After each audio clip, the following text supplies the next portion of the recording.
Chapter 1. No, it's not the wedding I dreamed of, but it is the wedding I want. Hannah Swensen's hands shook slightly as she replaced her cup of coffee in the bone china saucer. She'd been so startled by Grandma Knudsen's question that a few drops had sloshed out of her cup and landed in its matching saucer. The matriarch of Holy Redeemer Lutheran Church was known for being outspoken, but Hannah hadn't expected to be grilled about her upcoming nuptials when Grandma Knudsen had called her at the Cookie Jar, Hannah's coffee shop and bakery, and invited her to the parsonage for coffee. "Everyone's talking, you know," Grandma Knudsen confided, leaning forward in her chair. "No one can understand why they haven't been invited to the wedding. I told them you preferred a small, intimate family affair, but they feel left out. And almost everyone from my Bible study group asked me if there was something wrong." "Wrong?" Hannah repeated, not certain what Grandma Knudsen meant. "Yes. People always think that there's something wrong when a wedding takes place behind closed doors. Weddings aren't supposed to be private. They're supposed to be joyous celebrations." "I am joyous. Joyful. And so is Ross. I just thought it might be easier for everyone if we didn't have a big public display." "Because of Norman and Mike?" "Well, yes, that's part of the reason. This is rather sudden, and they haven't had time to get used to the idea that Ross and I are getting married. I thought it would be—" Hannah paused, trying to think of another word, but only one came to mind. "I thought it would be easier for them this way," she finished. Grandma Knudsen was silent as she stared at Hannah, and that made Hannah want to explain. "You know," she continued, "if I'd invited everyone to a huge wedding and reception, it would be almost like... The older woman let her struggle for a moment, and then she gave a nod. "Like rubbing their noses in it?" "Yes. Not exactly, but some people might think that that's what I was doing." "Perhaps," Grandma Knudsen conceded. "Tell me about Ross. Did he think that a small, private wedding was a good idea?" Actually, Hannah paused and took a deep breath. "Ross and I didn't really talk about that. He just told me that anything I wanted to do about the wedding would be fine with him." "I see.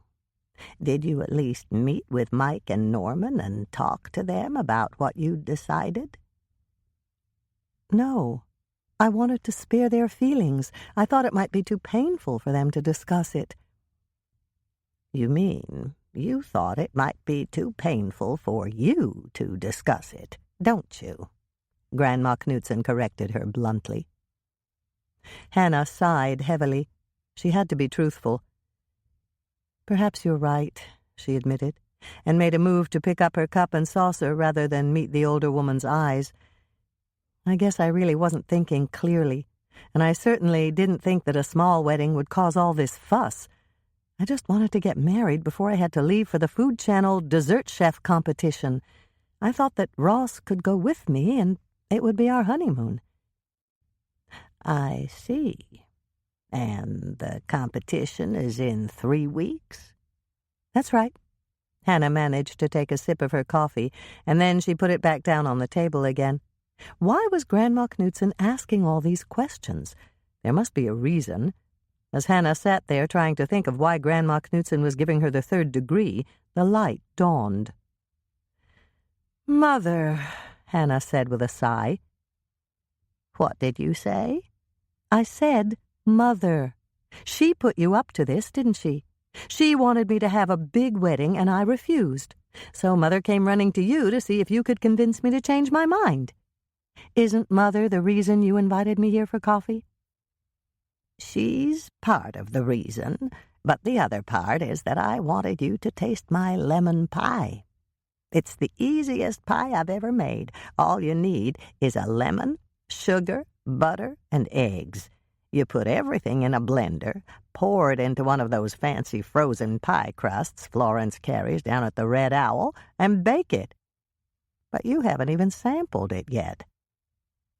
Hannah looked down at the dessert plate resting next to her cup and saucer. Grandma Knudsen's pie did look delicious.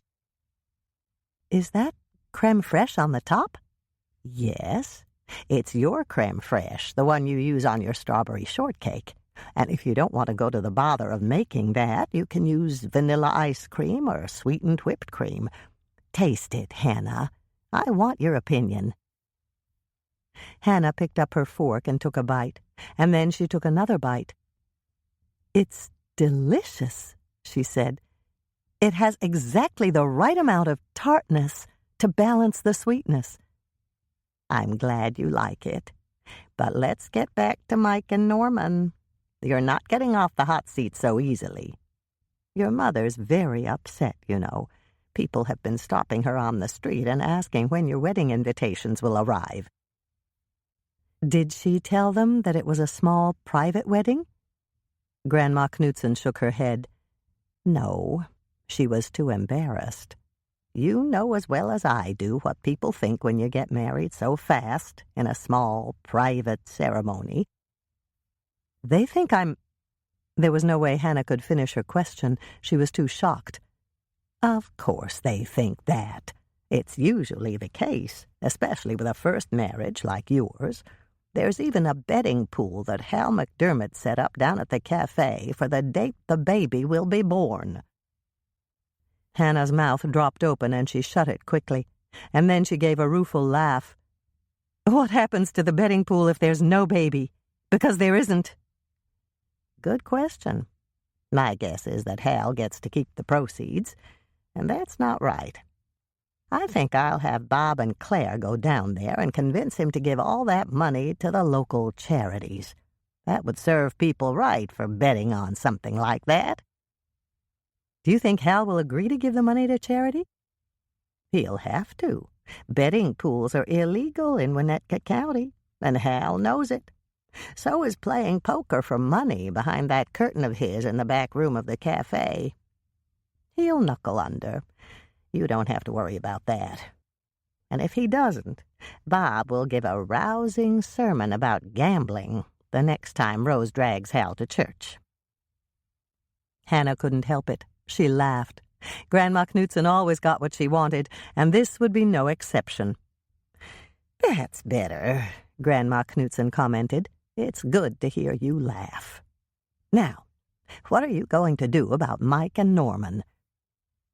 "What do you think I should do? Invite them to be Ross's groomsmen at a huge church wedding?" "I think that's exactly what you should do. Give Mike and Norman a chance to step up to the plate. As it stands right now, everyone's buzzing about the fact that their hearts are broken. If both of them are in the wedding party, it'll put all those wagging tongues to rest. Believe you me, they'll jump at the chance to do that." "Are you sure?" "I'm positive." Grandma Knudsen locked eyes with Hannah. Neither one of those men enjoys being the butt of gossip, and both of them like Ross. Of course they're disappointed that you didn't choose one of them, but they'll do the right thing if you ask them. Hannah thought about that for a moment. Norman and Mike did like Ross. The three men were friends, and she knew that Ross liked Mike and Norman. If she'd said she wanted a big wedding and asked Ross to choose two men to be groomsmen, he would probably have chosen Mike and Norman. "Well?" Grandma Knudsen was waiting for an answer, and Hannah hedged a little. "You may be right, but I'll have to ask Ross what he thinks of the idea." "I did that this morning. I called Ross at work, and he said it was fine with him if that was what you wanted. And Mike and Norman are definitely on board. I double-checked with them right afterwards, and both of them told me that they'll accept if you ask them." "You called Mike and Norman, too?" "Of course I did. I wanted to make sure this would work." Hannah gave a little groan. Railroaded. She'd been railroaded. But Grandma Knudsen had a point she couldn't ignore.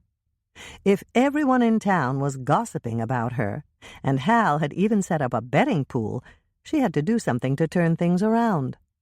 And then she remembered what Grandma Knudsen had said. "You said you double-checked with Mike and Norman this morning?" "Yes." "If you double-checked, that means you or someone else had checked with them before this morning. Was that someone you?" Grandma Knudsen looked slightly flustered. "Actually, no."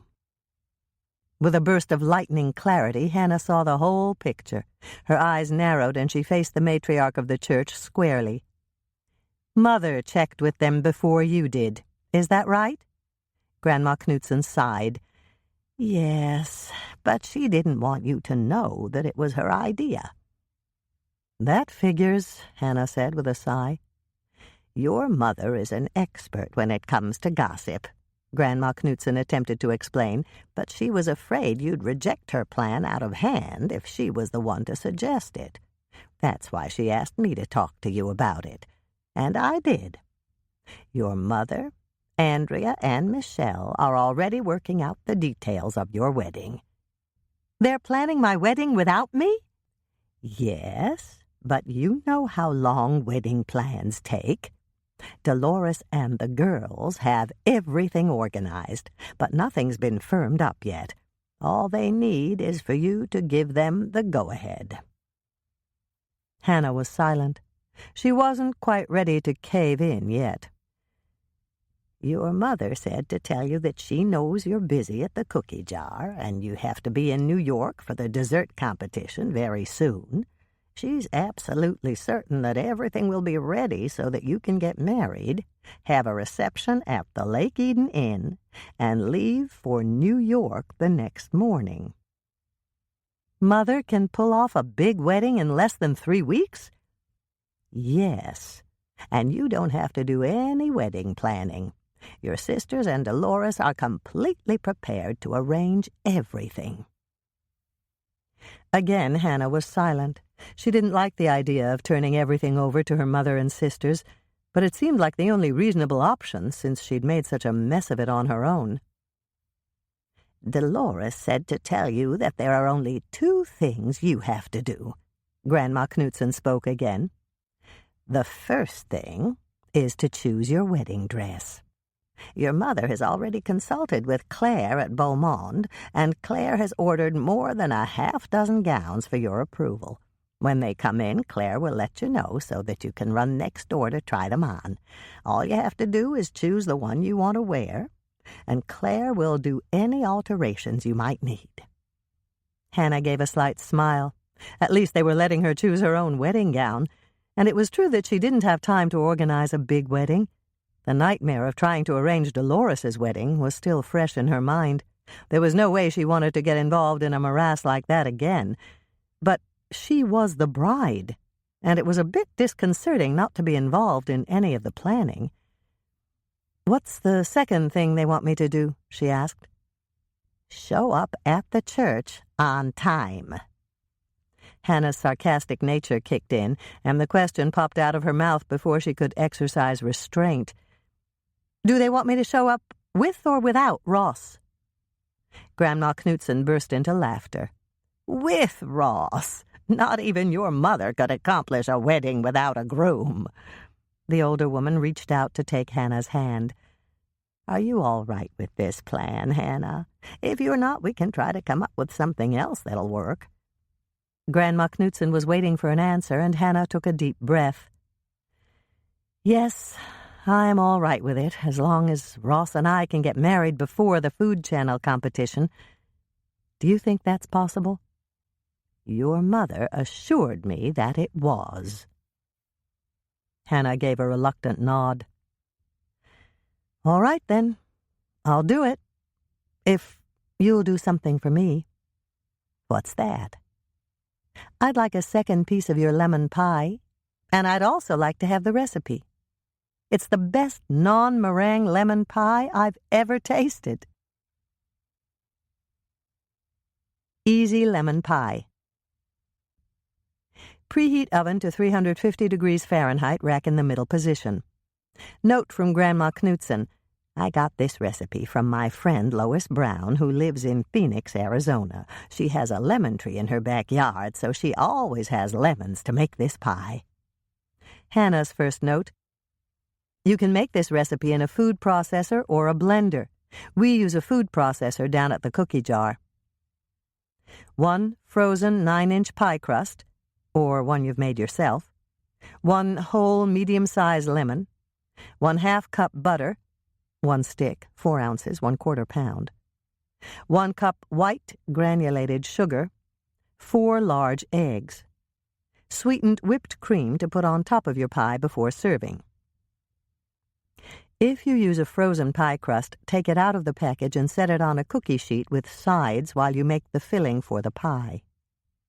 If you made your own pie crust, roll it out, put it in a 9-inch pie pan, cut it to fit the pie pan, and crimp the edges so it looks nice.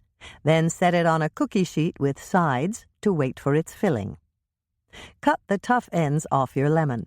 Cut it in half and then cut each half into 4 slices. The slices should be round like wagon wheels. Cut the other half lemon into 4 similar slices to make 8 slices in all. Examine the slices and pick out any seeds. Throw the seeds away. Place all 8 seedless slices in a blender or a food processor. Turn on the blender or food processor and process the lemon slices until they are mush. This is not a regular cooking term, but I bet you know what I mean. Melt the 1/2 cup of butter in the microwave or on the stovetop. If you'd rather do it in the microwave, this should take about 50 seconds on high. Pour the melted butter over the lemon mush in the blender. Add the cup of white sugar. Crack open the 4 eggs and add them one by one. Turn on the blender or food processor and blend everything until it is a homogeneous mush, another non-regulation cooking term. Pour the lemon mixture into the crust.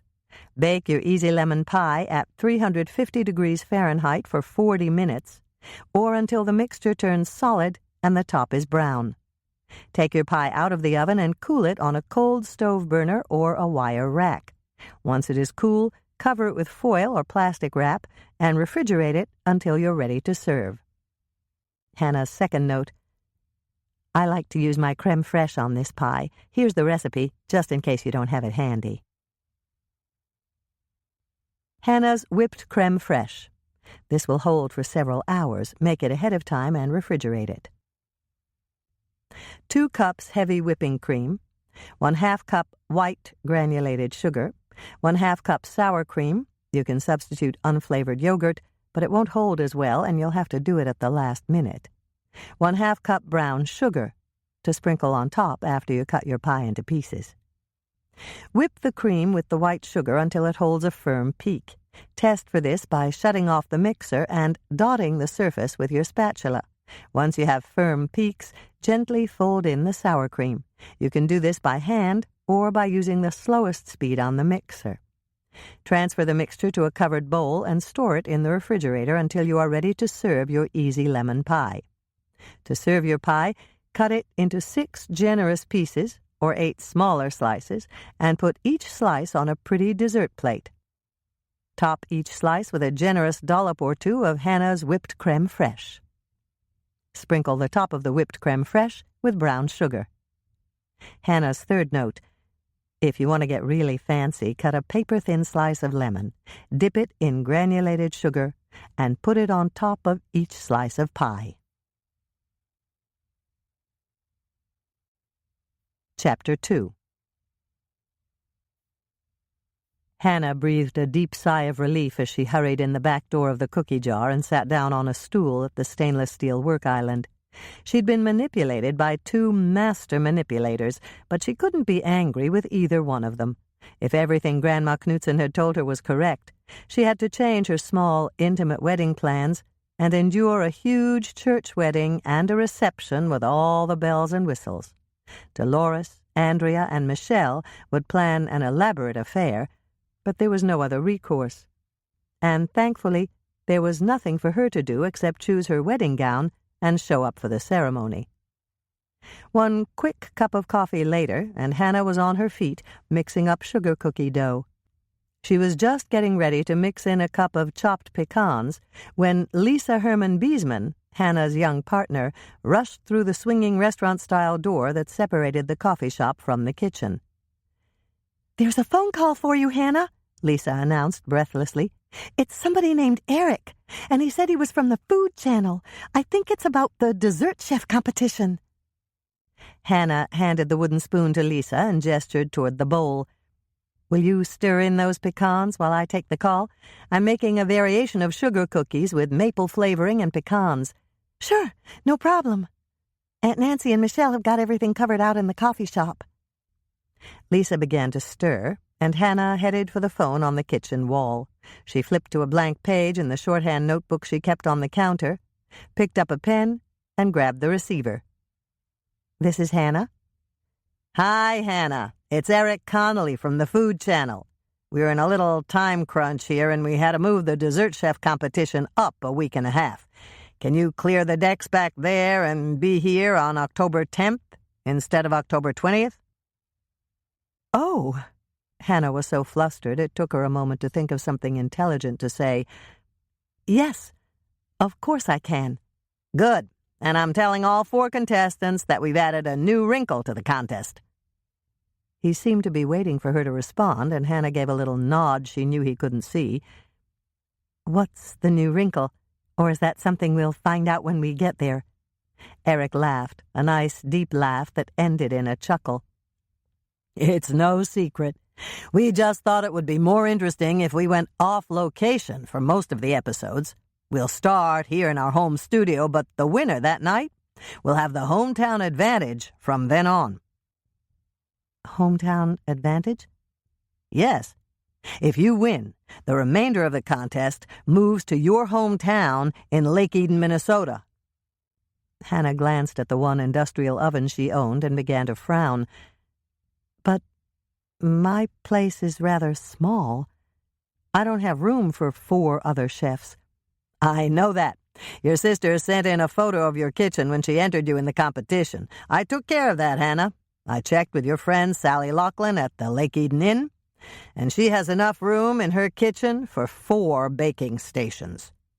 That's only if you win the hometown challenge, of course. The other 4 contestants all have large restaurants in their home cities, so it's not a problem for them." The frown remained on Hannah's face. "Doesn't that put me at a disadvantage?" "Not at all. The Lake Eden Inn can hold as many people as the other 4 restaurants. If you win, it won't be a problem at all." "Oh, good." "We're all set then? I can send you the travel arrangements and you'll be here on the 10th? Hannah blinked twice, trying to clear her thoughts. "Yes, that'll be fine with—" "Oh, no." "What was the oh no for?" "My wedding. It's scheduled for Sunday the 18th. "That's not a problem. The contest will be over by then. And—" Eric paused for a moment. "This is just off the top of my head, but maybe we can find a way to incorporate part of your wedding into the dessert chef competition." Hannah was genuinely puzzled. "How could you do that?" "If you win the hometown challenge, we'll be in Lake Eden, and we might just stick around to film it. You're having a reception at a local place, aren't you?" "Yes, at the Lake Eden Inn." "Perfect. Let us think about that for a couple of days and see what we can come up with. This could really bump up the ratings. Everyone loves a wedding, and everyone will love you as a bride-to-be. You'll definitely have the viewer vote. That much is for sure." "There's a popular vote in addition to the judges' decisions?" "No, but that's what keeps people watching, and that's what we want. Viewers." "Oh, yes, of course you do. Ratings are everything, right?" "Right," Eric chuckled again.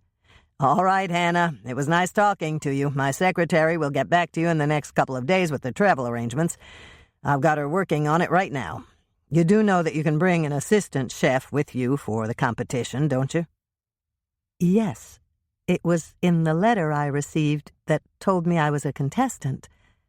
There was also a copy of the rules. Do you know who your assistant will be?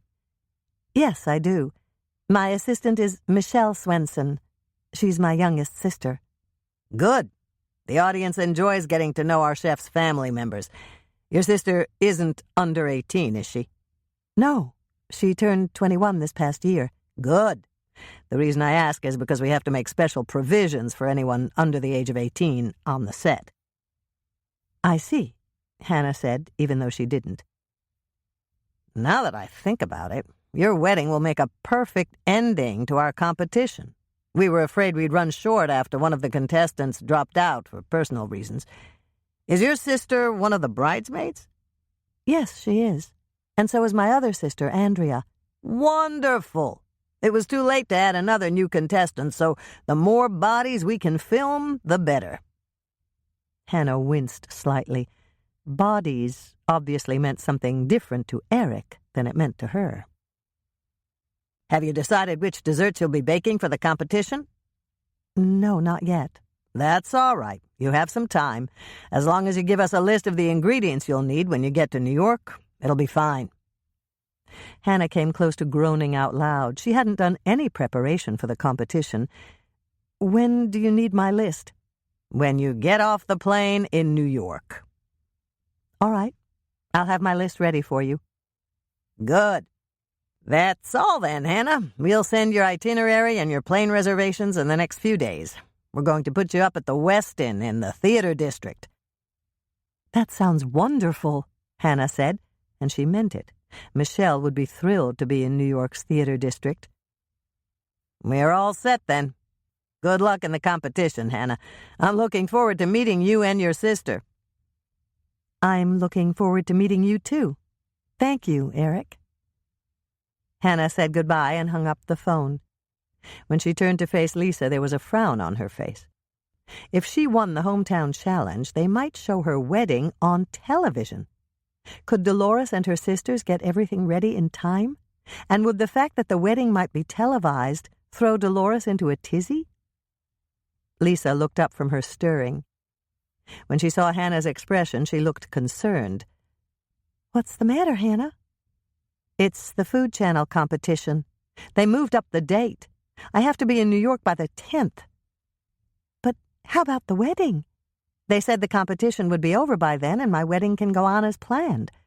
And they're thinking about televising it. Oh, boy. You'd better tell your mother right away. It may make a difference in what she plans. You're right. Hannah took a moment to think about that. Actually, this might not be a bad thing.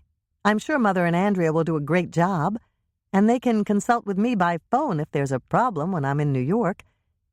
How about Michelle? She's going with me as my assistant, so she's off the wedding team. I wonder if Mother and Andrea can handle it alone. They may have bitten off more than they can chew. I doubt that. Your mother's a force. She knows how to get things done. That's true. Hannah thought of something else that Eric had told her, and she sighed heavily. Will you call your dad and Marge and ask them if they can handle the coffee shop for us while we have a meeting to plan what I'll bake for the contest? I'll ask them right now.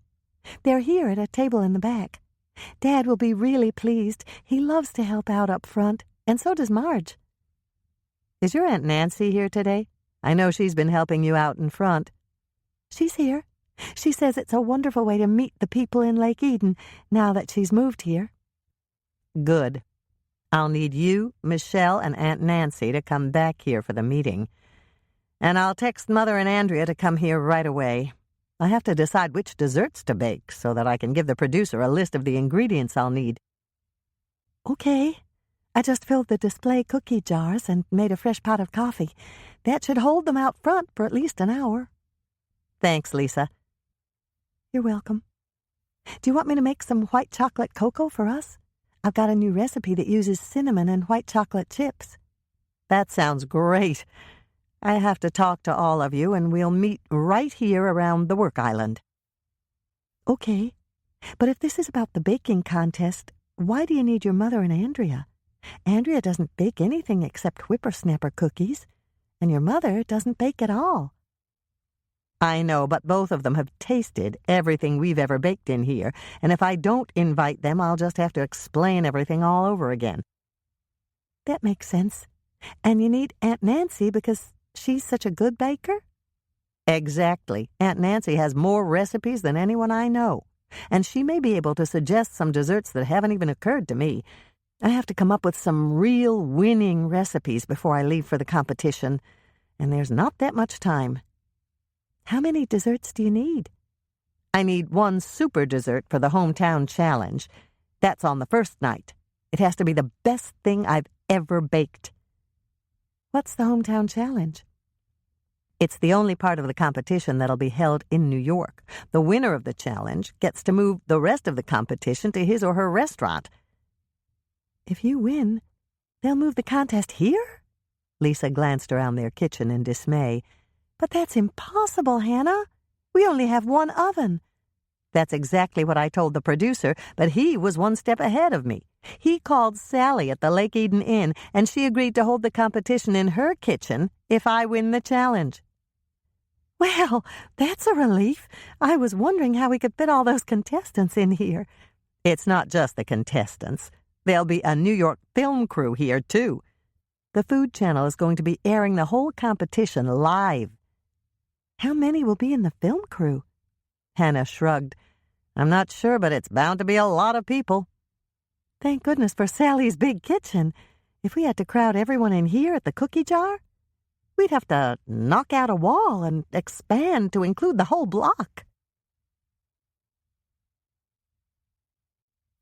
Chapter 3. Hannah gave a relieved sigh as she glanced down at her shorthand notebook. All right, I've got 7 desserts to try. Which one do you think I should bake for the hometown challenge? None of them. Hannah, Lisa, and Michelle turned to stare at Aunt Nancy in confusion. None of them? Hannah repeated. That's right. The first night is really important. You'll need something that'll knock their socks off. You're absolutely right, Dolores said, smiling at Aunt Nancy. Hannah simply has to win the hometown challenge. She turned to Hannah. Just think about the business it'll bring to Lake Eden if you win, dear. They'll be shopping in the stores. Claire's beau monde is every bit as classy as a New York boutique, and Claire is a real person. Not at all snooty, the way most of those pseudo-French sales ladies are. That's true. Hannah conceded the point. But they'll probably be staying at the Lake Eden Inn for the entire time they're here. They may not even come into town. They'll come into town, Andrea said, taking up the argument. There's not much to do out at the Lake Eden Inn. It's way out on the other side of Eden Lake. You can't swim this time of year, and winter hasn't really hit yet. There's not enough ice to go ice fishing or skating, and it's not the season for regular fishing. The lake's beautiful, but you can only take so many walks around the lake, and that means they'll be bored silly, especially since you said most of them are from big cities. That's right. Hannah looked down at her notes again. They're from Chicago, New York, Los Angeles, and Atlanta. I'm the only one from a small town. Big cities have entertainment. The Lake Eden Inn is nice, don't get me wrong. You can sleep in a beautiful room, eat great food, and drink fine wine. But that's about it. You can't cross-country ski or go on the snowmobile trails if there's no snow yet. And there's no snow right now. Andrea's right, Michelle said. They're going to get bored out there by the lake. If we can figure out some way to provide transportation, they'll come into town at least a couple of times. I'm sure of it.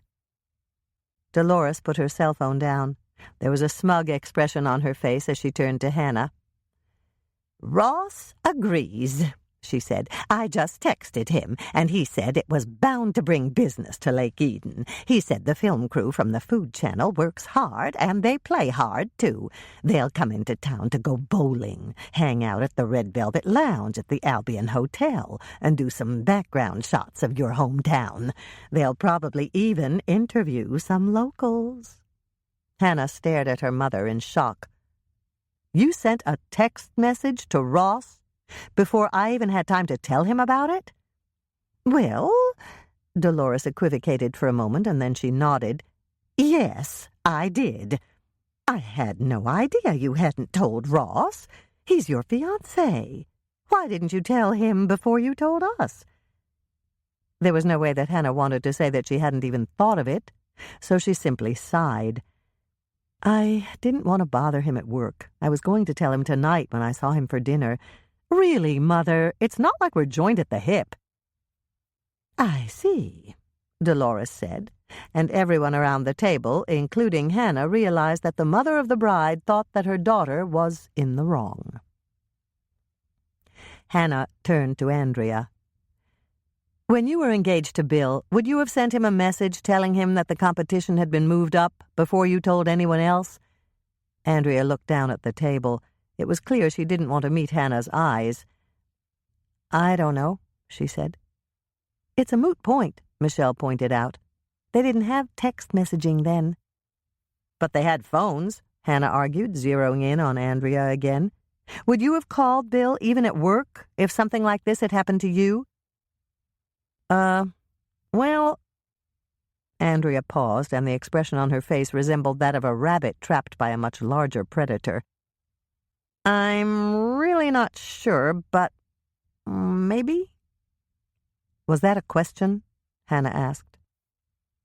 Andrea sighed again, and then she took a deep breath. "Yes, I would have called Bill right away. But it's different for you, Hannah." "What do you mean?" "I mean, you're older. You're established. You're more secure with yourself. You don't need the constant approval from Ross that I needed from Bill." Hannah wasn't sure she liked what Andrea was implying, but she did understand. "You think I'm more capable of making my own decisions, and I don't need a husband the way you needed Bill." This time it was definitely a statement, and no one said a word. Except Andrea, who gave a nod and said, "Yes, that's it, Hannah. You're much more self-reliant than I was at 19. "Okay," Hannah said, and reached out to pat her sister's hand. "I ought to be more self-sufficient. I'm more than 10 years older than you were when you got married." "And she wasn't even Michelle stopped short and shot a guilty glance at Dolores. "Sorry." "And I'm not either," Hannah said, glaring at her, and then the humor of the situation got to her, and she smiled. "Sorry. Grandma Knudsen hit me with the same thing this morning. I really didn't realize that people would think I was, you know." There was an uncomfortable silence, and then Hannah went on. "Grandma Knudsen is going to make sure that all the money people bet on the birth date of the non-existent baby is given to charity." "Good. It serves those people right." Dolores looked outraged. "I, for one, never thought for a minute that—" "Of course we didn't," Andrea jumped in. "It was just that it was so sudden, and nobody expected it, and you shocked the pants off everybody in Lake Eden," Michelle finished. "Michelle!" Dolores turned to give her the glance that all three of her daughters called Mother's icy glare of death. "Well, she did," Michelle defended herself. "Nobody in Lake Eden ever thought she'd make up her mind. You know that, Mother."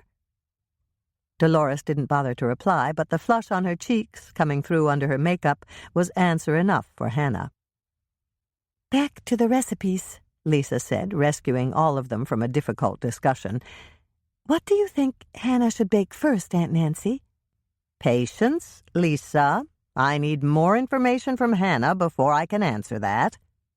Who are the judges, Hannah?" "There are 5 of them."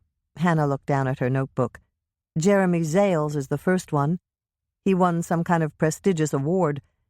"The Golden Knife," Aunt Nancy said. "It's almost as important as the James Beard Award."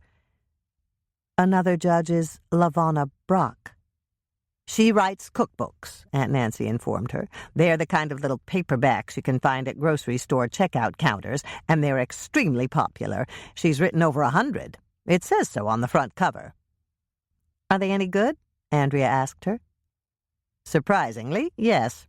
Sometimes those little books are worthless, but I've followed some of her recipes and they work perfectly. I've been collecting her cookbooks for at least 5 years, and I have 2 shelves of them in the bedroom. Haiti says I'd better stop collecting before I run out of wall space. Lisa frowned slightly. Haiti? Like the country? That's how it's pronounced, but it's spelled differently. Haiti is an Estonian name. That's where his ancestors come from. But who is this Haiti? He's a friend I met at church, and he's building my bookshelves. Haiti's a fine carpenter. You'll have to come over to see them. He also restores classic cars, and he's promised to fix the old Thunderbird in my garage. He lives around here? Lisa looked a bit nervous about her aunt's friend. He does now. He moved here from Connecticut. Aunt Nancy addressed Hannah, and it was obvious that she wanted to change the subject. Who's the 3rd judge, Hannah? The 3rd judge is Helene Stone. I've never heard of her, Aunt Nancy said, turning to Michelle. Can you find out more about her on that phone of yours? I'm already Googling her. There was a brief pause, and then Michelle read the information on her screen. Helene Stone is a well-known purveyor of gourmet ingredients. She has a small store in New York that carries exotic spices and imported vegetables and fruits. Who's the 4th judge? Dolores asked. Hannah referred to her notebook again. Christian Parker. I know who he is, Andrea said with a smile. He has his own show on the Food Channel. He seems very nice, Hannah. You watch the Food Channel? Hannah tried not to look as shocked as she felt. To put it nicely, Andrea was culinarily challenged. The closest she came to preparing a gourmet meal was when she made peanut butter and jelly sandwiches. Yes, I do watch the Food Channel. It's Tracy's favorite channel, and she loves Christian Parker's show. We watch every weekday when she gets home from school. It's our private mother-daughter alone time. Hannah knew she shouldn't ask, but she had to know. Have you learned anything about cooking? Yes, Andrea pointed to the foil-covered platter in the center of the counter. That's where I got the idea for my newest whippersnapper cookies. Christian Parker made whippersnappers? Dolores asked. No, but what he said about chips made me want to try some whippersnappers that way. He's an excellent chef, Aunt Nancy said. What did he say about chips? He said to mix and match them in cookies. His example was peanut butter cookies with peanut butter chips, milk chocolate chips, and dark chocolate chips. Would you like to taste my Chips Galore whippersnapper cookies? I brought some with me. We would, Dolores answered for all of them, and Hannah was glad. So far, Andrea had only made one type of cookie, but everyone, including her husband, hoped that her experimentation with baking would spread out to include additional successful culinary efforts. Lisa jumped up to fill their cups and fetch fresh napkins. Even though they'd already had 2 of Hannah's molasses crackles, there was always room to taste one more cookie. These are just great, Andrea, Hannah said after her first bite. You chopped the chips up in little pieces. That was Christian Parker's idea. He said that if the chips are in smaller pieces, you get different flavors of chips in each bite. I really like these, Hannah said, reaching out to take another cookie from the platter to prove it. They're good, Andrea. You'll give me the recipe, won't you? Of course. And you'll use it here in the cookie jar? We will. I think our customers will love these, especially the peanut butter and chocolate fanatics. Andrea looked very happy. So, everybody likes them? Dolores laughed. I've eaten 2 already, and I'm about to go for my 3rd. They're wonderful, dear. Yes, they are. Aunt Nancy took another cookie, and then she turned to Hannah. Didn't you say there were 5 judges? Yes. The 5th judge is Alain Duquesne. I don't know anything about him. I do, Andrea said. He was a guest chef on Chef Christian's show, and he was really picky. He didn't like the way Chef Christian sautéed all the vegetables together. He said that each vegetable should be sautéed separately to get the full flavors. He said that on someone else's show? Aunt Nancy began to frown when Andrea nodded. He's known for being very critical, but it wasn't even his show." "That's what Tracy said. She said the only reason he was there was because Chef Christian had invited him, and it was wrong to criticize your host." "That's very adult of her," Dolores commented. "It certainly is," Aunt Nancy agreed, and then she turned to Hannah again. "You've named all 5 judges. Which one is the head judge?" "Alain Duquesne." "That's a stroke of bad luck," Aunt Nancy said, wearing the same expression she would have worn if she tasted something unpleasant. "He's a nasty know-it-all, and his recipes aren't worth the powder to blow them up." Hannah burst into laughter. She couldn't help it. Aunt Nancy looked terribly irate. "Sorry, I've just never heard you be so disapproving of anyone before. And what you said about his recipes was really funny." "Well, it's true. They're unnecessarily complicated, incredibly time-consuming, and the results don't warrant that amount of work. The man doesn't know what shortcut means. Of course, he's got as many assistants as he wants to do all the prep work and clean up his mess." "Do you know him personally?" Lisa asked, gazing at her aunt in something very close to awe. "You could say that. He was born less than 5 miles from my parents' farm, and I went to school with him. Of course, his name wasn't Alain Duquesne then. He changed it when he became an important celebrity chef." "What was his name back then?" Michelle asked. "Alan Duke.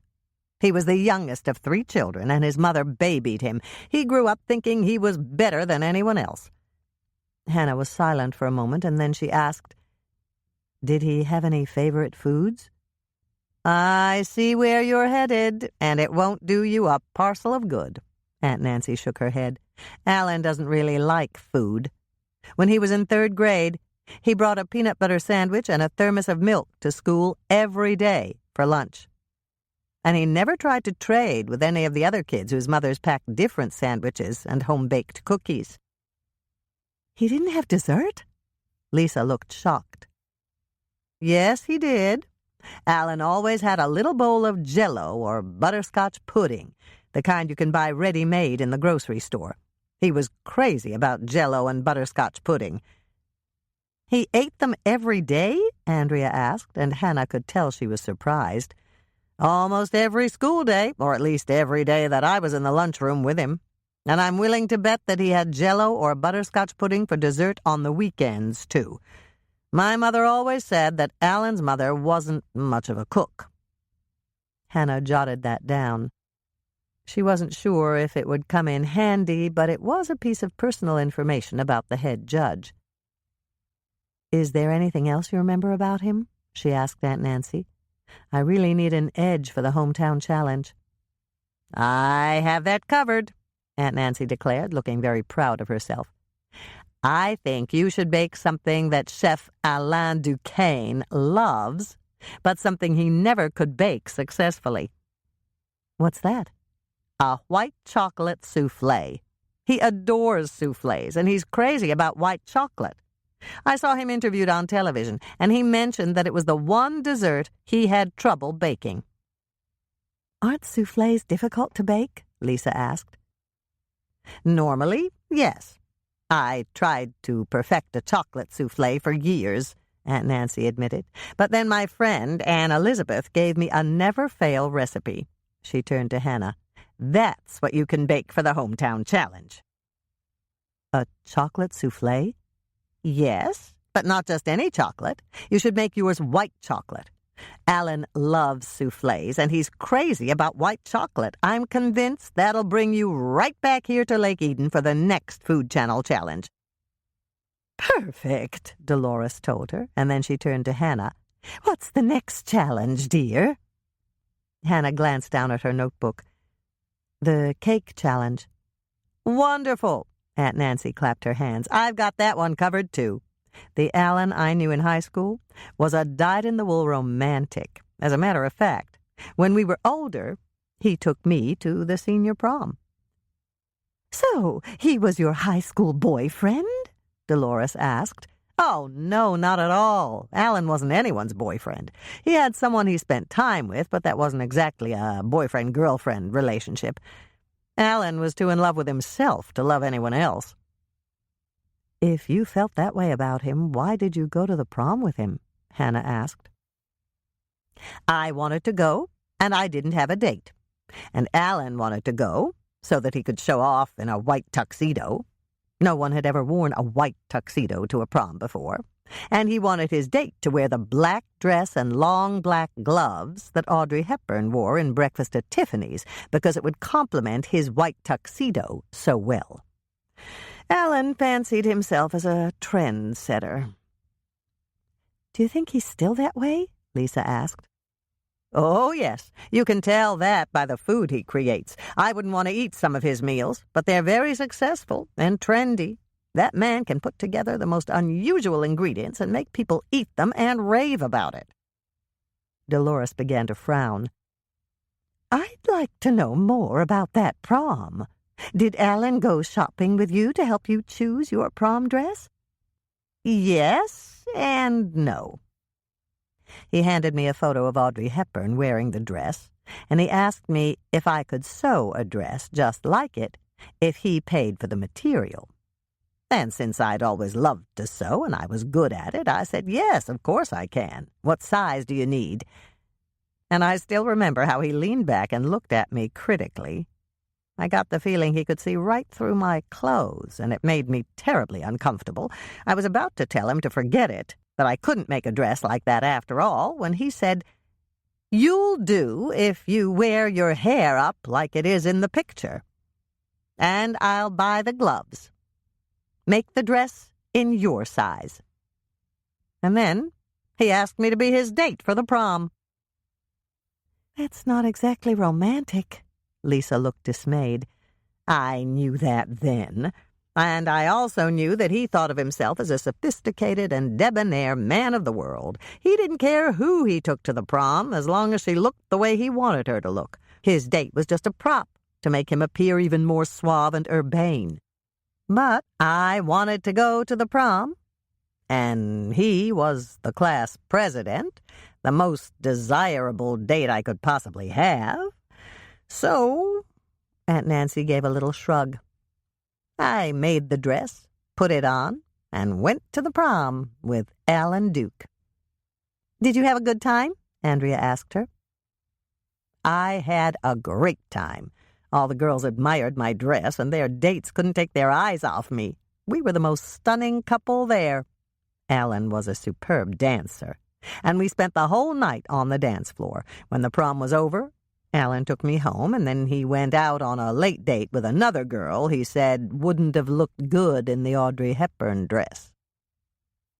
Dolores just stared at Aunt Nancy. It was the first time that Hannah had ever seen her mother speechless. It took Dolores several seconds to recover, and then she said, "How awful for you." Not really. I knew that Alan was all show, and I wasn't interested in him anyway. And I knew from the start that he wasn't interested in me. On the whole, he was a perfect prom date. But prom dates are supposed to be romantic, Lisa objected. How could he be a perfect date? Alan looked romantic. I'm talking about movie star romantic. I looked the part of the ingenue, and Alan looked the part of the handsome lover. And that's the reason I told you this story. Chef Alain Duquesne appreciates someone who looks the part. Aunt Nancy turned to Hannah. Everyone at the Food Channel knows you're getting married right after the competition, and by the time you arrive in New York, the judges will know it too. That's why I think you should bake a wedding cake for the cake challenge. And you should present it to the judges wearing your wedding veil. Alan will really appreciate that, and I can almost guarantee that he'll give you a perfect score so that you can win that challenge, too. Chips Galore Whippersnapper Cookies. Do not preheat your oven quite yet. This cookie dough needs to chill before baking. 1 box, approximately 18 ounces, yellow cake mix, the kind that makes a 9-inch by 3-inch cake. I used Duncan Hines, 18.5 ounces net weight. 1 large egg, beaten, just whip it up in a glass with a fork. 2 cups of original Cool Whip, thawed. Measure this. A tub of Cool Whip contains a little over 3 cups, and that's too much. 1 teaspoon vanilla extract. 1 cup assorted chips, chopped into little pieces. Regular chocolate, white chocolate, milk chocolate, butterscotch, peanut butter, or whatever you have left over from other cookies you've baked. 1/2 cup powdered confectioner's sugar. You don't have to sift it unless it's got big lumps. Pour half of the dry cake mix into a large bowl. Use a smaller bowl to mix the 2 cups of Cool Whip with the beaten egg and the vanilla extract. Stir gently with a rubber spatula until everything is combined. Add the Cool Whip mixture to the cake mix in the large bowl. Stir very carefully with a wooden spoon or a rubber spatula. Stir only until everything is combined. You don't want to stir all the air from the Cool Whip. Sprinkle the rest of the cake mix on top and gently fold it in with the rubber spatula. Again, keep as much air in the batter as possible. Air is what will make your cookies soft and have that melt-in-your-mouth quality. Sprinkle the cup of chopped, mixed-flavor chips on top and gently fold the chips into the airy cookie mixture. You can easily chop the chips in a food processor by using the steel blade and processing them in an on-and-off motion. Cover the bowl and chill this mixture for at least 1 hour in the refrigerator. It's a little too sticky to form into balls without chilling it first. Hannah's first note. Andrea sometimes mixes whippersnapper dough up before she goes to bed on Friday night and bakes her cookies with Tracy in the morning. Hannah's second note. If you see our mother, please don't mention that I told you Andrea always gives Bethy a warm whippersnapper cookie for breakfast on Saturday mornings. When your cookie dough has chilled and you're ready to bake, preheat your oven to 350 degrees Fahrenheit and make sure the rack is in the middle position. Do not take your chilled cookie dough out of the refrigerator until after your oven has reached the proper temperature. While your oven is preheating, prepare your cookie sheets by spraying them with Pam or another nonstick baking spray or lining them with parchment paper. Place the confectioner's sugar in a small, shallow bowl. You will be dropping cookie dough into this bowl to form dough balls and coating them with the powdered sugar. When your oven is ready, take your dough out of the refrigerator. Using a teaspoon from your silverware drawer, drop the dough by rounded teaspoonful into the bowl with the powdered sugar. Roll the dough around with your fingers to form powdered sugar-coated cookie dough balls. Andrea's first note. This is easiest if you coat your fingers with powdered sugar first and then try to form the cookie dough into balls. Place the coated cookie dough balls on your prepared cookie sheets, no more than 12 cookies on a standard-size sheet. Hannah's third note. I've said this before, but it bears repeating. Work with only 1 cookie dough ball at a time. If you drop more than 1 in the bowl of powdered sugar, they'll stick together. Andrea's second note. Make only as many cookie dough balls as you can bake at one time, and then cover the dough and return it to the refrigerator. I have a double oven, so I prepare 2 sheets of cookies at a time. Bake your Chips Galore whippersnapper cookies at 350 degrees Fahrenheit for 10 minutes. Let them cool on the cookie sheet for 2 minutes and then move them to a wire rack to cool completely. This is a lot easier if you line your cookie sheets with parchment paper. Then you don't need to lift the cookies one by one. All you have to do is grab one end of the parchment paper and pull it, cookies and all, onto the wire rack. Once the cookies are completely cool, store them between sheets of waxed paper in a cool, dry place. Your refrigerator is cool, but it's definitely not dry. Yield 3 to 4 dozen soft, chewy cookies, depending on cookie size. Andrea's third note. Tracy and Bethy love these cookies. Bill says the guys down at the Winnetka County Sheriff's Station love them too. His deputies are real cookie hounds. Chapter 4. Hannah scrutinized the small group assembled around the workstation. Everyone there looked just as shocked as she was. But I'm not getting married until after the competition." "Of course you're not," Aunt Nancy smiled at her. "It's just showbiz. And Alan, for one, appreciates showbiz. Didn't you say that the head judge's scores count double?" "Yes, that's what it says in the rules." "Then it's a perfectly good tactic.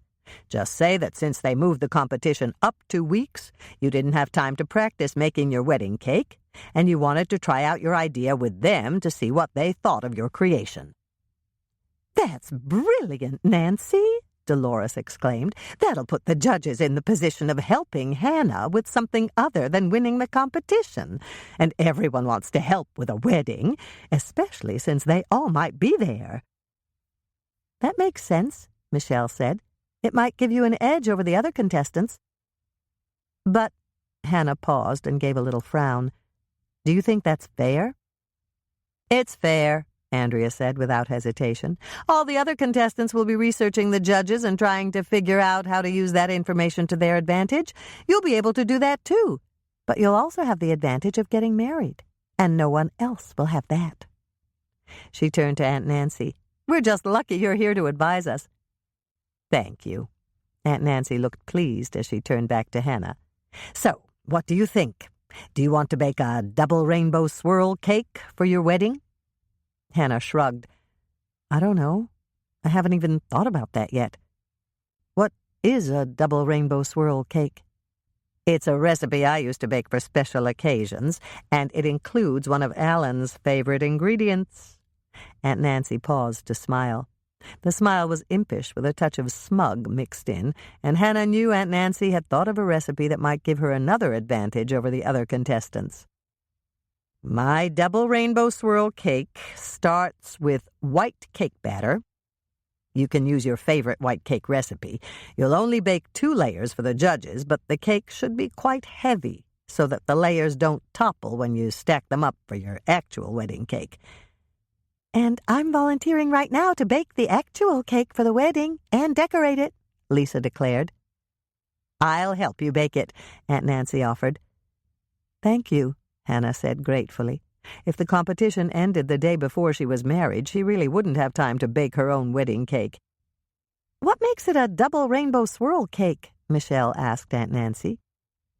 "It uses different flavors of Jell-O for the colors." "Jell-O?" Andrea exclaimed, looking intrigued. "I make a poke cake that has 2 colors of Jell-O in it." Hannah hid a smile.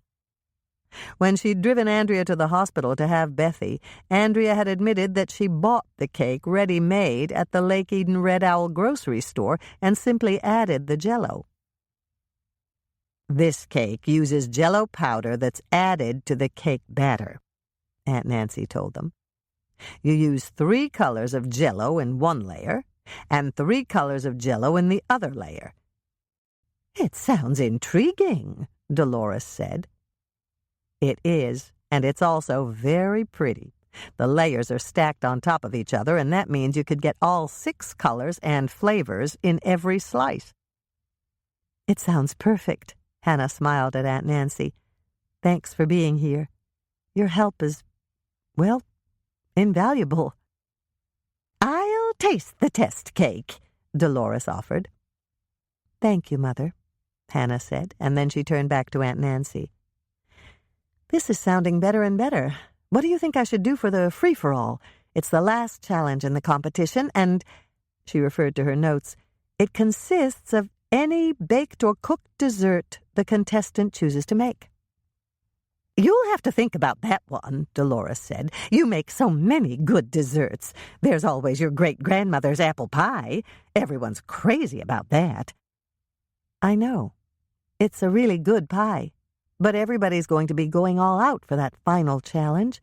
Do you think it's special enough?" "Maybe," Aunt Nancy said. "Do you use a top crust or a French crumble?" "Hannah makes it both ways and gives us a choice," Andrea told her. "I like the French crumble best." "And I like the top crust with a slice of really sharp cheddar on the side," Michelle said. Dolores looked slightly embarrassed. "I usually have 2 pieces so I can taste them both. and I like vanilla ice cream on top of both of them. I like the French crumble with sweetened whipped cream. Lisa gave her preference. This is beginning to sound better and better, Hannah said. I could do all the variations with the crusts and the toppings. I've never met anyone who didn't like apple pie. Andrea looked thoughtful. I think you should offer the judges nutmeg on top of the whipped cream. Chef Christian always says that freshly grated nutmeg is a gift from the gods. Good idea. Hannah turned to smile at her. It seemed that Andrea had learned something from watching Christian Parker's show. Then she glanced up at the clock on the wall and came close to groaning out loud. It was 2:45, and she'd asked Norman to meet her at 3 for coffee. She had to ask him if he'd be a groomsman at the wedding, and she wasn't looking forward to the encounter. She liked Norman. Perhaps she even loved him. That wasn't it at all. Even though they were friends, it was bound to be a very uncomfortable encounter. Hannah shut her notebook with a snap. Thanks so much for helping me. I couldn't do it without you. I think that's enough planning for today. Can we all meet here again tomorrow at 2 o'clock? Michelle and I will bake tonight, and we should have some samples by then for you to critique. Michelle waited until Dolores and Andrea had left, and Lisa and Aunt Nancy had gone back out to the coffee shop. When they were alone, she turned to Hannah. What's going on? I saw you glancing at the clock. Is Ross coming here? No. He's going to come back to the condo for dinner at 6, but then he has to go to Jordan High to cover the basketball game. The Gulls are playing the Browerville Tigers tonight. KCOW is going to televise high school basketball? They are now. It was Ross's suggestion, and they decided to give it a try. Ross told them he was sure it would increase their viewers. I think he's right. Everyone in town supports the Gulls. I know, and even if people go to the game, they'll still record the coverage on KCOW and watch it again later. You said that Ross isn't getting to the condo until 6? That's right. All we have to do is make some corn muffins to go with the green tomatillo stew we started in the crock pot this morning. He can stop by after the game to have coffee and dessert with us. That'll give us a chance to bake something. That sounds good to me. I'll make the corn muffins. I've got something I want to try anyway, but I still don't understand why you kept glancing at the clock if Ross wasn't coming here. Hannah sighed. Michelle was like a dog with a bone once she honed in on something. I kept my eye on the time because I asked Norman to meet me here at 3. And I didn't want him to arrive when everyone was still here. You asked Norman to come here? Yes. I need to talk to him. Oh, boy. Michelle looked worried. That might be very awkward for you. You haven't talked to Norman since you decided to marry Ross. Have you? No. I didn't know what to say. And now you do? I know what I have to say. I have to invite Norman to be part of the wedding party. Oh, boy, Michelle repeated. You did ask Ross first, didn't you? Actually, no, I didn't. Mother called Ross to ask him if he minded Norman and Mike being in the wedding party, and Ross said it was fine with him. He likes both of them. Mother called Ross? That's right. And that's not all. Then Mother called both Norman and Mike to sound them out about doing it. Grandma Knutson told me about it this morning. This is really convoluted. Are you telling me that you knew nothing about it before this morning? That's right. And you agreed to everything? Yes. Grandma Knutson convinced me that it was the right thing to do. Wait a minute. If Mother already talked to Norman, and he said he'd do it, why are you asking him? Because it's the right thing to do, Hannah repeated. I'm the bride. I ought to talk to Norman and Mike about it. Then they're both coming here at 3? No, just Norman. Mike said he'd be here at 4. Mistake, Michelle said. You should have invited them to come together. They would have kept each other in check. Separating them means that each of them can tell you exactly how they feel about the fact that you're marrying Ross. They wouldn't do that in front of each other. I know that, but I decided that this way would be fairer. Both of them are my friends, or at least they were my friends. I've been avoiding both of them, and that's wrong. I should give them a chance to say whatever they want to say to me. You're probably right, but that doesn't change the fact that you're a glutton for punishment. Do you want me to stay here with you to help? Now you're being a glutton for punishment. Hannah did her best to smile. Thanks for the offer, but I have to see them alone. If they want privacy to give me a hard time, I'm going to give them the chance to do it. That way all of their feelings will be out in the open, and we can put this whole thing behind us.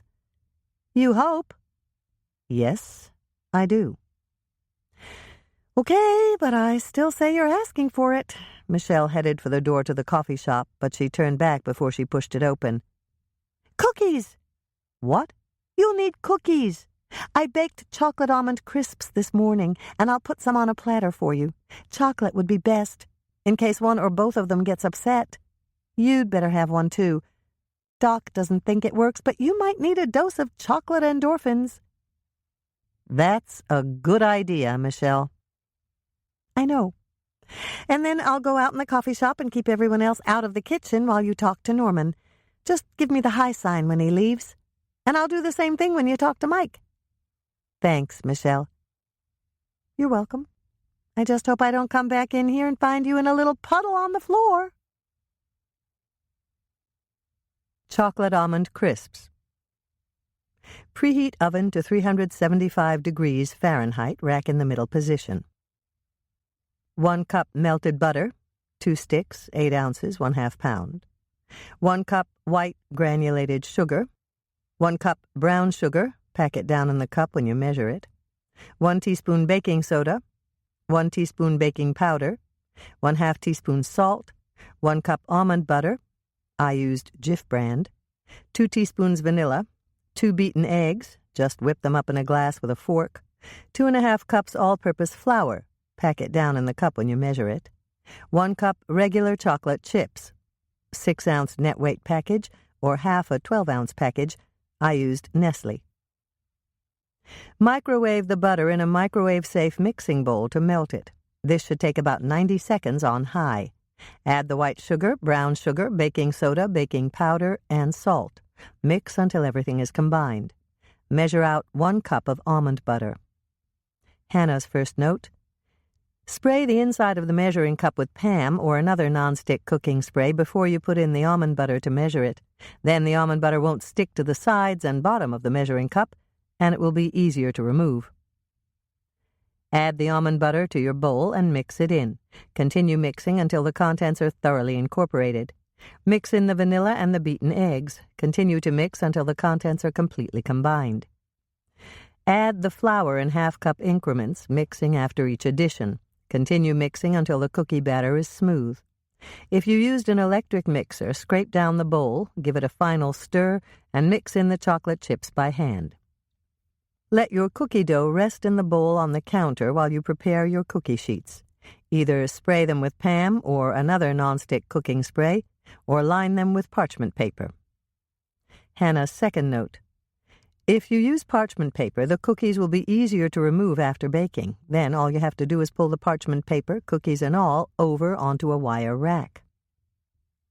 When your cookie sheets have been prepared, roll the cookie dough into 1-inch balls with your hands.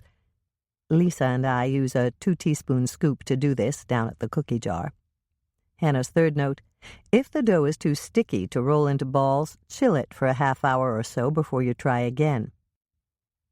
Place the dough balls on the cookie sheets, 12 dough balls to a standard-sized sheet. Use the tines of a fork to make a crisscross pattern on top of each dough ball, flattening them a bit in the process, the way you would for peanut butter cookies. Hannah's fourth note: if the fork sticks, either spray the tines with Pam or another nonstick cooking spray, or dredge the fork in a little flour. Bake your chocolate almond crisps at 375 degrees Fahrenheit for 8 to 10 minutes, or until the edges just begin to brown. Mine took 8 minutes. Take your cookies out of the oven and let them sit on the cookie sheets for 2 minutes. Then use a metal spatula to transfer the cookies to a wire rack to cool completely. Hannah's 5th note. When Sally and Dick Laughlin host their Oktoberfest celebration at the Lake Eden Inn, I always help Sally bake these cookies for the guests. If you substitute white chocolate chips for the regular chocolate chips, the cookie tastes a lot like marzipan, which is a candy or almond paste that is a popular ingredient used in desserts, cakes, and cookies in Germany. Yield: a batch of chocolate almond crisps will make approximately 5 to 6 dozen delicious cookies. Chapter 5. When the door swung closed behind Michelle, Hannah wondered whether her sister was right and she'd made a mistake. But before she could decide, there was a knock on the back door. Norman was here. Hannah walked to the door on legs that trembled slightly and pulled it open before she could change her mind. "Hi, Norman," she said, not meeting his eyes for fear she'd start to cry. "Sit down, and I'll pour you a cup of coffee. There's a platter of chocolate almond crisps on the workstation that Michelle baked this morning."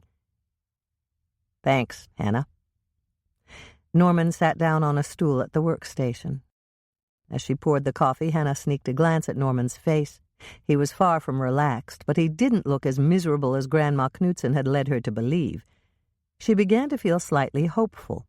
Perhaps they could remain friends after all. She carried their coffee mugs to the stainless steel table and set them down. Once she'd noticed that Norman had already taken a bite out of his first cookie, she took a deep breath and plunged in. "I have something to ask you, Norman." "I know. Your mother told me. The answer is yes." "Good." Hannah gave him a relieved smile. Perhaps this wouldn't be as bad as she'd thought it might be. "Then it won't bother you to be in the wedding party?" Norman just stared at her for what seemed like a full minute to Hannah. He looked positively incredulous. "Of course it'll bother me. I love you, Hannah. You know that. And you're going to marry someone else. There's no way I can ever be happy about that. Everybody in Lake Eden thinks I'm suffering from a broken heart. And they're all dead right." Hannah gave an audible gulp. She was so surprised. She'd never heard Norman sound that vehement before. It was obvious that his emotions were running high, and she'd have to tread very carefully. "I know. Grandma Knudsen told me. I should have said something to you earlier, talked everything out, and maybe you'd feel better about it, but I just—" "Maybe I'd feel better about it?" Norman repeated, interrupting her. "Maybe I'd feel better about it? I can't believe you said that. Are you living in a different universe or something? There's no better, Hannah. The only better would be if you'd marry me." Hannah felt the tears well up in her eyes. Norman was furious with her. He'd probably never speak to her again. She'd lost him forever, and she didn't think she could bear that. Tears began to roll down her cheeks. She simply couldn't help it. And then she felt his hand cover hers. "I'm sorry, Hannah. I didn't intend to make you cry. It's just that I really thought you'd marry me someday. And now I know that you never will. It's eating at me like a cancer. It's just not worth getting up in the morning, or going to work, or anything, now that I've lost you. Heartbroken is the wrong word. I'm in mourning for the death of my hopes and dreams for the future." Hannah squeezed his hand. "I feel the same way, Norman. I'm not sure I can bear it if I lose you. But I have to marry Ross. I love him so much that I don't think I can breathe without him in my life. But I love you, too." They sat there, clasped hands stretched across the counter, both miserable and grieving. And then Norman did something that shocked Hannah so much that her head snapped up from its bowed position. He laughed. "It sounds like we're both in a heck of a fix." Norman choked out, and then he started to laugh hard again. And despite the fact that Hannah felt a bit like the end of the world had arrived, she found herself joining in Norman's laughter. "Are we crazy?" she managed to gasp. Certifiable, Norman said, forcing out the word between gales of laughter. They should lock us up in the funny farm," Hannah answered, beginning to wonder if she could ever stop laughing. "So, what are we going to do?" Norman asked. "I don't know. I can't think. My stomach hurts too much from laughing." "Are you guys all right?" Michelle stood in the doorway staring at them. "We heard you laughing all the way in the coffee shop, and I came to find out." "We're fine," Norman said, still chuckling. "Yes, we're fine," Hannah echoed. "There's nothing to worry about, Michelle." "Okay, then." Michelle didn't look convinced. "I'll go back in and tell Lisa. We were really concerned." "I guess she was expecting the worst," Hannah said to Norman. "It was the worst, but our senses of humor got the better of us. I'll be in the wedding party, Hannah, and I'll pretend to be happy for you. I know you weren't happy about it when I was going to marry Bev, but you were nice to her even though you didn't like her. This isn't the same situation. I do like Ross. I just don't like the idea of you marrying anyone but me."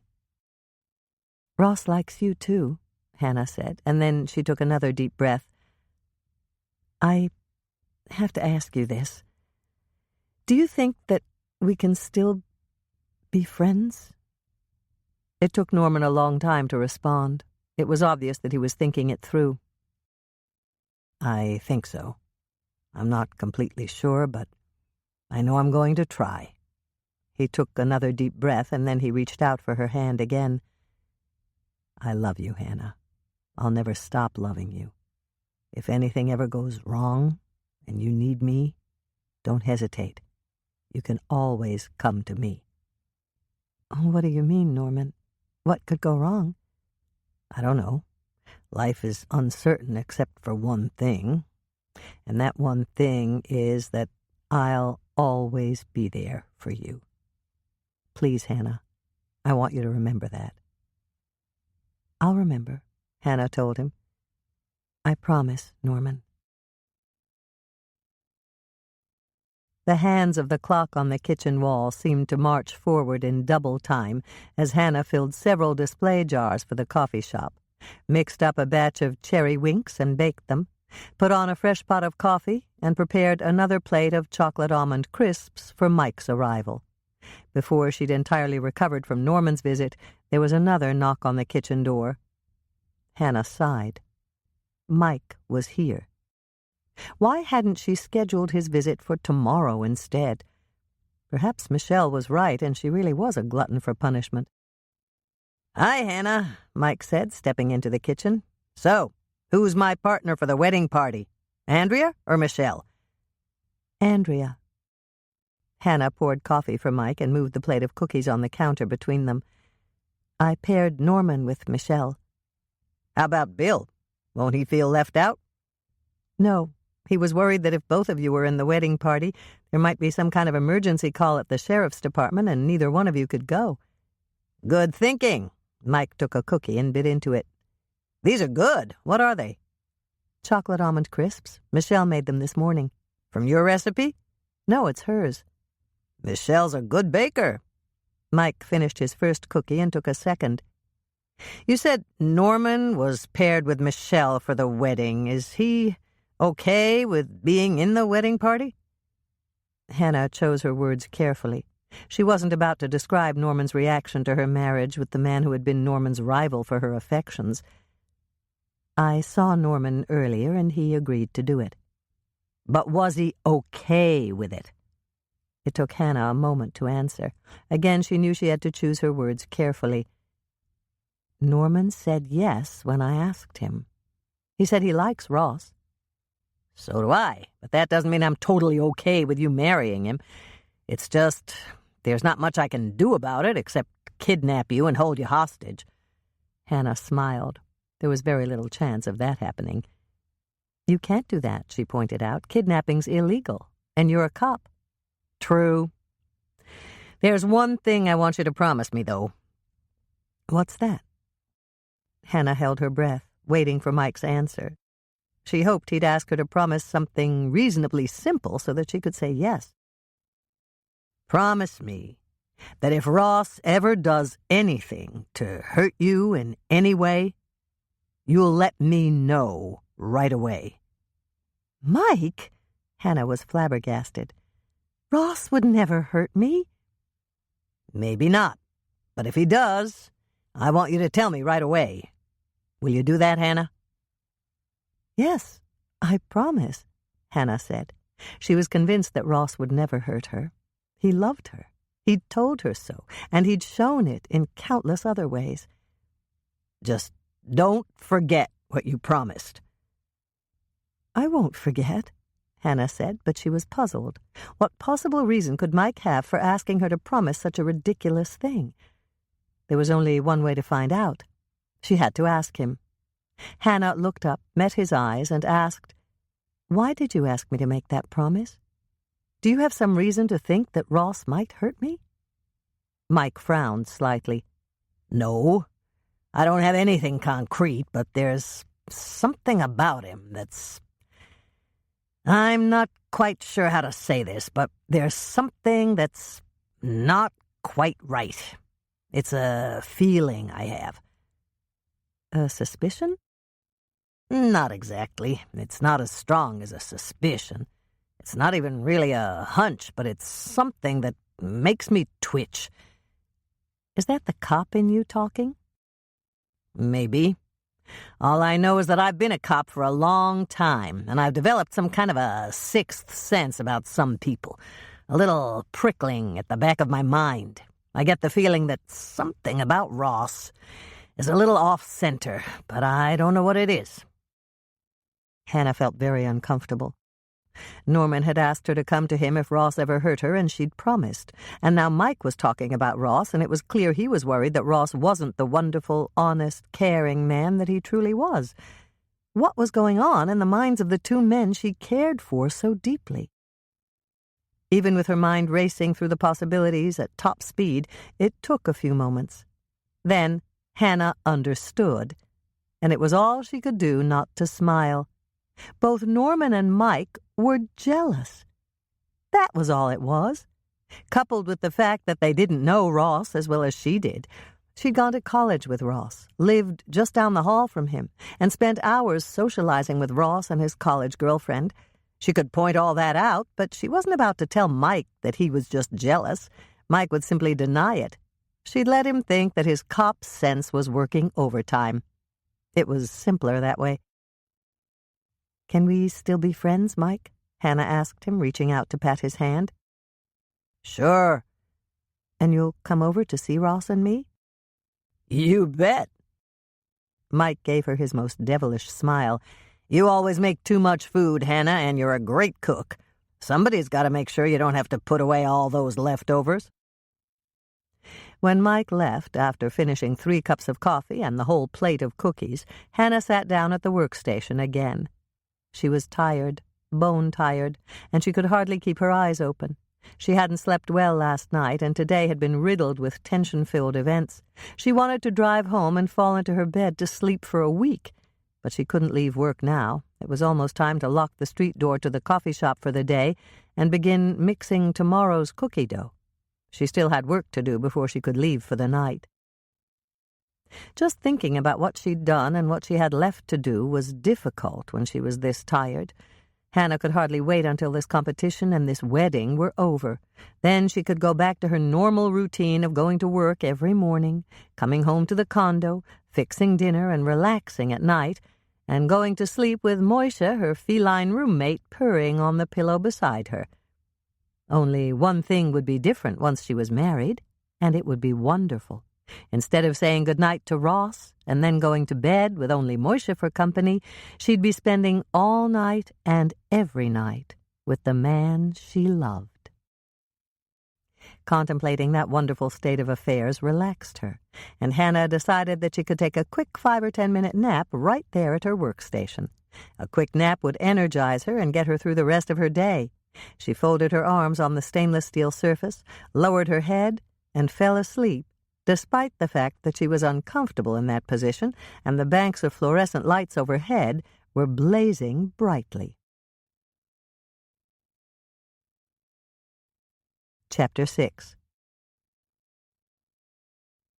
"Wake up, Hannah. It's time to go home. I'll drive." Hannah heard the voice. It was Michelle. But she was home. She was in bed, sleeping, and... No, this wasn't her comfortable bed. Hannah groaned as she sat up, blinking. She was in her kitchen at the cookie jar, and Michelle was standing next to her. She'd been so tired she'd fallen asleep at the workstation. "We can't leave yet, Michelle. We have to mix up the cookie dough for tomorrow." "It's done. Aunt Nancy, Lisa, and I did it." Hannah groaned again as she got to her feet. She was sore and stiff all over, but there was a job to be done. "I'll help you put the bowls in the cooler." "That's done, too. I saw you sleeping, and we closed early. There were only 2 ladies in the coffee shop, and we gave them coffee to go and a half-dozen cookies. Just get into your jacket, Hannah. It's a little past 4:30, and you said Ross would be there at 6. "That's right. And we still have to make corn muffins." "I told you before I'll make the corn muffins, and we already made dessert. Aunt Nancy and I tried out a recipe for pineapple crisp that Lisa gave us. We can sample it tonight for dessert and see if we like it." "Great." Hannah gave her youngest sister an appreciative smile. "I don't know what I'd do without you." "That's simple." "It is?" "Yes." Michelle grinned from ear to ear.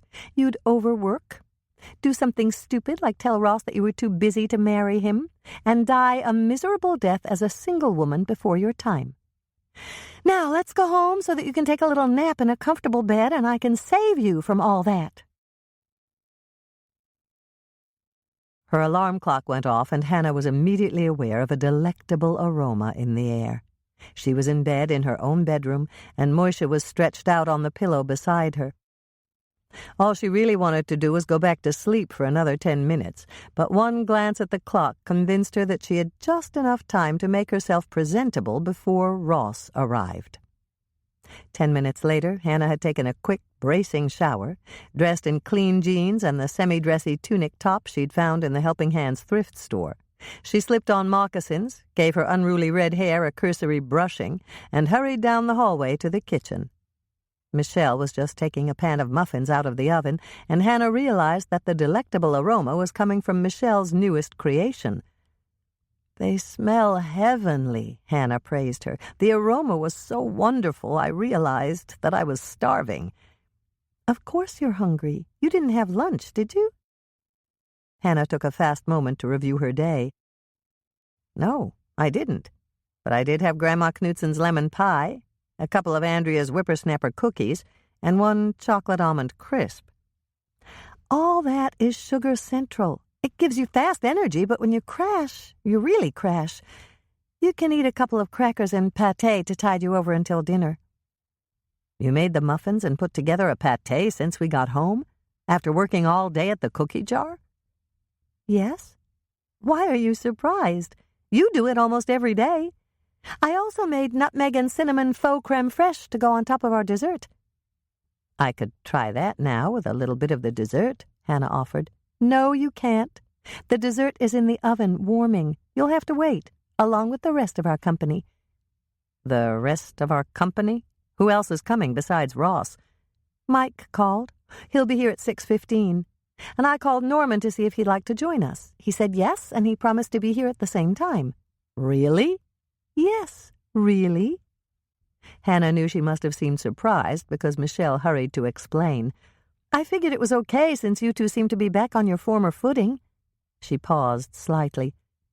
"I was right, wasn't I?" "You were. I'm glad Norman's coming, too." "Then it'll be like old times. I hope you don't mind, but I told Mike to bring Lonnie. Good. Lonnie's always welcome. But I thought he was working the night shift. Not anymore. Mike pulled him off the night desk and put him on day shift. The new rookie's got the night shift now. Great, Hannah said with a smile. This should be a fun evening. She'd been a bit depressed when she'd fallen asleep, but now she'd regained most of her energy and she felt much better. Instead of dreading a late night with company, she found she was looking forward to the evening ahead. In addition to being a great sister and a wonderful cook, Michelle had the ability to snap her out of her doldrums. "I'll set the table," Hannah offered, spreading some pâté on a cracker and popping it into her mouth. She chewed, swallowed, and asked, "Is this Mike's rainy day pâté?" "Yes. You had some Braunschweiger in the meat pan that was going to expire in a couple of days, and there was a jar of horseradish sauce. I figured I might as well use the meat before you had to throw it out." Good thinking. Hannah prepared another cracker, ate it, and headed for the cupboard to get out the plates. She was smiling as she spread a clean tablecloth on the dining room table and arranged 6 place settings. "Oh, no, you don't," Michelle said from the kitchen. "No pâté for you. There's too much horseradish in it. I'll put a couple of salad shrimp in your bowl, but that's it." Hannah heard the freezer door open, and then there was a sound of running water. Michelle was thawing the shrimp for Moishe. The next thing she heard was the clicking of kitty toenails on the floor as Moishe rushed over to his food bowl. There was the sound of something rattling against the kitty crunchies in the bowl, and then a soft yowl of appreciation. Moishe was obviously thanking Michelle for being so thoughtful. When Hannah gave him frozen salad shrimp, she simply took them out of the freezer and tossed them into his food bowl. Michelle was not only good to her, she was also good to Moishe. Once the table was set, Michelle brought Hannah a glass of white wine and motioned toward the living room couch. "Sit down and relax, Hannah. Everything's under control in the kitchen, and all we have to do is dish up when everyone's ready to eat. Do you want to watch the Food Channel and see if they're advertising the contest?" "That's a good idea." Hannah set her wine on the coffee table and took her customary place on the couch. For the 100th or so time, she wished she had a couch with built-in recliners, but there was no way she could afford the expense of a new couch. Perhaps after they were married, they could save up for one. With 2 salaries coming in, the budget wouldn't be as tight as it was right now. Michelle had turned on the television and switched to the Food Channel, but Hannah barely noticed. She took a sip of her wine and thought about a new couch and perhaps even new carpeting. She'd hated the old green carpet when she moved in, and she'd vowed to save the money to replace it, but something always came up that was of a higher priority. Perhaps she could finally replace the threadbare carpeting once they combined her monthly profits from the cookie jar with Ross's salary at KCOW-TV. "Hannah, it's on!" Michelle leaned over and tapped her on the arm, and Hannah was startled out of her dream of couches and carpets. Her photo was on the screen. "Where did they get that?" she gasped. "From me. I took it with my phone while you were in the kitchen baking. I had to submit a photo with the application for the contest." "Good heavens," Hannah groaned, staring at her photo as the camera panned the line of photos. There were 5 in all, and her photo was directly in the center. There was a smudge of flour on her nose, and her apron, the one that said "the cookie jar" on the bib, was rumpled. Every single one of the other contestants had photos that had obviously been taken by professional photographers. They stood posing, smiling at the camera in spotless toques and wearing chef's jackets. A banner across the bottom of the screen read, "Dessert Chef Competition, Live Coverage," and gave the date of the first night's competition. Hannah was given another second or two to stare at her photo and wished Michelle had asked Norman to take it, and then the row of photos changed to show the Food Channel cooking set, with Chef Christian Parker standing behind a counter filled with an array of ingredients. Hannah was about to ask Michelle to turn up the volume, hoping that they could pick up some helpful information about the judge by watching his show, when there was a knock at the door. "They're here," Michelle said, picking up the remote control.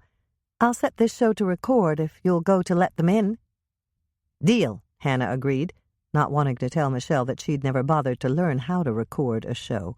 She opened the door and was surprised to see Ross standing there, all by himself. "Ross!"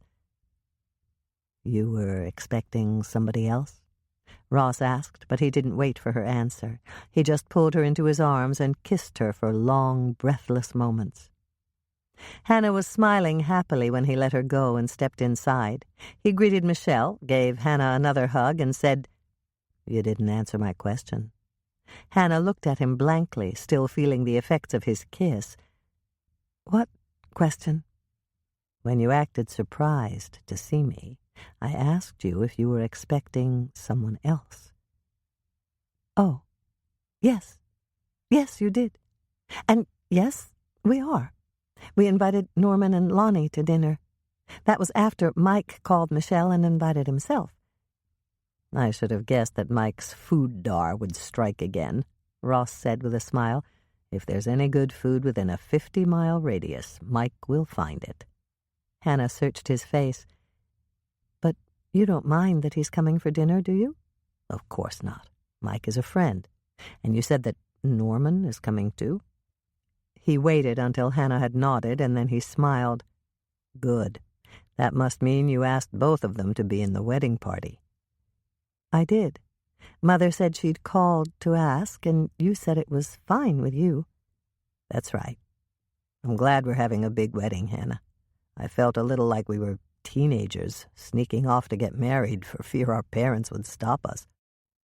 Hannah was surprised. "But you never said that to me." "You're right, I didn't. The only thing I said was that you could plan anything you wanted and it would be all right with me. And it would have been, Cookie. Really, it would have been. It's just that I like this way better. All our friends will be there and we can have a real celebration. It's the only wedding I'll ever have, and I want it to be special for both of us." "Oh, it will be with Mother at the helm. I just hope that we'll live through it." Ross gave her a curious look. "What do you mean by that?" "I mean that you can never tell what special surprises Mother might have in store for us. She may decide to have the Lake Eden players do Taming of the Shrew with real shrews." Ross threw back his head and laughed. So did Hannah, and then Michelle joined in. "I wouldn't put it past her," Ross said. Then he turned back to Hannah. "Have you ever seen a real shrew?" "I'm not really sure exactly what a shrew looks like." "It's a little like a mouse," Hannah explained. "As a matter of fact, it's sometimes called a shrew mouse. My dictionary describes it as a mole-like creature between 3 and 4.5 inches long." Michelle laughed. "That could cause real panic at a wedding reception. A lot of people are afraid of mice." "Do you think we should have Sally set traps just in case?" Ross asked her. At first, Hannah wasn't sure how to answer. She thought he was teasing her, but she wasn't entirely sure. Then she saw the twinkle in his eyes, and she shook her head. "No, let's let the shrews run wild. Then you can film it and air the footage on KCOW. If Stephanie Bascom lifts her skirts and climbs up on a table, it'll be an overnight sensation. Or, even better, maybe you can get Mayor Bascom cowering behind one of Sally's artificial trees in the dining room," Michelle suggested. "That ought to increase viewer numbers for KCOW." "Mother's afraid of mice, too," Hannah pointed out. "Maybe we should take Moishe along to the reception. He's a very good mouser. I had to take him to Mother's house once to catch a mouse in her spare bedroom." Ross laughed. "Loose shrews and enough cats to catch them. That sounds like the beginning of a comedy to me. Now, who or what is going to catch the cats?" "Dogs," Hannah answered. "Mother can gather up all the dogs on her block and drive them out to the reception." "And who or what is going to catch the dogs?" Ross carried it further. "Their owners," Michelle answered quickly. "They'll be there anyway. Everyone in Lake Eden is coming to your wedding and your reception." "It's going to be that big?" Ross asked Hannah. "I'm afraid so. Mother only knows one way to throw a party. She doesn't want to take the chance that she'll leave someone out and cause hurt feelings. So to make sure that doesn't happen, she sends invitations to everyone she knows." "And some she doesn't," Michelle added, flashing a grin at Hannah. You should have seen Hannah's high school graduation party. There were kids there that none of us had ever seen before." There was a knock on the door, and Ross reached out to give Hannah a quick hug. "Go ahead and do what you have to do in the kitchen. I'll greet the gang and let them in." Just as soon as coats had been removed, hands had been washed, and wine and beer had been poured, Ross and Hannah, Lonnie and Michelle, and Norman and Mike took seats around Hannah's big dining-room table. As they passed the pâté, conversation flowed. Norman had brought his cat, Cuddles, to play with Moisha, and the two cats were prowling around, exploring every room in the condo, looking for anything that might provide feline entertainment. Hannah noticed that at first Norman seemed a bit tense, but then Ross began to tell him about the new remote-control cameras he'd bought for the studio at KCOW, and Norman visibly relaxed. "You're taping the basketball game tonight at the high school, aren't you?" Hannah asked Ross, even though she knew he'd already gone there to set up his equipment. "Yes, but it's not taped, Hannah. We're doing a live feed." Ross turned to Norman. "I don't suppose you'd like to come and help out, would you?" A broad smile spread across Norman's face. "Sure. I'll be glad to come." "Then we'll leave together right after dinner. I still have a couple of things I have to set up before the game." "Fine by me," Norman agreed. Michelle, who was sitting next to Hannah, gave her a gentle poke in the ribs. Hannah turned to look at her, and Michelle raised her eyebrows. "Let's dish up the stew," Hannah said, knowing exactly what her sister meant. Michelle wanted to talk to her alone in the kitchen. They waited, leaning against the counter, until the conversation around the table began again. Then Michelle turned to Hannah. "Do you think that was a ruse to get Norman to leave when Ross did?" "Oh, I didn't even think of that," Hannah exclaimed, keeping her voice low so that no one around the table in the dining room could hear her.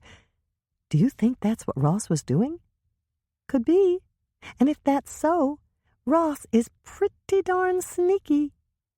"Sneaky? I'm not sure I like that idea. I'd rather think that he just wanted a friend to go with him to the game, and he knows that Norman's interested in all kinds of photography." Hannah opened the cupboard and took out 6 bowls. "Come on, Michelle. I'll dish up the stew while you take your corn muffins out of the pan and put them in a basket. We also need a bowl of sour cream for anyone who wants a dollop on top of the stew, some of that hot salsa I picked up at the Red Owl, and the bottle of Slap Ya Mama hot sauce for Mike. You can carry all those to the table while I fill the bowls. And when you come back, you can start carrying in the bowls of stew. We've got 4 hungry men out there who want to be fed." While Hannah finished dishing up the stew and Michelle carried bowls to the table, Hannah thought about what her youngest sister had said. It was rather flattering to think that Ross might be a bit jealous of Norman. She wished she could tell him that he didn't have any reason at all to be jealous, but if Ross wasn't being devious, she'd look very silly saying something like that to him. It would be wiser for her to say nothing and ignore the whole thing. Once dinner was served, Hannah received wonderful compliments on her stew. Ross even said that it was a pity the Food Channel contest was limited to desserts. Michelle's cheesy chili corn muffins were also a big hit. "Now for the dessert," Hannah said when everyone had eaten at least 2 bowls of stew and Mike had finished his 3rd. "Michelle and I need your honest opinion. We're testing desserts to see which ones we ought to bake for the competition, and Michelle baked a pineapple crisp." Lonnie grinned at Michelle. "If Shelley baked it, it's bound to be great. I don't even have to taste it to know that." "Thanks, Lonnie." Michelle took time to smile at him, and then she said, "But what we really need is your honest criticism, and any suggestions you have to make it taste even better." Hannah nodded. "Michelle's right." The 2 sisters cleared the table and carried in coffee. Then Michelle cut squares of her dessert, while Hannah carried the bowl of nutmeg and cinnamon faux creme fraiche to the table. "Just pass the bowl around and take as much as you want after we bring in your dessert. And please think about whether we should serve it to the judges with the topping already on it, or whether we should give the bowl to the judges and let them pass it to each other." Less than 5 minutes later, everyone was munching happily, and the consensus of opinion around the table was that Hannah should deliver the dessert plates to the judges, and Michelle should follow in her wake with the bowl of topping, so that the judges could taste the dessert without the topping if they wished, and then take some of the topping and judge it separately. "That'll give you 2 chances to come out on top," Norman pointed out. "One chance if they like it better without the topping, and another chance if they prefer it with the topping." "Good idea, Norman," Ross said, patting him on the back. "He's right," Mike agreed. "That'll cover all the bases." Michelle turned to Hannah. "I think we should talk to Lisa and Aunt Nancy about running a series of taste tests at the cookie jar. We could tell whoever's there, and the Lake Eden Gossip Hotline would take care of the rest." "That's a good idea, Michelle." Hannah paused and gave Mike her own version of his own devilish grin. "Who knows? It might bring in as much business as another Lake Eden murder." Green Tomatillo Stew. Grease or spray the inside of a 5-quart slow cooker with Pam or another nonstick cooking spray. Start this stew in the early morning of the day you wish to serve it for dinner. The ingredients: 2 medium onions roughly chopped, 2 pounds frozen chicken tenders, I used Foster Farms, 1 cup carrot nuggets, I used a fresh pack, the kind of carrot nuggets that you might put in a school lunchbox, 14-ounce package frozen tri-colored pepper strips, I used C&W, which is made by Birdseye, 4 stalks celery cut into half-inch pieces, 16-ounce bag of frozen pearl onions, I used Birdseye white pearl onions, 2 7-ounce by weight cans of salsa verde sauce, diced green chilies, I used 1 can of Ortega green chilies, 4 ounces by weight, diced jalapenos, I used 1 can of Ortega diced jalapenos, 4 ounces by weight. Additional ingredients. You will add these ingredients 1 hour before you're ready to serve your green tomatillo stew. 1 teaspoon garlic powder, 1 teaspoon onion powder, 2 7-ounce cans mushroom stems and pieces, not drained, 14-ounce can of green tomatillos. If your store doesn't carry these, use a 13-ounce can of chopped, stewed regular tomatoes instead. It won't be the same, but it will be tasty. 2 0.88-ounce packets of chicken gravy mix, or turkey gravy mix. I used Schilling chicken gravy mix. Hannah's first note. You may notice that there is no salt in this recipe. This is not an omission. The gravy packets that are called for in this recipe are very salty. They will usually add enough salt to the recipe. If your family would like more salt, you may add it later when you adjust the seasonings right before you serve it. Place the chopped onions in the bottom of the slow cooker. Lay the frozen chicken tenders on top of the onions. Sprinkle the frozen pepper strips on top of the chicken. Put the celery on top of the pepper strips. Place the pearl onions on top of the celery. Open the cans of salsa verde sauce and pour them over the pearl onions. Open the can of diced green chilies. If there's any liquid, you can add that to your stew. Then sprinkle the chilies over the top of the salsa verde sauce. Hannah's second note. Caution, if you use your fingers to sprinkle in the chilies, wash your hands immediately. If you touch your eyes without washing your hands, your eyes will burn and smart from the chilies. Cover your slow cooker with the lid, plug it in, and cook it on low for at least 8 hours. Hannah's third note. If you cook on low in a slow cooker, the time is not that critical. You'll need 8 hours of cooking time, but if you don't get back home for 9 or 10 hours, that's okay too. When you get home from work, give the contents of the slow cooker a good stir, and then add the additional ingredients in this order. Sprinkle the garlic powder over the top. Sprinkle the onion powder over the top of the garlic powder. Stir the contents of the crock again to mix in the ingredients you just added. Add the 2 cans of mushrooms, liquid and all. Stir them in. Sprinkle in 1 packet of gravy mix and stir that in. Reserve the second packet of powdered gravy mix for later if you need it. Put the lid on the crock pot, turn it up to high, and let the contents cook for another hour. Right before you're ready to serve, take off the lid of the slow cooker and taste the broth again. If it's not thick enough, stir in the second packet of powdered gravy mix, put the lid on again, and let it cook for another 5 to 10 minutes. Hannah's fourth note. Some people like this stew with a dollop of sour cream with fresh salsa on top of the bowl. Have these bowl toppers handy on the table if your family likes them. Hannah's fifth note. If you invite Mike Kingston for dinner, or anyone else who likes things very spicy, make sure you have a bottle of Slap Ya Mama hot sauce on your table. If your guest is Mike, have a big bottle.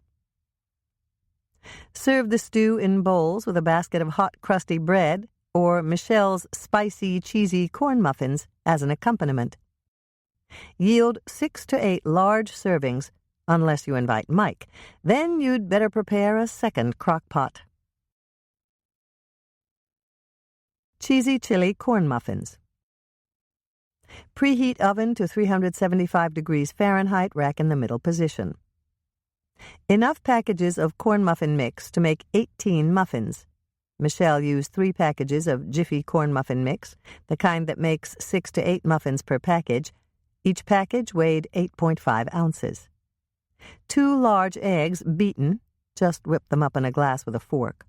14.15-ounce net weight can of creamed corn.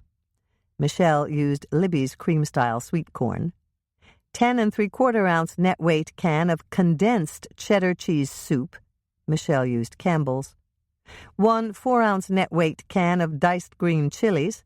Michelle used Ortega diced green chilies.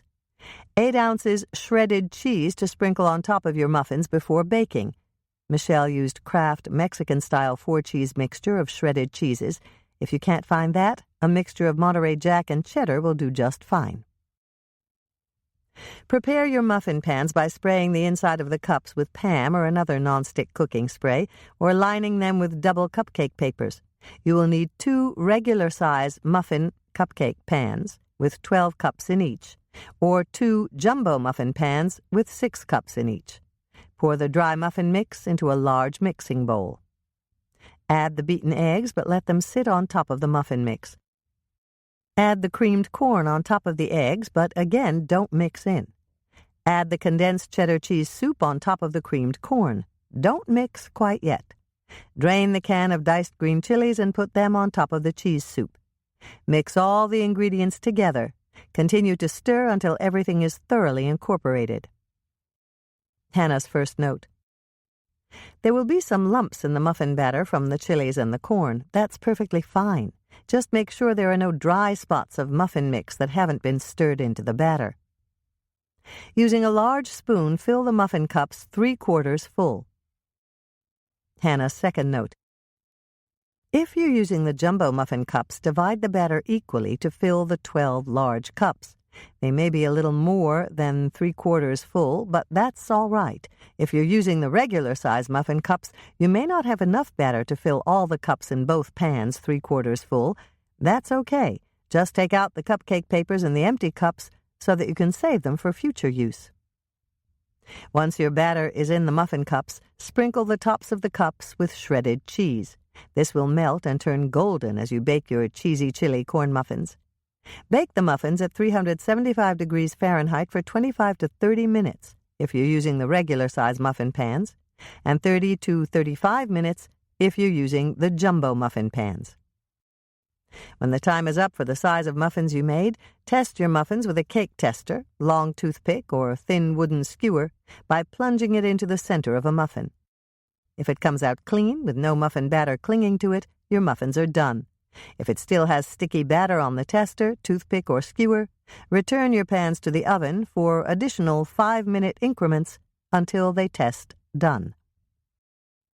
Remove your muffins from the oven and let them cool in the muffin pans on wire racks or on cold stove burners for at least 10 minutes. Then turn the muffins out of the pans and cool them right side up on wire racks until they feel warm, not hot. Then line a basket with a napkin and place them inside to serve them. Serve your muffins with plenty of soft butter. They're delicious. Yield approximately 18 regular-size muffins or 12 jumbo muffins. Michelle's note. Despite the fact that Mike was there the night I first made these, there were 2 muffins left over. Hannah and I stored them in a sealed plastic bag in the refrigerator and heated them in the microwave to have for a snack. If there had been more leftover muffins, we would have sealed them in a freezer bag and frozen them to accompany another meal. Chapter 7.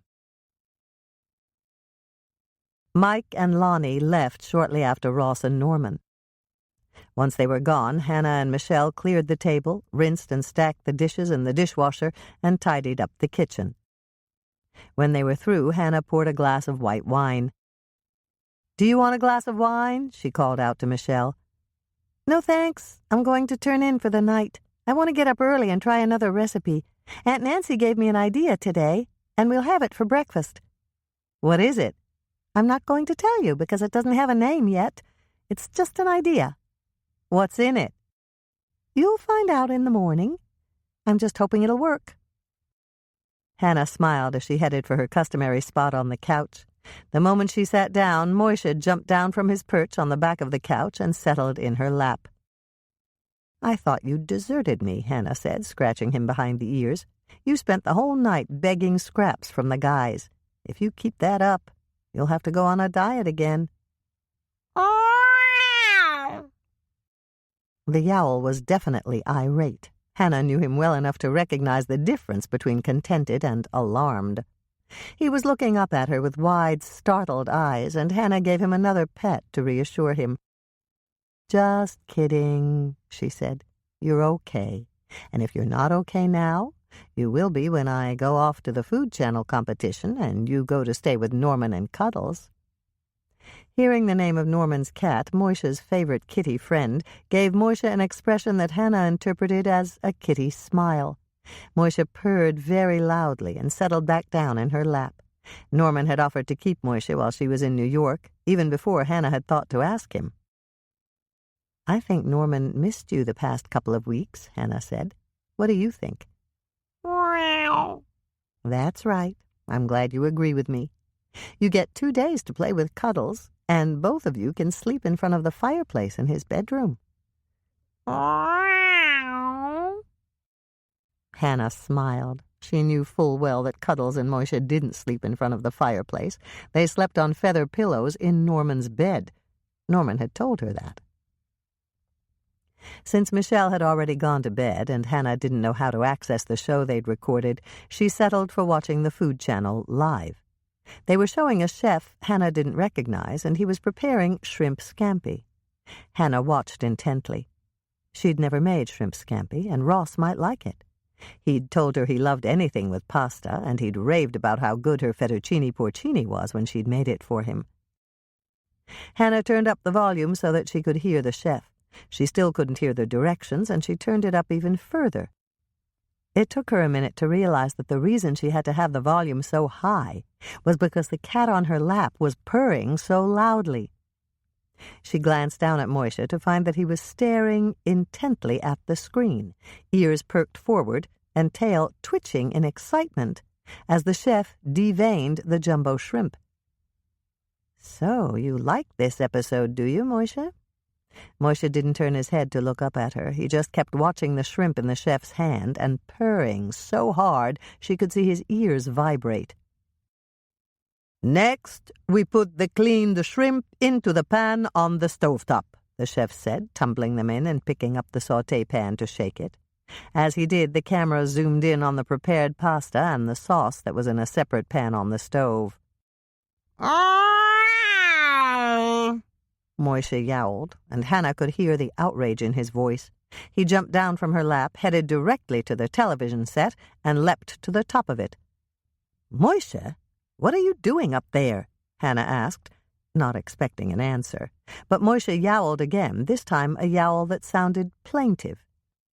"Relax. They'll show the shrimp again," Hannah told him. "Jump down and you can watch it from my lap." But it seemed that her cat had other ideas, because he inched forward and draped himself over the front of the television set, hanging over with his head and his front legs so that he could look down at the screen.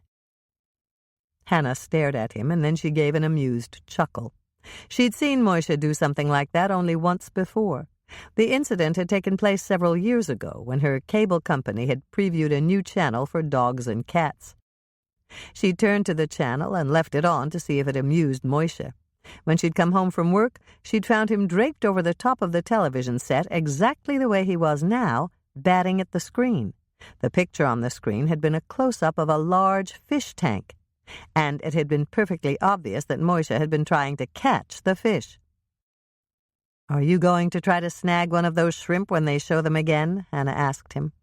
He just lifted his head to look at her, gave her a glance that she was sure meant, "Don't bother me, lady," and lowered his head so he could go back to watching the screen again.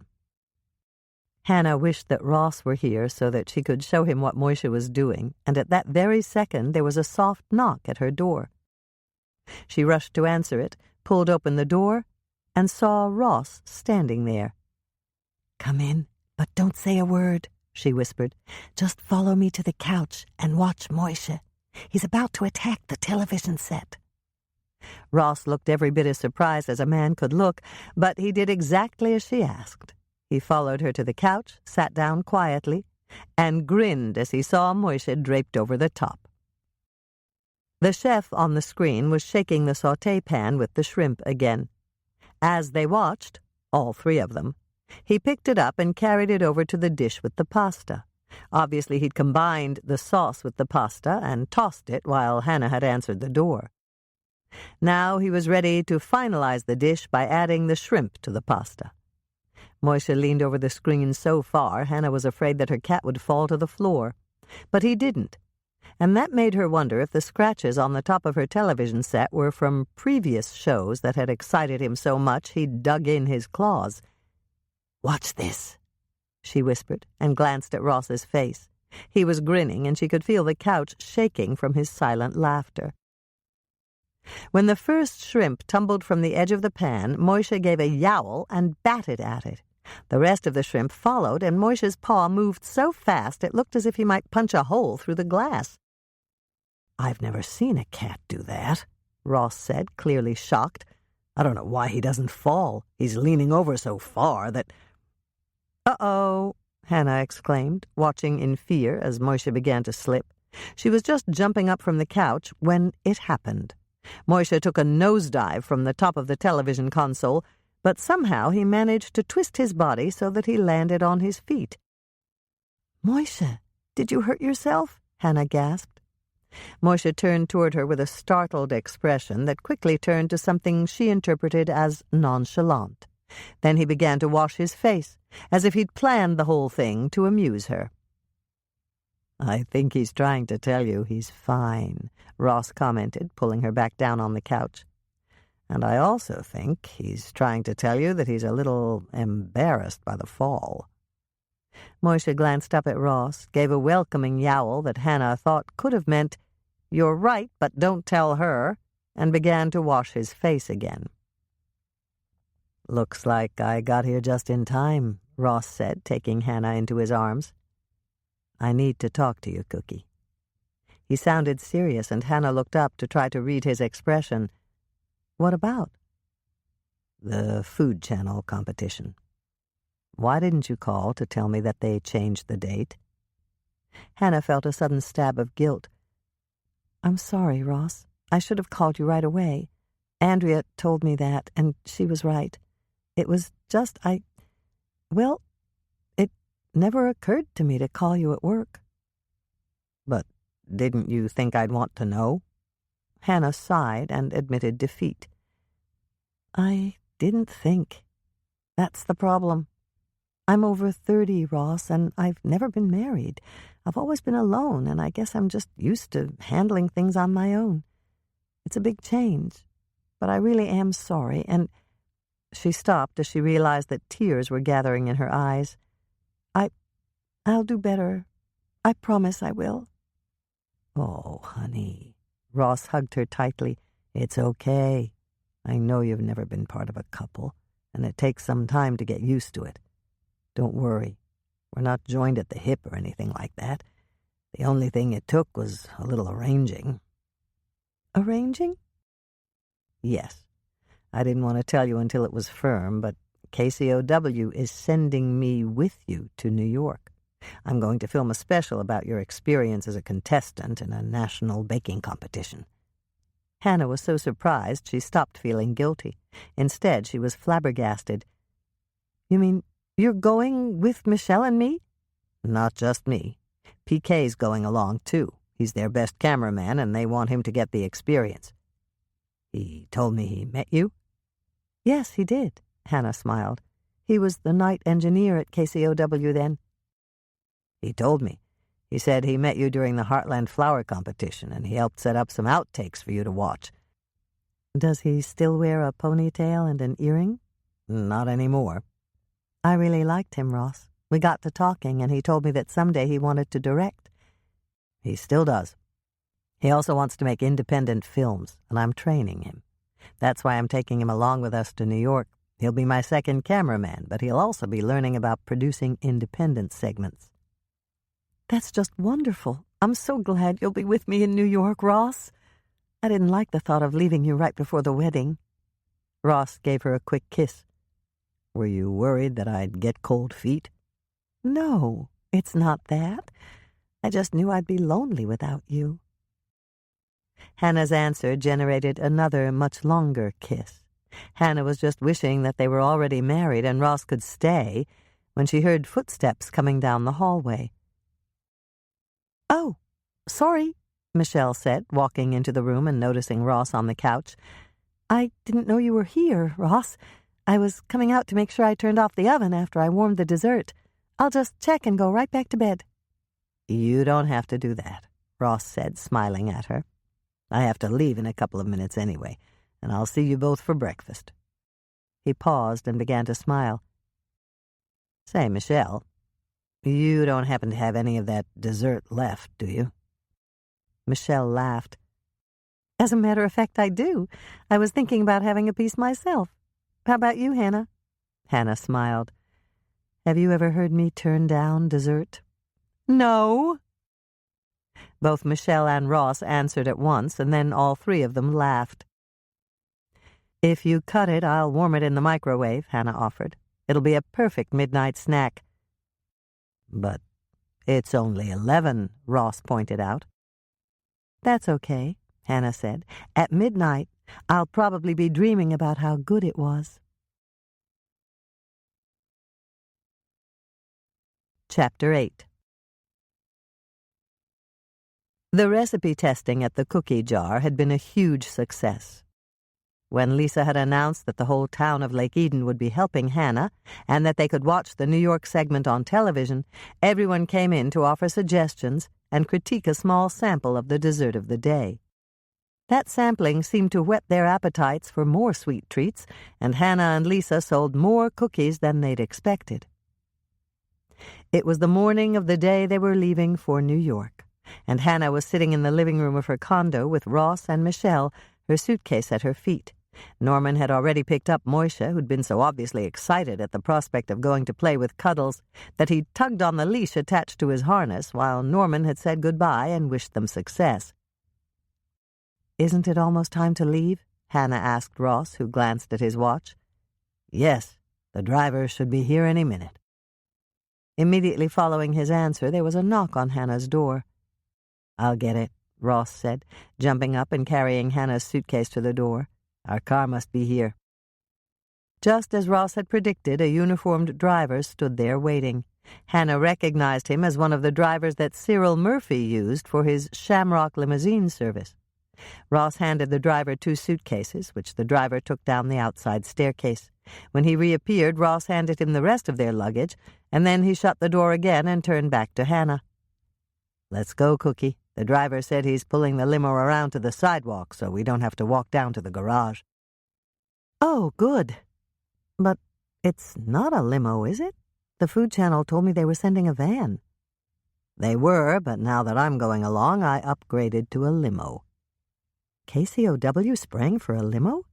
Hannah asked him, amazed that the radio and television station that had a reputation for being on a tight budget would go to those lengths to make them comfortable. KCOW allowed a certain amount for PK and me, and I picked up the rest. Ross walked to the couch and took her arm to help her up. I wanted my bride-to-be and her sister to ride to the airport in comfort. Hannah waited until they were in the limo and the driver had pulled out of her condo complex. Hannah leaned close to Ross. Can you afford something like this on KCOW's salary? She asked in a low voice. Don't worry about it, Hannah. It's tax-deductible because I still have my status as an independent producer. Didn't I tell you that I transferred my bank account here to Lake Eden First Mercantile Bank? Doug Grierson handled it for me. But isn't a limo a lot more expensive than a van? Ross laughed. No, not if you compare the price to L.A. I can afford it. I didn't spend much money when I was living in California, and I've made a lot of money since I moved here. We can afford a limo for such an important trip. Hannah felt a warm glow. Ross had said we instead of I. That meant he was already thinking of them as a couple.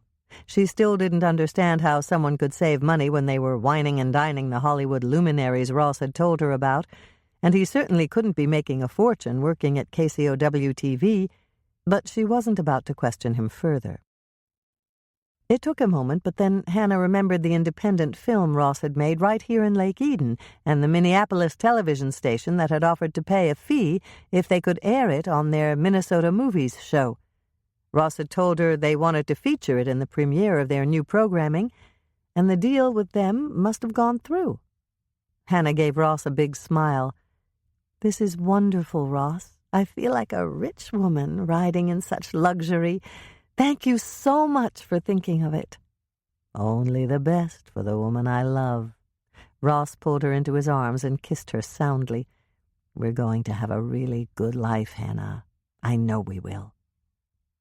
"Yes," Hannah said, but something was niggling at the back of her mind. How much money was there? And would it run out if Ross continued to spend it on limos like this? But he had said it wasn't expensive compared to Los Angeles prices, and this was a once-in-a-lifetime experience. She highly doubted that she'd ever be invited to be part of a national competition again. She really should relax, enjoy herself, and trust the man who would soon be her new husband. The time passed quickly when you were riding in a limo and didn't have to worry about driving or directions or traffic. Cyril's driver was a thorough professional, and he got them to the airport early. He idled at the curbside check-in, got a skycap to check them in, get their boarding passes, and load their luggage. After a brief moment with Ross, the driver drove away. Then they all walked into the airport. "Let's get through security, and then we'll go up to the Sky Lounge," Ross said, picking up Hannah's carry-on and his. PK did the same for Michelle, and they headed off to security. The lines were short, and they were through in less than 10 minutes. Ross led them down the hallway, through a door marked Members Only that required a key card, and checked them in with a man at a huge desk in front of an elevator. Then he took them around a corner to another, smaller elevator. "We go up in this one," he told them, slipping his key card into the slot again. Before Hannah could even think to ask where this elevator went, the doors opened and Ross motioned them inside. He inserted his card in a slot near the front, the doors closed, and the elevator began to rise. "There aren't any buttons on this elevator," Michelle said, staring at the blank panel where the buttons for the floors would have been in most elevators. "That's because this is an express elevator that only goes to one place," Ross told her. Almost before the words were out of his mouth, the elevator slowed to a stop, and the door opened to reveal another desk with a man in a suit sitting behind it. "Good morning, sir," the man greeted Ross, taking the card Ross handed to him. He scanned it in some sort of card reader and gave Ross a welcoming smile. "Everything is ready for you, Mr. Barton. Please follow me." Ross motioned them forward, and they followed him to a lounge on the top floor of the airport, where they took swivel chairs around a black onyx table. A smiling waitress arrived almost immediately to take their drink and breakfast orders from the menus on the table. Once she'd left, Hannah turned to Ross. "There's no one else here," she commented. "That's because it's early. It'll fill up in a couple of hours." "We must have gotten here right after they opened," Michelle said. "No," Ross shook his head. "They're open 24 hours a day for members." "Does it cost a lot to belong to a club like this?" Hannah asked, hoping she didn't sound worried. It's worth it if you fly as much as I do, or as much as I used to do. Everything's free, including the drinks, and there are cubicles where you can stretch out and rest if your flight is delayed. What if you fall asleep? PK asked. They wake you in time to catch your flight, and they have their own private cart waiting to take you to the gate. You get full VIP service, and you don't have to wait in those uncomfortable chairs in the waiting area by the gate. Their breakfast arrived, and Hannah was momentarily distracted. She'd ordered smoked salmon with capers, cream cheese, and toast points. It was so artfully arranged and presented on a bone china plate. It was so attractive that it could have been used on a gourmet magazine cover. "Gorgeous," Michelle breathed, and Hannah glanced at her sister's plate. Michelle had ordered eggs Benedict, and again the breakfast entree was so beautifully arranged it could have starred in a magazine photo. The food looked lovely in the Sky Lounge, and the service left nothing to be desired. But how did their breakfast entrees taste? There was only one way to find out, and Hannah could hardly wait. She spread cream cheese on a toast point and sprinkled on some capers. She'd learned that from Dolores. Capers tended to roll off if you put them on top of the salmon, but if you pressed them down into the layer of cream cheese, they stayed in place until you could eat them. Breakfast was wonderful. It was clear that everyone loved it because there was total silence while they ate, and every one of them finished every bite. 4 cups of excellent coffee later, a pleasant-looking young woman wearing an airline uniform approached their table. "Your flight is ready, Mr. Barton," she said, smiling at Ross. "Thank you," Ross said, rising from his chair. Hannah and everyone else followed suit. It was obviously time to go. "Please follow me," the young woman said, leading them to the elevator. And when they'd reached the ground floor, she escorted them past the front desk and led them to a motorized cart driven by a uniformed driver. "Please be seated," she told them. "Your flight is waiting for you. We wish you a safe and pleasurable journey to New York." Hannah was impressed, and she glanced at Ross. He seemed to be taking the special treatment they'd received in stride. Of course, Ross had flown many more times than she had. Hannah's only flight thus far had been on the private jet that had carried her sisters, Doc, and Dolores to Las Vegas.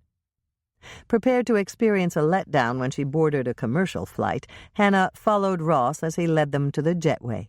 The long, carpeted section was completely deserted, and she turned to him with a frown. "We're flying a commercial jet, aren't we?" she asked. "Yes, we are. It's my favorite airline." "Good, but where are all the other people?" Ross turned to her with a smile. "They're on the plane already. The people in the Sky Lounge wait until boarding is complete. They board last, so that they don't have to stand in line." Hannah was a bit nervous as she walked up the ramp. She'd heard horror stories about commercial flights.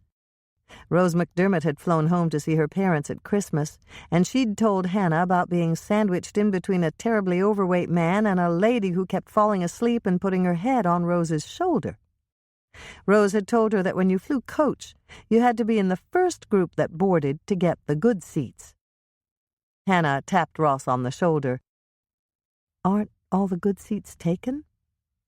"Yes, but I'm a Sky Lounge member, and they saved our seats for us. Don't worry, Cookie. You'll be very comfortable on the flight." His promise was good enough for Hannah. Ross had been right about everything so far. She smiled and followed him to the end of the jetway and entered the plane right behind him. "Would you like the window or the aisle?" Ross asked her, gesturing toward the bulkhead seats on the right of the plane. "The window, please. But those aren't our seats. According to the diagram the Food Channel sent me, we're near the back of the plane." "Not anymore. We have these 2 bulkhead seats, and Michelle and PK have the ones right across the aisle from us." Hannah was almost afraid to ask, but she did. "But weren't we supposed to be in coach?" "Yes." Ross gave her a little hug. "I called the airline and upgraded all of us. I may not be flying much in the job I have now, and I figured I'd better use my frequent flyer points for something." "Well, "Thank you," Hannah said, stretching out in the wide, comfortable seat. At least Ross hadn't paid extra for this. "This is just wonderful, Ross." Ross gestured at the stewardess who was coming down the aisle. "What would you like to drink?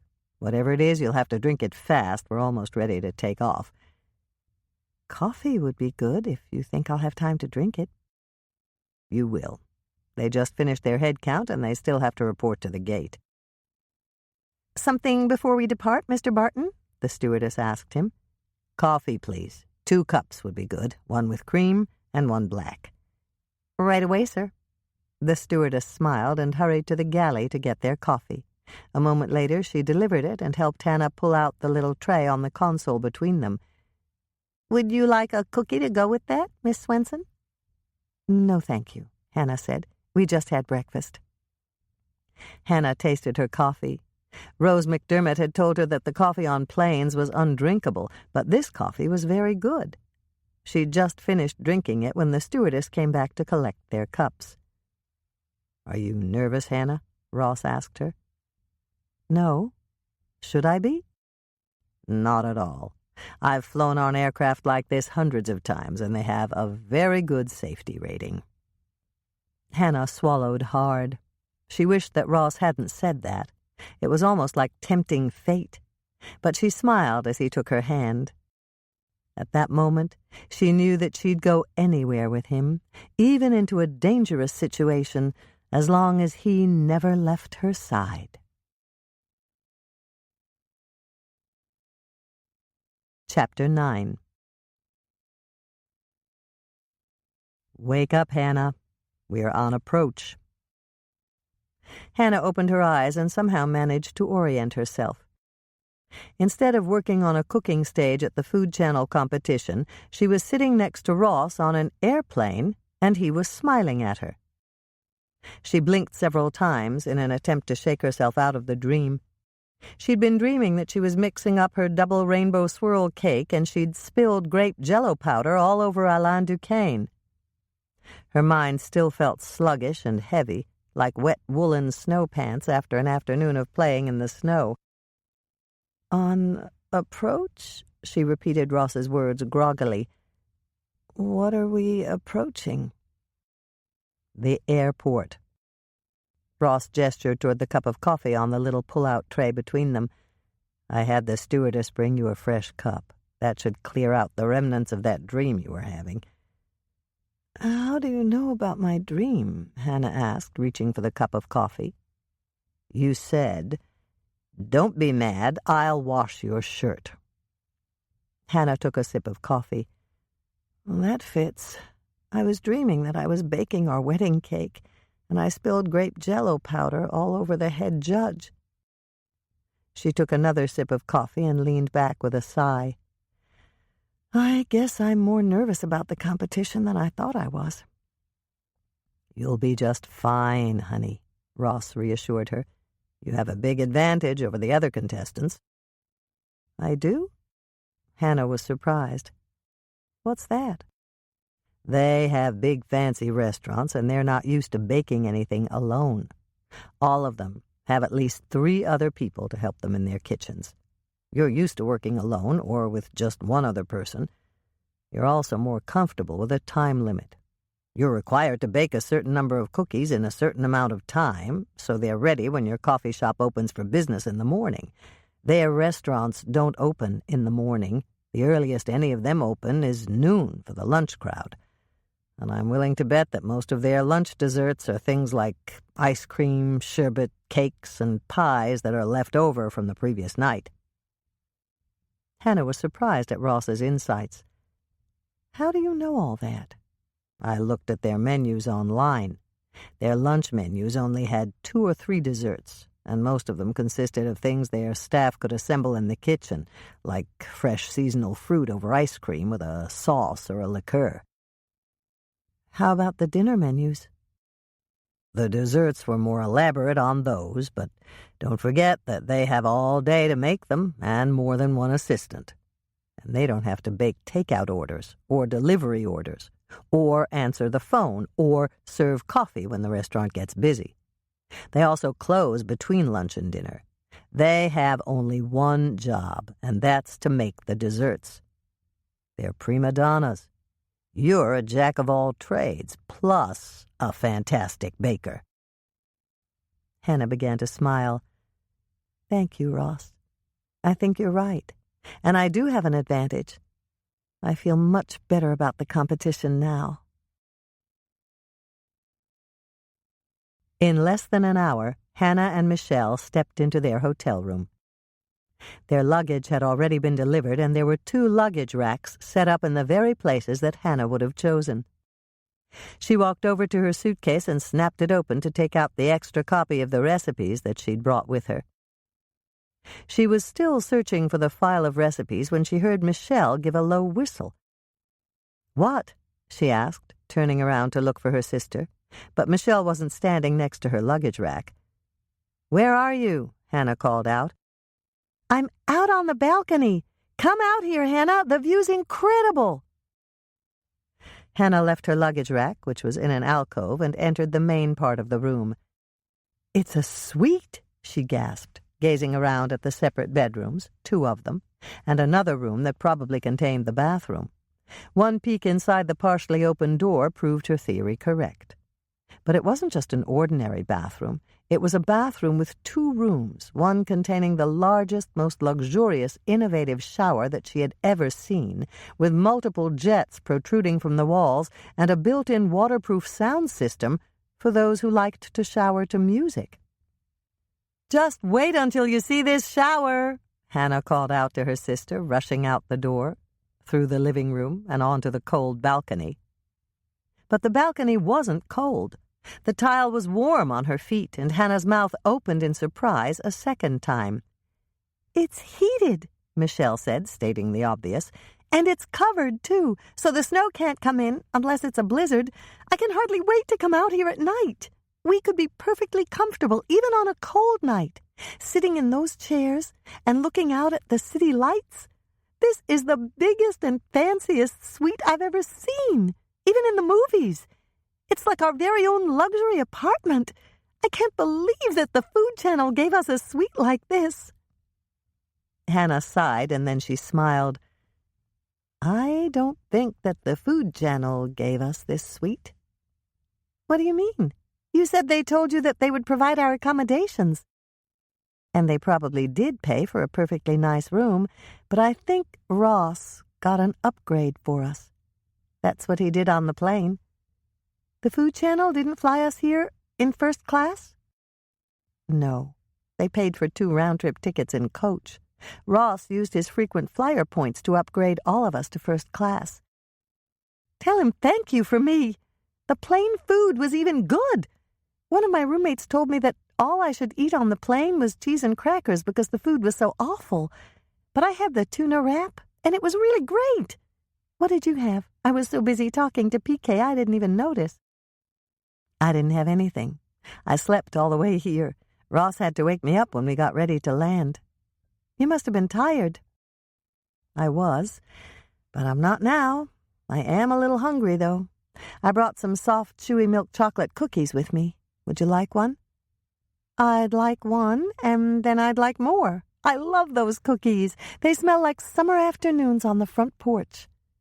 "You're right. They do. The only thing we're missing is the mosquitoes." "I could live without those." Michelle followed Hannah back inside and waited until she found the cookies in her suitcase. "Shall we unpack and then take a walk to get a feel for the city?" "Sounds good to me. Ross and PK are going to be busy all afternoon getting their equipment in order, and the Food Channel car doesn't pick us up until 6. "That's for orientation, right?" "That's what they told me. We have to sign a bunch of papers, and then we get to walk around our cooking stage and examine the contents of the pantry. Tomorrow morning's our time to practice. The sheet the Food Channel representative gave me at the airport says our time slot is from 10 to 1. "And the competition is at 7 that night?" "Yes, but we have to be there at 6. And then we fly out the next afternoon to the hometown of whoever wins the hometown challenge."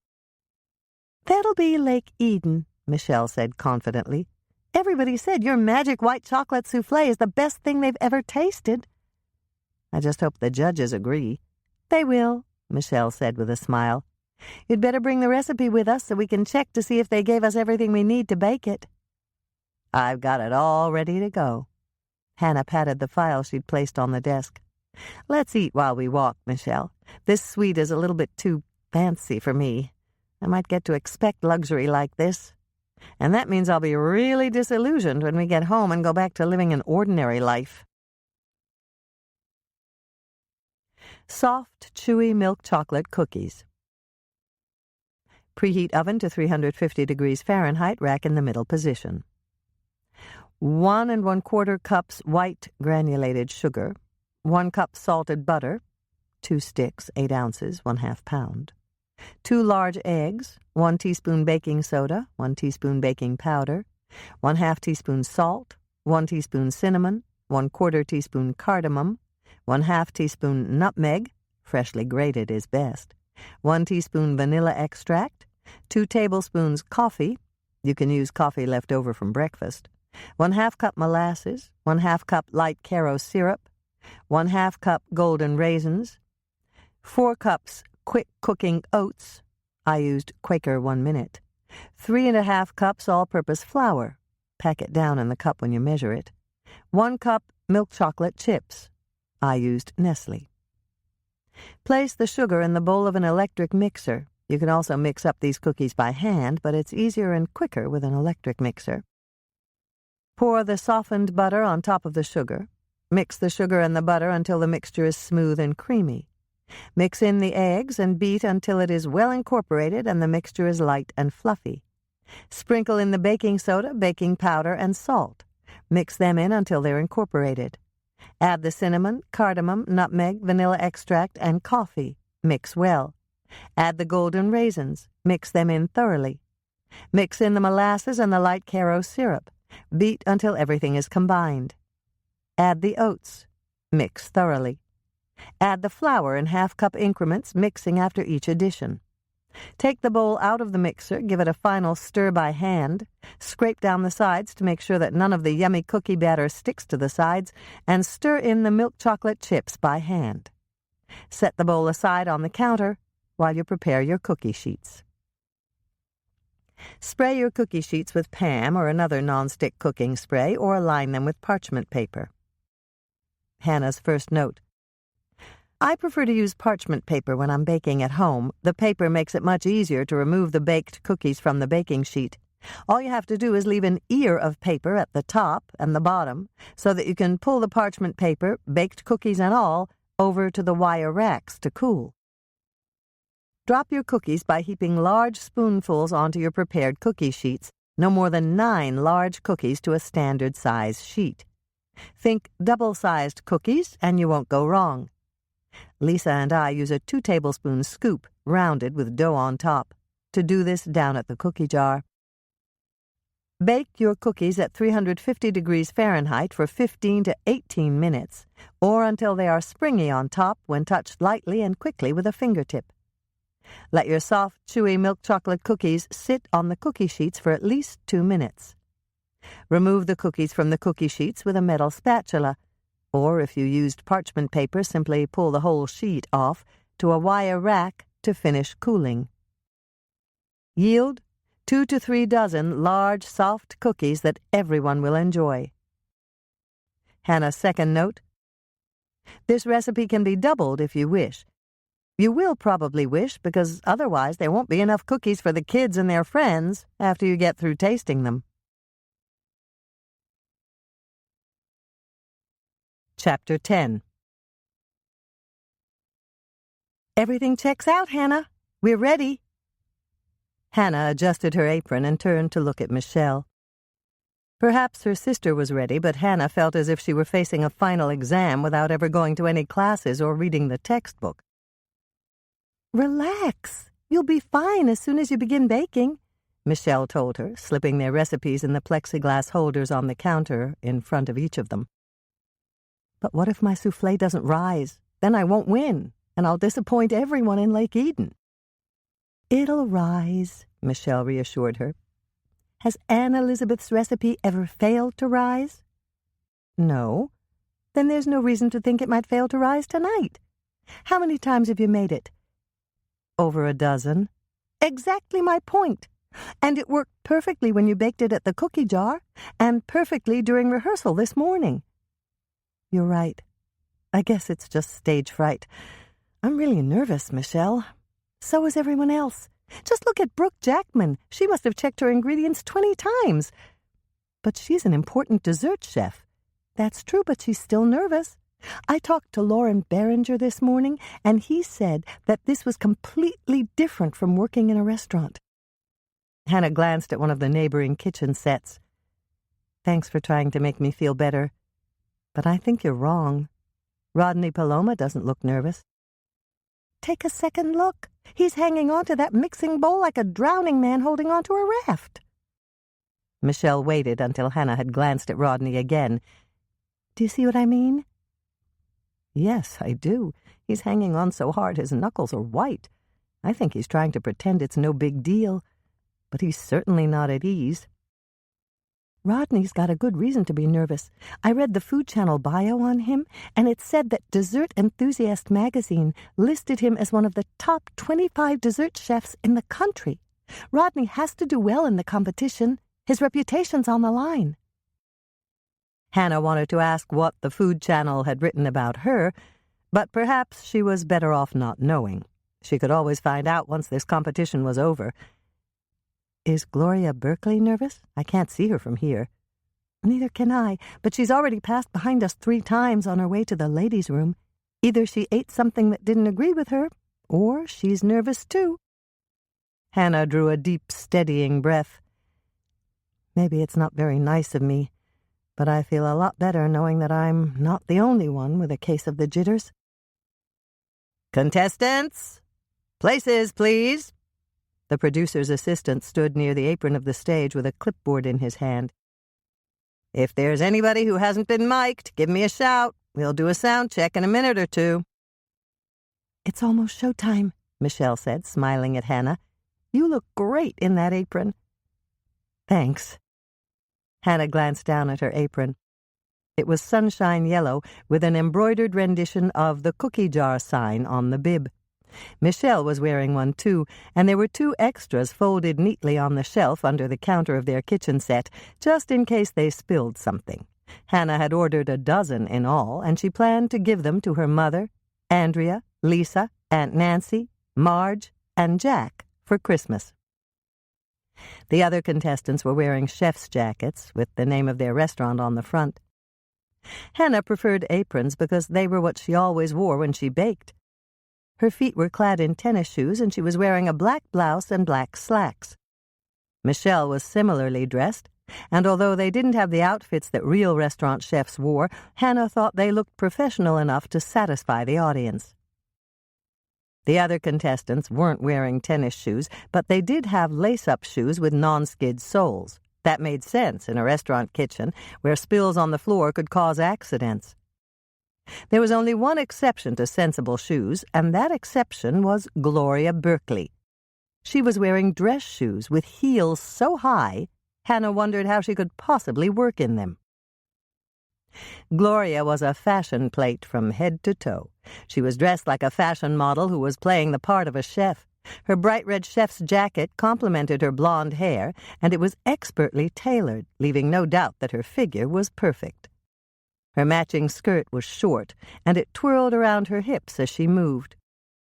When they'd first come in and Hannah had seen Gloria, she'd commented in an aside to Michelle that she hoped Gloria wouldn't drop anything during the competition, because if she did, and if she bent over to pick it up, their show might receive an X rating. Of course, Hannah had been joking, but she did think that Gloria's outfit was entirely inappropriate for a baking competition. "All right, contestants and assistants," the producer's assistant spoke again. "We're almost ready to begin. As we introduce you and you hear your names, do some bit of business with the ingredients on your workstation. Don't actually start to prepare up your entry, but rearrange an ingredient or pick up a spoon or a mixing bowl. Then look up at the camera and give us a smile." "You pick up the package of chips, and I'll move the bowl," Michelle coached Hannah. We can put them back down where they were right after the camera moves on. As Hannah watched, the judges filed out of the green room. She recognized Alain Duquesne and Christian Parker from the taped show that Andrea had shown her, and she also recognized Jeremy Zales as the chef who had made the shrimp dish that had tantalized Moishe. LaVonna Brock looked exactly like the photo that accompanied her Food Channel biography, and since there were only 5 judges, the stylishly dressed 5th judge had to be the exotic ingredient importer, Helene Stone. Aunt Nancy was right about Alain Duquesne being a ladies' man, Michelle whispered to Hannah. He's staring at Gloria's skirt. So are Christian Parker and Jeremy Zales, Hannah pointed out.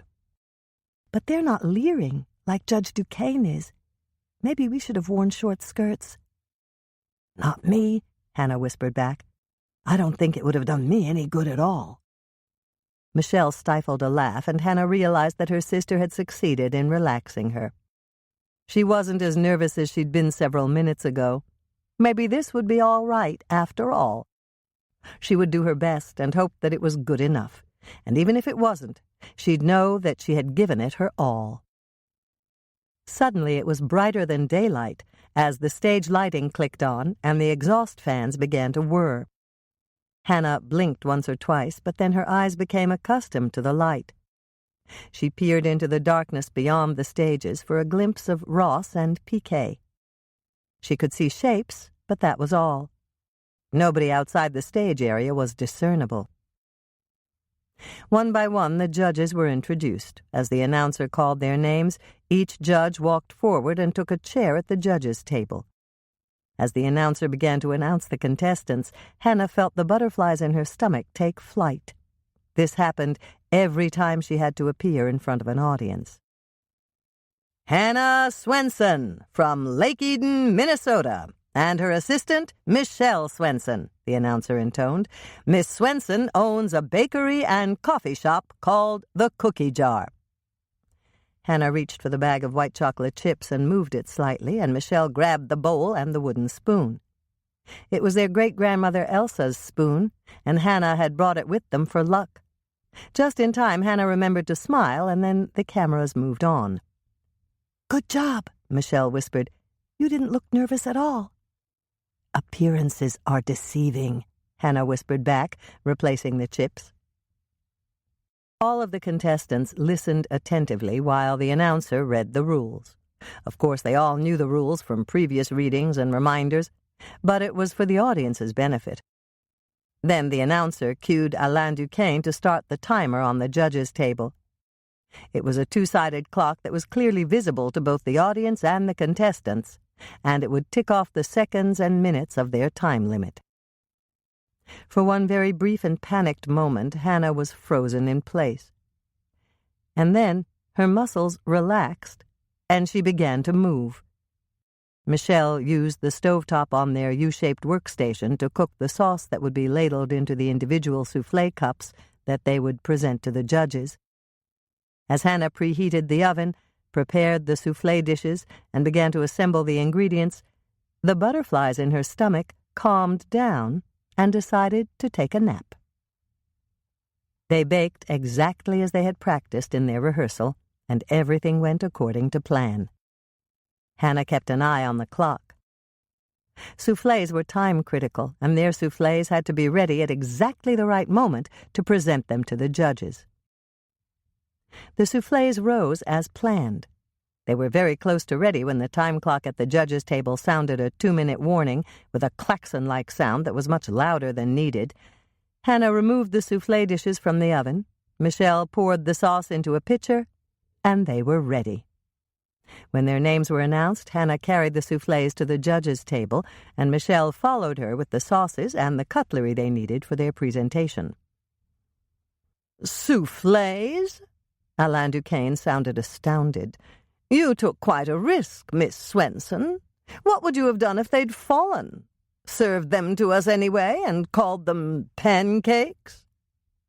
Hannah and Michelle laughed dutifully, even though the head judge's joke wasn't that funny. But he was waiting for an answer, and Hannah spoke. I've made these dozens of times, Chef Duquesne, and they've never fallen. It's a wonderful recipe.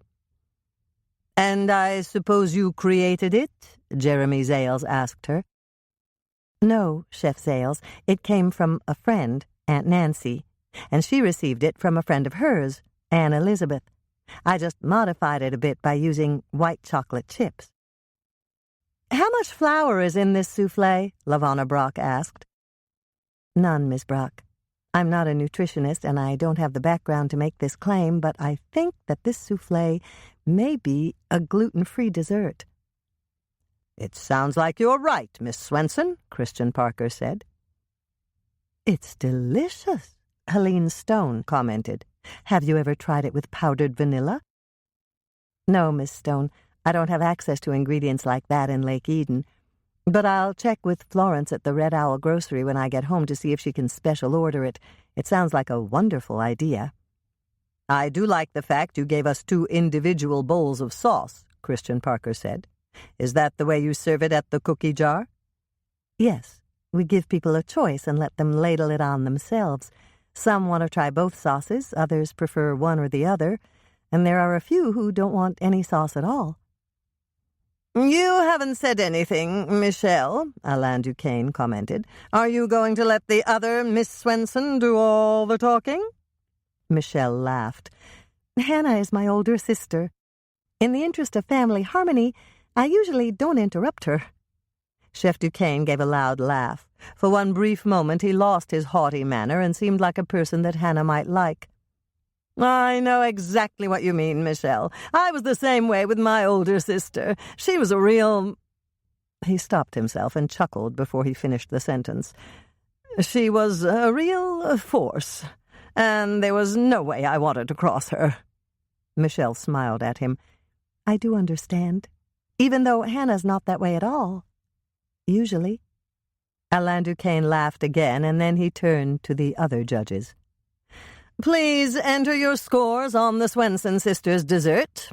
Then he addressed Hannah and Michelle again. Thank you, ladies. You may go back to your cooking stage now. I think he was hitting on you, Hannah whispered as she began to walk back to their stage. Not now, Michelle whispered back. Smile and look pleased. The camera's still on us. Both Hannah and Michelle smiled pleasantly as they walked back the way they had come. Then the giant screen above their heads went to a commercial for a new cooking show that was debuting on the Food Channel, and Hannah sighed heavily. How do you think we did? Good. They all seemed to like it. Now all we have to do is pack up our things and go back to the green room until the other contestants have presented their desserts. And then we come back for the reading of the scores, Hannah said, her hands shaking slightly as she placed the bowl she'd brought from the cookie jar in a box. That's right. We're through. And I'm glad we were first. Now we get to relax for at least 20 minutes before the finale. Hannah felt like laughing, but she didn't. Relax? Her mind queried. How can I relax when everyone back home is counting on us to bring the rest of the competition back to Lake Eden? How do you think we did? I think we did great. I doubt any other contestant will try to bake anything as tricky as a soufflé. But mine isn't tricky.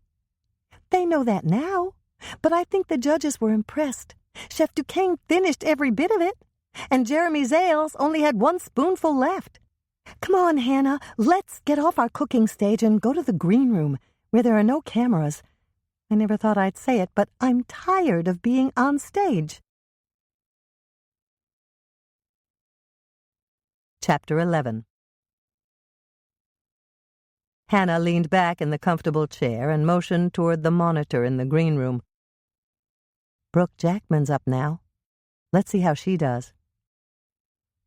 The 2 sisters watched as Brooke presented her strawberry mousse with marshmallow sauce, a rather odd combination to Hannah's way of thinking. She could understand strawberry sauce, vanilla or white chocolate sauce, or even another fruit sauce that didn't have a strong flavor, like kiwi. But she thought that a marshmallow sauce seemed a bit sweet and sticky to be served with a strawberry mousse. One by one, the judges agreed that the mousse was excellent, but the sauce failed to complement the berry creation. Brooke left the judging table looking disappointed. But then, as soon as she realized that the camera was on her, she smiled. Hannah turned to Michelle. "If Brooke comes in here, tell her that we want to taste her mousse after the contest is over for the night. And let's both tell her it's just as delicious as it looks." "I'm in," Michelle said. "Brooke is really nice, and I like her. It's a shame the judges weren't more complimentary." "That's true, but they are judges. Their job is to rate us and criticize us. All the same, let's try to make Brooke feel better if we can." In a minute or two, Brooke opened the door to the green room and came in. From the expression on her face, it was clear she knew she hadn't won the hometown challenge. "Hi, guys," she said. "You looked good out there." "Thanks," Hannah said. "So did you, Brooke." "I stunk." Brooke gave a deep sigh as she sat down in one of the chairs. "They hated my mousse." "No, they didn't," Hannah contradicted her. "They liked the mousse. They just didn't think the sauce complimented it enough." Brooke thought about it for a minute. "You're right. I never should have asked anyone else for advice." "What do you mean?" Michelle asked her. "I mean I should have stuck to what I'd planned in the first place." Hannah's eyes narrowed. She remembered seeing Brooke talking to Gloria earlier and suspected what might have happened. "Was the person who advised you Gloria Berkeley?" "Yes. She tasted my sauces and she said I should use the marshmallow sauce instead of the strawberry." "That's what I thought. What reason did she give?" "She said the marshmallow would be better because it was different and highly innovative." Brooke gave another sigh. "I know now that I was a fool for believing her. It was just that I was so nervous, and I really wanted someone else's opinion." "Don't ask Gloria for advice again," Michelle warned her. "She doesn't want you to succeed. If you want to ask someone, ask Hannah or me. We'll give you an honest answer." "Thanks." Brooke looked very grateful. "Do you think I blew the whole competition tonight?" Hannah shook her head. "Not at all. Tonight was only the first night. You have 3 more chances to impress the judges. I doubt that anyone will come in first every night." "And don't forget that all our scores are tallied at the end," Michelle reminded her. "Everyone's nervous tonight, and mistakes are bound to happen. I was listening to the judging, and they didn't say anything negative about your mousse." Brooke looked a bit more hopeful. "You're right. Chef Zales even said he liked it." "Exactly," Hannah took up the effort to reassure Brooke. "Why don't you come up to our hotel room when we get back? We'll relax and have a glass of wine and some snacks on our balcony." "Thanks, I'd love to, but it's the end of October. Isn't it really cold on your balcony?" "No, it's heated," Michelle explained. "Hannah's fiancé upgraded us to a really nice suite. You've got to see it, Brooke. It's the fanciest place I've ever been." "Michelle is right. You've got to see it," Hannah said, smiling at Brooke. "Are you sure that you want me to come over?" Brooke sounded very tentative, and Hannah gave her a quick nod.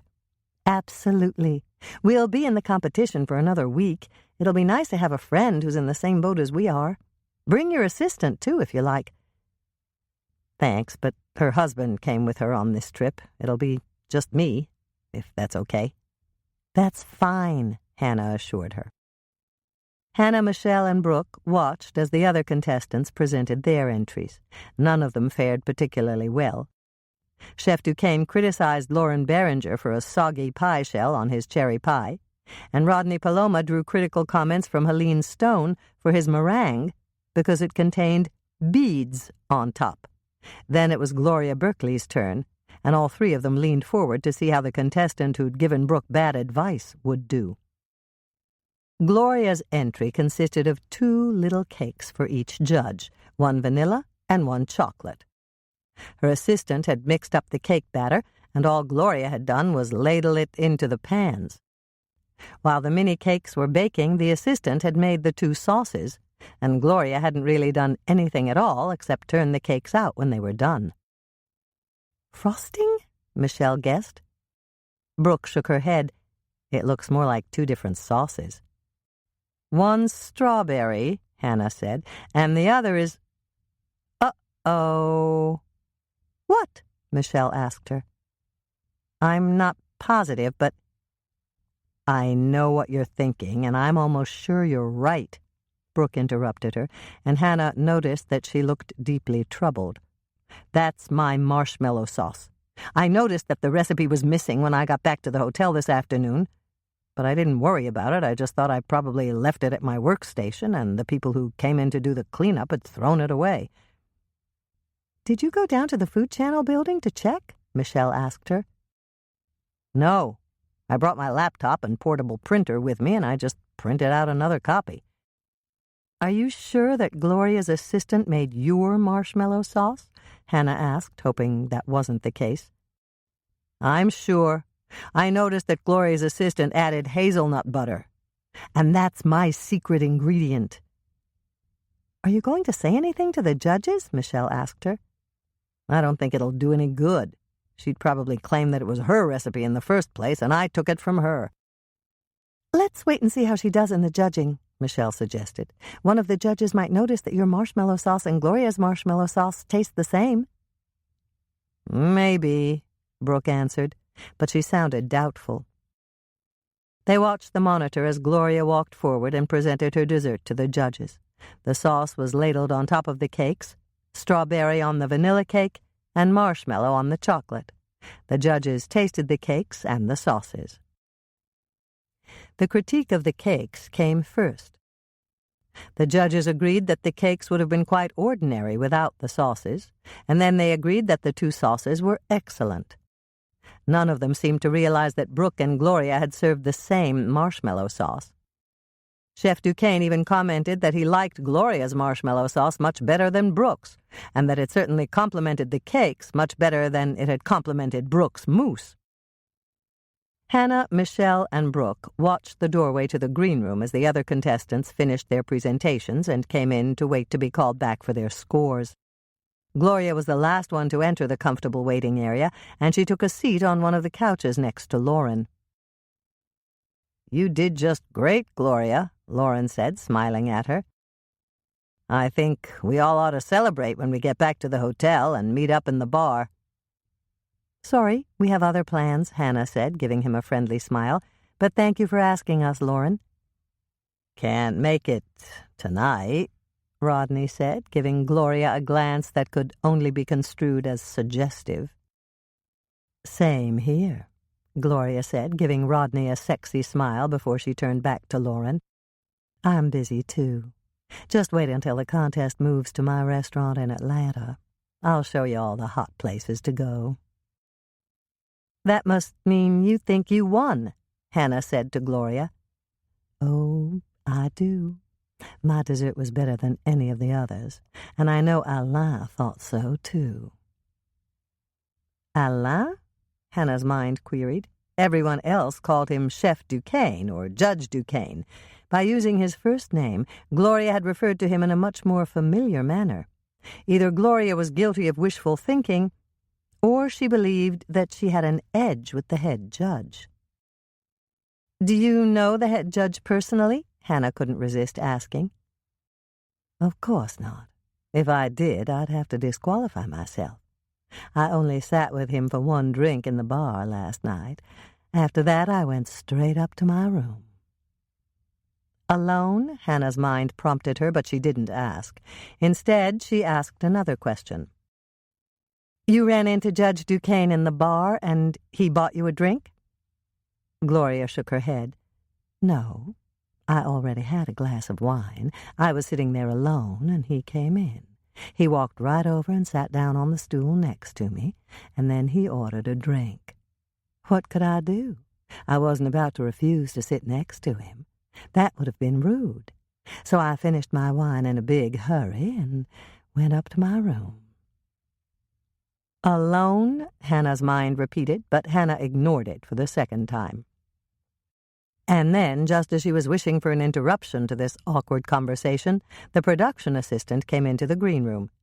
Please follow me, single file, and take your places at your cooking stages. The judges are ready to announce the scores.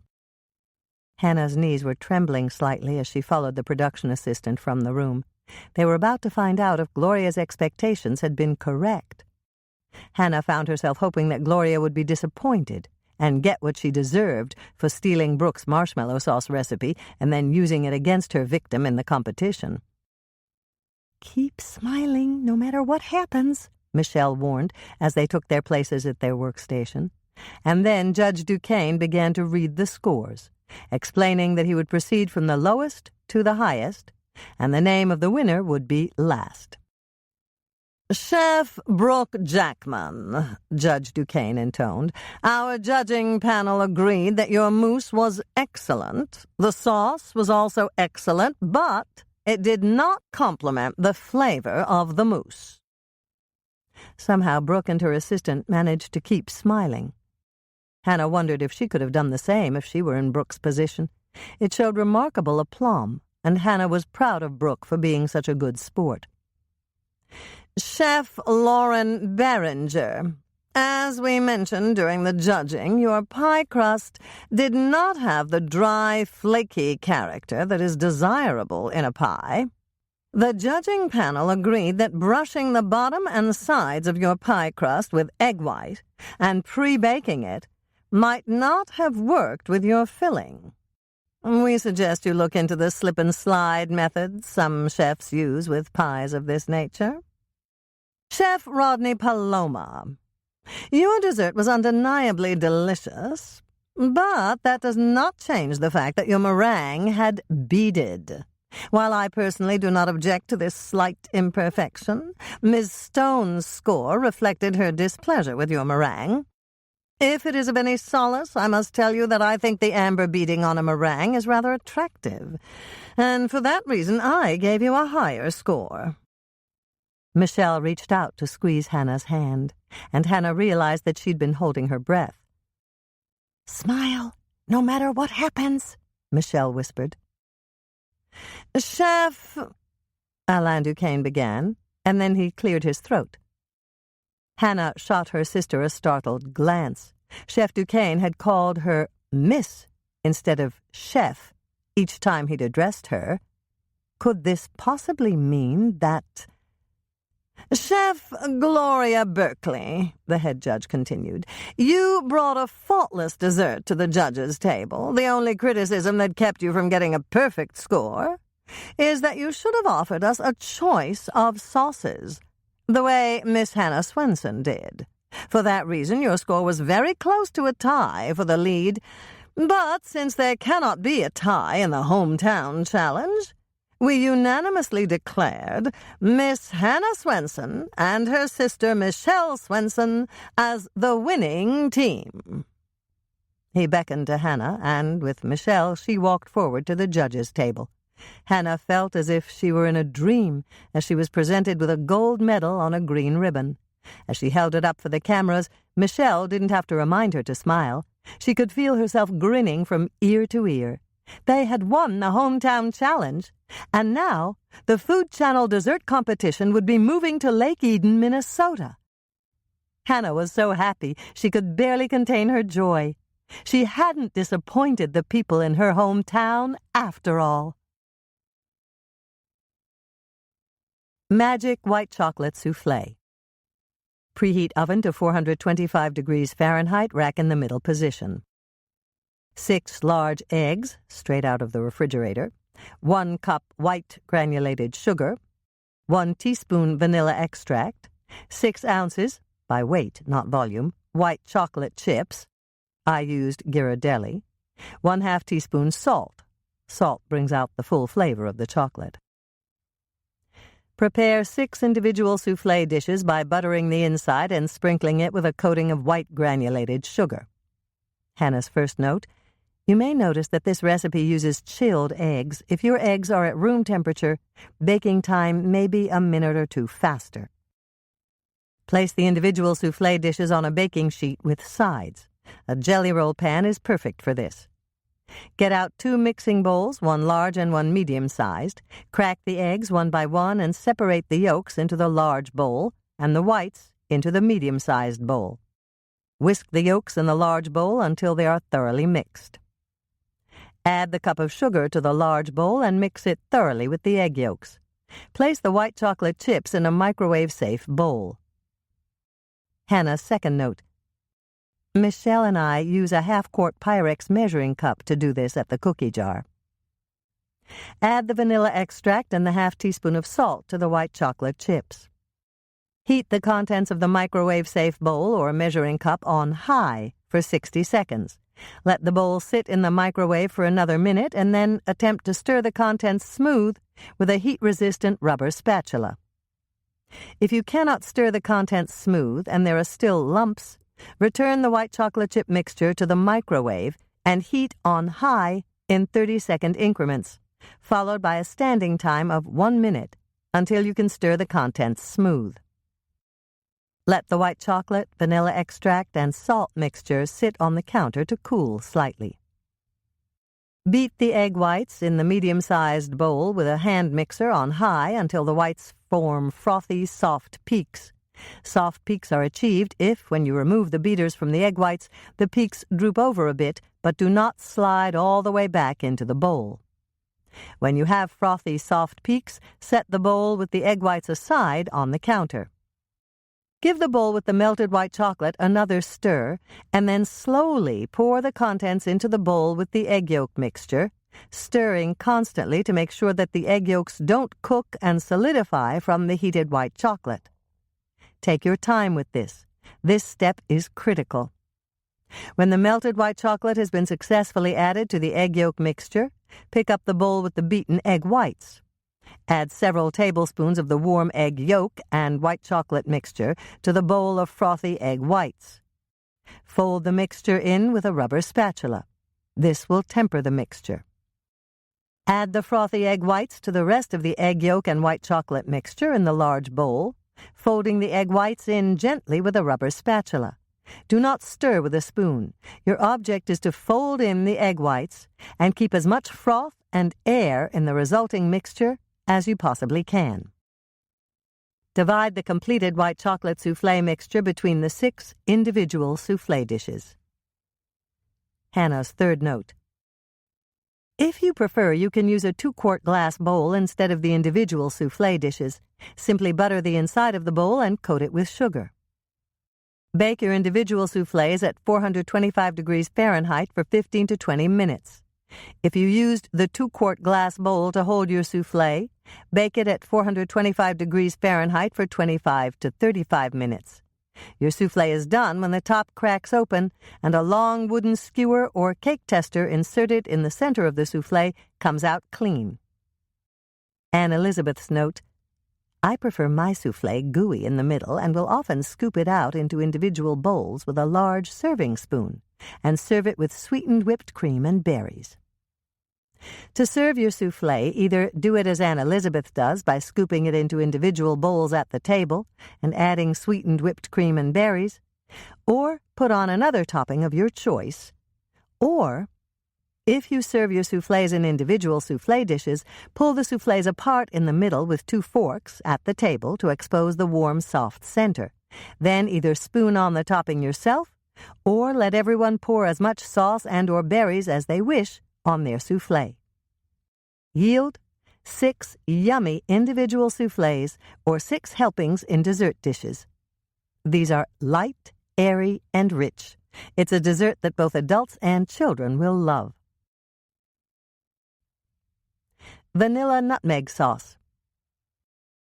1/2 teaspoon white granulated sugar, 1/8 teaspoon salt, 1/4 teaspoon freshly ground nutmeg, 1/3 cup flour, not sifted, 1 cup whole milk, 1 cup heavy cream, 1/3 additional cup of heavy cream, 2 beaten eggs, 2 teaspoons vanilla extract, 1 ounce, 1/8 stick, salted butter. Combine the sugar, salt, nutmeg, and flour in a saucepan off the heat. Stir well. Gradually stir in the milk and 1 cup only of the heavy cream. Leave the remainder of the heavy cream, 1/3 cup, on the counter to warm to room temperature. You will add that later after your sauce has been cooked. Blend the ingredients in the saucepan together off the heat. Turn the burner on medium-high heat and cook the contents of the saucepan, stirring occasionally until thickened. This takes about 10 minutes on my stovetop. Remove the saucepan from the heat, but leave the burner on. Break the eggs into a small bowl and quickly beat them with a whisk until they're well mixed. Stir several tablespoons of the hot mixture into the bowl with the eggs. Whisk until it's incorporated. Slowly pour the eggs into the saucepan with the hot mixture, whisking it all the while. Return the saucepan to the heat and stir for 2 to 3 minutes until the mixture is very thick. Remove the saucepan from the heat. You can turn off the burner this time. Add the vanilla, stirring it in quickly. Add the ounce of butter and stir it in until it's melted. Let the mixture cool until it is slightly warmer than lukewarm. Then stir in the 1/3 cup of heavy cream. Pour the sauce into a pitcher so that you can serve it with your soufflé. Yield enough vanilla nutmeg sauce to serve over 6 individual soufflés. Milk chocolate sauce. 1 cup whole milk, 1 cup heavy cream, 1/3 additional cup of heavy cream at room temperature, 1/2 cup white granulated sugar, 6 ounces, by weight not volume, milk chocolate chips. I used a 6-ounce package of Nestle milk chocolate chips, 2 large eggs beaten, 2 teaspoons vanilla extract, 1 ounce, 1/8 stick, salted butter. Combine the milk, 1 cup only of heavy cream, and sugar in a heavy saucepan off the heat. Let the additional 1/3 cup of heavy cream sit on the counter to warm to room temperature. Heat the mixture over medium-high heat on the stove, stirring constantly until little whiffs of steam start to escape and you think it's about to boil. Pull the saucepan from the heat, but don't turn off the burner. This next step will take only a moment or two. Add the milk chocolate chips to the sweet milk and cream mixture, stirring them in until they're melted. Give the beaten eggs a final stir, and add approximately 2 tablespoons of the chocolate mixture to the eggs, stirring it in quickly. This is called tempering, and it's important. Without it, you could have scrambled eggs. Off the heat, slowly pour the egg mixture into the chocolate mixture in the saucepan, stirring all the while. When everything is incorporated, put the saucepan back on the heat. Cook, stirring constantly until the mixture comes to a full boil. This took about 3 minutes for me on my stove. Pull the saucepan off the heat, and this time you can turn off the burner. Quickly stir in the vanilla. Then stir in the butter and continue to stir until the butter is melted. Let the mixture cool on the counter for 5 minutes, and then stir in the 1/3 cup of heavy cream. Pour the milk chocolate sauce into a pitcher and serve it with your white chocolate soufflés. Yield enough milk chocolate sauce for 6 individual soufflés or 1 large soufflé. Chapter 12. Hannah was so tired when she got off the plane she could barely keep her eyes open. They'd stayed up late celebrating on their heated patio, and the stress of the first night's competition, coupled with the relief and euphoria she'd felt when Team Swensen had been declared the winner, had led to a night filled with both joyful and stressful dreams. Now it was time to get off the plane, and Hannah stepped out into the aisle so that Ross could open the overhead bin and take out their carry-on luggage. "Thank you for flying with us, Miss Swensen," the stewardess said when she beckoned Hannah toward the door. "Congratulations! I watched the competition, and my husband and I were hoping you'd win." For a moment, Hannah was speechless. She hadn't realized that the stewardess had watched the dessert chef competition. "Thank you," she said quickly to cover her surprise. "I'm really thrilled that the competition is coming to my hometown." The stewardess leaned closer and lowered her voice so that it couldn't be overheard by the others standing in line behind Hannah. "My friend at the desk says there's a whole contingent of people from Lake Eden waiting for you at baggage claim, with signs and balloons and bouquets of flowers.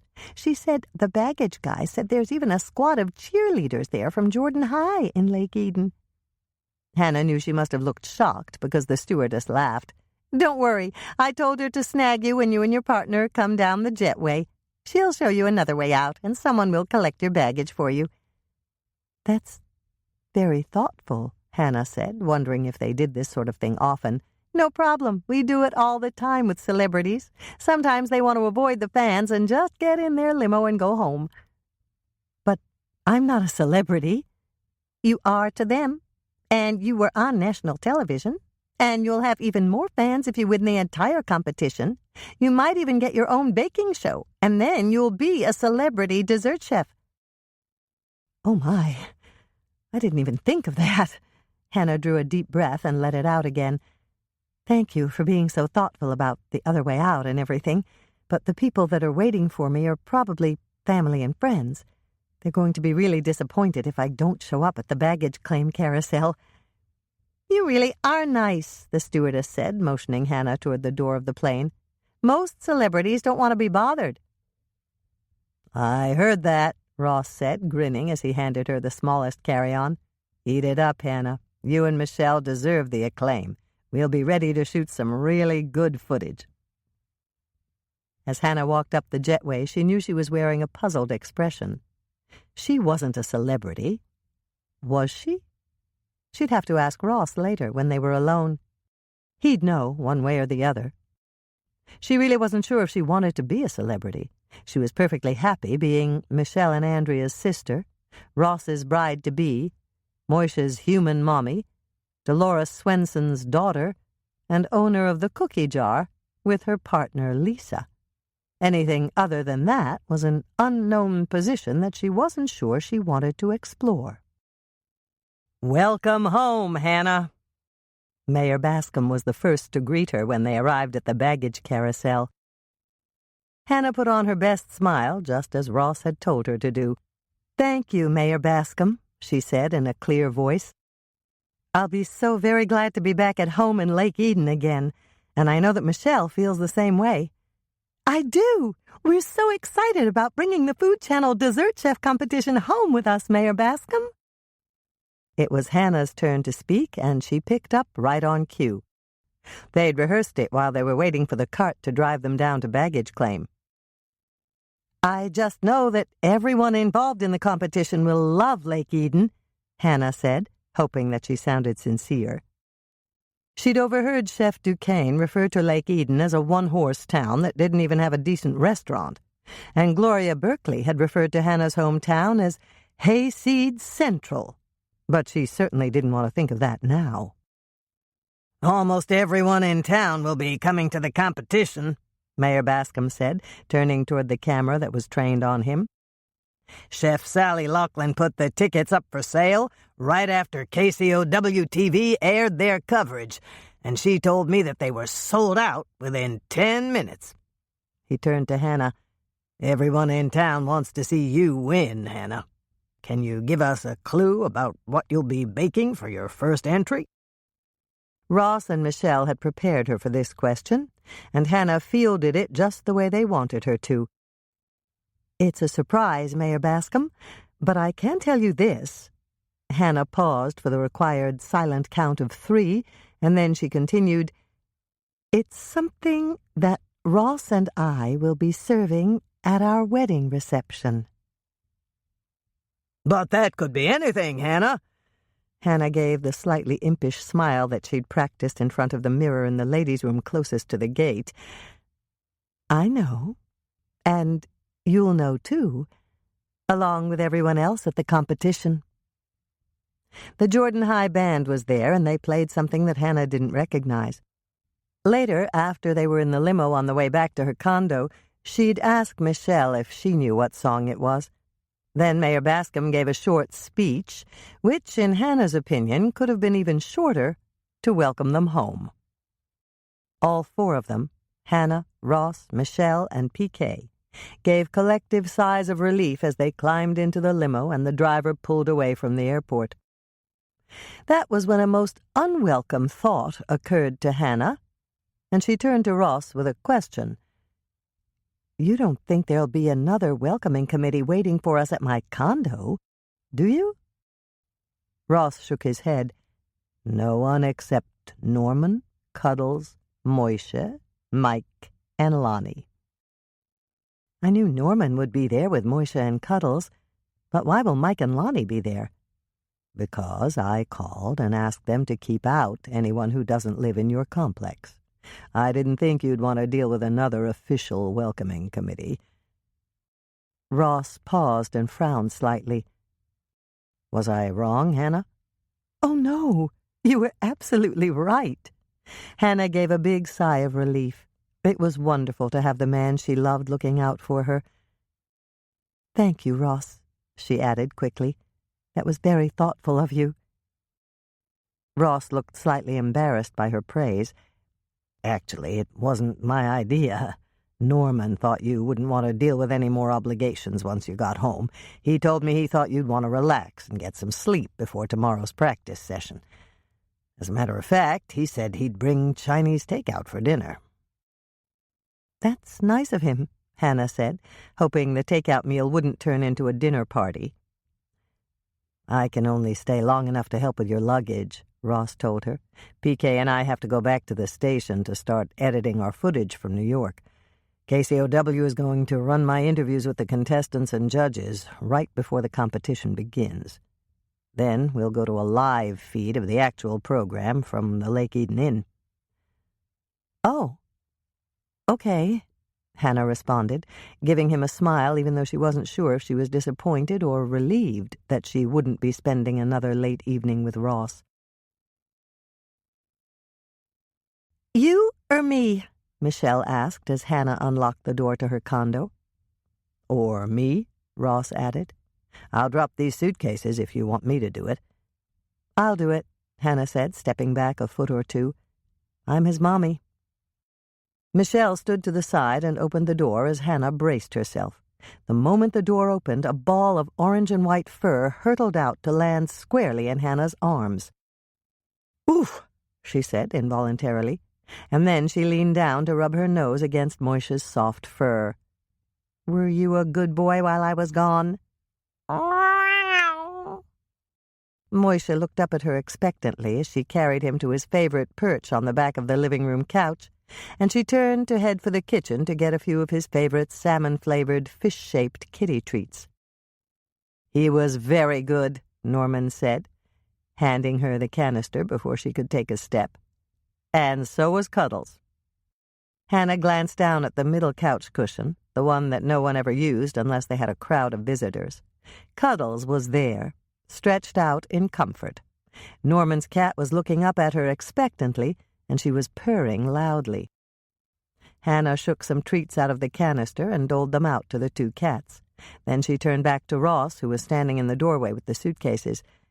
"Just put them down anywhere, Ross. Michelle and I will move them later.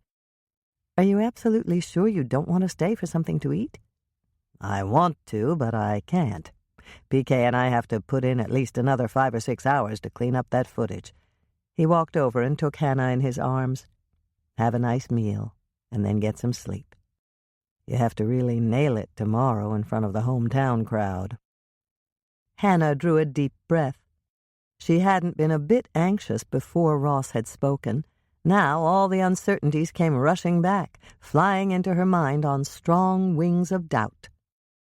Was it too theatrical to wear the circlet of pearls and the short veil that Andrea had picked up for her in the bridal shop at the Tri-County Mall? Would the judges think she was using her upcoming nuptials to gain an unfair advantage over the other contestants? "Here, I'll put this back where it belongs," Norman said, taking the treat canister from Hannah's hand. "Go sit down, girls. The cats want to sit in your laps. I poured glasses of white wine for both of you. Your dinner is in the refrigerator, and there's plenty of shrimp for Moisha and Cuddles. I'll be in the kitchen, reheating our meal if you need me." Hannah glanced at the coffee table in front of the couch. 2 glasses of wine were waiting for them. Suddenly she felt much better, and her anxiety actually started to abate as she gave Ross a hug, sent him on his way, and walked over to take her customary place. "Nice," she said, taking a sip of the wine. "I don't know much about wine, but I do know this isn't Chateau Screwtop from Costmart. What is it, Norman?" "I don't remember, but I'll bring the bottle to the table so you can look at it when you and Michelle have your dinner. I called to ask Sally what to buy, and she recommended it." "No wonder it's good," Michelle said. "Sally and Dick really know their wines." Hannah agreed. Yes, they do. And so does Brooke. She was talking about the wine list at her brother's restaurant last night. Hannah stopped speaking as she remembered the curious way that Norman had worded his last comment. He'd said, "When you and Michelle eat," not "when we eat." "Aren't you joining us for dinner, Norman?" she asked. "I thought you'd be too tired for company," Norman said. "I was planning to take Cuddles home and fixing something for myself later." "But that's ridiculous," Hannah said immediately. "You're right about how tired I am, and it's true that I'm too tired for company, but you're not company, you're family." Norman looked a bit uncertain. "Are you sure, Hannah? I know you probably want to discuss tomorrow night's competition with Michelle. Are you sure I won't be in the way?" "We're sure," Hannah turned to Michelle. "Aren't we, Michelle?" "Yes, we're sure," Michelle agreed quickly. "Set 3 places, Norman. Cuddles is going to be very disappointed if she doesn't get at least 3 of those shrimp." Chapter 13. The conflagration of butterflies was raging in Hannah's stomach, causing a firestorm of nerve endings that made her feel as if she were teetering on the edge of a steep canyon with no way to save herself from tumbling into the abyss. "Take a deep breath," Michelle coached her. "Do it, right now." Hannah took a deep breath. Perhaps it would help. The butterflies settled down a fraction, and that made her feel a bit better. "Here," Michelle handed her a bottle of water. "Drink just a little. Then take another deep breath." Hannah followed her youngest sister's instructions. What could it hurt? She was going to fall off the edge and into oblivion anyway. "Much better," Michelle commented, smiling at her. "That particular shade of green didn't go with your lipstick at all." It took Hannah a minute, and then she laughed. "I was actually green?" "You were. I've never seen anybody with stage fright that bad before. I thought you were going to pass out cold." "I felt like I was going to pass out cold." Hannah took another deep breath and another swallow of water. "I'm a lot better now. Did you bring my veil?" "It's on the 2nd shelf down, right by your left hand." "And the cake server?" "It's right next to the veil. Don't worry, Hannah. Everything's here. I checked it twice to make sure." Hannah gave a little sigh. "I suppose I have to wear the veil." "That's right, you do. Lisa told me that if you didn't wear it, Aunt Nancy would have a cow." Hannah smiled, and then she chuckled, and then she laughed. "Have a cow?" she asked. "Yes, at least that's what Aunt Nancy told Lisa. You'd better wear it, Hannah. If you don't, who knows what might happen." "Thanks, Michelle," Hannah said sincerely. "I'm not as nervous now." "And you won't be nervous at all once you start to bake." Michelle glanced at her watch. "Let's arrange our bowls and pans, Hannah. It's almost time to introduce the judges and the contestants." Michelle was right. Once the introductions were made and Alain Duquesne had started the clock, Hannah's nervousness disappeared in a blanketing cloud of activity. They'd rehearsed their cakes in Sally's kitchen early this morning, and everything had proceeded smoothly. Hannah wasn't sure if that was because she'd baked so often with Michelle, or because they'd rehearsed this cake more than 5 times. It really didn't matter in the giant scheme of things. They finished mixing the cake batter, coloring and flavoring it with the Jell-O powders, and were currently waiting for their oven timer to sound so that they could cool the cakes enough to frost them. "The frosting's ready," Michelle said, carrying the bowl over to the center of their workstation. 5 more minutes before the cakes come out. Too bad we don't have a kitchen coffee pot. I could use a cup." "We do," Hannah said, motioning toward the coffee pot that was set up behind them. "I brought our kitchen percolator, and I just made a pot of church basement coffee." "You brought that big pot just for us?" Michelle asked. "No, I'm serving church basement coffee with my wedding cake. I think it'll be perfect to cut the sweetness." "You're right. I wonder if they've ever heard of church basement coffee." "I doubt it. It's hard to find percolators these days. Dad had a case of 30-cup pots and another case of 12-cup pots. I snagged them both before I sold the hardware store for Mother. Smart thinking. I'll get the coffee. Do you want a cup? Yes, please. I need to keep my energy up for the judging. Do you think I should offer a cup to Brooke?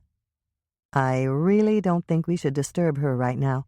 She looks a little frazzled. She told me last night that she was making 3 kinds of petit fours, and she was afraid the time would expire before she'd frosted them all. When Michelle brought the coffee for them, both sisters climbed up on the tall, counter-height stools that were provided for each contestant and assistant. They had just finished their coffee when the stove timer rang. The cakes were ready to come out of the oven, and they had to cool the layers and frost them before the end of the competition. It took only 5 minutes to cool the cake layers in the micro-chiller.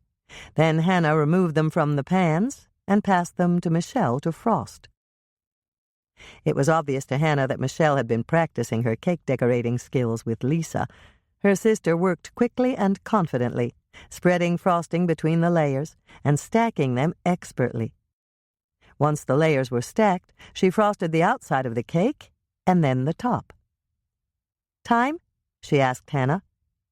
12, Hannah said, glancing at the huge clock on the wall near the table where the judges were sitting. Plenty of time. Michelle picked up the pastry bag and proceeded to decorate the cake with a white-on-white scrollwork design that looked like fine lace, a copy of the pattern that was on Hannah's veil. She finished it with red roses around the layers and added a heart on the top. "Done," she said, stepping back to turn her cake slowly around on the carousel plate to make sure the design was perfect. "Do you want me to carry it to the judging table?" "Yes. I'll bring the tray with the coffee. It's beautiful, Michelle. Thank you for learning how to frost it." "I had a great teacher. Lisa's really amazing with the pastry bag. Are you nervous about cutting it?" "Only because I hate to spoil perfection. I'm really looking forward to cutting this cake. It's so pretty inside." Hannah glanced at the clock again. They still had 3 minutes. "Are we good to go?" she asked. "We're ready. I'll push the cart with the cake knife, the server, the forks, and the plates. All you have to do is put on your veil and bring the cart with the coffee." Hannah felt silly as she clamped the veil on top of her head. She felt as if she were making a spectacle of herself. But Aunt Nancy had been absolutely right so far, and there was no reason to change the game plan at this late date. When Hannah heard her name, she motioned to Michelle to deliver the cake. Then she pushed the cart with the coffee in her sister's wake. The cake was the star, after all. It should be the first thing the judges noticed. "What have we here?" Chef Duquesne asked her, looking highly amused. "It's a much smaller version of my wedding cake," Hannah explained. "I wanted something different, and I decided to serve a double rainbow swirl cake." Lavanna Brock looked intrigued. "What's that?" "It's a cake with all the colors of the rainbow inside. As you can see, it looks like a regular wedding cake from the outside." "Except it's prettier than most," Christian Parker commented. "Most wedding cakes are over-decorated. This one is elegantly simple." "But that's the whole idea," Alain Duquesne told him. "The real decoration for Miss Swensen's wedding cake is her veil and what's inside the cake." He turned to Hannah. "Am I right?" "You're right, Chef," Hannah told him. "And you're wearing your wedding veil because you're going to cut the cake?" Jeremy Zales asked her. "Yes, Chef." "Hold on a second, Miss Swensen," Helene Stone said. "Is that coffee you have in that silver urn?" "Yes, it is," Hannah answered quickly. "I thought it would be the perfect complement to the sweetness of the cake. Would you care for a cup?" "Yes." 3 of the judges spoke in unison, and Hannah motioned to Michelle, who poured cups of Hannah's church basement coffee and passed the cream, sugar, and artificial sweetener. "Oh, this coffee looks rather weak." Chef Duquesne looked highly disappointed. "It's not weak, Chef Duquesne," Hannah told him.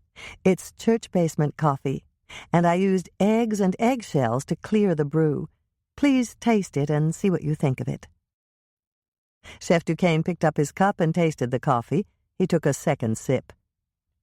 It has a good, robust flavor. How did you make it, Miss Swensen? I made it in an old-fashioned percolator, but you can also use a pot on the stove, or even one of those antique blue enamel coffee pots on a campfire. If you make it on the stove or a campfire, you wait until the water boils, and then you dump in 3 eggs mixed in with the ground coffee. Shells and all? Lavanna Brock asked, looking surprised. Yes, shells and all. The shells and the eggs clear the dark brown coffee color. You put the pot back on the heat, wait until it just starts to boil, pull it off, and douse it with a cup of icy cold water. Then you just strain it into cups. And how do you make your church basement coffee in a percolator? Jeremy Zales asked her. That's a lot easier because you have a basket to hold the coffee grounds and the cracked eggs. All you really have to do is let it perk until the coffee is the right color and serve it. And do you serve coffee like this at your coffee shop? Helene Stone asked her. Yes, every day. Many of my customers grew up on church basement coffee. They'd be disappointed if I served anything else. I agree that the coffee is superb, Chef Duquesne said. But let's get to your wedding cake, Miss Swensen. Am I correct in assuming that you're going to cut your cake without your groom? Or is he here to help you?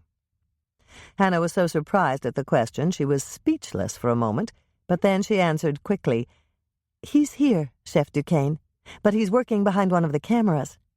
My fiancé, Ross Barton, is an independent producer for KCOW Television, our local station. Is there anyone who can take over for him so that he can help you cut your cake? Chef Duquesne asked, his eyes searching the various cameramen stationed at strategic places near the cooking stages. I'll take over for him, someone called out, and Hannah recognized Piquet's voice. He'll be right there, Hannah. Hannah knew she was probably blushing beet red as Ross came out of the darkness and took his place at her side. One glance at his face and she could tell that he was enjoying the unexpected appearance. Ross was laughing, and he gave her a little hug before he turned to Judge Duquesne. I've never cut a wedding cake before, Chef. Will it be all right if I deliver the plates to the judging panel? Yes, Lavanna Brock was laughing, too. You don't have to feed cake to each other the way you'll actually do at the wedding reception. I just want to taste Hannah's creation. If it's as good as her coffee, I'll be very impressed. I'm sure it will be, Ross said, giving her his most charming smile as Hannah cut the first slice and he delivered it to her. Everything Hannah bakes is wonderful. And you are going to have a happy marriage if you keep on complimenting her that way, Helene Stone said, accepting her dessert plate and fork from Ross. This is a beautiful cake. She looked up at Hannah. Did you use food coloring? No. I decided to use something that would give the cake the right colors, but also lend different flavors to those colors.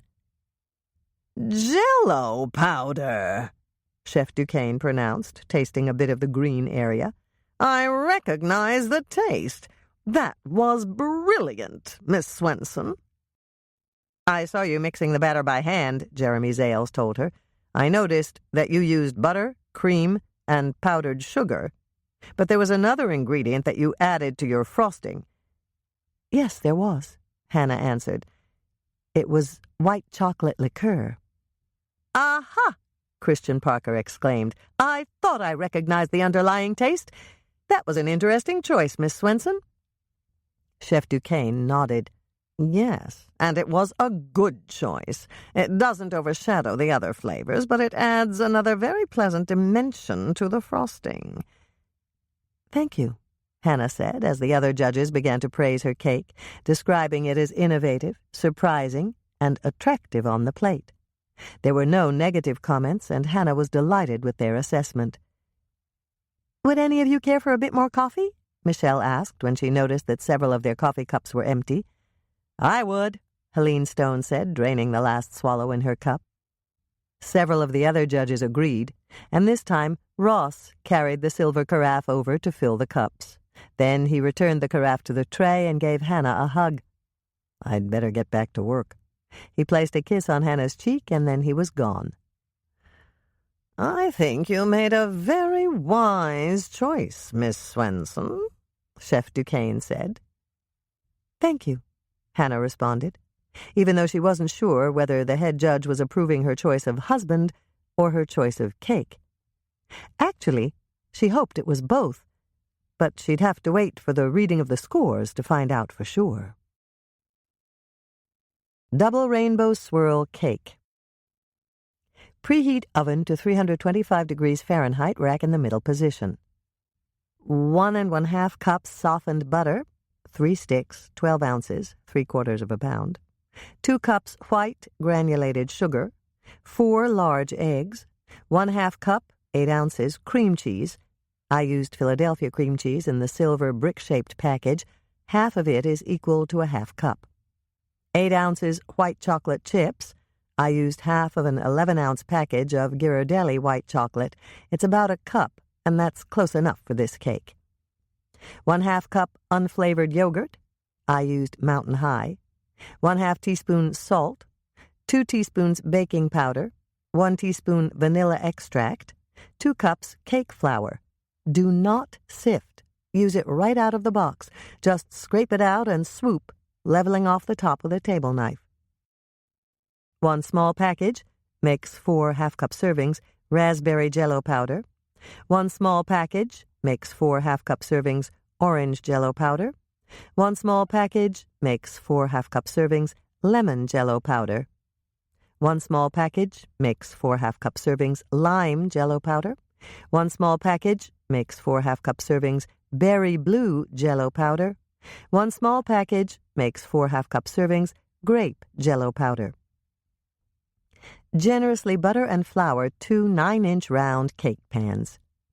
Don't use Pam or any other nonstick cooking spray.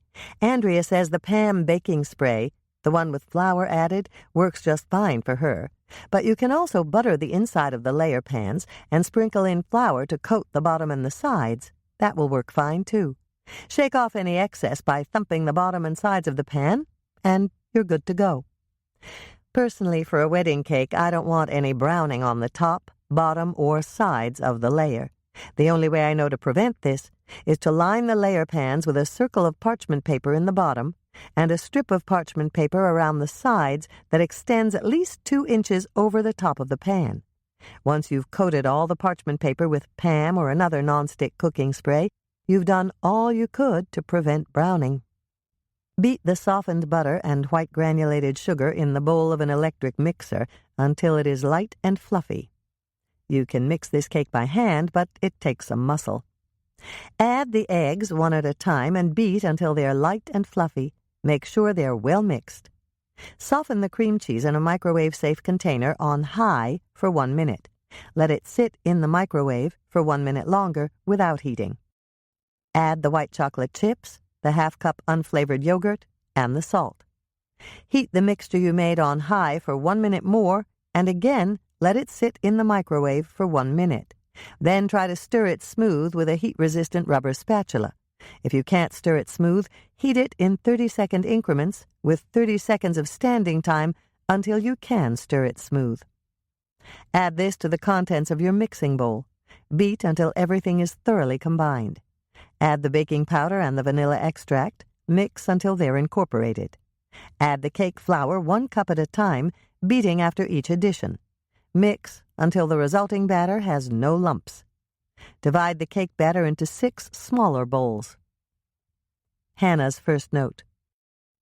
This is easier if you first divide the batter evenly into 2 larger bowls, and then divide each of those bowls into 3 smaller bowls. They do not have to be perfect. The cake batter police will not be knocking on your door to measure each bowl. Just do it as best you can. Open the first Jell-O package and add 2 tablespoons of the raspberry Jell-O powder to the batter in the bowl. Mix until it is thoroughly combined and the red color is deep and even. Repeat with the next 5 Jell-O flavors, adding 2 tablespoons of the orange Jell-O powder to the second bowl, 2 tablespoons of the lemon Jell-O powder to the third bowl, 2 tablespoons of the lime Jell-O powder to the 4th bowl, 2 tablespoons of the berry blue Jell-O powder to the 5th bowl, and 2 tablespoons of the grape Jell-O powder to the 6th bowl. Hannah's second note. Lisa, Michelle, and I prefer adding Jell-O powder rather than food coloring. The Jell-O powder gives a nice, intense color, and it adds its own flavor to each bowl. Seal up the packages of Jell-O that are left over and stick them in your pantry to use for the next double rainbow swirl cake you make. To prepare your double rainbow swirl cake for baking, begin with the raspberry Jell-O bowl, the red one. Use a soup spoon to empty it in a puddle in the first layer cake pan near the outside edge of your cake. Throw away the bowl if you used a paper bowl, or rinse it out in the sink if you didn't. Move on to the second bowl flavored with lemon Jell-O, the yellow one. Use a soup spoon to empty that bowl in a puddle next to the raspberry puddle. Move on to the third bowl, the orange one. Spoon out the batter in a puddle on the space that remains in your cake pan. Here comes the fun part. Pick up your cake pan and stand at the counter near your sink. Hold the pan up about 4 inches from the surface and then drop it on the counter. This will settle the batter. I'm not really sure you have to do this, but it's fun. Leave the cake pan on the counter and take a table knife from your silverware drawer. Insert the tip of your knife about 1 inch from the inside edge of your pan. Run the knife around in a circle, dragging it against the bottom of the cake pan, but don't close the circle. Instead, just jog up 2 inches or so to start another circle. You'll be making a spiral that ends in the center of your cake pan. Don't make too many circles. You don't want the cake batter to mix into the other colors too much. 3 spirals is just about right for this size of cake pan. Move on to the empty layer pan. Using the same technique, make puddles from the green, blue, and purple bowls. When you have your 3 colored puddles in the pan, drop the second layer pan, settle it in the same way you did with the first layer pan. Use the rinsed table knife to repeat the swirling process with your second layer pan. Bake your layers at 325 degrees Fahrenheit for 20 to 25 minutes, or until a cake tester or thin wooden skewer inserted 1 inch from the center of the pan comes out clean and the top is a light golden brown. Cool in the pans on a wire rack or on a cold stovetop burner for 20 minutes. Run a knife around the inside edges of the pans to loosen the cakes, then turn them out on a wire rack. After the cakes are completely cool, it's time to frost your cake. White chocolate buttercream frosting. 1/2 cup, 1 stick, 8 ounces, 1/4 pound, salted butter, softened to room temperature. 1/2 teaspoon salt, 1/4 cup, 4 tablespoons, white creme de cacao, I used Mr. Stack's.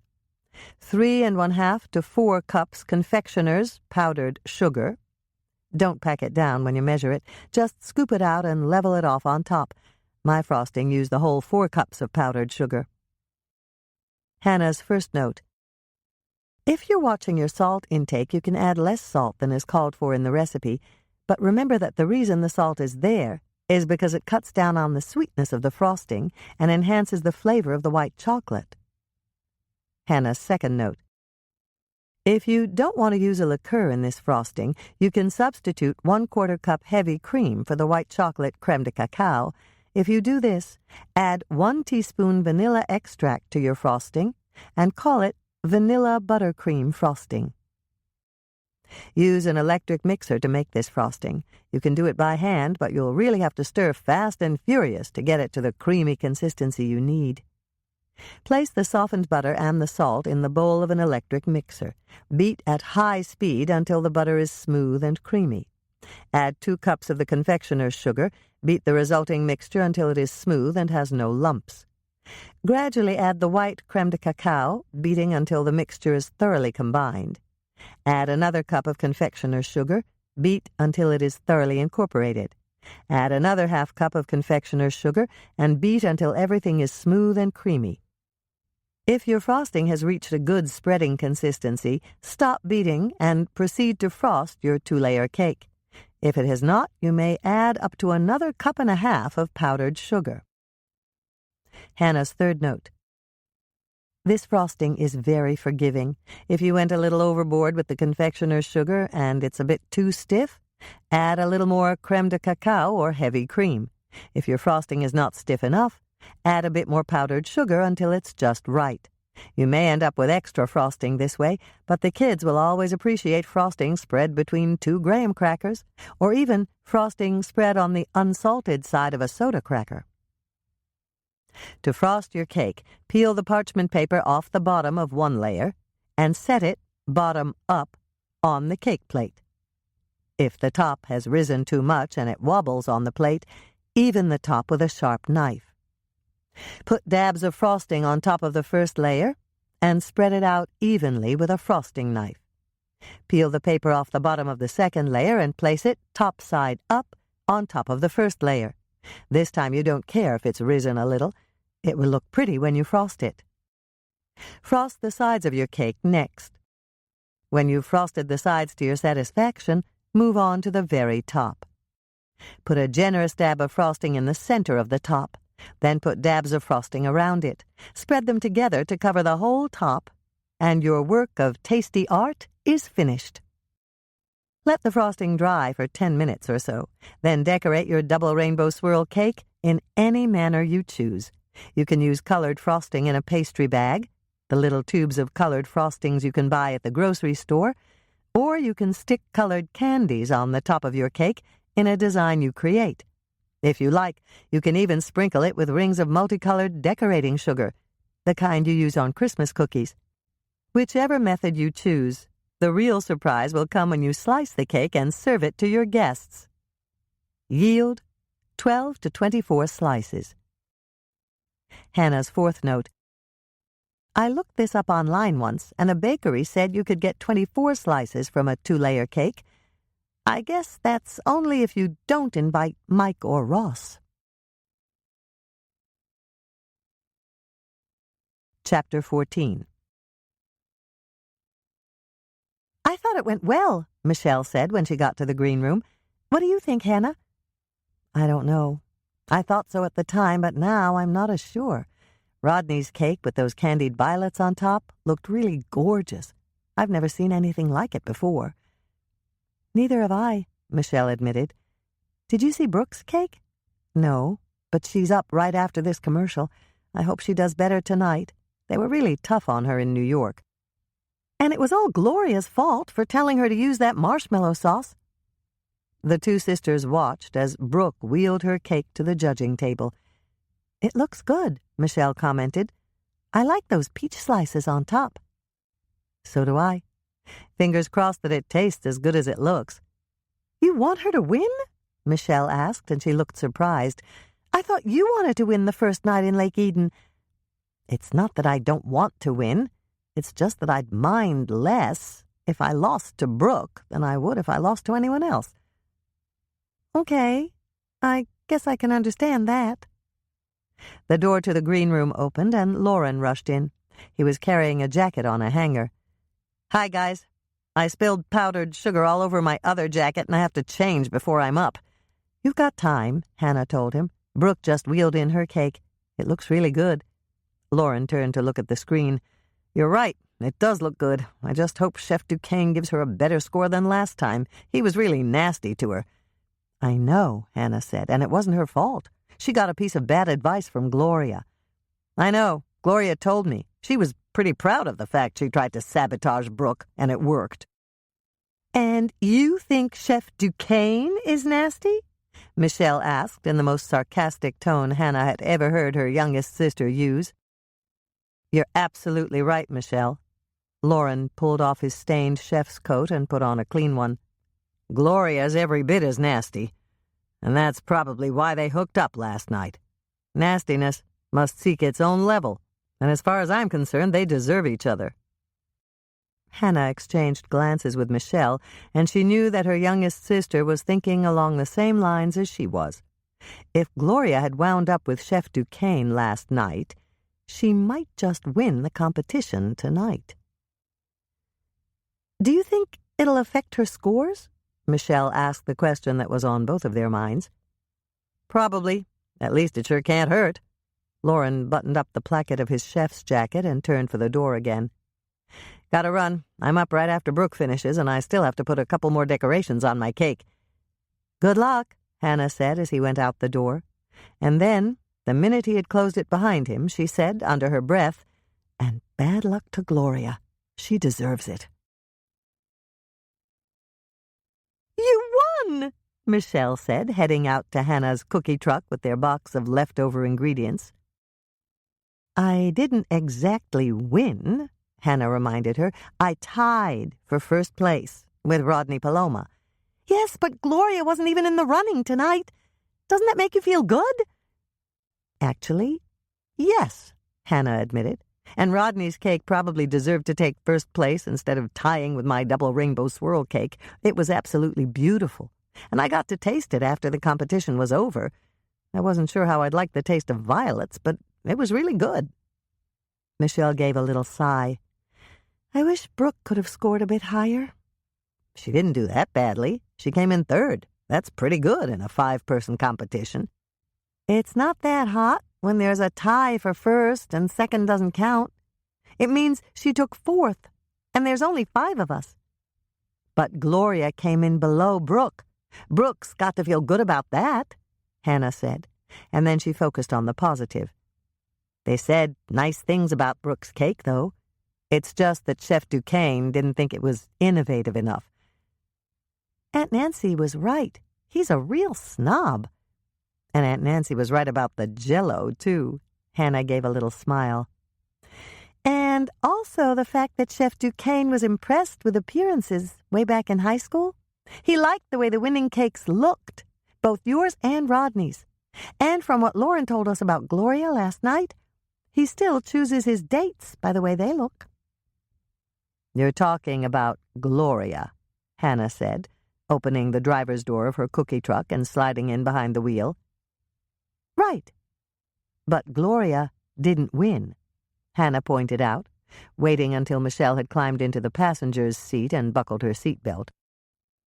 "Neither did Aunt Nancy as far as her date with Alan Duke was concerned. He took her to the prom, danced with her, and then he dumped her at home so that he could go out with his girlfriend." Hannah thought about that for a moment as she started the cookie truck and backed out of her parking spot. "That's interesting," she said at last, once they'd turned onto the access road and they were traveling toward the highway. "Chef Duquesne likes the right woman on his arm because it makes him look good, but he doesn't necessarily want to spend the whole time with her. Gloria looked good sitting next to him on a bar stool, and even though she spent the night with him, it had no effect on the score he gave her in the competition." "Exactly." Michelle turned to smile at Hannah. "His obsession with appearances doesn't necessarily affect his professional judgment. He liked the way you looked as a bride. He thought that was the perfect way to present your wedding cake. But if your cake hadn't tasted as good as it looked, you would have dropped way down in the ratings." "The way Gloria did?" "Yes. He criticized her cakes for being too dry and not having enough flavor, but it was very clear he really liked the outfit she was wearing." "Or not wearing," Hannah said, referring to Gloria's extremely short skirt. "Exactly right." Both sisters sighed as Hannah drove up the on-ramp and onto the highway. It was almost 11 in the evening, and there was very little traffic. Before either one of them had time to introduce a new topic of conversation, the lights of the corner tavern appeared in the distance. "Hamburger and fries?" Hannah asked. "I thought you'd never ask," Michelle answered with a laugh. "I started thinking about one of their double-doubles the minute I saw their sign." Less than 5 minutes later, they were sitting in a booth at the back, sipping coffee and waiting for their food. Michelle yawned once and took another sip of coffee. "Tonight was exhausting." "Yes, but the cookie competition will be better. You don't have to decorate those." "True. I know Ross was busy, but did you get a chance to say goodbye to him before you left?" "Yes. He's going to come over for breakfast early tomorrow morning before he goes to work. He said he'd be at the condo by 6. I thought I'd make something easy, like pancakes." "I'll make breakfast puffs," Michelle offered. "One of my roommates gave me a recipe from her mother, and I've been dying to try it. She said they're like donuts, except better." "That sounds good," Hannah smiled at her, "but only if you're sure you don't mind getting up that early." "I don't mind at all. Besides, you should sleep in tomorrow. I'll get you up in time to take a shower and get dressed before Ross comes over, and then we'll drive out to Sally's for our 7 o'clock practice time." 7 o'clock? Hannah was surprised. "But the kitchen will be crowded with staff if Sally's serving her breakfast buffet." I asked her about that, and she said she switched everything around so that all the contestants got time to practice. They're setting up an omelet station, a pancake station, and a waffle station in the dining room, and they're doing the cooking right there. She's having a table with pastry and muffins, a station for tea and coffee, and a carving station for ham and turkey.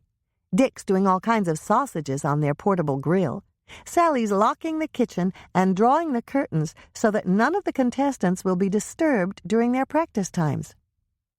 "Are we the first contestants to practice?" "Yes. Practice times run from 7 in the morning to 2 in the afternoon.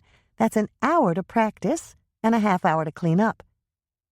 "How about lunch? Won't Sally and her staff need to get into the kitchen to prepare that?"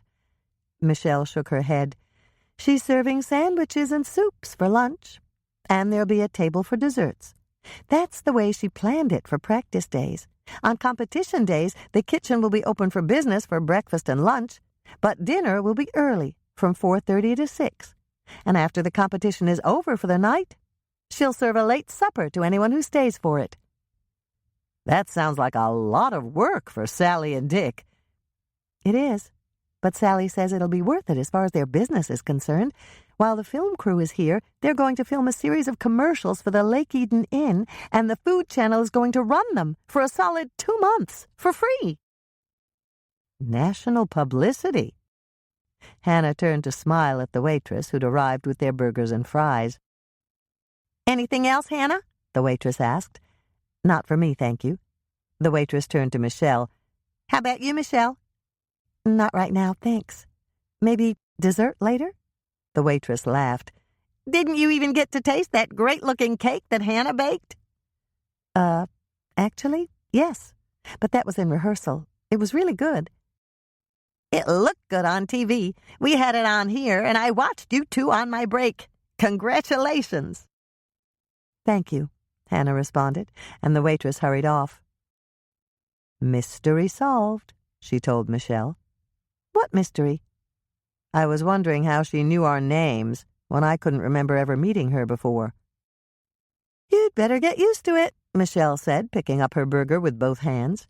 "Maybe you're not classically trained like the other dessert chefs, but you're about to become a national celebrity around here." Breakfast puffs. Preheat oven to 350 degrees Fahrenheit, rack in the middle position. 1 large egg, 1 cup cream cheese softened, 3/4 of a stick salted butter, 3 ounces, 1/2 cup white granulated sugar, 1 teaspoon baking powder, 1/2 teaspoon baking soda, 1/2 teaspoon salt, 1/4 teaspoon nutmeg, freshly grated is best, 1/2 cup cold milk, 1 1/4 cups flour. Pack it down in the cup when you measure it. 3/4 of a stick salted butter, melted, 3 ounces, 1/2 cup white granulated sugar, 1/2 teaspoon cinnamon. Spray the inside of a pan of 12 regular-size muffin cups with Pam or another nonstick cooking spray. Beat the egg until it is light and fluffy. Unwrap the cream cheese and the butter and place both in a microwave-safe bowl. Soften by heating the cream cheese and butter in the microwave on high for 1 minute. Let the bowl sit in the microwave for another minute, and then try to stir the mixture smooth. If you cannot stir it smooth, microwave in 30-second increments with 30-second standing times until you can stir it smooth. Add the cream cheese and butter mixture to the beaten egg. Mix until everything is well combined. Add the white sugar and mix it in. With the mixer running on low speed, mix in the baking powder, baking soda, salt, and nutmeg until everything is thoroughly incorporated. With the mixer still running on low speed, mix in half of the cold milk and half of the flour. Mix until well combined. Add the rest of the milk and the rest of the flour. Mix thoroughly. Pour the batter into the muffin cups, filling them 2/3 full. Bake at 350 degrees Fahrenheit for 20 to 25 minutes, or until the tops are golden brown and they have puffed up to fill the muffin cups.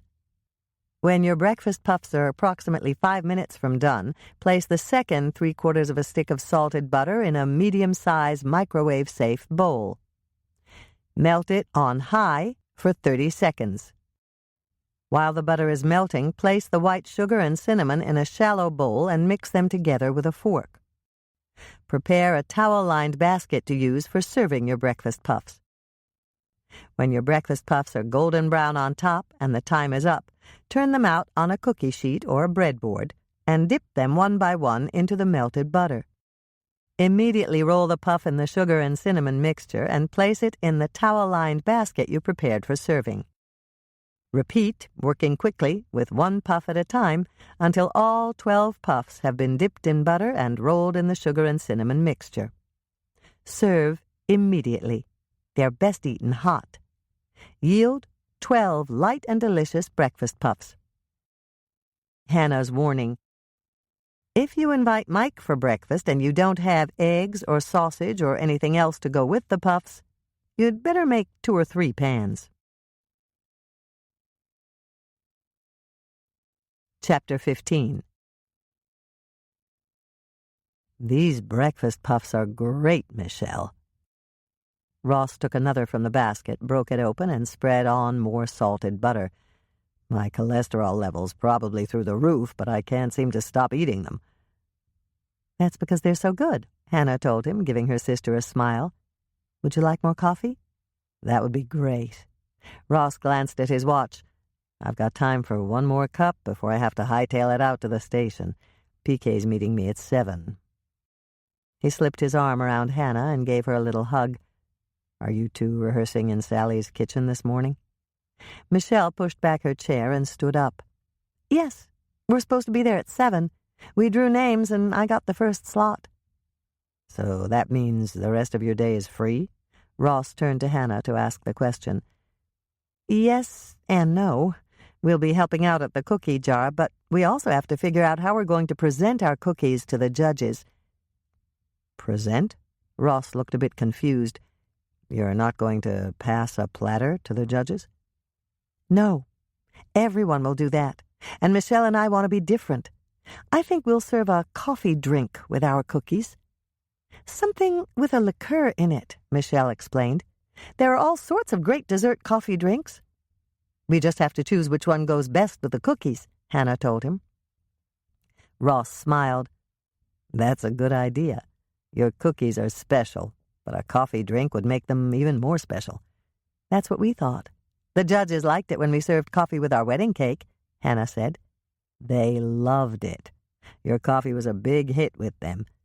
I've got a shot of Chef Duquesne drinking his 3rd cup, and PK got some great footage of you cutting the cake. And that reminds me, the cookies you're baking aren't as colorful as the wedding cake, are they? Hannah shook her head. No, they're not. That's one of the reasons why we want to pair them with a coffee drink. Excuse me a second, Michelle said, walking toward the kitchen door. I'm just going to get my jacket. We've got to get on the road before we're late for our practice time. Ross stood up, and so did Hannah. He pulled her close to him and said, You did great last night. I think you're going to be the grand winner, Cookie. Hannah smiled.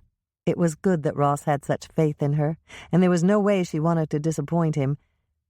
I hope you're right, she told him. But there are a lot of really good contestants, and they've all been classically trained. I'm just a home baker. That may be true, but I think you're better than any of them.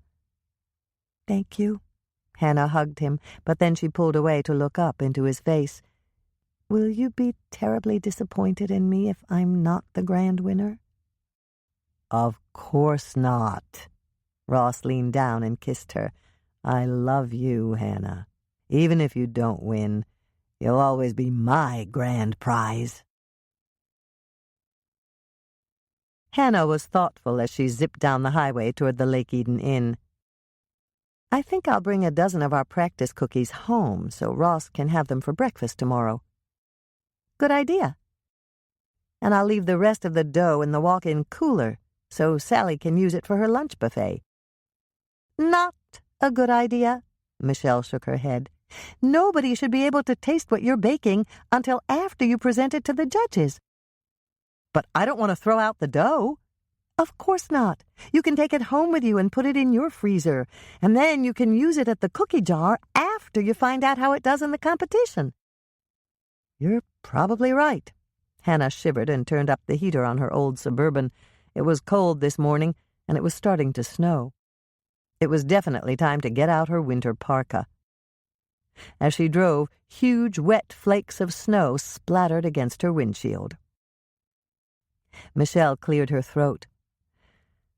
"Look, Hannah, maybe I'm a little paranoid, but I don't think you should let anyone know which cookie you're baking until the actual night of the cookie challenge.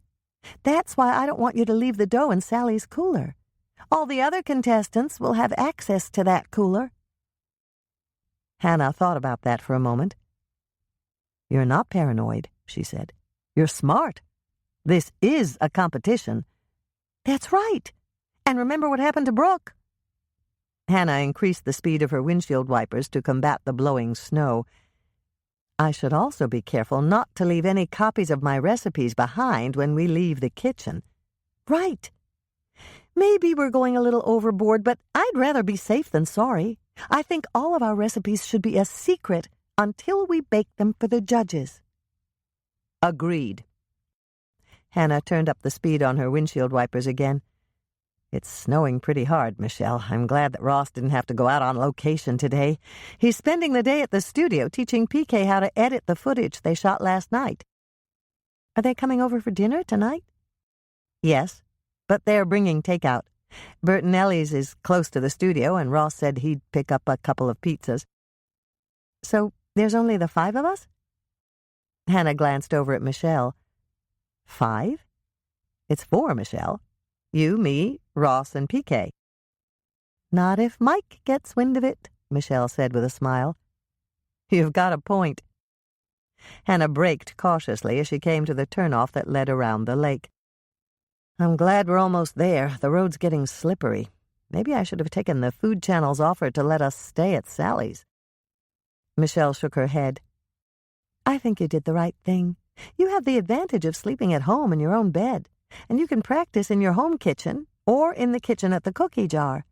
Everybody else has to wait for their turn in Sally's kitchen." "But there's 5 baking stations." "That's true, but the producers don't want us all at the baking stations at once until the actual competition. Remember what happened to Brooke in New York?" "Of course I do. But Brooke said she wasn't going to say anything about it to the judges."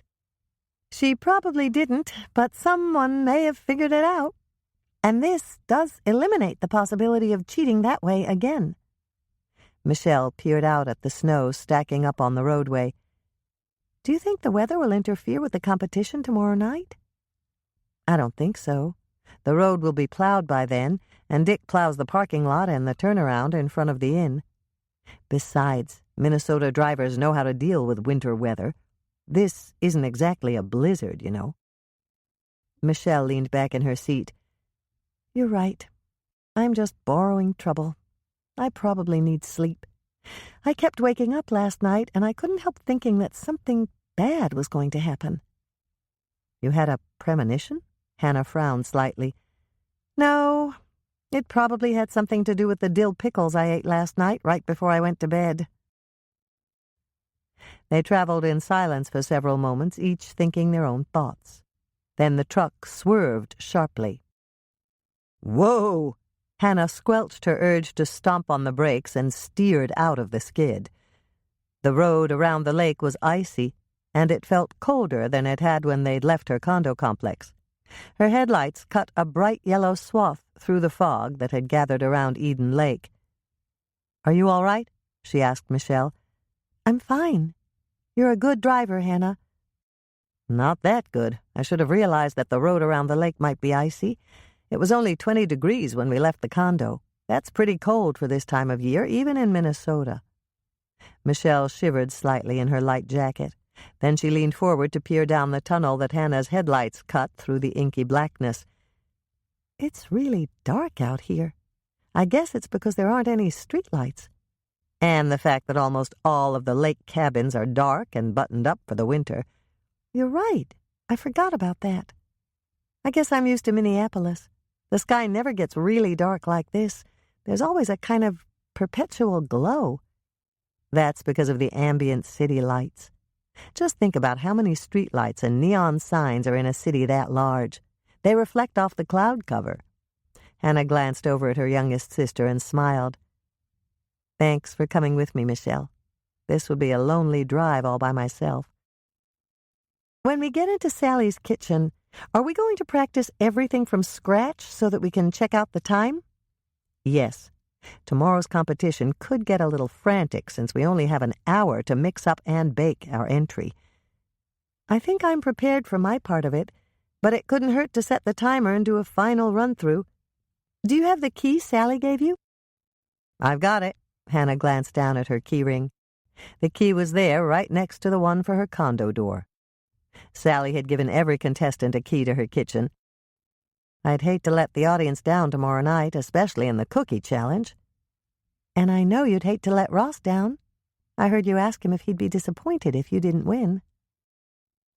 Hannah couldn't keep from smiling, just remembering what Ross had said when she'd asked him. He'd called her his grand prize. She could hardly wait to marry Ross. "Do you know that you smile every time anyone says Ross's name?" Hannah thought about that for a moment. "No, but I guess it makes sense. I think it's sweet.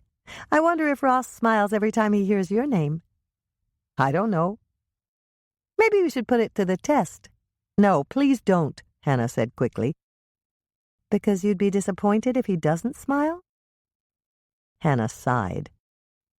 Michelle had a remarkable and sometimes distressing talent for doing what their father had called hitting the nail on the head. Instead of answering, Hannah changed the subject. "You're not nervous about tomorrow night, are you?" "Not at all. Of course, I'll have stage fright at the beginning, I always do, but that only makes me try harder to do everything perfectly.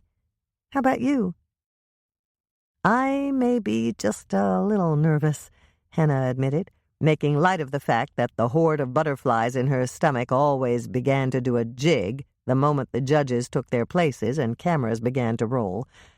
"I just hope that Aunt Nancy's right and the butterscotch in our cookies reminds Judge Duquesne of his childhood dessert." There was a parking spot in front of the Lake Eden Inn, and Hannah pulled in. "Ready?" she asked, turning to Michelle. "I'm ready. Let's bake." The lobby of the inn was deserted. The college student who usually worked from midnight until 8 at the front desk was probably on a break. Hannah gave a little wave at the security camera as they went by and mouthed the words, "Hi, Dick." Dick would see her wave when he reviewed the footage. There was a fire in the massive stone fireplace, and Hannah stopped in front of it to warm her hands.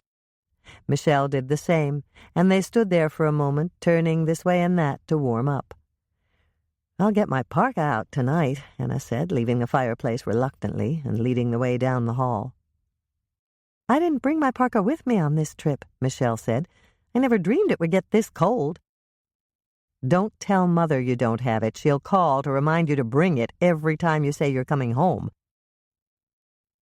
It was a bit strange to walk down the empty hallways, which were usually bustling with people during the day.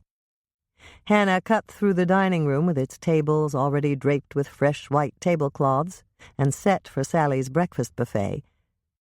When Hannah arrived at the kitchen door, she pulled out her key and slid it into the lock. Then she turned the doorknob and opened the door. She flicked on the huge banks of fluorescent lights, and the two sisters stepped inside the huge kitchen. "It looks a lot bigger without anyone in here," Michelle said, looking around the huge empty space. "I'll bet Sally feels this way every morning when she unlocks the door. I'll start the timer. You turn on the oven at our workstation. After that, We'll gather the ingredients." With both of them working, it didn't take long for Hannah to carry the eggs, butter, sugars, baking soda, and salt to their workstation. Michelle was right behind her with the flour and the chips. When all the ingredients were arranged in order, Hannah turned to her sister. "We'll do it exactly the way we did at the cookie jar. You run the mixer, and I'll dump." Michelle stationed herself at the industrial mixer and waited for Hannah to dump in the butter and the sugars. Once she'd mixed those until they were light and fluffy, she nodded to Hannah, who then added the eggs. Michelle turned the mixer up a notch and let it run while Hannah added more ingredients. Michelle scraped down the sides of the bowl, shut off the mixer, and looked back at Hannah. "Ready for dividing." Michelle stepped back, and Hannah scooped half of the dough out of the bowl and put it in a second bowl that fit their mixer. "Ready for the vanilla," she said. As Michelle resumed her position and turned the mixer on low speed, Hannah dumped in the melted vanilla chips.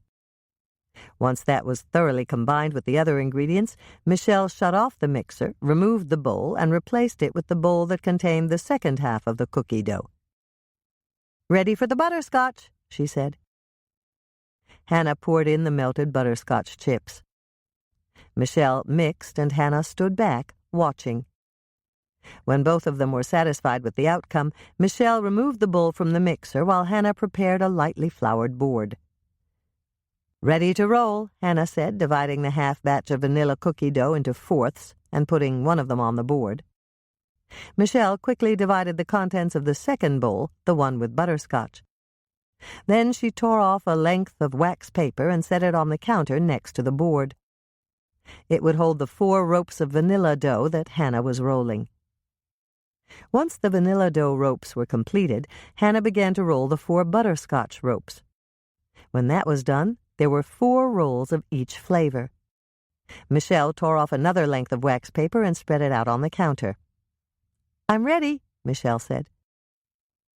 Together, the two sisters transferred 4 dough ropes, 2 of each flavor, to the wax paper, with a vanilla and a butterscotch on the bottom, and a butterscotch and a vanilla on the top, alternating the colors and flavors. Then Hannah rolled the 4 ropes together to form one thicker, multi-flavored roll. Michelle wrapped the finished roll in the wax paper, twisted the ends to seal them, and they began the same process all over again with the last 4 dough ropes. "Done," Hannah said after Michelle had wrapped the second large roll and placed both rolls on a cookie sheet. "Do you want to put them in the walk-in cooler, or shall I do it?" "I'll do it. They might want to film a little interview with you at this point in the competition. I'll be right back." Michelle headed off to the walk-in cooler with the 2 rolls of finished dough, and Hannah glanced at the clock. She knew that chilling the 2 ropes of dough would take 15 minutes in the coldest part of the walk-in cooler. She'd tested that in her own walk-in cooler at the cookie jar. The blast chiller would be quicker, but she preferred using the method she always used for cookie dough. Hannah watched the timer tick off the minutes. What was taking Michelle so long? She should be back here so that she could start preparing the cookie sheets. 2 minutes ticked by and stretched into 4.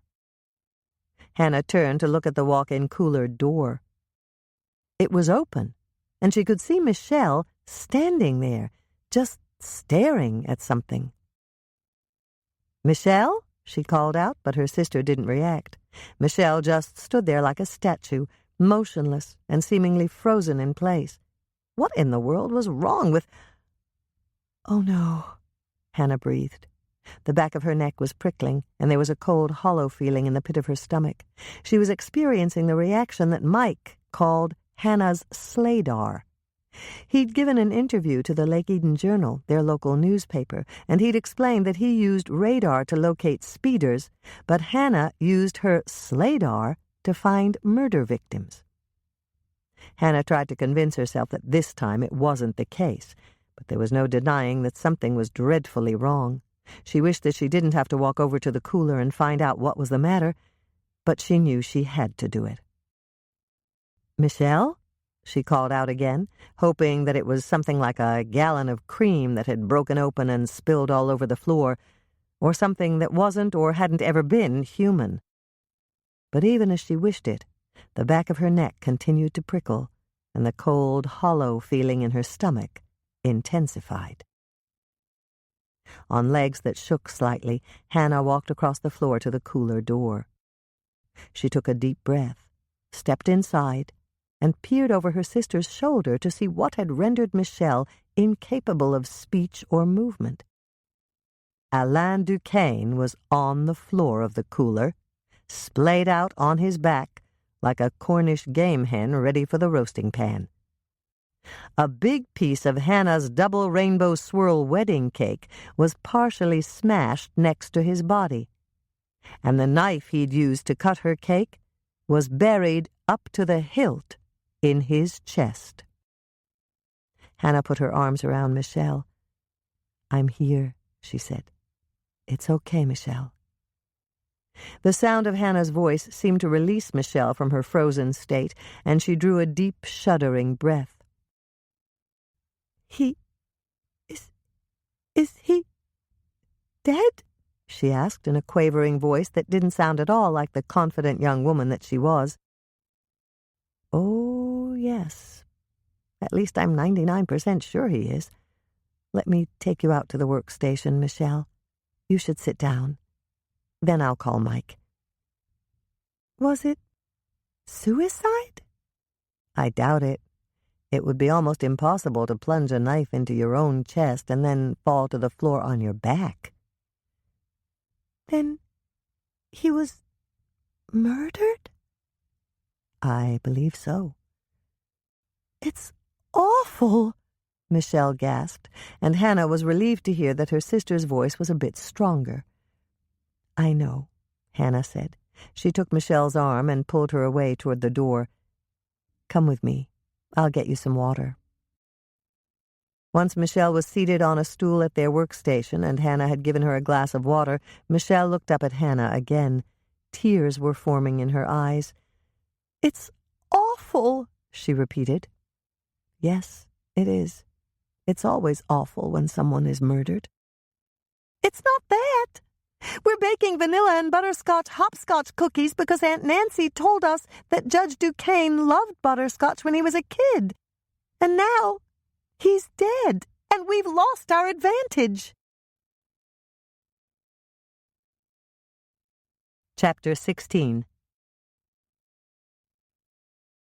"Oh, Hannah, not again." Hannah gave a deep sigh. She hadn't really wanted to call Mike, but Michel was in no shape to talk to him, and someone had to do it.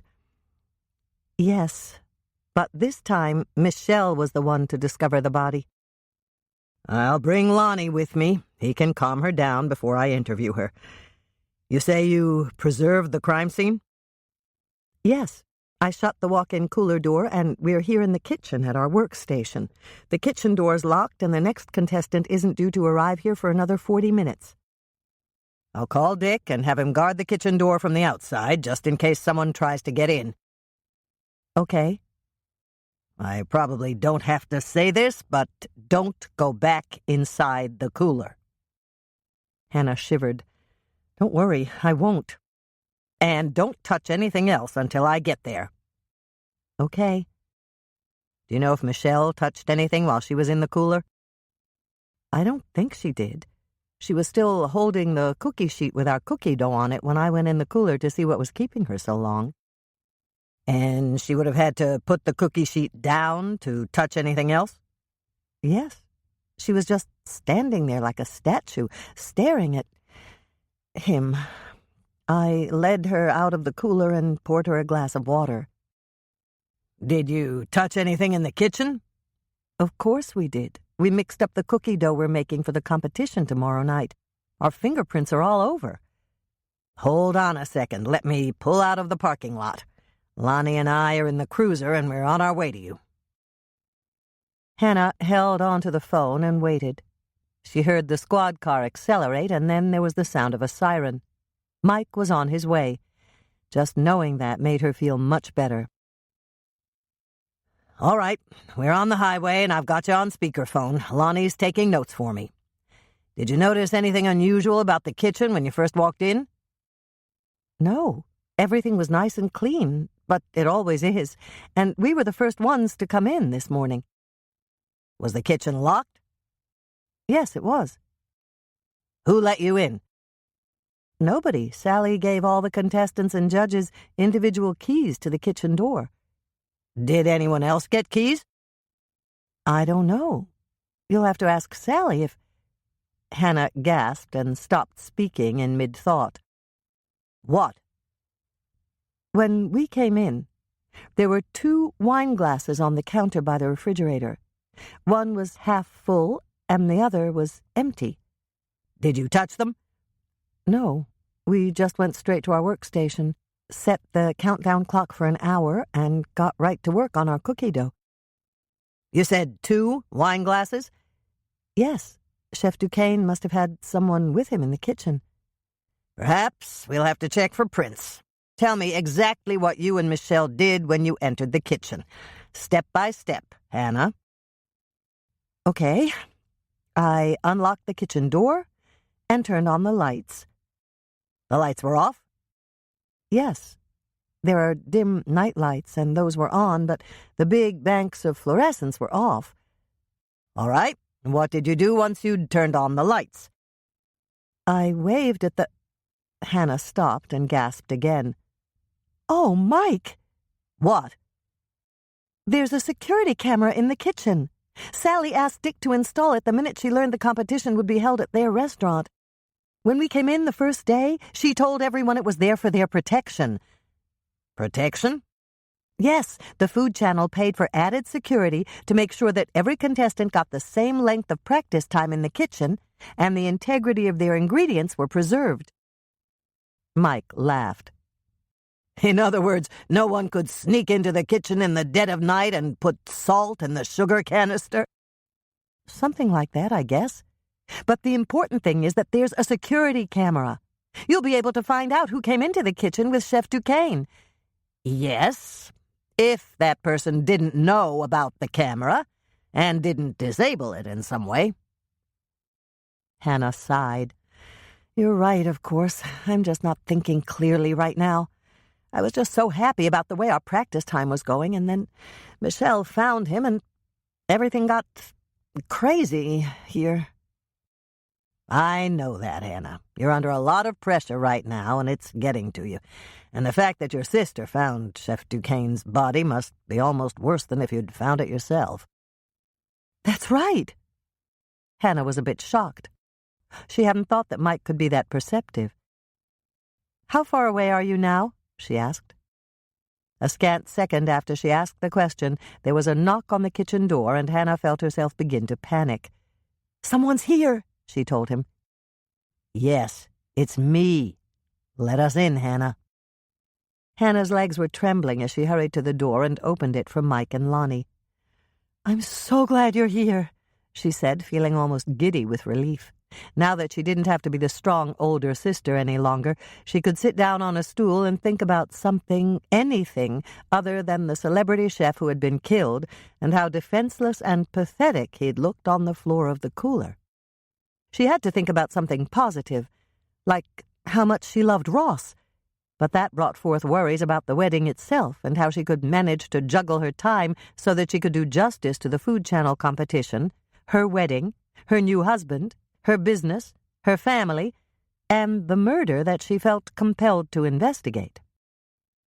Tears began to form in Hannah's eyes, and she blinked them back. There was no reason to cry like a baby, even though her tightly controlled world had gone into a tailspin. She would get everything done, and nothing would be shortchanged. That's what she'd done in the past, and there was no reason why she couldn't do it again.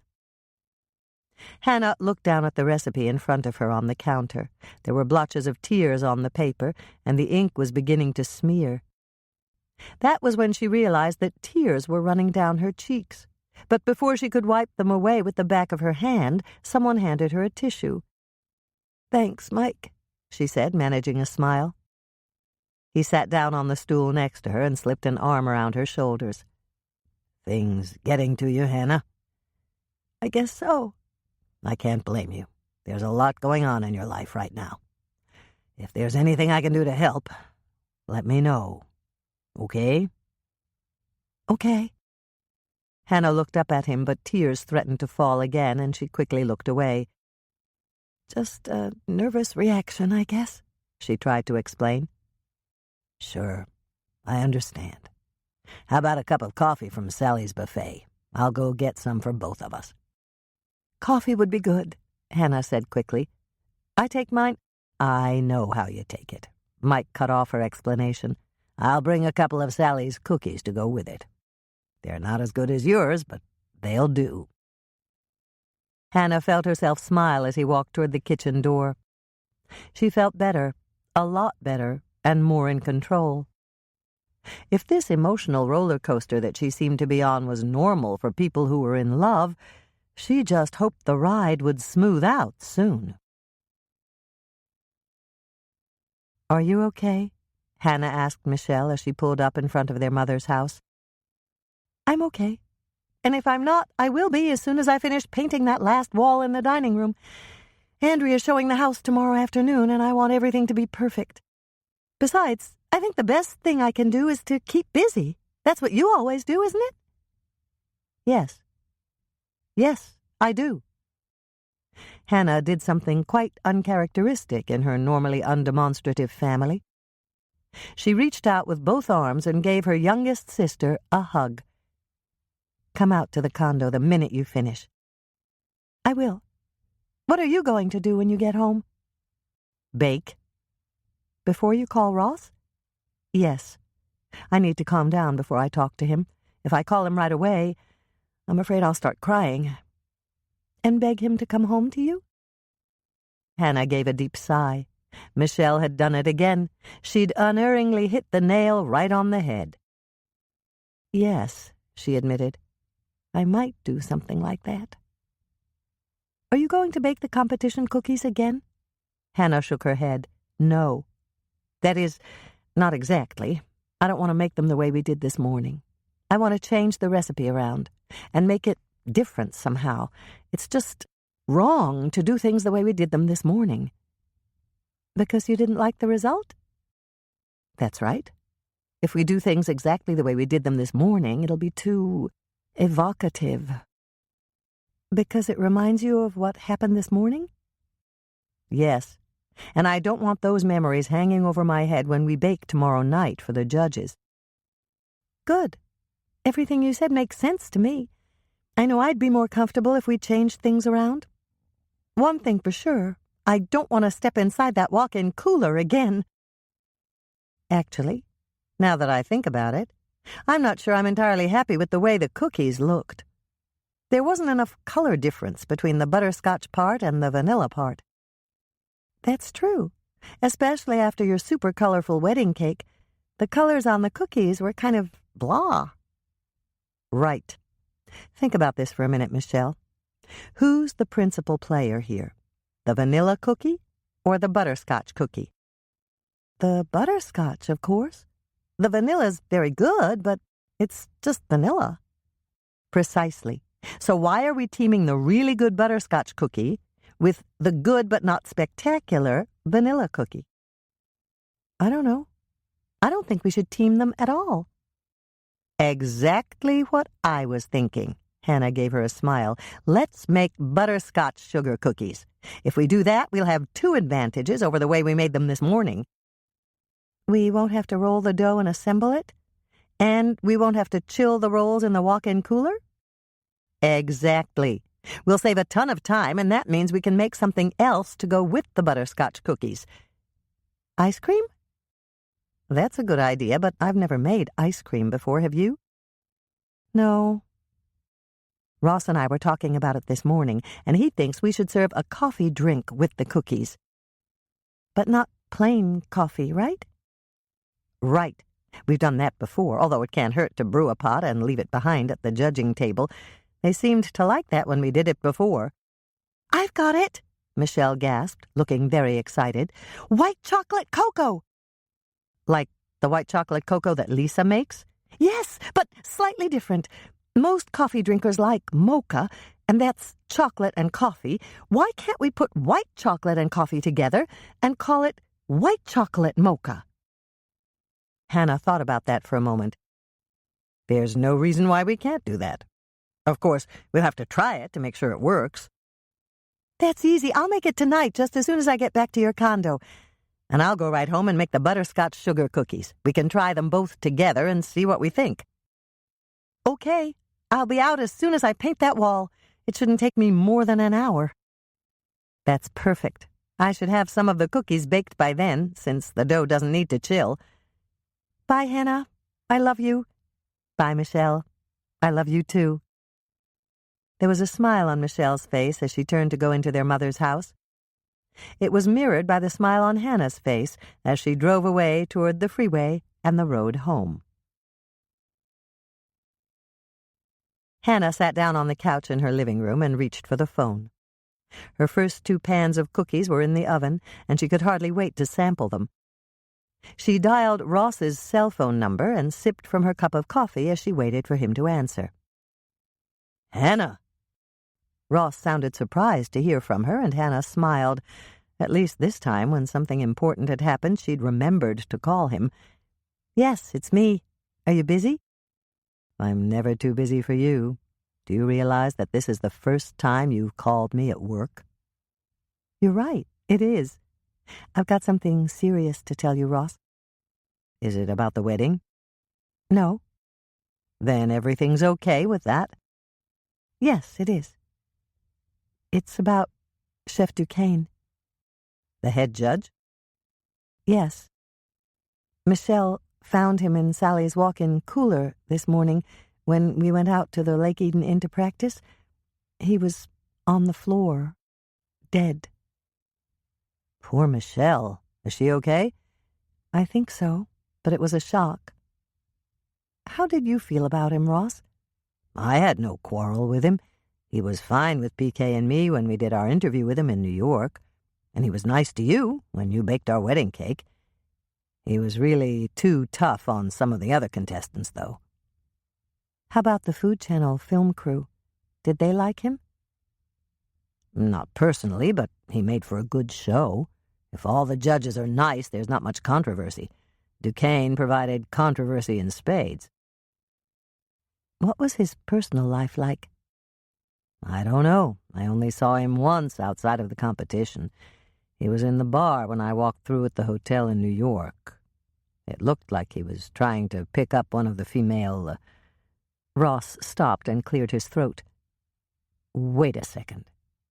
You wouldn't be asking me all this unless— Was he murdered?"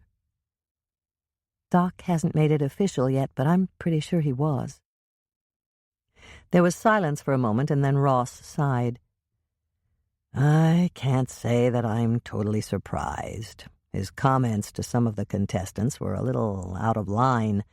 I felt really sorry for Brooke Jackman that night in New York. He was really tough on her. And then, when you told me about what Gloria Berkeley did, I figured they deserved each other." Ross paused and cleared his throat. "Are you okay, Hannah?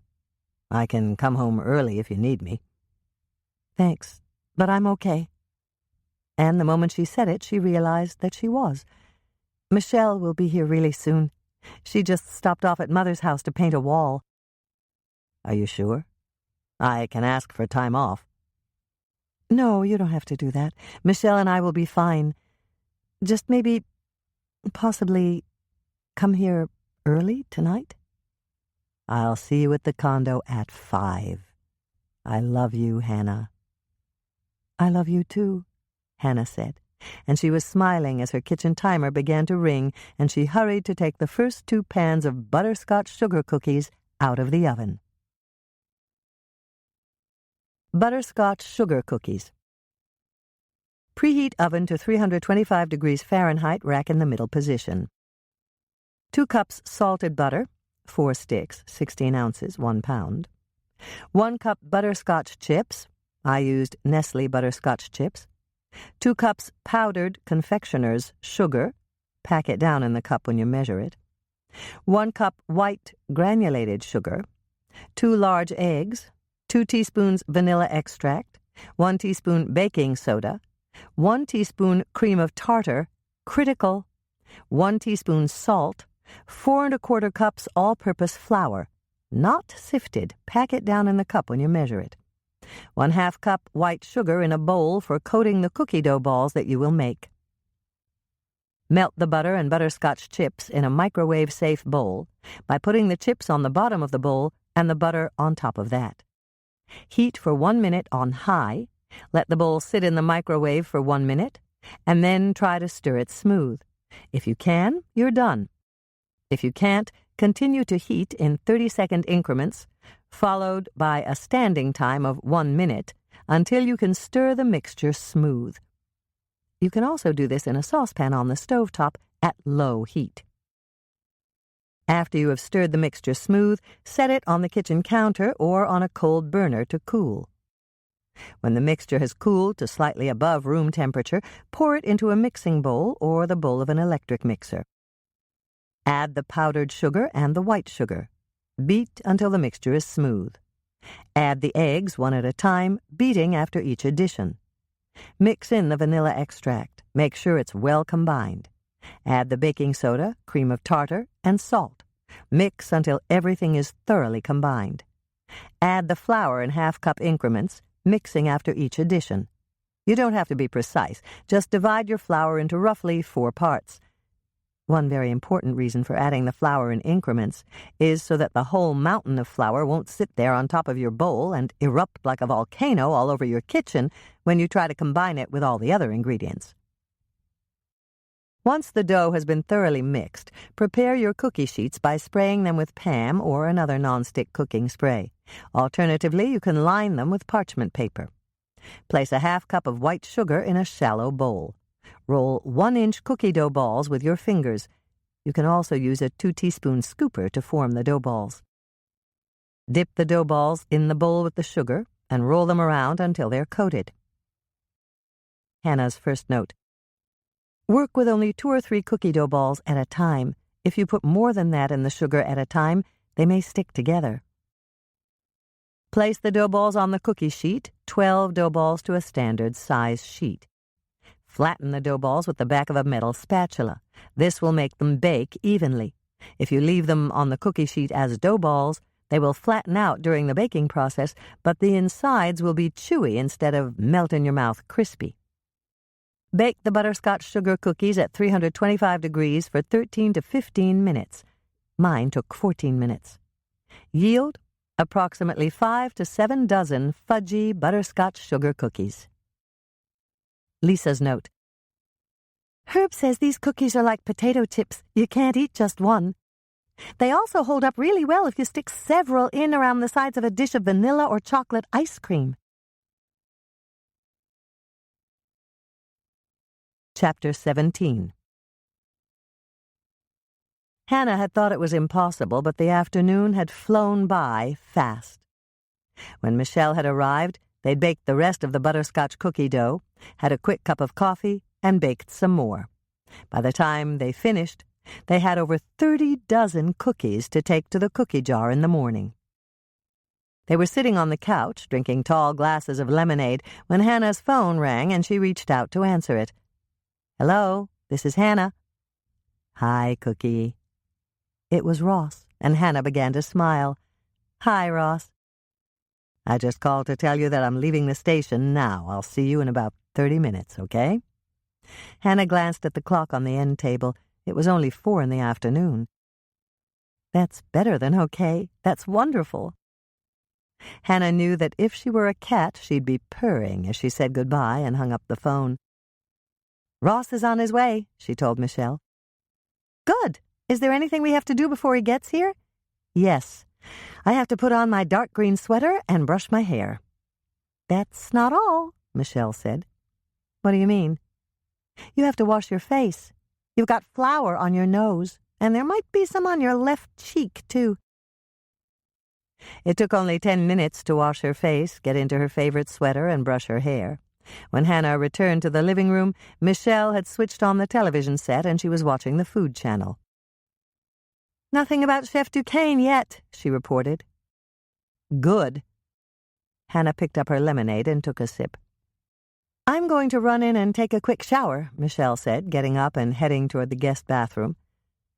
Hannah did her best to relax. She felt a bit like a teenager going on her first date, experiencing a heady combination of nervous energy and extreme anticipation. The next 20 minutes passed with the speed of a giant tortoise on tranquilizers, but at last there was a knock at her door. Moisha leaped down from her lap, Hannah leaped up from the couch, and both of them ran a foot race to the door. Hannah pulled it open. There were benefits in having opposable thumbs, and threw herself into Ross's arms. But it wasn't Ross. "Mike!" she gasped.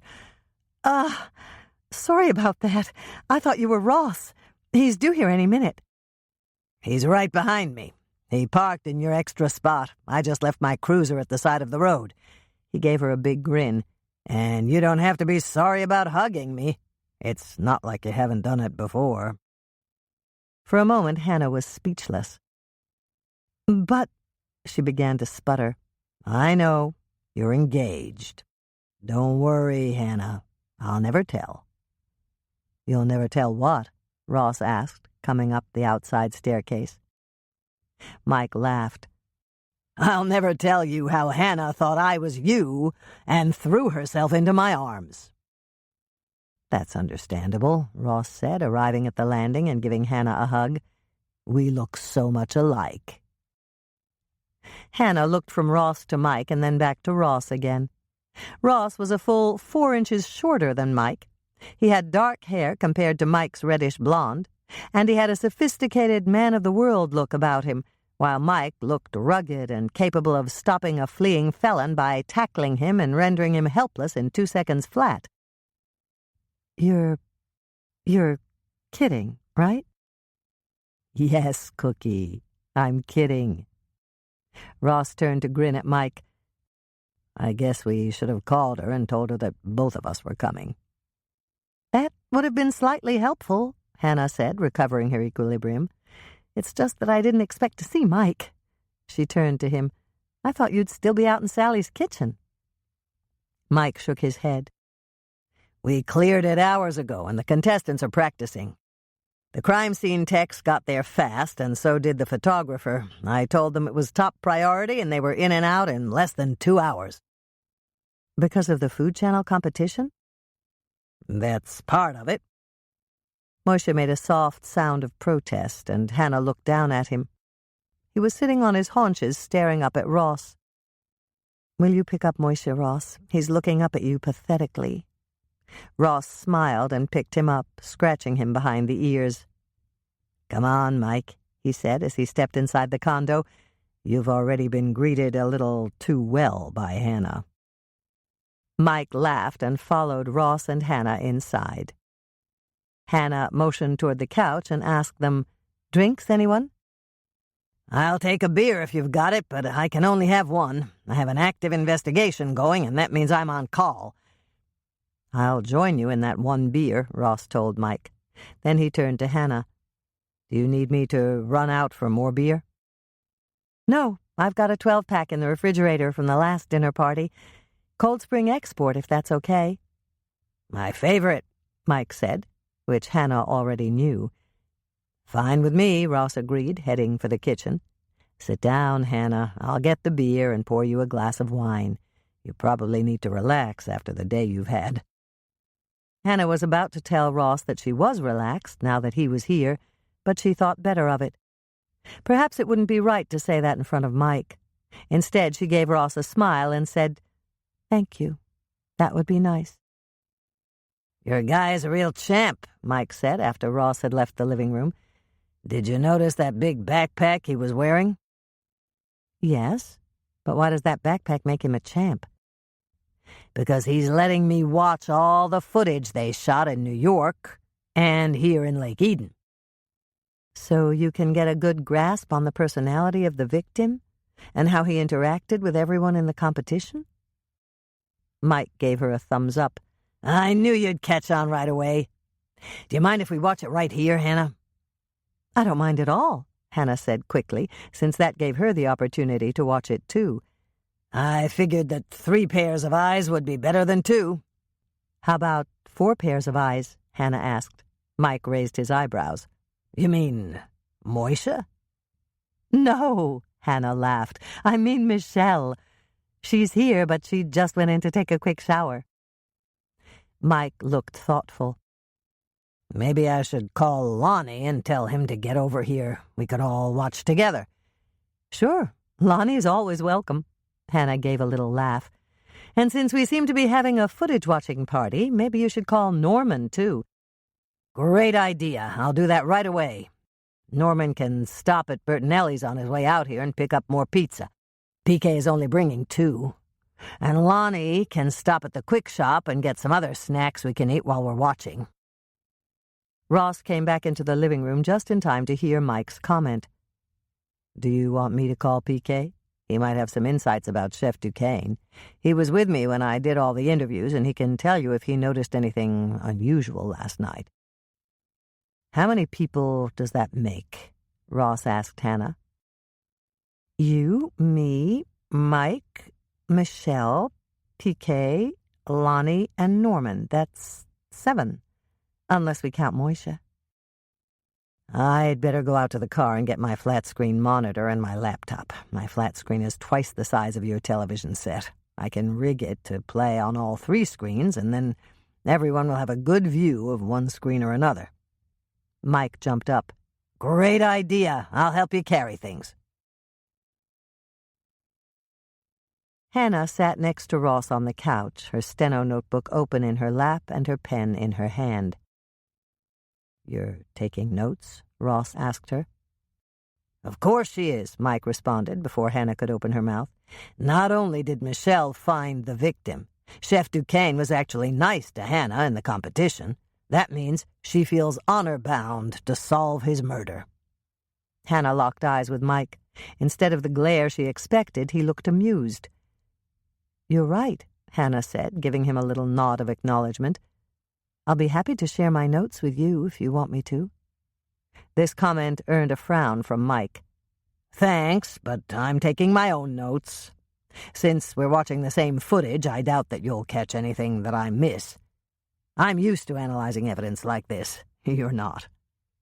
Very true. You're the expert, and I'm not. Hannah gave him a sweet and what she hoped was guileless smile. Knock it off, you two, Ross said, tightening his arm around Hannah's shoulders. This isn't a competition. It's a murder investigation, and all that matters is that someone catches Chef Duquesne's killer. You're right, Mike said, surprising Hannah. Sorry, Hannah. I didn't mean to get testy with you. Of course, I'd like to go over your notes with you. Hannah just smiled. Perhaps Mike's sudden change of heart had something to do with Ross's intervention, but she highly doubted that was the case. He'd probably realized that she might spot something he'd miss because she was familiar with the other contestants, their assistants, and the judges, and he wanted to know exactly what clues she might discover because of that knowledge. The Food Channel dessert chef competition wasn't the only competition she had entered. Mike regarded her as his rival in the race to solve Chef Alain Duquesne's murder case. They loved the butterscotch sugar cookies, Michelle said as soon as the door had closed behind Ross, Mike, Norman, Lonnie, and PK. I know. Did you have one? 1? Michelle gave a rueful laugh. I had 4, and my jeans are going to know it when I try to zip them up tomorrow morning. Stretch out on your back on the bed to do it, Hannah advised. Does that work? Like a charm. I've been using that trick for years when I put on extra weight. Hannah switched gears. Let's take a second to talk about the competition tomorrow night. We're serving the cookies, that's a given, but I thought the flavor of the white chocolate mocha was a little sweet with the butterscotch. What did you think? I think you're right, but I have a solution.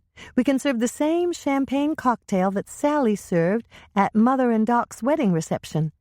That wasn't as sweet as the white chocolate mocha, but if we do that, we lose the benefit of coffee in the drink.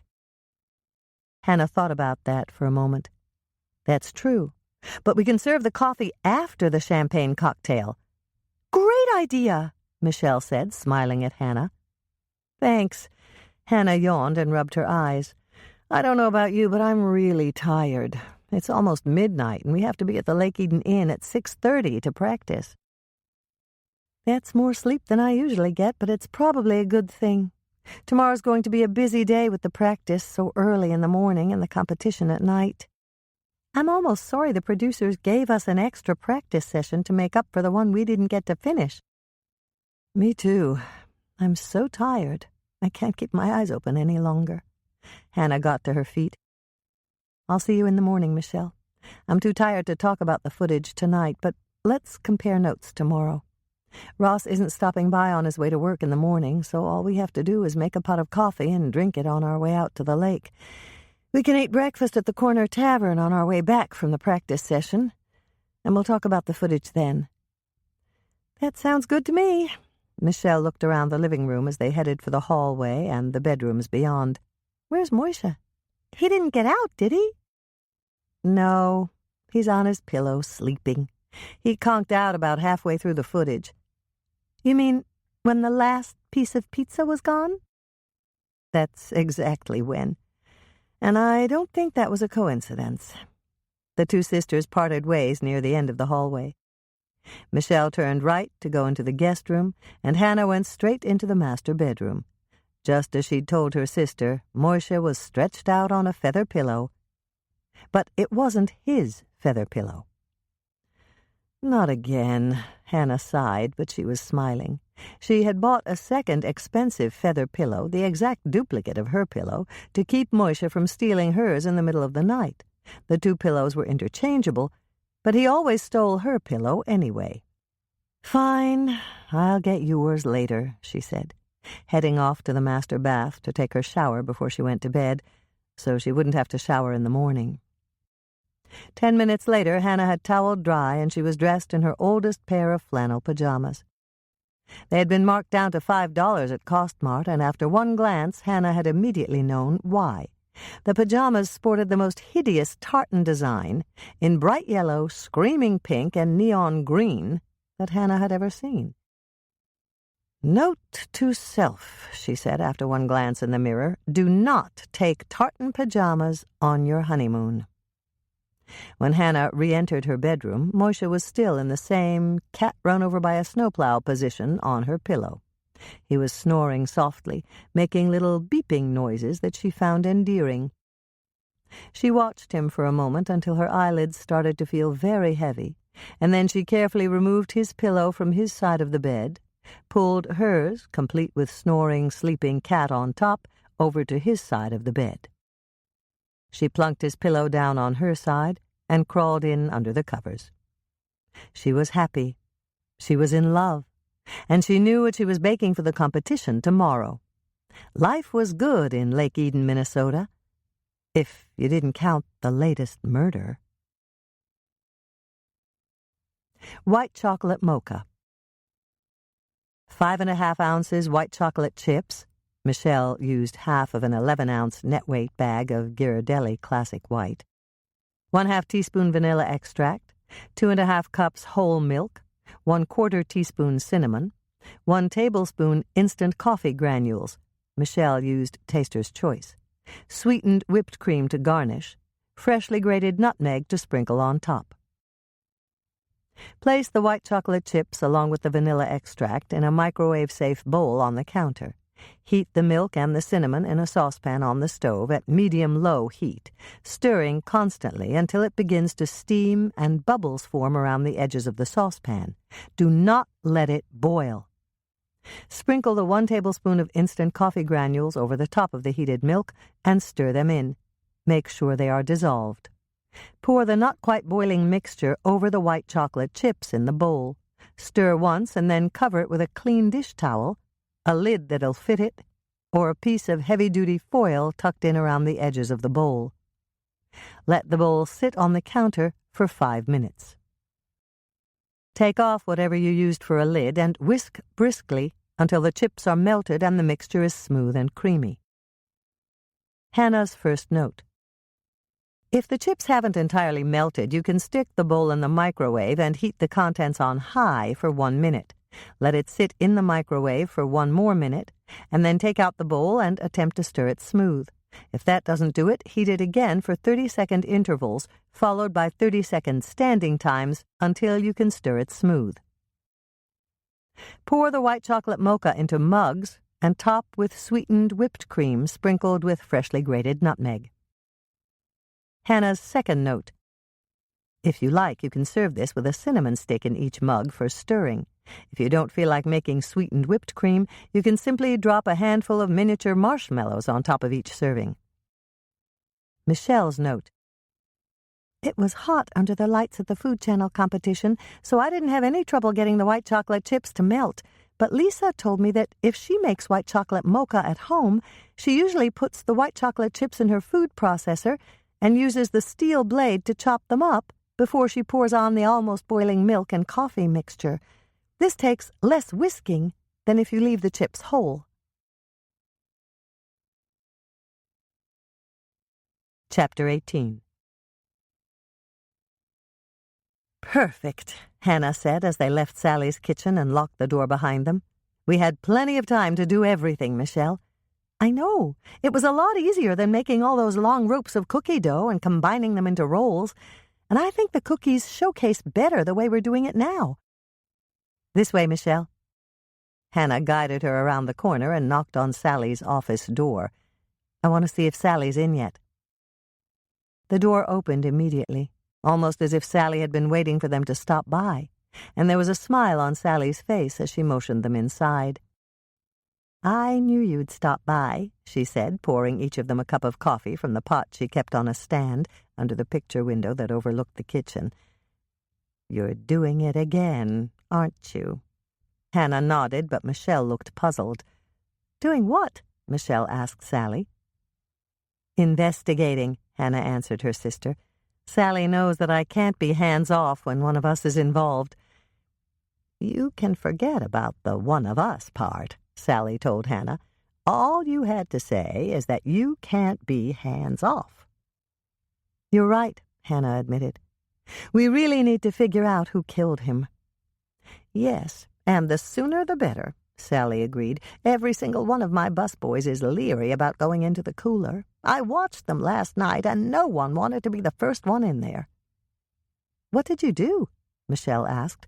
I marched in the kitchen and went into the cooler. That shamed them into it, but I have to admit that it was kind of creepy, just knowing that Chef Duquesne had been murdered in there. Then I had them bring me buckets of hot water, and I scrubbed the floor with bleach. Michelle shuddered. You're a brave woman, Sally. I don't know if I could have gone in there again, especially alone. I just kept repeating what my father used to say when my mother would say she'd seen a ghost. He'd tell her, the dead can't hurt the living. And that helped you? Hannah asked. Not really, but it didn't help my mother either. I just kept telling myself that the killer wouldn't come back to the cooler to commit another murder, with all the busboys and waiters standing around in the kitchen watching me. Sally paused and took a sip of her own coffee. Anyway, you probably want to know my impressions of the judges and the contestants, and whether I saw anything pertaining to Chef Duquesne that I thought was unusual, right? Exactly right, Hannah praised her, taking her murder book from her purse and flipping to a fresh page. Go ahead, Sally. Tell me anything that you think might help. Okay.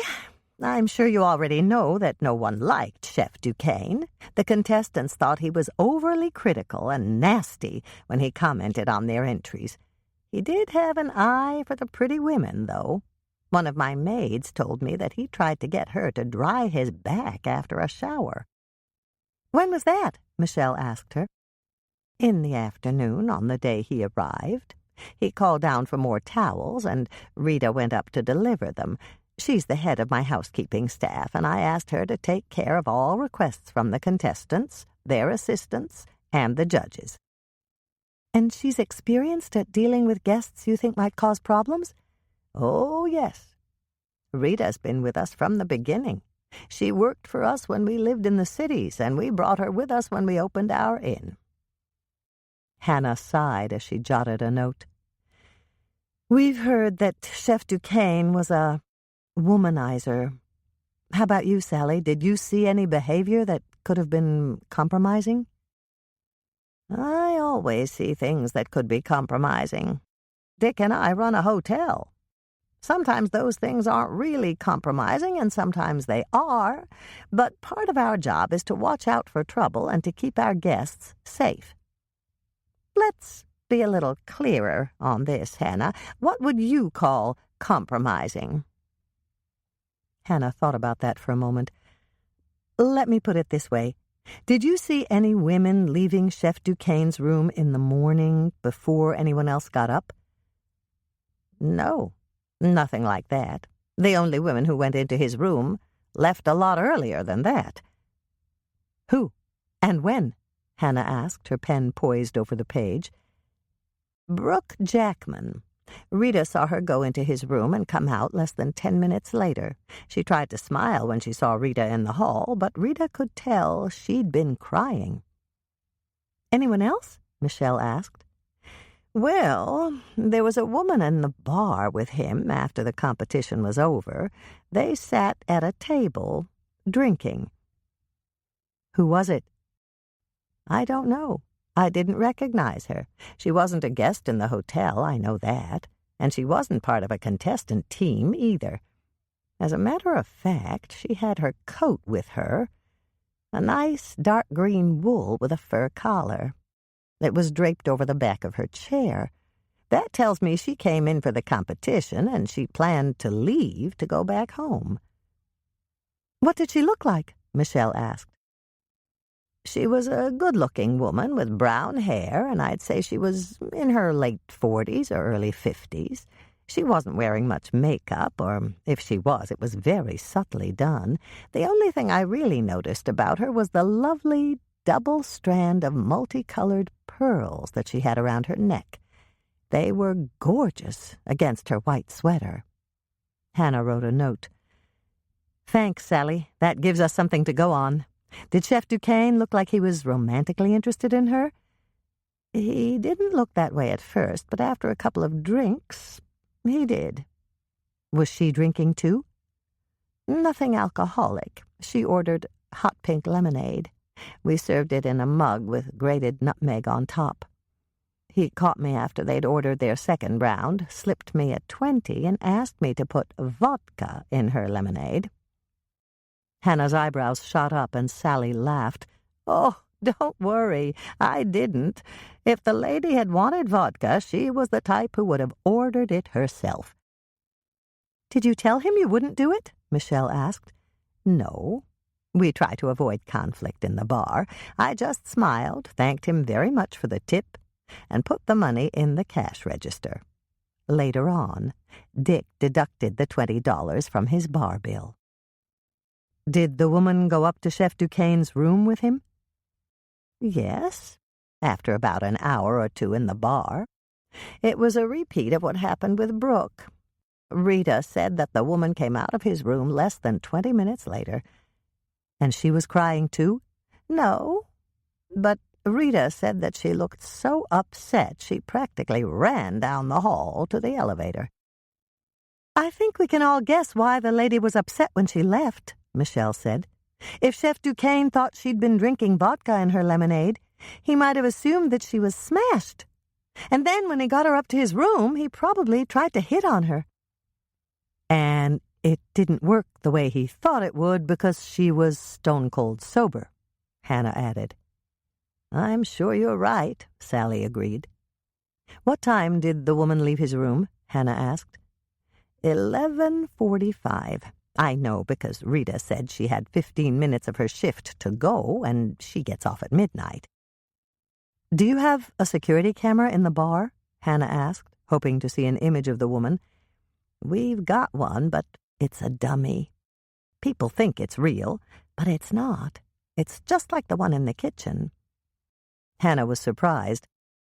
The one in the kitchen is a dummy too? Yes. The only camera that's fully operational is the one by the front door. That's why I knew that Rita was right about the time that the woman left. You've got her on camera? Hannah felt her spirits rise. Yes, but only from the back. The camera catches them when they come in, not when they leave. and she had a scarf on her head. There's no way anyone could recognize her from that." "What color was the scarf?" Michelle asked. "I don't know. The surveillance camera shows everything in black and white, and it's a pretty grainy picture. We're upgrading and putting in more cameras, but that won't happen until next month." "So you didn't notice her scarf when her coat was on the chair in the bar?" "Actually," Sally looked very excited, "I did. I just forgot all about it. It was dark red and dark green in a checkerboard design. I remember thinking that I should get something like that to wear during the Christmas season." "That's helpful, Sally," Hannah told her. "Thanks for the description. Ross made a copy of the footage from the competition and panned the audience a couple of times for their reactions to the judging. That footage is in color, and Michelle and I will fast-forward through it this afternoon to see if he caught the woman on camera. Brown hair, white sweater, and multicolored pearls, right?" "And a dark green coat with a fur collar and the scarf Sally described," Michelle reminded her. "Maybe she hung up her coat when she came in, but there's always the possibility that she didn't." "All right, girls, you've got everything I know." Sally got up from her chair. "Call if you need anything else, okay? And good luck in the competition tonight." "I think we'll be all right in the competition tonight," Hannah said, taking the on-ramp to the highway. "So do I. And if those cookies we baked weren't in the back of the truck, I'd eat one right now. My stomach was growling like crazy when we were baking them. I had all I could do not to grab one when we packed them up to take home. The only thing that stopped me was I knew that if I had one, I'd eat 2 or 3, and that would spoil my breakfast. We're still stopping at the corner tavern, aren't we?" "Yes, we're stopping," Hannah told her, not mentioning that she'd sneaked 2 of the butterscotch sugar cookies herself when Michelle wasn't looking. "They look crowded," Michelle commented as they took the exit and pulled into the parking lot of the corner tavern. "Yes, but it's a big place. They can probably find room for us." "Look at that!" Michelle pointed to the parking spot in the front of the lot, very close to the entrance. "I see it." Hannah circled and pulled into the convenient parking space. "Come on, Michelle. It was a late night last night, and tonight will be a long night, too. I need coffee." "And protein," Michelle added. "If we can't get a table right away, let's see if we can order coffee and a side of bacon while we're waiting." "Hi, Hannah." Nona Prentice greeted them after they'd hung their coats in the cloakroom and entered the restaurant through the inner door. She was the owner's oldest daughter, and although she didn't work in her father's business on a regular basis, Nona always filled in at the hostess station when they were short-handed. "Hi, Nona," Hannah greeted her. "It's good to see you. You're really crowded this morning." "Yes, we are. The hostess is taking a waitress shift, and Dad called me in to help. He figures that everyone will come in for breakfast so they can hear the latest gossip about the murder." "You're probably right," Hannah agreed, reaching out to pet Albert, the stuffed grizzly bear that was mounted right next to the hostess station. Albert had gotten a makeover from the taxidermist, and now he was holding up well. Everyone in Lake Eden had contributed money for the endeavor, since most of them had petted Albert when they were kids, and they wanted their children to enjoy him as much as they had. "Are you okay, Michelle?" Nona asked her. "I heard you were the one who found him in Sally's cooler." "I'm okay," Michelle told her. "Right now, Hannah and I are just concentrating on getting ready for the competition tonight." "You really did great at the last one. Everybody in here thinks you'll win again tonight. You two make a great team." "Thank you. That's probably because Hannah taught me how to bake, and we've been baking together for fun for years." Nona picked up 2 menus and smiled at them. "Just follow me. I'll show you to your table." Hannah was surprised. "You have room for us in there?" she asked, gesturing toward the crowded interior of the restaurant. "Of course we do. I'll take you in the back way so that people won't stop you and ask questions. Dad always saves one private table in the back just in case someone really important comes in. And you two are the most important people in Lake Eden right now. Both of you are celebrities." Hannah was puzzled as they followed Nona to a table. Were they celebrities because they'd done so well in the Food Channel competition? Or were they celebrities because Michelle had found another victim? Her inquiring mind wanted to know, but her cautious mind told her to leave well enough alone. It didn't really matter at the moment. Right now she was more concerned about drinking coffee and eating a great breakfast. Nona led them to a secluded table shielded by an island of planters filled with large green plants that Hannah didn't recognize. "What kind of plants are those?" she asked Nona, pointing toward the lush, broad-leafed greenery. "Plastic plants," Nona said with a perfectly deadpan expression. Hannah and Michelle exchanged glances, and then both of them burst into laughter. "Dad was right," Nona said with a grin. "It gets to everyone the first time they hear it. I think they're supposed to be some kind of tropical thing that's really exotic and doesn't grow in Minnesota, but they are pretty special. If they get dirty, we just pull them out of the planter and put them in the industrial dishwasher. They come out as clean as a whistle, and Dad just sticks them right back in the planter again." "That sounds like the sort of plant I should have," Hannah said. "Lisa says that instead of a green thumb, I have the thumb of death when it comes to indoor plants." "It's true," Michelle spoke up. "When I come to stay with Hannah, there's a dead philodendron on the ledge of the guest room window." "That's not entirely true, Michelle," Hannah corrected her. "A couple of times. They've been dead African violets." Nona was laughing as she walked back to her hostess station. Michelle waited until she was out of earshot, and then she leaned toward Hannah. "I think I'd better call Lisa at the cookie jar and tell her to get ready for a big crowd. From what Nona said, everybody's going to want to know what happened when I found the body." "You'll have to tell her about it so she can make up her story." "Been there, done that. I called her this morning when you were getting dressed. Lisa's ready with the story, but she may not be ready for the size of the crowd." After Lisa had been warned and they'd ordered from the waitress, Hannah and Michelle took a moment to relax and look around the room.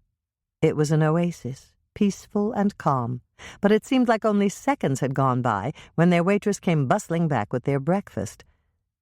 "That looks wonderful," Hannah said, as their smiling waitress set her omelet down on the table in front of her. "Our omelets are the best," the waitress told her, delivering Michelle's plate. "Your side of crispy bacon is coming right up, and I'll bring more coffee out in a bit. Is there anything else I can get for you right now?" "No thanks, I think we're all set," Hannah told her. "I guess I'm wrong," Michelle said when the waitress had gone back to the kitchen to get their bacon. "About what?" "About that local celebrity thing. I don't think she recognized you." "That's a relief, in a way. At least I don't have to wear a smile when I don't feel like smiling. I don't have to put on gobs of makeup and have my hair done every day, and I don't have to think about everything I say before I say it, just in case someone quotes me. I don't know how real celebrities handle being in the spotlight all the time. There's always someone taking photos and asking them for autographs. I'm just glad no one asks me to pose for pictures or sign anything." "But you're going to sign the check, aren't you?" Michelle asked. Hannah burst into laughter. "I would, but I brought cash." That made Michelle laugh, too. And that was when the waitress came bustling back with their bacon. "Here you go," she said, setting the plate of bacon in the center of the table and then refilling their coffee cups. "I really hate to disturb you at breakfast, but my mother made me promise that I'd get a photo with you two if you ever came in here for breakfast. And she was kind of hoping for an autograph." Hannah exchanged glances with Michelle, and she smiled her best smile. "If you can catch one of the other waitresses to take the photo, you can be in the picture, too." "Thanks." The waitress waved at another waitress who was passing close to their table. "Sherry, can you come here a second?" Hannah and Michelle listened as their waitress explained what she needed. Sherry agreed, and they all posed together. The photos didn't take long, even though Sherry requested another photo for herself. Then Hannah and Michelle signed blank order forms for both waitresses and their mothers. "Thanks so much," their waitress said, placing the autograph in her apron pocket. "My mother's going to love this. And wait until I tell her that you two are so nice, not anything like the contestant with Mayor Bascom." Hannah and Michelle exchanged meaningful glances, and Michelle responded immediately. "Oh? When was that?" "The night after the last competition. The mayor was here with one of the competitors, and she turned me down flat when I asked for an autograph." "Was it the blonde?" Hannah asked. "Yes. She was really mad about something, and the mayor was trying to calm her down. It must have worked, because she started smiling when he ordered a bottle of champagne. All they had was one glass, and then they left." Their waitress rushed off, after thanking them again. Hannah and Michelle looked at each other, and both sisters smiled, bemused, as they reached for their coffee cups at exactly the same time. Then Hannah looked down, and her face assumed a more serious, "let's get down to business" expression, as she reached into her saddlebag-sized purse and drew out what Michelle and Andrea had referred to as her murder book. "Did you take notes on that footage we saw last night?" she asked. "Of course. I've got them right here." Michelle picked up her cell phone and tapped it several times. "You put them in a voicemail to yourself?" Hannah guessed. "No, I used the note function and typed them in." One by one, the two sisters went through their notes. Hannah had caught some things that Michelle hadn't noticed, and Michelle had noted several things that Hannah hadn't spotted. "Okay," Hannah said, flipping to a clean page in her steno notebook. "Now that we've got a complete list, let's talk about what we've learned about the contestants and judges that we've met." "The other judges didn't seem to like Chef Duquesne very much," Michelle said. "I saw Lavanna Brock roll her eyes several times when he said mean things about Brooke's strawberry mousse with the marshmallow sauce in New York. And Helene Stone leaned as far away from him as she could when he criticized the contestants here in Lake Eden." Hannah thought about that for a moment, and then her mind offered a possible explanation. "Did it seem to you as if Judge Stone wanted to get out of camera range, so that no one would associate her in any way with Chef Duquesne?" "Yes. You could be right, Hannah. That could have been what she was trying to do. I was watching, and it was subtle. There was nothing overt, not really. It's possible that it was completely unconscious on her part." "I suppose that could be true," Hannah agreed. "I noticed something else about her, too. When Chef Duquesne handed her the coffee cup he'd refilled for her, she put her hand around the cup part, even though it must have been hot. I remember thinking that she must have preferred the discomfort over the possibility of touching his fingers on the handle." "You're right. She did do that. And her reaction was a bit excessive. I wonder if something happened in the hotel in New York." Hannah was puzzled. "What do you mean?" "Remember when I ran back up to the room to get my copy of the recipe?" "Yes. You went right after we ordered coffee, and you said not to worry, that you'd be back in a flash." "I was, but I did have to wait a few seconds for the elevator. I know because the elevator was up on the 14th floor. The elevator came straight down without stopping until it got to the 8th floor to pick me up. When the doors opened, Chef Duquesne and Helene Stone were inside." "Is that important?" "I'm not sure, but it's interesting because Helene Stone's room was on the 6th floor." "How do you know that?" "She was in line in front of us when we checked out of the hotel. I heard her give her room number." "You're sure it was the 6th floor?" "Positive. She had 626 and we had 826. I remember thinking that she was directly below us, 2 floors down." "Did Chef Duquesne and Helene Stone do anything on the elevator that gave you the impression they'd been together on his floor?" "No. They were both staring directly ahead at the numbers on the display over the doors as the elevator went down to the lobby. Neither one of them said a word." "Did you get the impression that they were upset with each other?" "That's just it. I got absolutely no impression at all. They didn't say anything, and they didn't do anything. They just stared up at the numbers as the elevator passed the floors until we stopped at the lobby and we all got off." "Do you think they recognized you as part of our team in the competition?" "I don't know. I wasn't dressed up or anything, and I wasn't carrying anything that might have let them know that I was your assistant, like an apron or a tote bag with our logo on it. I was just in my usual jeans and sweatshirt, and I could have been anybody staying at the hotel." Hannah flipped the page and jotted it down on a fresh page. It could mean nothing. Perhaps Helene Stone just went up to his floor to ask him if he wanted to have breakfast with her. I don't think so. They didn't come into the restaurant while we were there. Okay, maybe it wasn't breakfast. They could have had other business to discuss. That's possible, I guess. Do you want to hear what else I discovered while I was watching the tapes? Of course I do. One of the cameras panned the audience and caught Mayor Bascom looking very upset. It was when Chef Duquesne said Gloria Berkeley's cakes were ordinary. I saw that. Mayor Bascom looked very perturbed. It made me wonder whether our esteemed city leader had been at it again. Michelle shrugged. Could be. I wouldn't put it past him.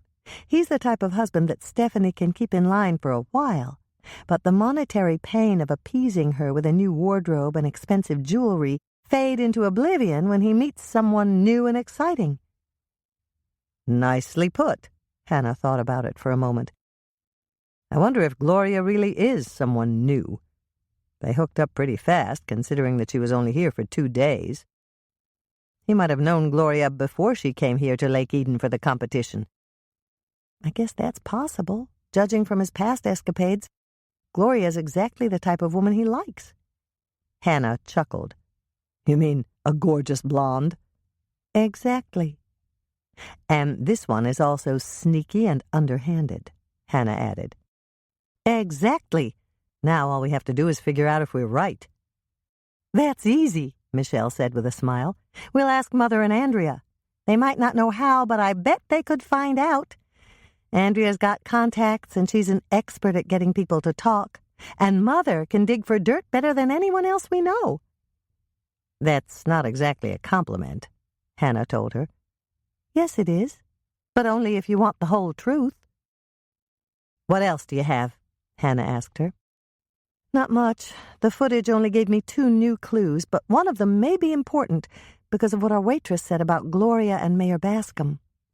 Do you remember when Rodney mentioned that Chef Duquesne tried to pick Gloria up in the bar of the hotel in New York?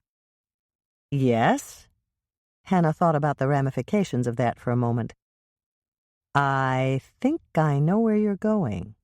You're wondering if Gloria mentioned it to Mayor Bascom. And that's the reason he looked so upset in the footage we saw. That's right. We already know that Mayor Bascom doesn't like someone else zeroing in on any woman he wants for himself. Let's take a break on that note, Michelle, and eat before our breakfast gets any colder, Hannah said, diving into her omelet. Michelle agreed, and for several minutes the only sounds heard were small sighs of pure delight. This omelet is really good, Hannah commented after several bites. I love the way the cheese melted all the way through, and the bacon is nice and crispy. Mine is great, too, Michelle agreed. Be careful that you don't fill up on your omelet, though. Why? I didn't order anything else. I know you didn't, but you've still got a lot more to eat. Hannah was puzzled. What are you talking about, Michelle? You just signed 2 autographs and posed for pictures with the waitresses. And you said that since you weren't a real celebrity, no one was going to ask you to pose for photos or sign autographs. That means I get to make you eat your words. Hannah laughed. Can I at least have dessert first? They've got really great chocolate coffee cake here. Okay, if I can have some, Michelle waved at their waitress. But once we finish dessert and more coffee, you have to eat every consonant and vowel and maybe even the punctuation. Okay, as long as it's not semicolons. I really don't like colons and semicolons. No colons, no semicolons. Then it's a deal, Hannah agreed. I just hope my words taste as good as the chocolate coffee cake we're going to have first. Chocolate coffee cake. Preheat oven to 350 degrees Fahrenheit, rack in the middle position. The cake batter. 1 cup salted butter, softened. 2 sticks, 8 ounces, 1/2 pound. 1 3/4 cups white granulated sugar. 1 teaspoon salt. 2 teaspoons vanilla extract. 1 1/2 teaspoons baking powder. 6 eggs. 3 cups flour. Pack it down in the cup when you measure it. The filling. 2 cups semi-sweet, that's the regular kind, chocolate chips. I used a 12-ounce by weight bag of Nestle. 2 teaspoons vanilla extract. 1 ounce, 1/4 stick, salted butter. 1/2 teaspoon cinnamon. 1/4 teaspoon nutmeg. Freshly grated is best. The crumb topping. 1/2 cup brown sugar, tightly packed. 1/3 cup all-purpose flour. Pack it down in the cup when you measure it. 1/4 cup salted butter, softened. 1/2 stick, 2 ounces, 1/8 pound.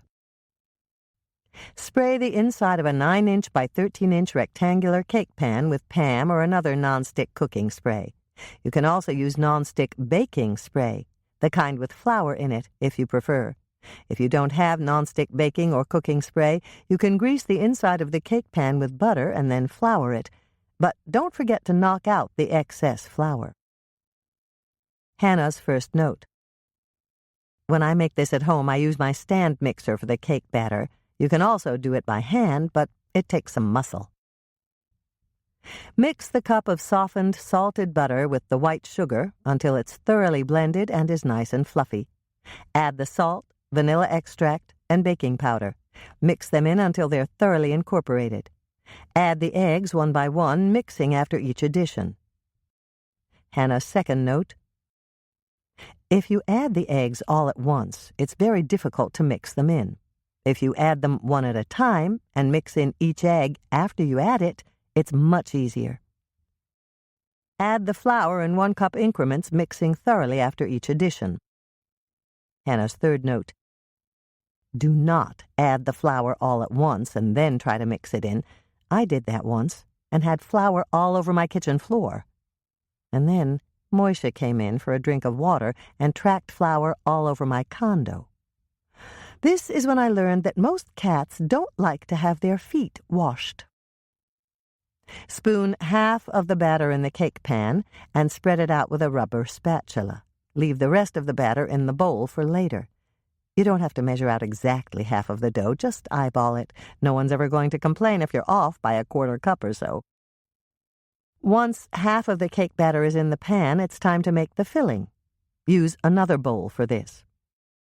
Put half of a 12-ounce net weight bag of semi-sweet chocolate chips in a microwave-safe bowl. I usually use a 2-cup Pyrex measuring cup. Add the ounce of salted butter and the 2 teaspoons of vanilla extract. Heat in the microwave on high for 30 seconds. Let the mixture sit in the microwave for 1 minute and then take it out and try to stir it smooth. If you can do this, you're done heating the chocolate mixture. If you can't do this, heat the chocolate mixture in 20-second intervals with 1-minute standing times until you can stir it smooth. Set the chocolate mixture on the counter. Stir in the cinnamon and the nutmeg until they're well incorporated. Drizzle the chocolate mixture over the batter in the cake pan. Sprinkle the rest of the chocolate chips, approximately 1 cup, over the batter as evenly as you can. Hannah's fourth note. There is a reason why you don't melt all the chips in the bag. It has to do with texture. The whole chips will soften during baking, and the melted chips are almost like a chocolate sauce. This means that after your chocolate coffee cake is baked, you'll have something that resembles chocolate sauce enhanced with cinnamon and nutmeg in the center, with little soft nuggets of pure chocolate in each serving. It's just yummy. Give the remaining cake batter another stir and then drop spoonfuls on top of the chocolate. Spread the batter out carefully with the rubber spatula. Hannah's fifth note. Don't worry if the cake batter doesn't cover the chocolate completely. The batter on top will fill in as it bakes, and the crumb topping that you will make next will cover the rest. To make the crumb topping, mix the brown sugar and the flour in a small bowl. I generally use a fork to do this. Add the softened butter and mix until it's crumbly. You can also do this in a food processor with chilled butter and the steel blade. Sprinkle the crumb topping over the pan as evenly as possible. Bake your chocolate coffee cake at 350 degrees Fahrenheit for 45 to 60 minutes. To test for doneness, use a cake tester a thin wooden skewer, or a long toothpick. Insert it 1 inch from the center of the pan and pull it out again. If it has chocolate on it, that's perfectly okay, but if it also has sticky, unbaked dough clinging to it, your cake needs to bake at least another 5 or perhaps 10 minutes. When your cake is done, remove it from the oven and let it cool in the pan on a wire rack. Michelle's note. I like this coffee cake slightly warm, and I've discovered that if you cut it in square servings, you can reheat it in the microwave and it tastes like fresh baked. It's really great for breakfast with a cup of strong, hot coffee. Chapter 19. Hannah had just pulled into her parking spot in back of the cookie jar when her cell phone rang. She took it out of her purse to answer it and was surprised to hear Lisa's voice. "Where are you?" Lisa asked. "I'm here. I just pulled into my parking spot and back." "Okay. Don't bother coming in," Lisa said. "Claire called to say that the wedding dresses she ordered for you came in this morning. She wants you to come over and try them on right away. Your mother and Andrea are already there waiting for you." "My mother is there?" "Of course she is. You didn't really think you could get away with trying on wedding gowns without your mother, did you?" "I guess not." "Go ahead, then. It has to be done, and you might as well get it over with. Take Michelle with you. They want her, too. Claire has to take her measurements for her bridesmaid dress." "Are you busy?" Hannah asked her. "We're packed. Even Stephanie Bascom is here, in all her glory, of course." "Stephanie got a new outfit?" "And how? I heard her tell Becky Summers that she just bought several designer suits from Claire. And she's wearing a huge emerald ring. I told Herb, and he said that our mayor must have really done it this time. Hurry up, Hannah. They're waiting for you." Hannah sighed in resignation. She had to do it. There was no other choice. "Okay, Lisa, Michelle's with me, and she can lead the sacrificial lamb to slaughter." "What was all that about?" Michelle asked when Hannah ended the call and slipped her phone back into her purse. "Mother and Andrea are waiting for us at Beaumont. The wedding gowns that Claire ordered came in this morning, and I have to try them on." "Okay, let's go then." Michelle opened the passenger door. "Wait. Do you think I could get out of it if I sneaked into the kitchen and hid in the pantry?" Michelle shook her head. "Not a chance. Mother would sniff you out. I tried hiding in my closet when I was a kid. Mother found me and spanked me. Just go over to Claire's and do it." "That was Lisa's advice," Hannah said, accepting her fate as she got out of her cookie truck and shut the door behind her. Hannah hesitated at the door to Claire's shop. She hated to try on dresses. There was something about standing in a little dressing room, even though Claire's dressing rooms were beautifully decorated and roomier than most, facing your worst figure faults in the mirror, and garbing your body in unfamiliar garments that could make you look more unattractive than you had before you put them on. She was still trying to think of some excuse, any excuse, short of death, to save herself from the ordeal, when she remembered what Lisa had told her about Stephanie Bascom's new outfits and where she'd purchased them. "Come on, Michelle," Hannah urged her sister, yanking the door open and practically running inside. Michelle grabbed Hannah's hand. "Hold on a minute. Tell me what changed your mind so fast. Just a second or two ago you were heading for Claire's shop with the speed of an arthritic garden snail, and now you're acting like you can't wait to get inside." "Murder changed my mind," Hannah said, leading the way to the inner door that opened into the dress shop itself.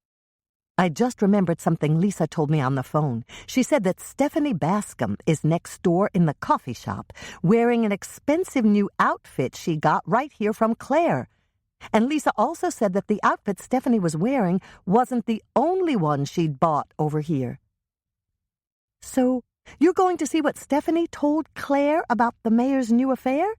"That's the plan." "Then you won't mind trying on wedding gowns?"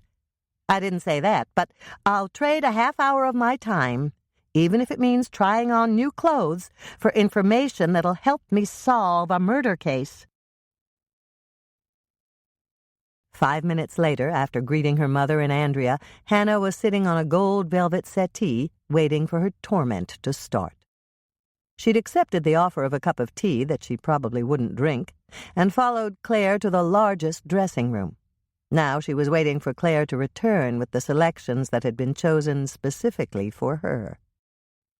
Hannah picked up the tea, took a sip, and stared at her arch-enemy, the tall, three-way mirror that showcased her less-than-perfect figure from many more angles than she wished to view. "Here we are," Claire called out cheerily, opening the door and hanging a half-dozen garments on the ornate hooks that protruded from the opposite wall. "I'll be right back." Hannah gazed at the creation on the nearest hook and groaned softly. It was gorgeous, a fairy-tale wedding gown that was festooned with tiny pearls and expensive and intricate lace. Hannah had no doubt that it had been featured on the cover of Vogue or Bride's magazine. "I know," Claire said, catching Hannah's shocked expression as she came back with another armload of gowns. "I told your mother that you couldn't wear that gown, but—" Claire paused as Hannah burst into laughter. "What did I say that's so funny?" "You said that you told my mother," Hannah repeated. "You know better than that, Claire." Claire smiled and looked slightly embarrassed. "Yes, I do know better. Nobody can tell your mother anything when it comes to fashion." "Exactly. I'll try it on first. That'll prove to her that you were right." "Do you need help with all those tiny buttons?" Claire asked, moving the gown to a closer hook. "Probably. But there's something I'd like you to do for me first." "What's that?" "I need you to find my other glass slipper." Claire burst into laughter. "You're right, Hannah. It does look like the gown Cinderella wore. Do you think your mother will admit that this gown is all wrong for you?" "Never. But she might say that I'm all wrong for this gown." Claire and Hannah shared conspiratorial smiles, and then Claire left the dressing room, closing the door behind her. "Just call me when you're ready to button," she called out, her voice muffled through the door. "I'll be right here." The moment Hannah took the wedding gown off the hanger, she knew she was in trouble. The skirt had so many layers of net between the silk underskirt and the lace and pearl overskirt that it could stand up on the dressing-room floor by itself. There didn't seem to be any way she could pick it up and get it over her head by herself, unless— Hannah sighed as she eyed the gold velvet settee. She might be able to get into the skirt if she climbed up on the cushions and launched herself into the middle of it. But what if she missed? She might rip this obviously expensive dress. "No," Hannah said aloud.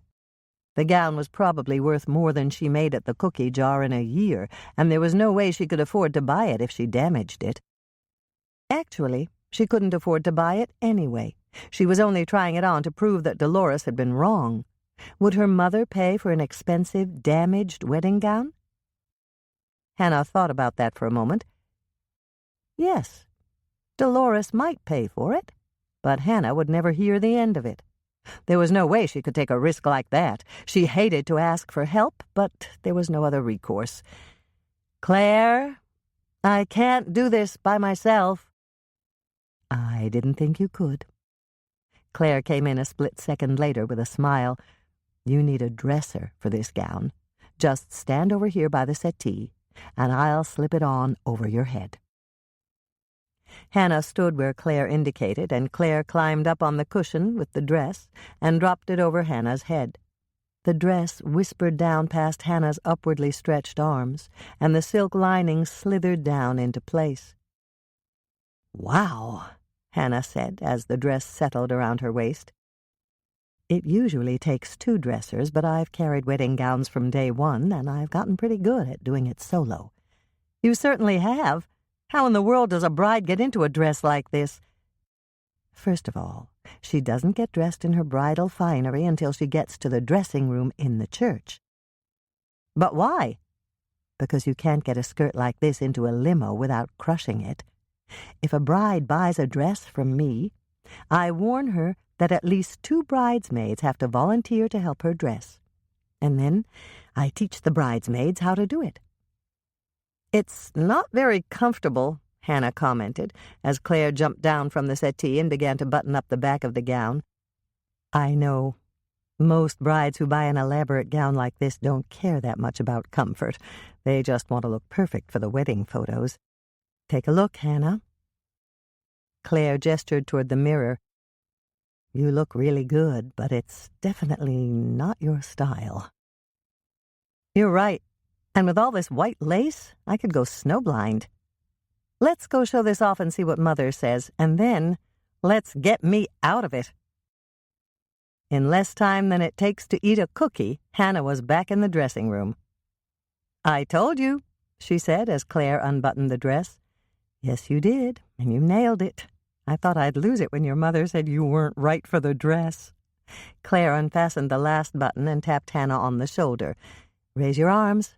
I'm going to climb up and pull it right off." Several moments later, the deed was done, and Hannah gave a sigh of relief as Claire hung the gown back on its hanger.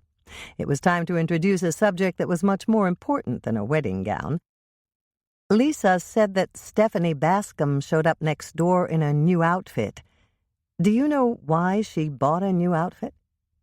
"A new wardrobe," Claire corrected her. "And yes, I can make an educated guess, especially since the mayor's newest girlfriend also has several new outfits."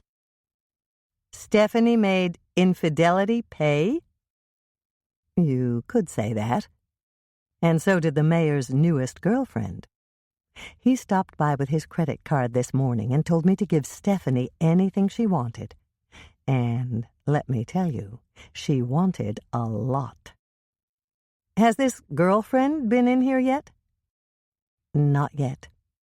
He told me to keep his credit card because someone would be stopping in later on this afternoon.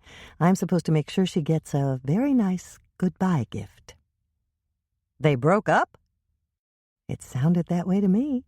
Or if they didn't break up quite yet, he was planning to cut her loose really soon. Thanks to the mayor, this is going to be a big-ticket day for me." "Will you tell me who it is when the mayor's new girlfriend comes in?" "You don't have to wait that long. I already know who it is, because he told me her name." Claire stopped speaking and started to smile. "To paraphrase your mother, listen carefully, because I never repeat gossip." "I'm listening." "It's one of your fellow contestants, Gloria Berkeley, and her spending limit is $1,000. But you didn't hear that from me either." Claire paused and took a deep breath. "That's enough about our philandering mayor. Let's talk about something more pleasant. At least we have the Cinderella dress out of the way. Would you like to end your shopping ordeal early?" "Of course I would. You know how I hate to try on clothing." "Then we'll bring out the best I have and knock their socks off with it." Hannah watched as Claire placed one of the hangers on the first hook. "This is it," Claire said. "This is the one I think you should wear. Put on the long skirt, the shell top, and the tunic jacket that matches the skirt." "Okay, but..." "Just do it. We left them with a disappointing taste in their mouths. Now we're going to show them what Hannah Swensen should look like on her wedding day." "Are you sure that we can..." "Have I ever steered you wrong, Hannah?" Claire interrupted. "No, you never have. I'll do whatever you say I should do, and I'll send 2 dozen lunchbox cranberry oatmeal cookies over to you, if you're right." "It's a deal. Bob loves those cookies, and so does Grandma Knudsen." The moment Claire had left the dressing room, Hannah reached for the hanger. This was the wedding dress that Claire had liked the best, a lovely cream-colored satin brocade with a raised design of lilacs and shades of green, violet, and a pink so pale it gave new meaning to the term pastel. The barely visible colors and the sheen of the material created a palette that changed almost imperceptibly with the light. "Gorgeous," Hannah breathed, slipping the top over her head and pulling it down. It was long, almost as long as her favorite tunic top. Then she reached out for the skirt and stared in confusion at the garments on the multiple hangers that had been nestled beneath the top she had donned. "Hannah, do you need help?" Claire opened the dressing-room door a crack so that she could be heard clearly. "Come in, Claire." Hannah walked over to open the door all the way, and then she turned to gesture toward the other garments on the nestled hangers. "What is all this, anyway?" "It's what the designer calls a wardrobe." "Great, but what does that mean?" "I'll show you." Claire walked over to the hanger and removed the first garment. "This is the skirt. It's floor length, and it goes with that long shell top you're wearing. The designer calls this his evening dress. Put it on, Hannah, and then slip into this jacket. It's long enough to go over the tunic top." Hannah did as Claire instructed, and then she glanced in the mirror. What she saw made her smile. "I really like this, Claire." "And so will they, especially if you thank your mother for choosing such a marvelous outfit for you." "Mother chose this?" "Of course not, but she'll never admit she didn't. Come on, Hannah, let's go show them." Hannah's knees were shaking slightly as they headed for the alcove where her family was waiting. Claire was absolutely right. She really wanted to wear this outfit for her wedding. "Oh, my!" Dolores said when Hannah approached. "That's gorgeous, dear." "It's perfect for the wedding," Michelle agreed, "especially since you love lilacs, and we found a place with out-of-season lilacs for the wedding." Andrea nodded. "You're right. It's perfect." Hannah remembered Claire's advice just in time. "Thank you so much for choosing it, Mother. I absolutely love it." "You're welcome, dear," Dolores said, never missing a beat. "I just knew it would be perfect for your wedding dress." She turned to smile at Claire. "You always have the best, Claire." "Thank you," Claire responded graciously, studiously avoiding Hannah's eyes. Dolores turned to Andrea. "I just wish that you hadn't spilled red wine on my mother's wedding dress. I'm sure Hannah would have wanted to wear it." Andrea put on her most contrite look. "I'm sorry, Mother. You know that I didn't do it. I don't drink red wine. It was Bill, and I couldn't get too angry at the man I was about to marry." "I know, dear." Dolores reached out to pat Andrea's hand. "It wasn't your fault, and you did take it straight to the cleaners. Actually, I'm glad they went out of business. They should have known how to remove a stain from red wine."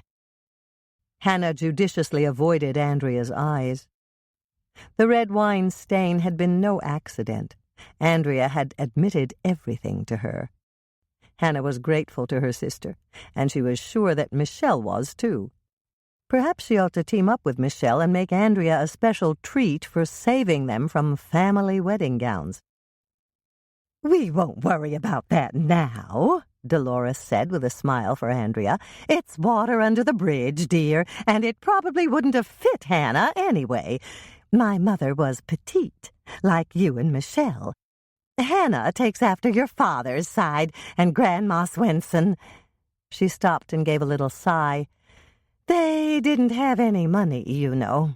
She probably made her wedding dress herself out of flour sacks, and it fell apart years ago." Hannah bristled slightly. She knew that unlike her mother's family, her father's parents had lived on a tight budget. That hadn't mattered to her, or to Andrea, or to Michelle. All three of them had always loved their Swensen grandparents best. Dolores turned to Claire. "And now, our esteemed clothing advisor, we have to shop for Hannah's trousseau." Claire smiled. "Actually, you don't. Just hold that thought and wait here. Hannah has several more outfits to show you." Hannah waited until they got to the dressing room and the door was closed behind them, and then she turned to Claire with a frown. "What trousseau?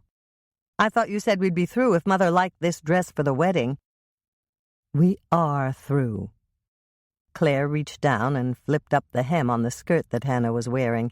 Then she unzipped the bottom panel, helped Hannah out of her jacket, turned it inside out, and motioned for her to put it on again. "It's reversible?"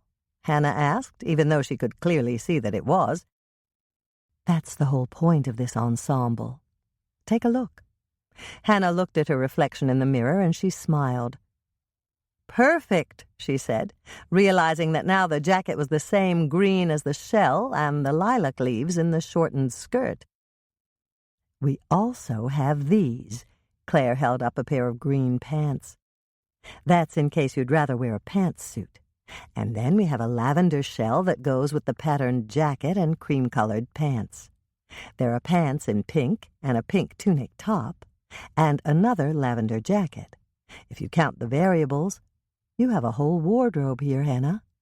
And that's why the designer calls it his wardrobe." Lunchbox cranberry oatmeal cookies. Big, soft, chewy cookies. Do not preheat oven yet. This cookie dough needs to chill. Hannah's first note: Lisa and I use our stand mixer down at the cookie jar to mix up these cookies. Lisa's note: The reason we call these cookies lunchbox cranberry oatmeal cookies is that Herb just loves to take a couple of these to work in his lunchbox and eat them when he's driving around town in his cruiser looking for parking violators. 1½ cups craisins. I used regular unflavored craisins, but any dried sweetened cranberries will work. 1 cup cranberry juice. 1¼ cups white granulated sugar. 1 teaspoon salt. 1½ teaspoons baking soda. 2 teaspoons ground cinnamon. 1/2 teaspoon nutmeg, freshly grated is best. 1 teaspoon orange zest. That's just the colored part of the orange rind. 1 cup white Caro syrup. 2 beaten eggs. Just whip them up in a glass with a fork. 1 cup, 2 sticks, 8 ounces, 1/2 pound, salted butter, melted. 2 tablespoons, 1/8 cup, reserved cranberry juice from the cup of cranberry juice above.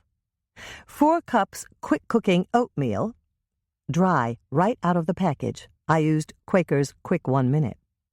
4 cups all-purpose flour.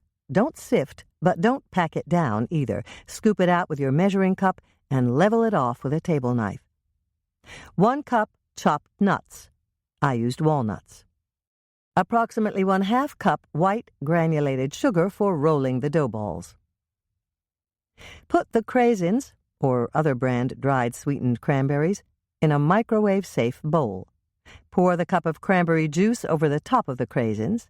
Heat the bowl in a microwave on high for 90 seconds. Leave it in the microwave for 1 minute, and then stir. Set the bowl with the cranberries and juice on the counter. This will plump the craisins. Put the sugar in the bottom of the bowl of your mixer and turn it on low speed. Add the salt, baking soda, cinnamon, nutmeg, and orange zest. Mix them in thoroughly. Now add the cup of white Caro syrup. Keep the mixer running until everything is thoroughly blended. Add the beaten eggs. Mix until they're well incorporated. Melt the butter either on the stove top in a small saucepan or in a microwave-safe bowl on high 1 minute in the microwave. Let it sit in the microwave for another minute and then stir to see if it's melted.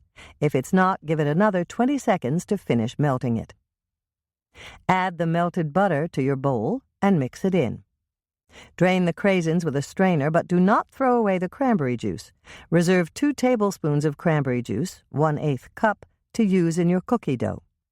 Add the 2 tablespoons of reserved cranberry juice to your bowl and mix it in. With your mixer running at low speed, add the oatmeal in 1 cup increments, making sure to mix after each addition. With the mixer still on low speed, add the flour in 1 cup increments, making sure to mix after each addition. Add the craisins and mix them in. Finally, add the chopped nuts and mix thoroughly. Remove the bowl from the mixer, scrape down the sides, and give it a final stir by hand. This dough will be fairly stiff. Cover the cookie dough with plastic wrap and put the mixer bowl in the refrigerator for at least an hour. Overnight is fine, too. This dough will be easier to work with if it's chilled. When your dough is thoroughly chilled, preheat your oven to 375 degrees Fahrenheit, rack in the middle position. Place the half cup of white sugar in a shallow bowl. You'll use it to coat balls of cookie dough.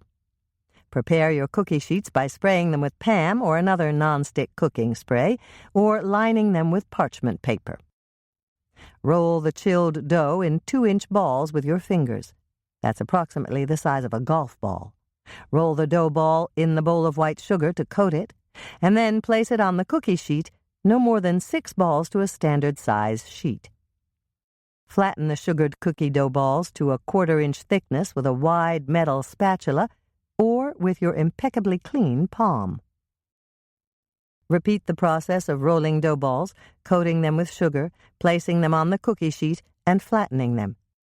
They should be 2 to 3 inches apart, and a standard-size cookie sheet will hold 6 of these big, delicious cookies. Bake at 375 degrees Fahrenheit for 9 to 10 minutes, or until slightly brown around the edges. Mine took the full 10 minutes. Remove the cookies from the oven, leave them on the cookie sheet for a minute or so, and then remove them to a wire rack to cool completely. Once the cookies are completely cool, you can store them in a tightly covered container or cookie jar. Hannah's second note. If these cookies start to dry out before they're all eaten, drop a slice of apple or an orange or lemon peel into the bottom of the cookie jar to make them soft and chewy again. Yield 3 dozen large lunchbox cranberry oatmeal cookies. Hannah's third note. If you want to make these cookies smaller, that's fine too. If you decide to roll 1-inch cookie balls, they will bake from between 6 to 8 minutes. If you choose to do this, the yield will be double, from 5 to 6 dozen cookies. Dolores's note. I'm really not fond of cranberries, but once Hannah made these cookies with dried blueberries for me. They were simply wonderful. Despite the fact that there was no chocolate involved, I told her that she ought to leave out the fruit and try these cookies with chocolate chips someday. I even offered to taste test them for her. Chapter 20. The lovely lilac print wardrobe was hers. Dolores had insisted on paying for it, and Hannah had left it with Claire, who had promised to make the minor alterations that were needed. Both Hannah and Michelle were smiling as they walked across the parking lot to the back door of the cookie jar. Hannah opened the door, they stepped inside the kitchen, and both of them spotted it at once. A dark green wool coat with a fur collar was hanging on one of the pegs on the wall by the door. There was a scarf draped over the peg, and it had a red and green checkerboard design. Our mystery woman, Hannah said, staring hard at the coat. Nobody hangs their coat back here, except Lisa, Marge, Jack, and Aunt Nancy. And Mother, Andrea, Tracy, Mike, Norman, Ross, and anyone else who comes in the back door with them. That's true, but I'm sure I've never seen this coat before. How about you? Michelle shook her head. I know I haven't. It's pretty, and I would have noticed it. Let's go see who's out front. It could belong to someone who came in the back way. The two sisters pushed through the swinging door and entered the coffee shop. It was crowded with customers, and it took them a full 5 minutes to get to the front where Lisa was standing, because everyone wanted to wish them luck for the competition that evening. Finally, they arrived at the cash register where Lisa was ringing up sales. There's a green coat hanging in the kitchen. Do you know who hung it there? Hannah asked her. Yes, Lisa said. It's Aunt Nancy's new coat. Did you get my text? No, my phone's been in my purse and I didn't hear it come in. What did you say? I just wanted to tell you that Mayor Bascom came in to join Stephanie. He had makeup on his cheek, but I could see the red skin right through it. Somebody slapped him really hard. Maybe Stephanie, Hannah suggested. That would be my guess. But it's okay now. They stayed for my story and then they left. How did they react to the story? Michelle asked her. Stephanie loved it, but the mayor looked a little green around the gills. I don't think he liked the way I described the murder scene. When is the next performance? Hannah asked. At 11. I do it on the hour, and people start coming in 20 minutes or so before I start. See that table with Bonnie Surma, Donna Summers, Babs Dubinsky, and Ava Schultz? I see them. They've been here through 2 performances already, and it looks like they're staying for a 3rd. Dad said they just ordered more chocolate-covered raisin cookies. Lisa turned to Michelle. Are you going to stay for a performance? I don't think I'd better. You're too good, Lisa. I'm afraid it would be too much like finding him all over again, and I don't want to go through that twice. Michelle and I will go bake a few batches of cookies, Hannah told her. From the size of the crowd in here, it looks like you'll need them. And, Lisa? Yes? When you're through with your story, will you ask Aunt Nancy to come back to the kitchen? There's something I need to ask her. About the murder? Yes, Hannah answered quite truthfully, and then she said something that could be taken in a multitude of ways. It could really help that she knew the victim as well as she did. Hannah and Michelle had just finished mixing up a batch of peanut butter potato chip cookies when Aunt Nancy came into the kitchen. Lisa said you wanted to see me? Yes, Hannah answered. Sit down and have a cup of coffee with us. I need to ask you some questions about Chef Duquesne.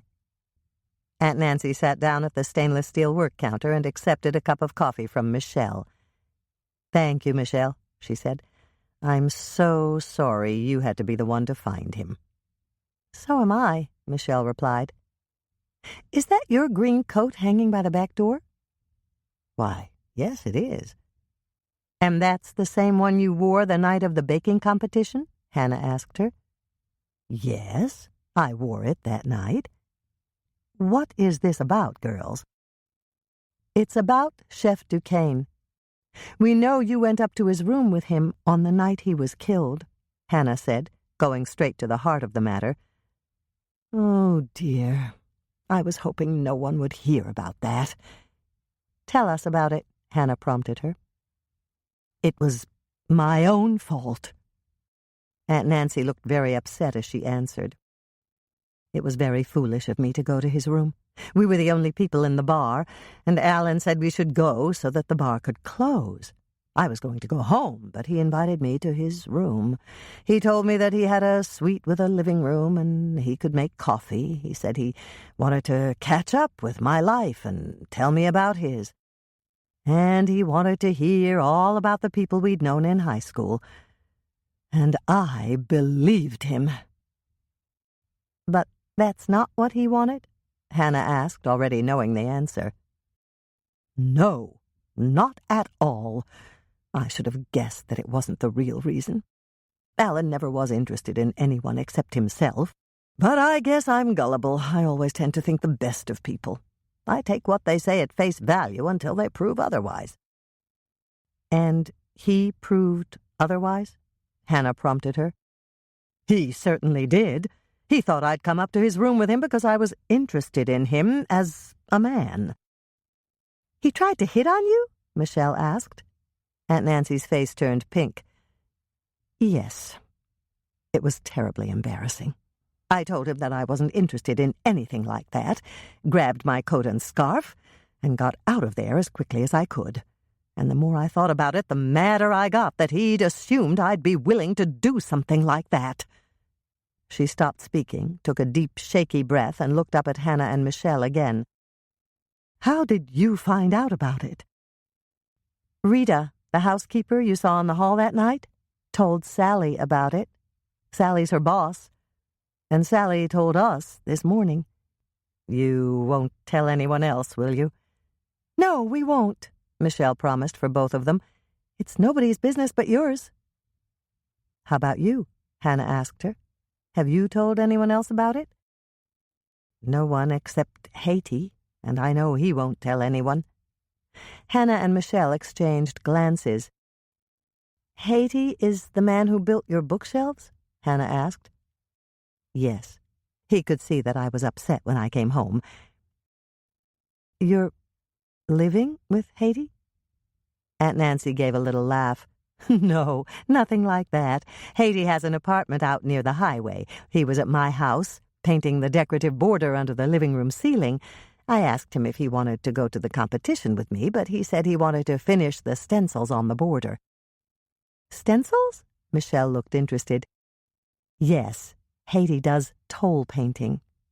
He learned it as a hobby. He does a wonderful job, and he's quite an artist. You can buy traditional border stencils at art stores, or you can make your own stencils. Haiti cuts his own stencils, and they're just beautiful. He finished the border around my kitchen ceiling, all sorts of decorative kitchen utensils, and I liked it so much that I asked him to paint one in my living room, too. And he was still there when you got home? Hannah led her back to the subject at hand. Yes, he'd just finished working and he was cleaning his brushes. Haiti saw right away that I was upset, so he poured me a glass of sherry and asked me to sit down with him on the couch and tell him all about it. And you did? Michelle asked. Yes, I was so upset. I had 2 glasses of sherry, and I never have more than one. Did Haiti have sherry too? Hannah asked. No, Haiti doesn't drink much. If we go out to dinner, he occasionally has a glass of beer, though.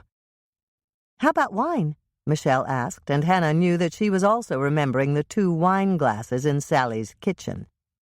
He doesn't care for it.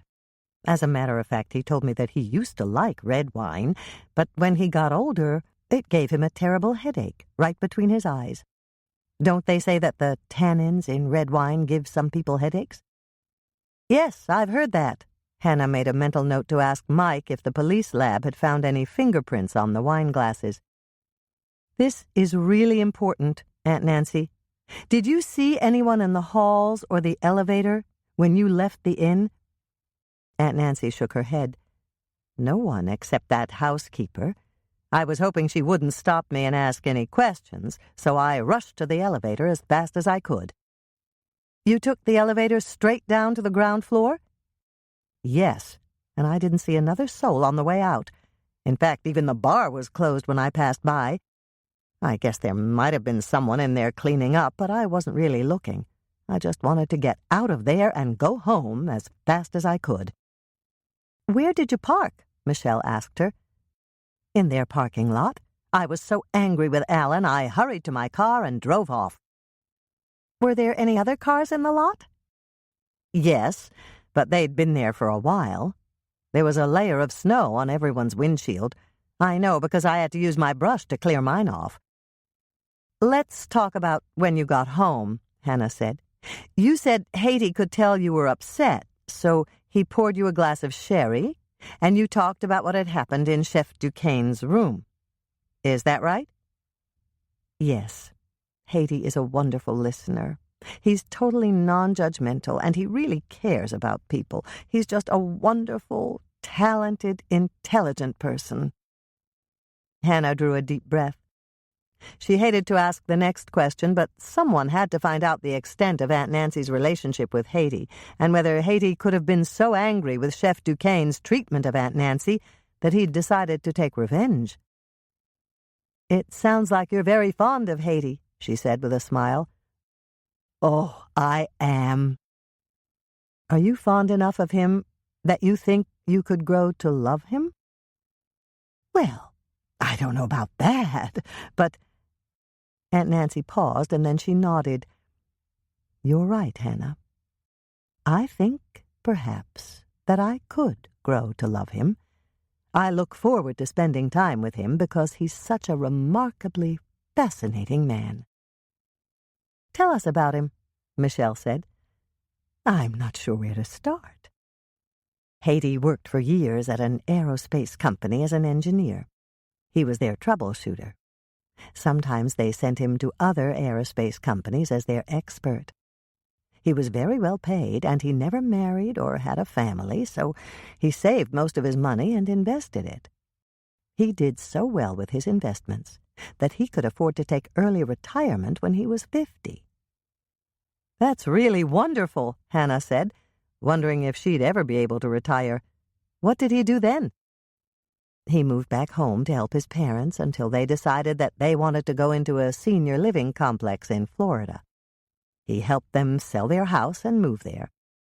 And that's when Haiti decided that he wanted to do all the things he'd never had the time or the energy to do while he was working for the aerospace company. "Things like toll painting?" Michelle asked. "Yes, and designing gadgets to make people's lives easier. He's working on something right now, but he won't tell me what it is until he builds it and tests it to see if it'll work." "He really sounds like an interesting man," Michelle commented. "Yes, he does," Hannah added. "I can understand why you're so intrigued by him, and it sounds as if he enjoys spending time with you. Do you think that Haiti's interested in you romantically?" As Hannah watched, Aunt Nancy's cheeks turned pink, and it took her a moment to respond. I don't know, Hannah. He may be, although he's never said so to me." She paused again and took a deep breath. "In a way, I hope he is interested in me romantically. Haiti would make a wonderful companion, and I think we could be very happy together." "Did Haiti seem as upset as you were when you told him about what Chef Duquesne had done?" Hannah asked. "Oh, yes. He was very upset. He said that somebody ought to teach that man the proper way to treat a lady like me, and—" Aunt Nancy stopped speaking in mid-sentence, and her eyes widened. "Oh, dear," she gasped. "Surely you don't think that Haiti could have driven out to the Lake Eden Inn and—" Hannah knew that she was walking on eggshells. It was clear that Aunt Nancy was horrified by the notion that Haiti might have had anything to do with Chef Duquesne's murder. She had to reassure Aunt Nancy and keep her from alerting Haiti until after they had time to question him. "Of course we don't think Haiti had anything to do with it," she said, reaching out to pat Aunt Nancy's shoulder. "I was just exploring the possibilities. He doesn't sound like a man who would do anything like that." It was time to change the subject, and Hannah decided on another tack. "Did you know that Sally waited on you when you were in the bar?" "No, but I remember what you said about the housekeeper telling her boss that I was upset when I left. Is Sally her boss?" "Yes, she is. Sally is also the head chef and co-owner of the Lake Eden Inn with her husband Dick. Dick was behind the bar the night you were there." "I liked Sally. She was nice. I didn't meet Dick because we sat at a table." "Right. Now, let me tell you something that you may really like about Sally. Did you know that Chef Duquesne slipped a $20 bill to Sally after the second round of drinks and asked her to put vodka in your hot lemonade?" Aunt Nancy looked completely shocked. "No." "Well, he did, and of course Sally would never do that. And Sally didn't put anything except hot lemonade in your drink." Michelle picked up that part of the story. "Sally would never do anything like that. She told us that you looked like the kind of lady who would have ordered vodka if you'd wanted it. And she wasn't about to pour anything for you that you hadn't ordered yourself." Aunt Nancy laughed. "Sally's right. I would have ordered it myself if I'd wanted it. And it's a good thing Sally's so honest. I don't drink very much, and I had 2 more mugs of hot lemonade. I wouldn't have done what Alan wanted anyway, but I might have had trouble driving home." "Sally told us some other things." Hannah took over the conversation again. "It turns out that you weren't the only woman who was upset when she left Chef Duquesne's room." "Oh, dear." "The other woman left right away, too," Michelle told her, not mentioning any names or the fact that Brooke had reportedly been in tears. "Do you suspect her of killing Alan?" Aunt Nancy asked. "No, but that's just the tip of the iceberg," Hannah told her. "There were also 2 women at the hotel in New York." "Oh, my. It sounds as if you have your work cut out for you, Hannah." Aunt Nancy drew a deep breath. "Well, if I'm on that suspect list of yours, you can cross me off right now. You know that I didn't kill him." She turned to Michelle. I've heard Lisa's story 3 times today, and she said that you found him in the walk-in cooler in the kitchen. That's true, isn't it?" "It's true," Michelle said. "Well, I saw that kitchen at the competition, but I've never been in there, and I've certainly never set foot in that cooler. Alan Duke, or Chef Duquesne, or whatever name he calls himself now, was very much alive when I left his room at 11:45. "I have absolutely no doubt of that, Aunt Nancy," Hannah told her, "and I'm convinced that Haiti couldn't have had anything to do with it either." Aunt Nancy smiled.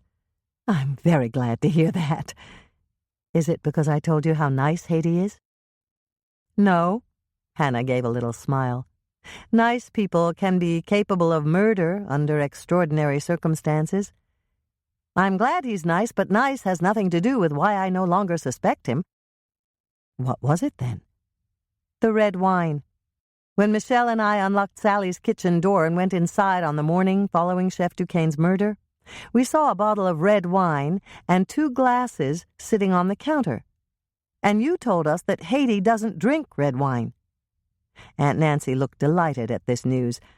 "I'm certainly glad that I mentioned that." "So am I," Hannah told her. "It cuts down on my suspect list, and there are a lot of suspects.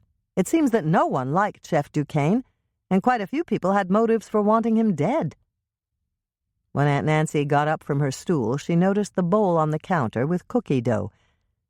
"What are you girls making?" "Peanut butter potato chip cookies." "Would you like me to help you bake those?" "That would be nice," Hannah said. "Haiti loves peanut butter," Aunt Nancy said as she helped them scoop out the cookie dough and place it on cookie sheets. "Then you should take some home for him," Hannah said. "Is he still working at your house?" "Yes, he'll be there until I get home. We'll have a bite to eat, and then he's going to take me to the competition tonight." "Good. We'll see you there," Hannah said, slipping the cookie sheets onto the racks in her industrial oven. "After these cookies cool, we'll bring them out front for you. Then we're going to try to get some rest before tonight. Feel free to pack up a dozen of them before they're all gone and take them with you for Haiti." After Aunt Nancy had left the kitchen, Michelle turned to Hannah. "We're not going to rest, are we?" "Probably not." "Because we'll be too busy driving to Aunt Nancy's house to question Haiti, and trying to find out more about Mayor Bascom and Gloria, and asking Andrea to see if she can get a copy of the police report, and meeting with Mother at the hospital to get a copy of the autopsy report from Doc's files. And after all that, we'll go back to your place to rest up before the competition?" "Not a chance," Hannah said. "Remember how Grandma Ingrid used to say, 'No rest for the wicked'?" "I remember. It was her favorite phrase." "Well, between the 2 of us, we must be very, very wicked." Peanut butter potato chip cookies. Preheat oven to 350 degrees Fahrenheit, rack in the middle position. The following recipe can be doubled if you wish. Do not, however, double the baking soda. Use 1½ teaspoons. 1 cup softened butter, 2 sticks, 1/2 pound, 8 ounces. 2 cups white granulated sugar, 3 tablespoons molasses, 2 teaspoons vanilla, 1 teaspoon baking soda, 2 beaten eggs, just whip them up in a glass with a fork, 2 cups crushed salted potato chips, measure after crushing. I used regular, thin, unflavored Lay's potato chips. 2½ cups all-purpose flour, pack it down in the cup when you measure it. 1½ cups peanut butter chips. I used Reese's, a 10-ounce by weight bag. I know that's close to 2 cups, but I like lots of peanut butter chips in these cookies. Lisa's note. The butter in this recipe should be at room temperature unless you have an uninsulated kitchen and it's winter in Minnesota. In that case, you'd better soften it a little. Hannah's first note. 5 to 6 cups of whole potato chips will crush down into about 2. Crush them by hand in a plastic bag, not with a food processor. They should be the size of coarse gravel when they're crushed. Mix the softened butter with the white sugar and the molasses. Beat them until the mixture is light and fluffy and the molasses is completely mixed in. Add the vanilla and baking soda. Mix them in thoroughly. Break the eggs into a glass and whip them up with a fork. Add them to your bowl and mix until they are thoroughly incorporated. Put your potato chips in a closable plastic bag. Seal it carefully, you don't want crumbs all over your counter, and place the bag on a flat surface. Get out your rolling pin and roll it over the bag, crushing the potato chips inside. Do this until the pieces resemble coarse gravel. If you crush them too much, you won't have any crunch. Crunch is good in these cookies. Measure out 2 cups of crushed potato chips and mix them into the dough in your bowl. Add 1 cup of flour and mix it in. Then add the 2nd cup of flour and mix thoroughly. Add the final ½ cup of flour and mix that in. Measure out 1.5 cups of peanut butter chips and add them to your cookie dough. If you're using an electric mixer, mix them in at the slowest speed. You can also take the bowl out of the mixer and stir in the chips by hand. Let the dough sit on the counter while you prepare your cookie sheets. Spray your cookie sheets with Pam or another nonstick cooking spray, or line them with parchment paper, leaving little ears at the top and bottom. That way, when your cookies are baked, you can pull the paper, baked cookies and all, over onto a wire rack to cool. Drop the dough by rounded teaspoons onto your cookie sheets, 12 cookies on each standard-sized sheet. Hannah's second note. I used a 2-teaspoon cookie scoop at the cookie jar. It's faster than doing it with a spoon. Bake your peanut butter potato chip cookies at 350 degrees Fahrenheit for 10 to 12 minutes, or until nicely browned. Mine took 11 minutes. Let the cookies cool for 2 minutes on the cookie sheet and then remove them with a metal spatula. Transfer them to a wire rack to finish cooling. Yield approximately 5 dozen wonderfully chewy, salty, and soft cookies that are sure to please everyone who tastes them. Hannah's third note. Do not bake these for anyone with a peanut allergy. Lisa's note. These cookies travel well. If you want to send them to a friend, just stack them, roll them up like coins in foil, and cushion the cookie rolls between layers of styrofoam peanuts or bubble wrap. Chapter 21. Andrea was their first stop after they left the cookie jar. Hannah and Michelle walked across the street to Lake Eden Realty and entered the small office. Andrea was sitting behind her desk working on the computer. The bell inside the door tinkled as they entered, and she looked up. "Hi," she said. "I was just about to call you two." She turned to Hannah. "You're investigating, aren't you?" "Yes." "That's what I thought, since Michelle found the body." Andrea swiveled in her chair to face Michelle. "I'm really sorry you had to go through that, Michelle. I remember how I felt when I found Max's body in the old barn." "I'm okay now, but I don't want to go inside that cooler ever again." "I know that feeling," Hannah echoed their sentiments. "There are more than a few places in Lake Eden that I don't want to go. I have to force myself to do it, but it does get better with time." "You're probably right," Andrea said. "What can I do for you two? I know you didn't come in just to say hello." Hannah laughed. "You're right, of course. We were wondering if you could get—" She stopped speaking when Andrea pulled her center desk drawer open, took out a large manila envelope, and placed it on top of her desk.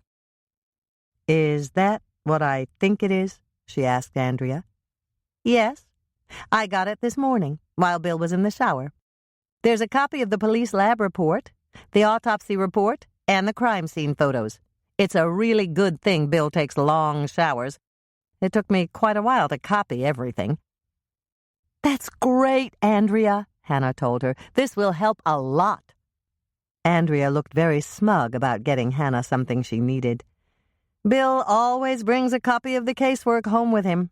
I just hope that he never catches on to what I'm doing." "I'm almost sure he won't," Hannah said. "Is there anything else I can do to help you?"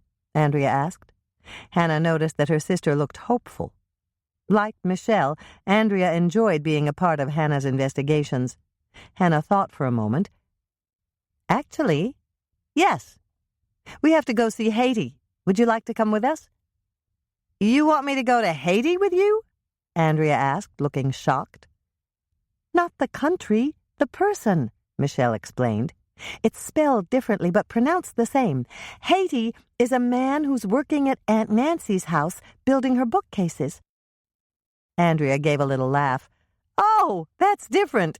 Is this man a suspect? Yes, until I clear him, Hannah told her. Does he know you're coming to talk to him? I don't think so. We didn't tell anyone where we were going when we left the cookie jar. What are you going to tell Haiti when you get there? Andrea asked. You don't really have any excuse for going to Aunt Nancy's house, do you, Hannah? Not really. I'd planned to say that Aunt Nancy had told us about the wonderful bookcases that he was building and the beautiful toll painting border he painted in her kitchen and living room, and we'd dropped by to see it. That's pretty lame, Andrea said. You need something a little more important than that. But don't worry, I've got the perfect excuse for going there.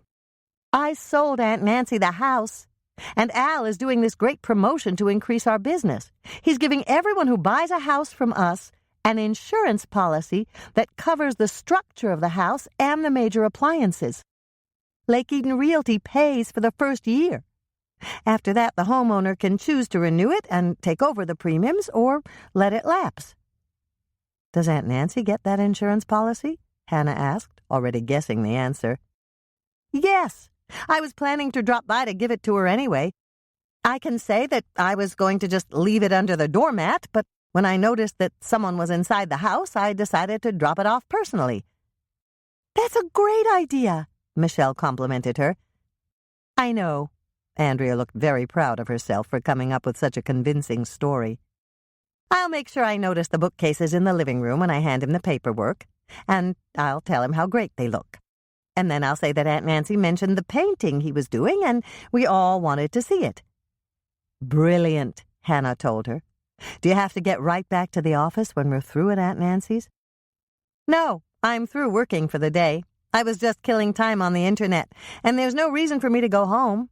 Grandma McCann is taking Bethy to an open house at Kitty Corner so that she can meet the rest of the kids. That'll give Janice Cox and Sue Plotnick a chance to evaluate her to see if she's mature enough to enroll.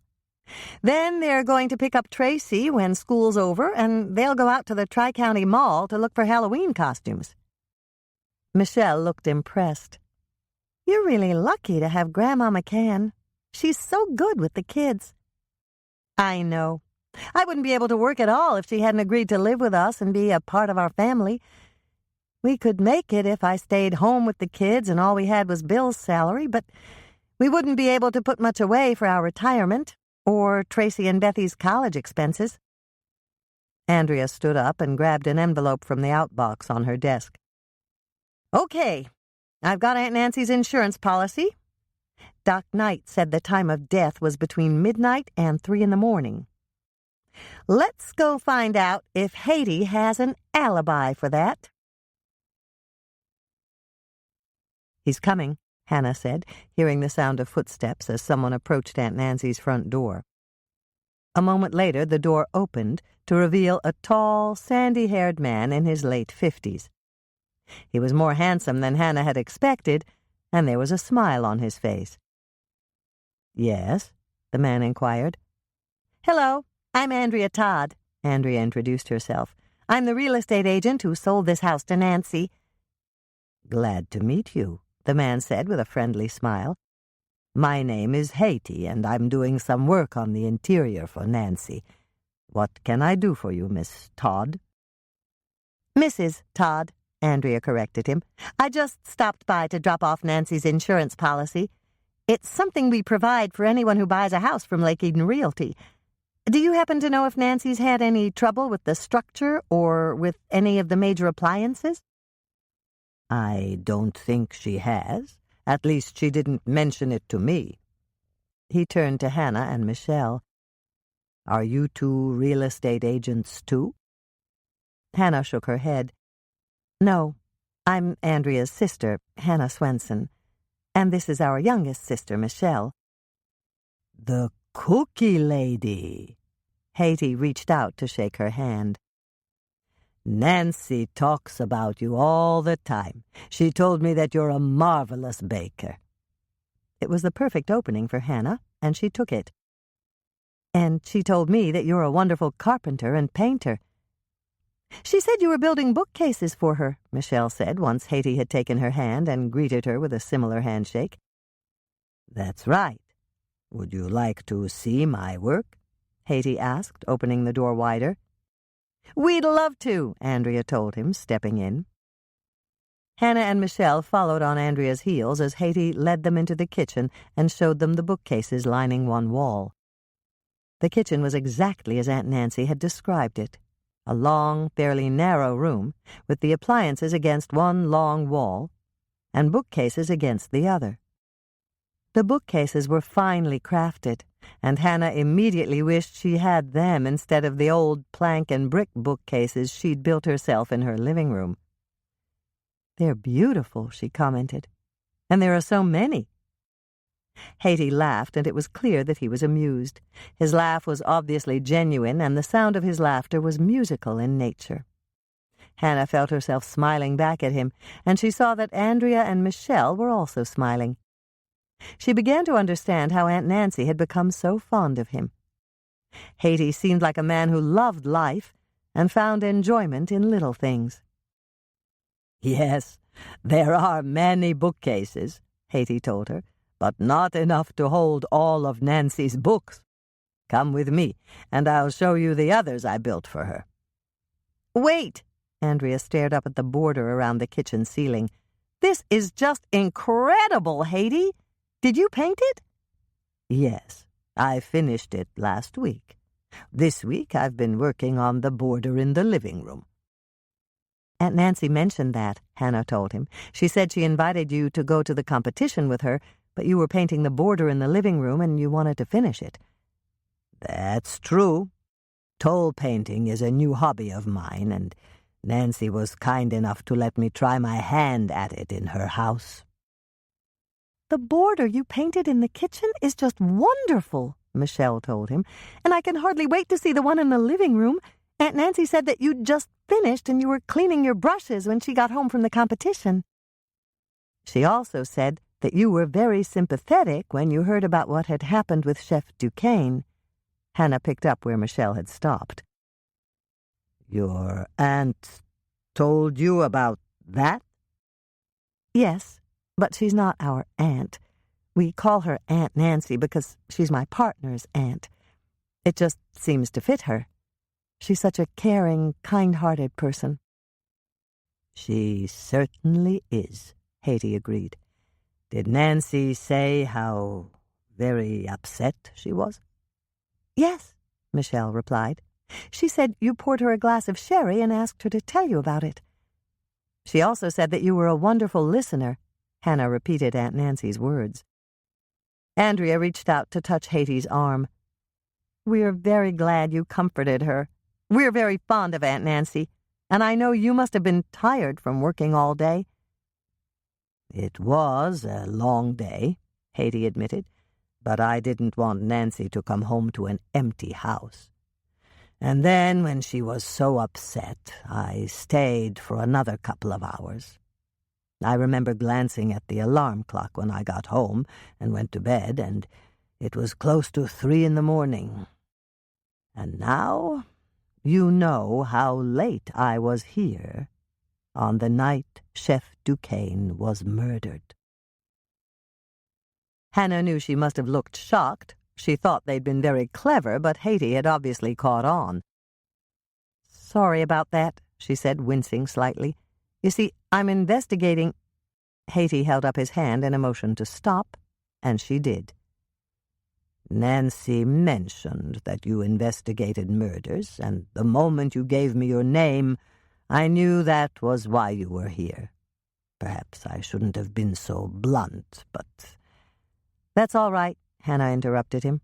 "If I'd known that you knew about that, I would have come right out and started to—" "Grill me," Haiti interrupted, breaking into his wonderful contagious laugh again.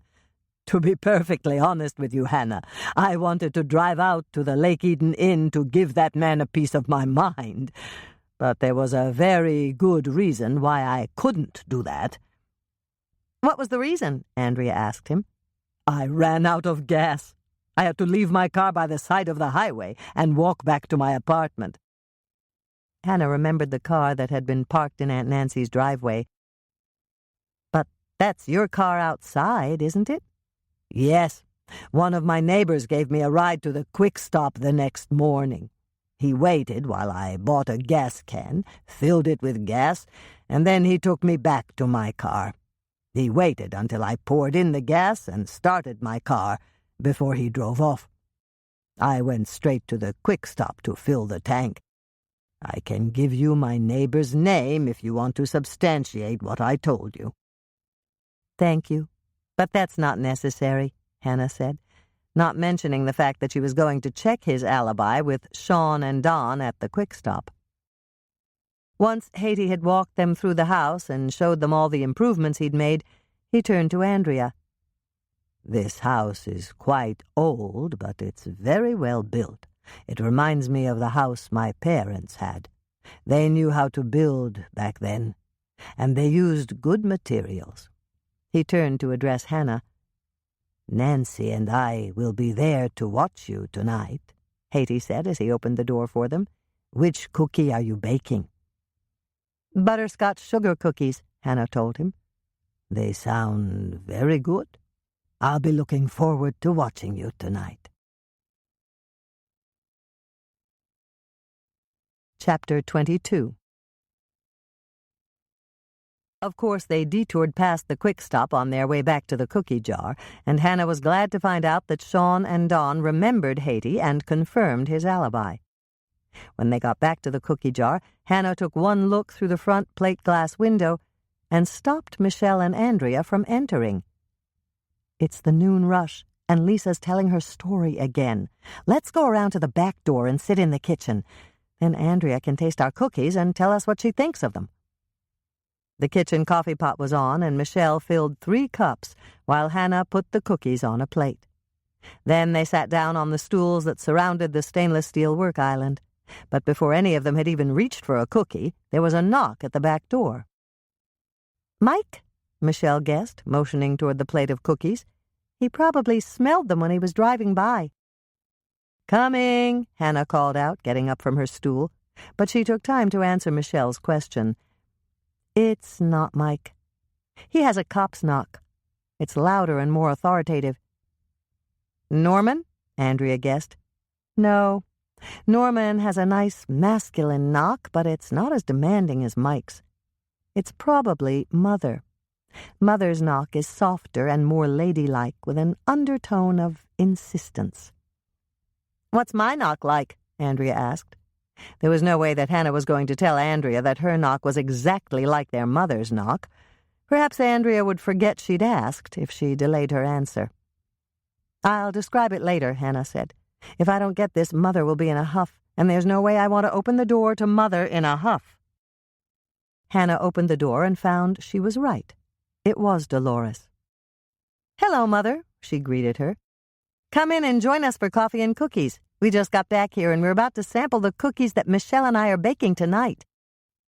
"Oh, good," Dolores said as she saw them at the work island. "I'm glad all 3 of you are here."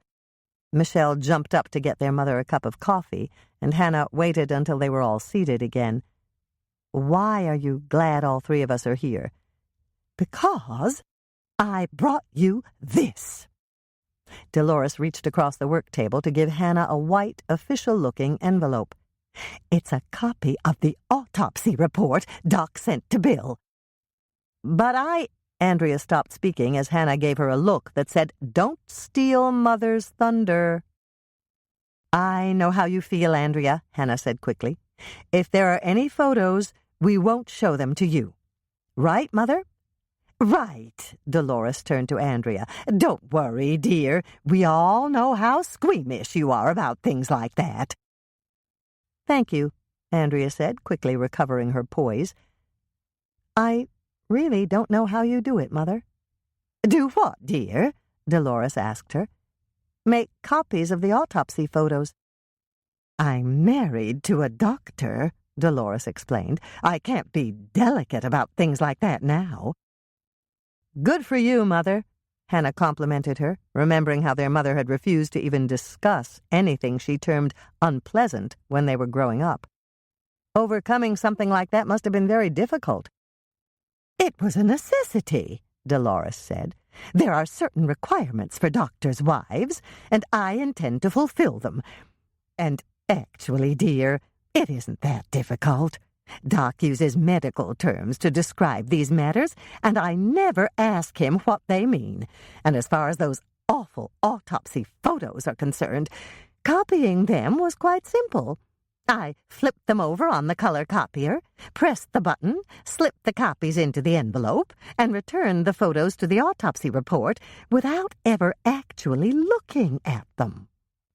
Very clever, Hannah commented, deliberately avoiding Andrea's eyes. That was exactly what Andrea had said she'd done when she'd first started scanning the police files in Bill's briefcase.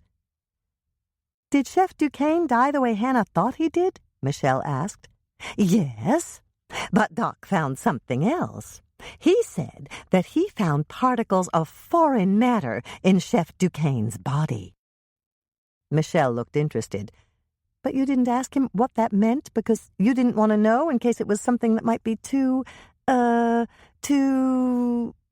It was obvious that Michelle was searching for a word that wouldn't alienate their mother, and Hannah quickly provided it. Something that might be too graphic? Right, Mother? Exactly right, dear. But I know how important this investigation is to you, and I decided that I would set aside my sensibilities for the moment and find out exactly what Doc meant. Hannah realized that she was holding her breath, and she forced herself to breathe normally. Dolores would tell them, eventually, but first she wanted to be praised for what she would probably describe as going the extra mile for a greater cause. Thank you, Mother, Hannah said, hoping that she sounded properly grateful. Yes, thank you, Mother, Michelle echoed Hannah's words, and then she added, That was very selfless of you. Thank you. As you know, I'm happy to do anything I can for my daughters. Right, get to the point, Mother. What did Doc tell you? Andrea was clearly impatient, but after another warning glance from Hannah, she mitigated her words. I hope that Doc's explanation wasn't too unpleasant for you to hear. Actually, it wasn't unpleasant at all, Dolores answered. I was expecting something much worse. Thank you for helping us, Mother, Michelle said. We do appreciate it. Dolores paused to take another sip of coffee, and Hannah knew their mother was heightening the suspense. She also knew that Michelle had inherited her acting ability from their mother. If Lisa ever tired of telling murder stories at the cookie jar, Dolores would be perfectly capable of taking over for her. Doc found fibers in Chef Duquesne's throat. He explained to me that this is not unusual. Most people aspirate their share of foreign matter, like animal dander, dust, various pollens, and small airborne particles. Doc says that people don't even realize they're inhaling these particles, and usually it doesn't bother them to the point where it makes them uncomfortable. Almost in tandem, both Hannah and Michelle cleared their throats. Inhaling any amount of foreign matter was not a comforting thought. So, which airborne particles did Doc find? Hannah managed to ask. He recovered some lint. Do you mean lint like the kind that's found in a clothes dryer? Andrea asked. No, dear. This lint was from a dish towel. It was just a couple of minuscule threads, and Doc told me that a dish towel was found on the floor of the walk-in cooler. Did Chef Duquesne carry it into the cooler with him? Michelle asked. Perhaps he did. The police found it and sent it to their crime lab for analysis, but there didn't appear to be any blood spots or foreign material on it. Chef Duquesne was stabbed with the knife he was using to cut Hannah's wedding cake, Michelle recounted. He could have carried the dish towel in there to wipe off the knife. That's possible, too, Dolores agreed, but that's not the interesting part. Hannah leaned forward and attempted to curb her impatience. Please tell us the interesting part, Mother.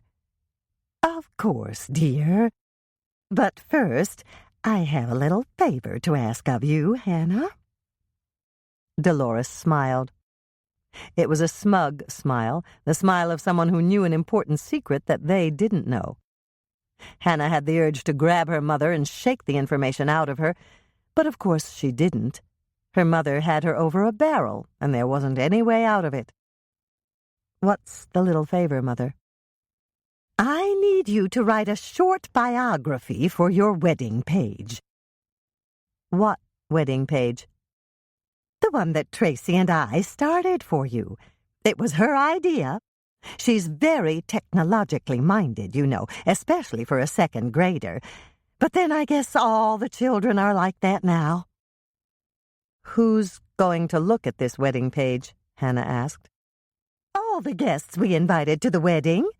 There's a section for your biography and Ross's biography, and there's also a section for your gift registry. Ross has already agreed to write his biography for me. Hannah sighed and caved in. It was the only way that Dolores would tell them what Doc had discovered. What sorts of things do you want me to write? Just tell us how you met Ross, and when he proposed to you, and when you accepted. That's about all. You'll do it, won't you, dear? Yes, Mother. Now, please tell us what— There's one other thing, dear, Dolores interrupted her. Hannah rolled her eyes heavenward. Was there no end to this? What's the other thing, Mother? I need you to fill out your gift registry. All you have to do is go out to some of the stores in the Tri-County Mall and choose the things you'd like people to give you as wedding presents. Then Tracy and I will go out to the mall and sign you up at the stores you've chosen. That way, when someone chooses a gift from the list, the store will put a little tag on it saying it's already been purchased, and you won't get a dozen toasters or whatever. No, Hannah was very firm. I refuse to tell people what to give me for a gift and where to buy it. These are people from Lake Eden. If they want to give me a gift, they already know where to buy it. I run a business, Mother. I'm not going to choose one store over another store. That would be bad for my business. If I told people to go out to the mall for a toaster— and, by the way, I don't need a toaster because I already have a perfectly good toaster— I'd be taking business away from Lake Eden Hardware. If you want to put something on that gift page for me, you have to choose it. Dolores looked completely shocked. You want me to choose your wedding gifts? Not exactly. It's fine if you suggest things, but please make it clear that you are the one who's suggesting. And I want you to put a line on that page that says something like, Hannah says the best gift you can give her for her wedding is to come and celebrate this wonderful occasion with her. Will you agree to those conditions, Mother? Of course I will, dear. Everybody knows what a generous and caring girl you are, and they'll understand that you don't want to come right out and ask for anything. Besides, they'll have my suggestions to guide them. What have you done? Hannah's mind shouted, but she ignored it. She'd done what she had to do. Now, please tell us what Doc told you, Mother. Of course I will, dear. The interesting part is that Doc also recovered a small piece of hair lodged in Chef Duquesne's throat. He ate a piece of hair? Michelle asked, looking thoroughly puzzled. I don't see how that's possible, Mother. That hair couldn't have been in our cake. Both Hannah and I wore hairnets when we baked it for the competition. Doc doesn't believe it was in your cake, dear. He said that there may have been several final aspirations immediately before Chef Duquesne expired. Dolores stopped and smiled. He'd be so proud of me. I said that exactly the way he said it. Great, Hannah commented, trying her best to sound complimentary rather than sarcastic. Their mother was drawing this out every bit as much as Lisa had drawn out her story. Did Doc say the hair belonged to Chef Duquesne? He didn't think so. At least it didn't match the hair on the rest of his head. Doc took a sample from Chef Duquesne's head and compared it to the hair he found. He told me that he was no expert, but he was almost positive that the hair in his throat came from another source. Another person? Andrea sounded fascinated. Yes, that's what he thought. Andrea's eyes widened. From the killer? Perhaps, but Doc said it could also be from anyone who had used Sally's cooler in the past. So, it doesn't really prove anything, Hannah said with a sigh. Maybe and maybe not, but it could prove very helpful to you in your investigation. Dolores put on her "I know something you don't know" expression again. I saved the best part for last. This time Hannah couldn't help it. She groaned loudly. And then she quickly apologized. Sorry, I have a touch of indigestion. It must have been something I had for lunch. Or something you wish Mother had given you to chew on, Michelle quipped in an undertone. Hannah ignored her and managed to squelch the urge to burst into laughter. Michelle's comment was funny, but her mother's delay tactics were horribly frustrating. Please tell us the best part, Mother, she said in a voice that only had the slightest hint of impatience. All three of us are on pins and needles. Of course you are. This could be a crucial part of your investigation, Hannah. Hannah felt her patience come very close to snapping. How much longer was her mother going to make her wait? What is it, Mother? Please tell me. Doc got a call from the lab early this morning. Remember when he did that DNA test for you and got the results so rapidly?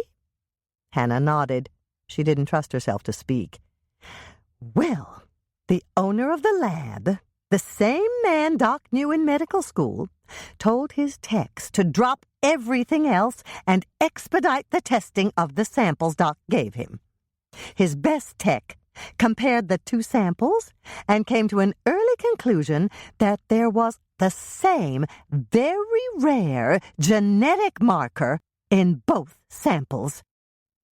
So, both of the hairs were from Chef Duquesne? Andrea asked with an expression that came close to mirroring both Hannah and Michelle's disappointment. No, that's just it.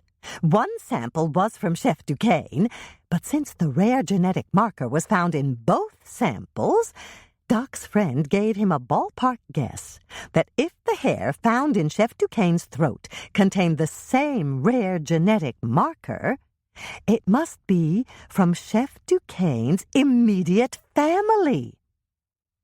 Hannah took a moment to digest this. I'm assuming this includes his parents and his siblings. How about his children? Yes, they would be included. Do you know if he has any children? His Food Channel biography didn't mention any, Michelle said, but I'll do another search online.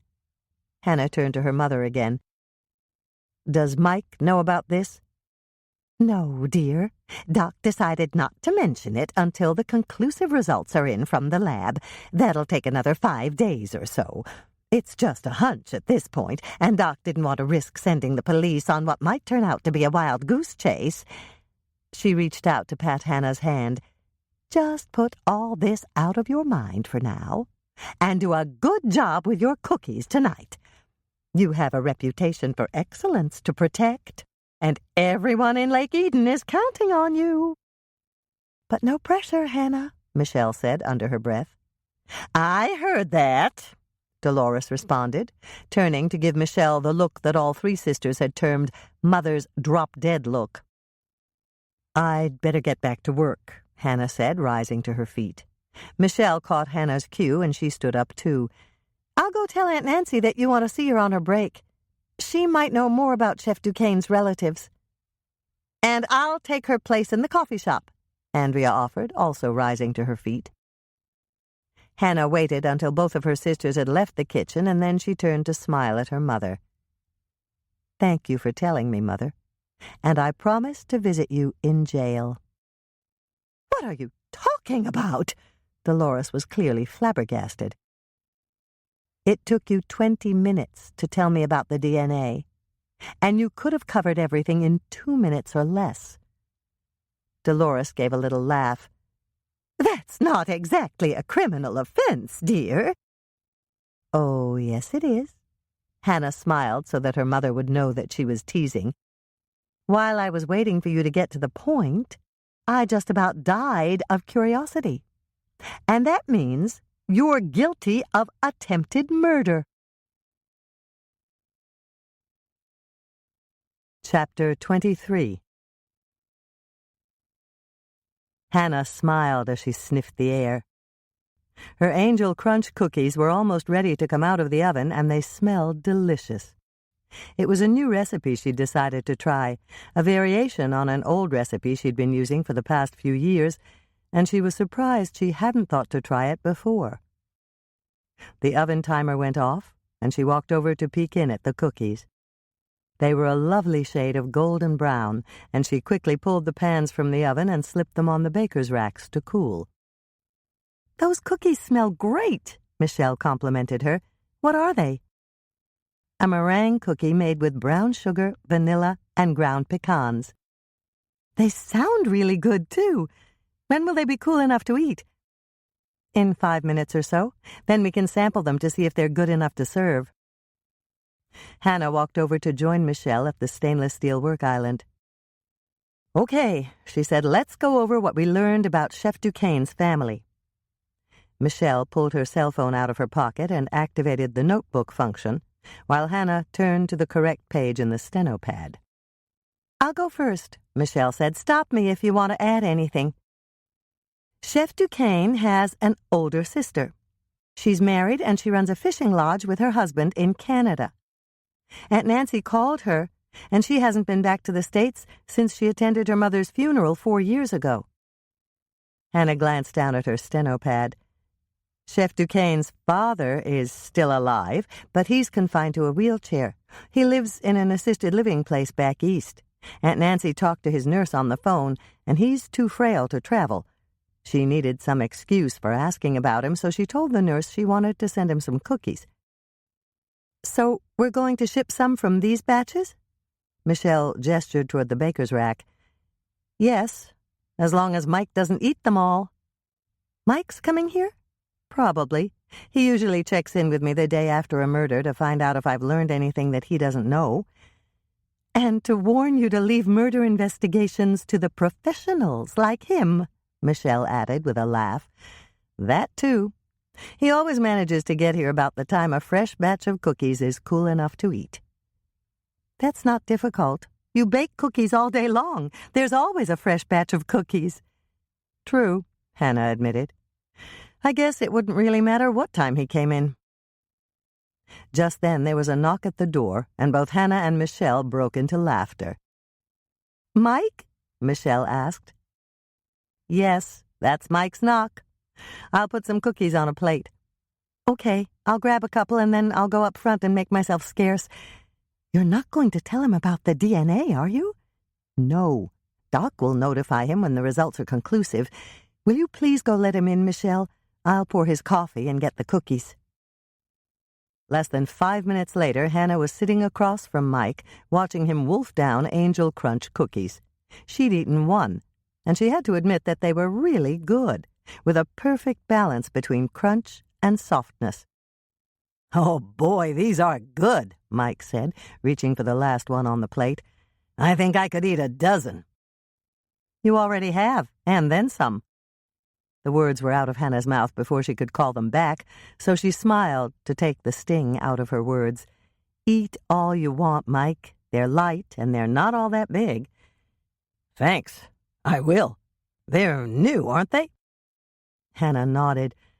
I just baked them to try them out. Well, they're great. Mike looked down at the empty plate and then up at her. It didn't take a genius to get his unspoken message, and Hannah got up to refill the plate. Here you go, she said when she put it down in front of him. Thanks, Hannah. Mike took another cookie. Will it do any good to tell you to stay out of my investigation into Chef Duquesne's death? No. I didn't think so. Just remember you had a close call last time. If you hadn't texted everyone when you did, you could have ended up dead. That's true, Hannah admitted. It's not that I resent you trying to help. It's just that I feel it's my duty as a sworn police officer to keep you safe. The last thing I want is to see you hurt. And if you keep doing things on your own, you will be hurt eventually. He sighed heavily. I really don't know what to do with you, Hannah. You've never listened to me when I've warned you to stay out of it. Will you listen this time? I don't want to have to chase a killer and worry about you at the same time. Hannah was touched by his concern, but she had to be truthful. No, I probably won't listen. I didn't think so. You're a stubborn woman, Hannah. So, I might as well ask you, who do you think killed Chef Duquesne? I don't know yet. You don't have any suspects? Oh, I have suspects. Quite a few, as a matter of fact. I did have a prime suspect, but I already cleared him. Who? Is it important? It involves some rather sensitive information. It's important, Hannah. If you agree to keep it confidential and not put it in any police report or mention it to anyone else, I'll tell you. Mike thought about that for a minute. Then he nodded. Agreed. As long as I'm convinced that you cleared the suspect. Fair enough. Hannah took a deep breath and told Mike about Aunt Nancy's encounter with Alain Duquesne and what had happened in his room. But Dick saw her on the security camera at the front door as she left? Mike asked. That's right. Aunt Nancy was never a suspect. It was Haiti. He was there at her house when she got home, and she told him what Chef Duquesne did to her. Who's Haiti? He's the man who built her new bookshelves, and he's helping her fix up the house. So Haiti is Aunt Nancy's boyfriend? Hannah hesitated. I'm really not sure what to call him. Boyfriend seems a little juvenile when they're both over 50. But yes, they really like each other, and I think it might develop into something more than that. Okay, so you thought that Haiti might have gone out there to confront Chef Duquesne and it got out of hand? It seemed possible. Haiti's very fond of Aunt Nancy, but he couldn't have done it. Okay, I'll bite. Just how do you know that? For one thing, Haiti doesn't drink red wine. It gives him a headache. And I'm sure you had the 2 wine glasses you found in the kitchen tested at the police lab. I did. And you're right, they both contained red wine, but the one that was empty had been wiped clean of fingerprints. There's no way to prove who used that glass. Hannah smiled. She now knew that there had been no fingerprints on the empty glass, and that meant it had belonged to the killer. There's something else, too. Haiti lives about a mile from Aunt Nancy's house, and he ran out of gas on his way home. He left his car by the side of the road and walked the rest of the way to his apartment. The next morning, his neighbor gave him a ride to the quick stop where he bought a gas can. The neighbor took him back to his car and waited until Haiti poured in the gas and got it started. Then Haiti drove straight to the quick stop and filled his gas tank all the way. Did you simply take his word for that? No, of course not. I checked with Ron and Sean. They said Haiti bought a gas can, and when he drove back to the quick stop, his car took a full tank of gas. All that's good, Hannah, but he could have run out of gas on his way home from killing Chef Duquesne. Haiti didn't go out to the inn. Or if he was lying and he did drive out there and run out of gas on his way back, he still couldn't have killed Chef Duquesne. Why's that? Because Haiti didn't go inside the inn. I called Dick to check. Dick went over the security tape, and no one came in after Aunt Nancy left. There was no activity at all at the front entrance until Michelle and I came in for our practice time in the kitchen this morning. Okay. You did everything right, Hannah. Thank you. So, you're not going to talk to Haiti? I didn't say that. I'm definitely going to talk to Haiti. But why? Mike smiled the devilish smile that always made Hannah feel slightly weak in the knees. Didn't you say that Haiti built custom bookcases for Aunt Nancy? Yes, but what does that have to do with anything? I need a carpenter to build a bookcase in my office at the station.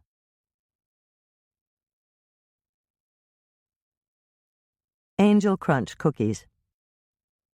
Preheat oven to 275 degrees Fahrenheit, rack in the middle position.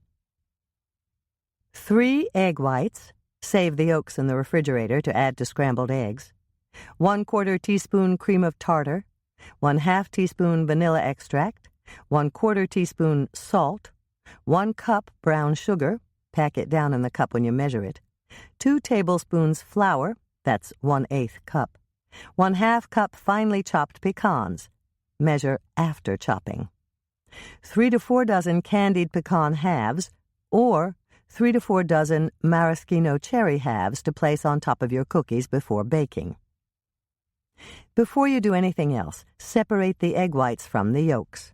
Place the egg whites in the bowl of your mixer so that they will warm to room temperature. Egg whites at room temperature yield more volume and whip easier than cold egg whites. Place the egg yolks in a Tupperware container with a cover. Store the yolks in the refrigerator to add to your scrambled eggs the next morning. My mother always said that there's nothing like a little extra protein for breakfast to give you a head start to the day. I once tried to convince her that cookies had extra protein, but it didn't work. Hannah's first note. I always use a stand mixer when I make these cookies. It's a lot easier than whisking egg whites by hand in a copper bowl. Prepare your baking sheets by lining them with parchment paper, works best, or brown parcel wrapping paper, also works, but parchment is preferable. Spray the paper with Pam or another non-stick cooking spray, and dust it lightly with flour. You can also use baking spray, which is cooking spray mixed with flour.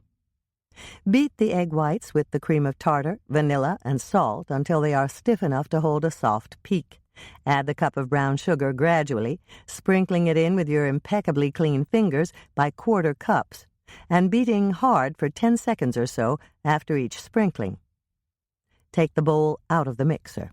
Mix the flour with the ground nuts. Sprinkle them on top of the whipped egg whites and fold them in with a rubber spatula, keeping as much air in the mixture as you possibly can. Drop mounds of dough by heaping tablespoons onto your prepared cookie sheets. If you place 4 mounds in a row and you have 4 rows, you'll end up with 16 cookies per sheet. These cookies do not spread out very much as they bake. Hannah's second note. I use a tablespoon from my silverware drawer to drop the mounds on the baking sheets. A cookie scooper doesn't work very well for this. Place 1 candied pecan or a half maraschino cherry, rounded side up, in the center of each mound. Push the pecan halves or half cherries down a bit, but leave them clearly visible. Bake your Angel Crunch cookies at 275 degrees Fahrenheit for approximately 40 minutes, or until the meringue part of the cookie is slightly golden and dry to the touch. Cool your cookies on the paper-lined cookie sheets by pulling the paper, cookies and all, over to a wire rack. When the cookies are completely cool, peel them carefully from the paper and store them in an airtight container in a dry place. A cupboard shelf is fine, just not the refrigerator. Yield 3 to 4 dozen sweet and crunchy meringue cookies that are as light as air and that everyone will love to eat. Chapter 24. When Mike left, Hannah mixed up a batch of honey drop cookies. She was tired when she sat down on a stool at the workstation to wait for them to bake. As always, baking had helped to clarify her thoughts, and she reached for her shorthand notebook, flipped to the suspect page, and was just beginning the process of deciding which suspect to interview next when Michelle came through the swinging door from the coffee shop. "Lisa's telling the story again," Michelle announced, "and I found out more from Aunt Nancy. She touched base with a couple of friends from her old hometown, and she found out that Chef Duquesne's older brother is a career Navy man, and he's an instructor at Annapolis Naval Academy. I called the academy and found out that he had an 8 o'clock class the morning after Chef Duquesne was murdered. There's no way he could have flown to Minnesota from Maryland, killed his brother, and then flown back in time to teach that class." "Good work, Michelle," Hannah praised her. "I'll cross him off my suspect list." "Who do you have left?" "No one except Chef Duquesne's children, if he has any." "And the unidentified suspect for an unknown motive," Michelle reminded her. "Of course. That's a given in all murder investigations." "Andrea and I took a few minutes to check online for other biographies of Chef Duquesne. Neither one of us found any mention of children." Hannah thought about that for a moment. "I guess it's possible that Doc's friend at the DNA lab was wrong." "He must have been, unless Chef Duquesne had children that no one knew about." "He could have had a child that not even he knew about," Hannah suggested. "I guess so, but that's really unlikely, isn't it?" Hannah shrugged. "Given his background, it might not be as unlikely as you think." Michelle laughed. "You've got a point. According to what Aunt Nancy told us, he's been a womanizer all his life." "That's right. Just think about it for a minute, Michelle. What if Alan Duke got some girl pregnant when he was in high school? If that happened, and the girl's parents didn't want her to marry Alan, they might have convinced her to leave town and live with a relative until the baby was born. Then she could have given it up for adoption." "That's certainly possible. And sometimes parents who adopted really young children don't tell them that they're adopted." There was a knock on the door, and Michelle turned to Hannah. "Mother again?" Hannah shook her head. "It's not Mother's knock. And it's not Norman's or Mike's either. I don't know this knock at all. I'd better go find out who it is." Hannah hurried to the door and opened it. She stared at the man standing there in surprise, and then she laughed. "Ross, I didn't expect to see you before the competition. Come in and have a cup of coffee with us, and try out some of the new cookies I just baked." "There's no way I'll turn down an invitation like that," Ross said, pulling her into his arms for a kiss. "Do you know you have flour on your nose?" "No, but it makes sense. I've baked a lot of cookies today." "Too bad it's not powdered sugar." Ross gave her a look that made the heat rise to her face, and Hannah knew she was blushing. Then he turned to Michelle. "Hi, Michelle. All ready to steal the show tonight?" "I'm always ready to steal the show. They teach us how to do that in our beginning acting class. But tonight, I'll let Hannah be the star. Those cookies of hers are phenomenal." "All of Hannah's cookies are phenomenal." The stove timer rang, and Hannah motioned to Michelle. "Pour coffee for all three of us, will you please? I'll just take these cookies out of the oven and be with you in a minute." The honey drop cookies were the perfect color on top, golden brown. They smelled divine as Hannah took the pans out of the oven and set them on the baker's rack to cool. She didn't usually bake with honey. It was messy, and it didn't keep as neatly as sugar in her pantry. But Aunt Nancy had promised that this recipe would work like a charm, and it certainly looked as if it had. Hannah could scarcely wait to taste them. "Great aroma," Michelle commented as Hannah walked back to the work island and took a stool next to Ross. "They look really good, too." "We'll find out in a couple of minutes." Hannah turned to Ross. "What brings you here?" "I came by to see if there's anything I can do to help you. I'll be going out to Sally and Dick's in an hour or so, and I wondered if you wanted me to sound anyone out." "About what?" Hannah was genuinely puzzled. "About Chef Duquesne's murder. I can always do a background interview with anyone you choose." "Great idea!" Hannah praised him. "Have you interviewed Helene Stone yet?" "No. I was planning to do that this afternoon. I even asked her if she'd be free around 4:30 for a background interview." Hannah gave Michelle a meaningful glance that said, "How about that? He must have read my mind." And Michelle gave her a glance right back that said, "You're right. This is perfect. It means you don't have to confront a Food Channel judge before the competition tonight." Was that sisterly telepathy? Ross guessed, noticing the unspoken exchange. Yes. Tell him about the elevator in New York, Michelle. I'll go see if the honey drop cookies are cool enough to taste. Once Ross had learned about the suspicious incident on the elevator, he turned to Hannah. "So, what do you want me to ask her?" "See if you can think of a way to get her to tell you where she was and what she was doing on the night that Chef Duquesne was murdered. And if you can, see if she'll mention anything about her relationship with him, whether or not she thought he was a good chef, and what she thought of his comments at the judging table." "Piece of cake," Ross said, and then he gave Michelle an apologetic look. "Sorry if that brought back bad memories." Michelle laughed. "Don't worry about it. Working on this case with Hannah has been really good for me. I'm not that sensitive about it anymore." The cookies were still very warm, but Ross reached for one. "Good cookies," he said after his first one. "I really like these, Hannah. The flavor is complex. I can taste the cinnamon and the honey, but there's another flavor I can't think of the best word to describe it." "Deeper?" Hannah suggested. "A little darker, smokier, and more mysterious?" "Yes, that's it. What is it?" "Cardamom. I used the ground kind, but you can also buy the pods and grind the seeds yourself. It's a very powerful spice." Michelle began to smile. "If you use too much, it's awful. I did that once when I made Great-Grandma Swensen's cardamom bread, and nobody could eat it." "It reminds me of some other spices, but it's different," Ross said, taking another cookie from the plate. "It tastes a little like cinnamon with a tiny bit of cloves thrown in." He turned to Michelle. "You mentioned your great-grandmother's cardamom bread. Does cardamom come from the Nordic countries?" "Hannah?" Michelle threw the question to her. "No, but they use a lot of it in baking sweets.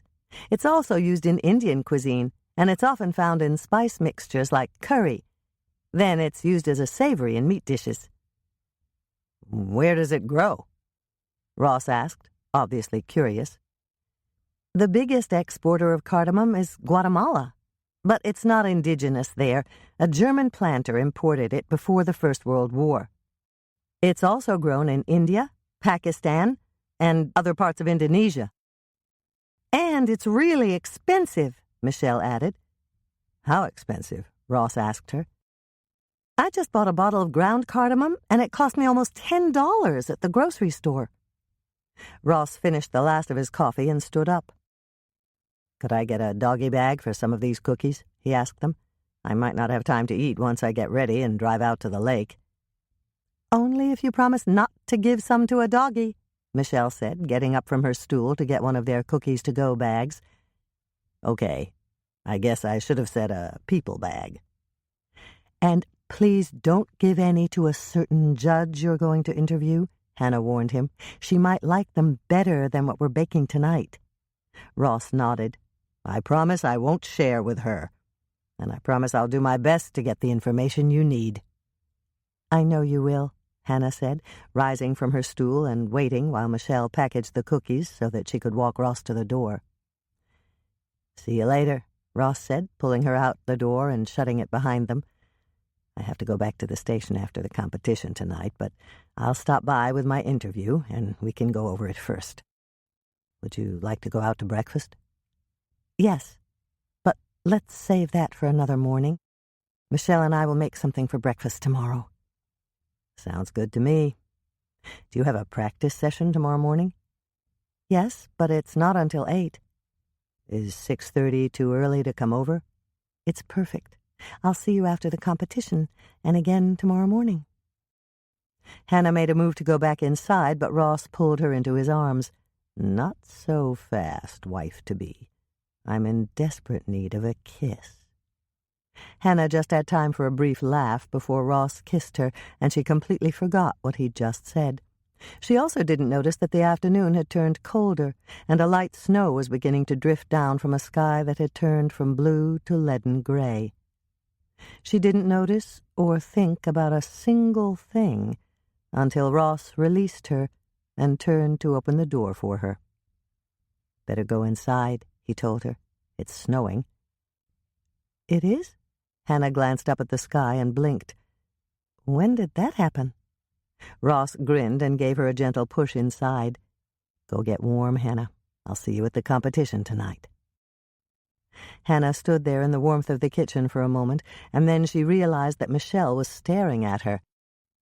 "What?" she asked. "Your hair's wet. Better go towel it off." "Oh, right."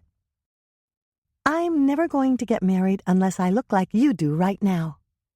Hannah blinked and shook her head to clear it. "You mean with wet hair?" "No, I mean so much in love that you're in a daze. I wasn't sure at the very beginning, but now I am. You got the right guy, Hannah. Nobody you ever dated made you look this way before." Honey Drop Cookies. Do not preheat the oven yet. This dough must chill before baking. 1½ cups melted butter, 3 sticks, 12 ounces, 3/4 pound.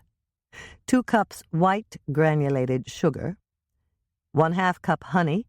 I used orange blossom honey. 2 beaten eggs. Just whip them up in a glass with a fork.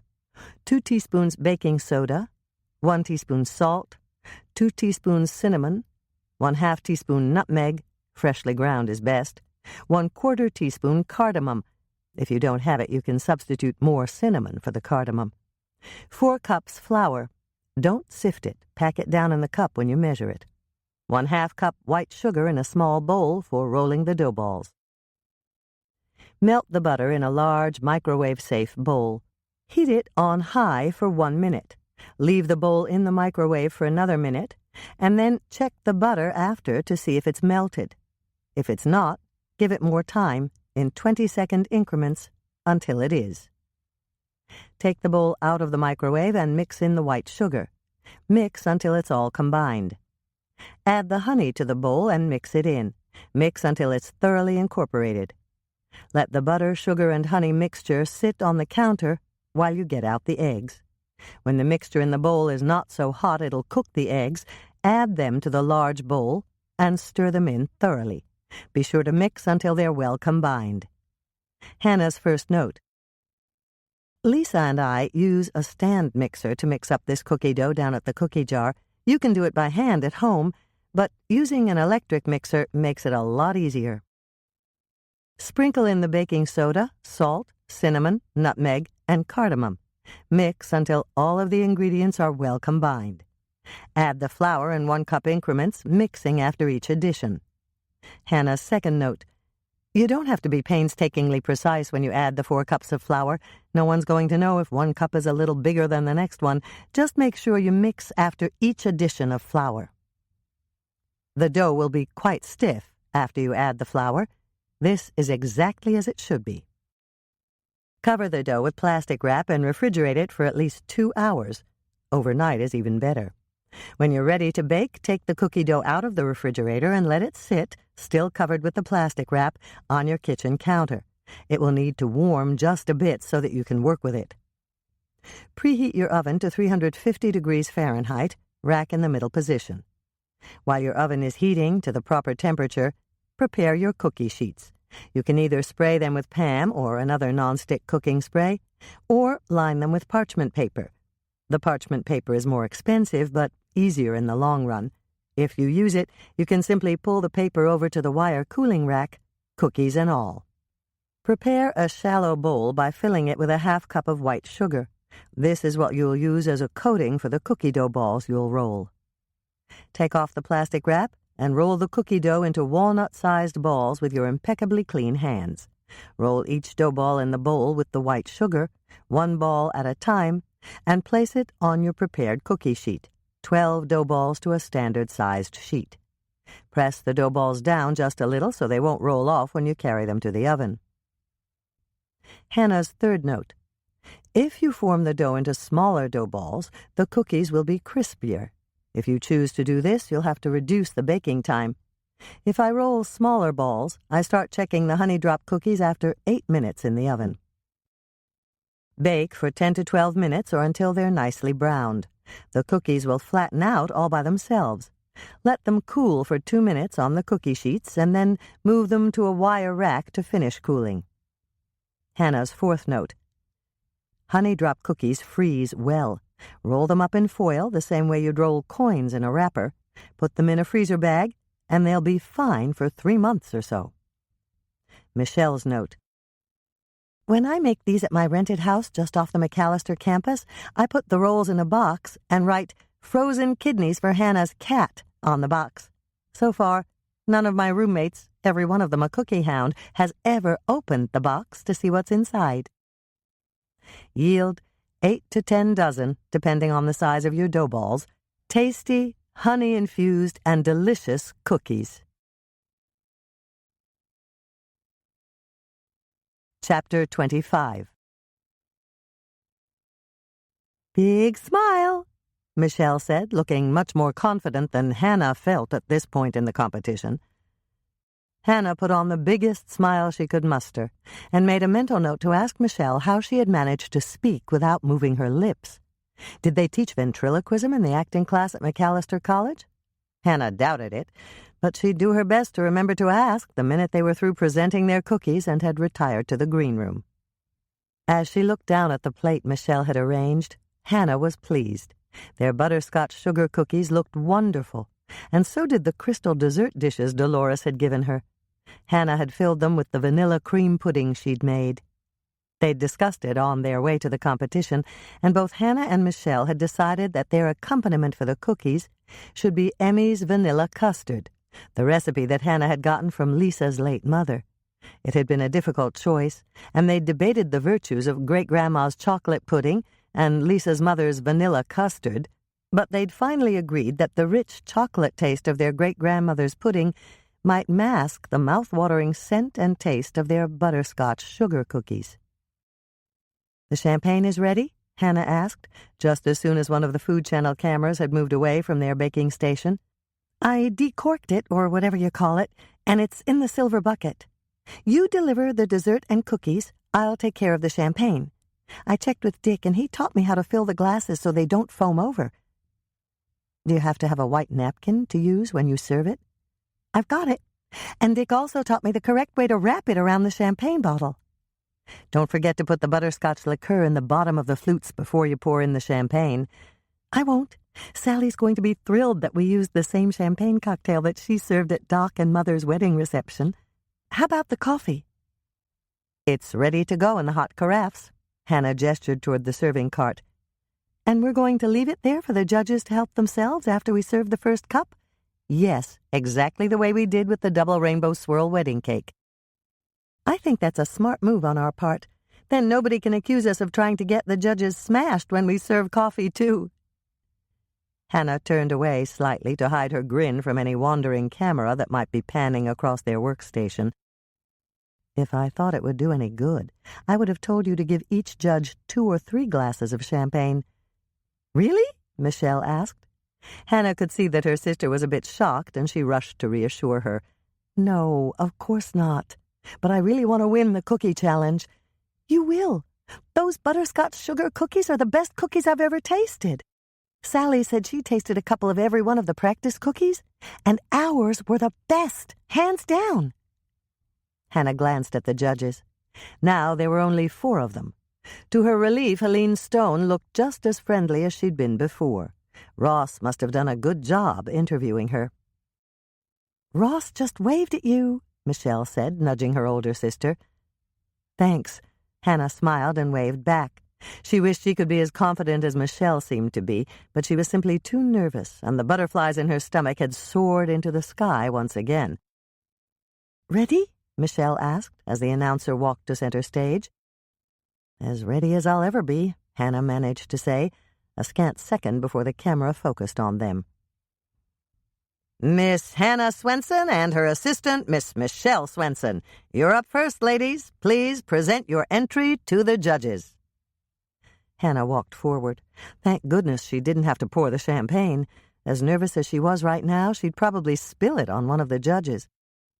She managed to keep the smile on her face, and her nervousness began to abate slightly as she pushed her serving cart toward the judging table. "I did my best. I did my best. I did my best." She repeated her personal mantra for the night in her mind. "What is this lovely creation?" Helene Stone asked when Hannah presented her with an antique crystal dessert dish containing Lisa's mother's favorite vanilla custard recipe. The dessert dish sat on a crystal plate, and butterscotch sugar cookies were arranged artfully around it. "The dessert dish contains Emmy's vanilla custard. The recipe came from my partner's mother, and it's the best vanilla custard I've ever tasted." Hannah turned to give Michelle a nod. They'd decided on the drive to the competition to take turns speaking. "And the cookies are butterscotch sugar cookies," Michelle continued smoothly. "They're Hannah's own creation." "Champagne?" Jeremy Zales asked, accepting the flute Michelle had just poured for him. "Yes," Hannah answered. "There's a half-ounce of de Cooper buttershots in the bottom. That's butterscotch liqueur. The remainder of the flute is filled with domestic champagne. We used Corbel Brut tonight." "Are you trying to influence us with champagne?" LaVonna Brock asked. Michelle laughed. "Would it work?" she asked, clearly teasing the whole judging panel. "It might, but I see a couple of coffee carafes," Christian Parker said. "Is that for us?" "It is. We'll serve from the first carafe, and we'll leave the second carafe with you so that you can have refills," Hannah told him. "Since we're in Minnesota and sweets are usually accompanied with a strong cup of coffee, we decided we'd better stand on Minnesota tradition and provide strong coffee for you." "And we're glad you did," Jeremy Zales said, accepting a cup of coffee from Hannah. "Now let's see how well your cookies go with this vanilla custard." The next few moments were filled with no comments, none at all.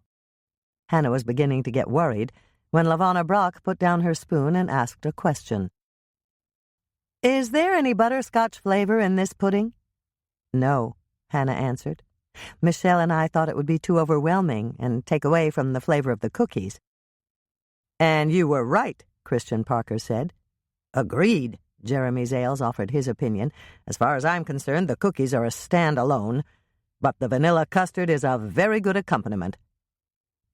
"Thank you, Miss Swensen and Miss Swensen," Helene Stone said, smiling at them.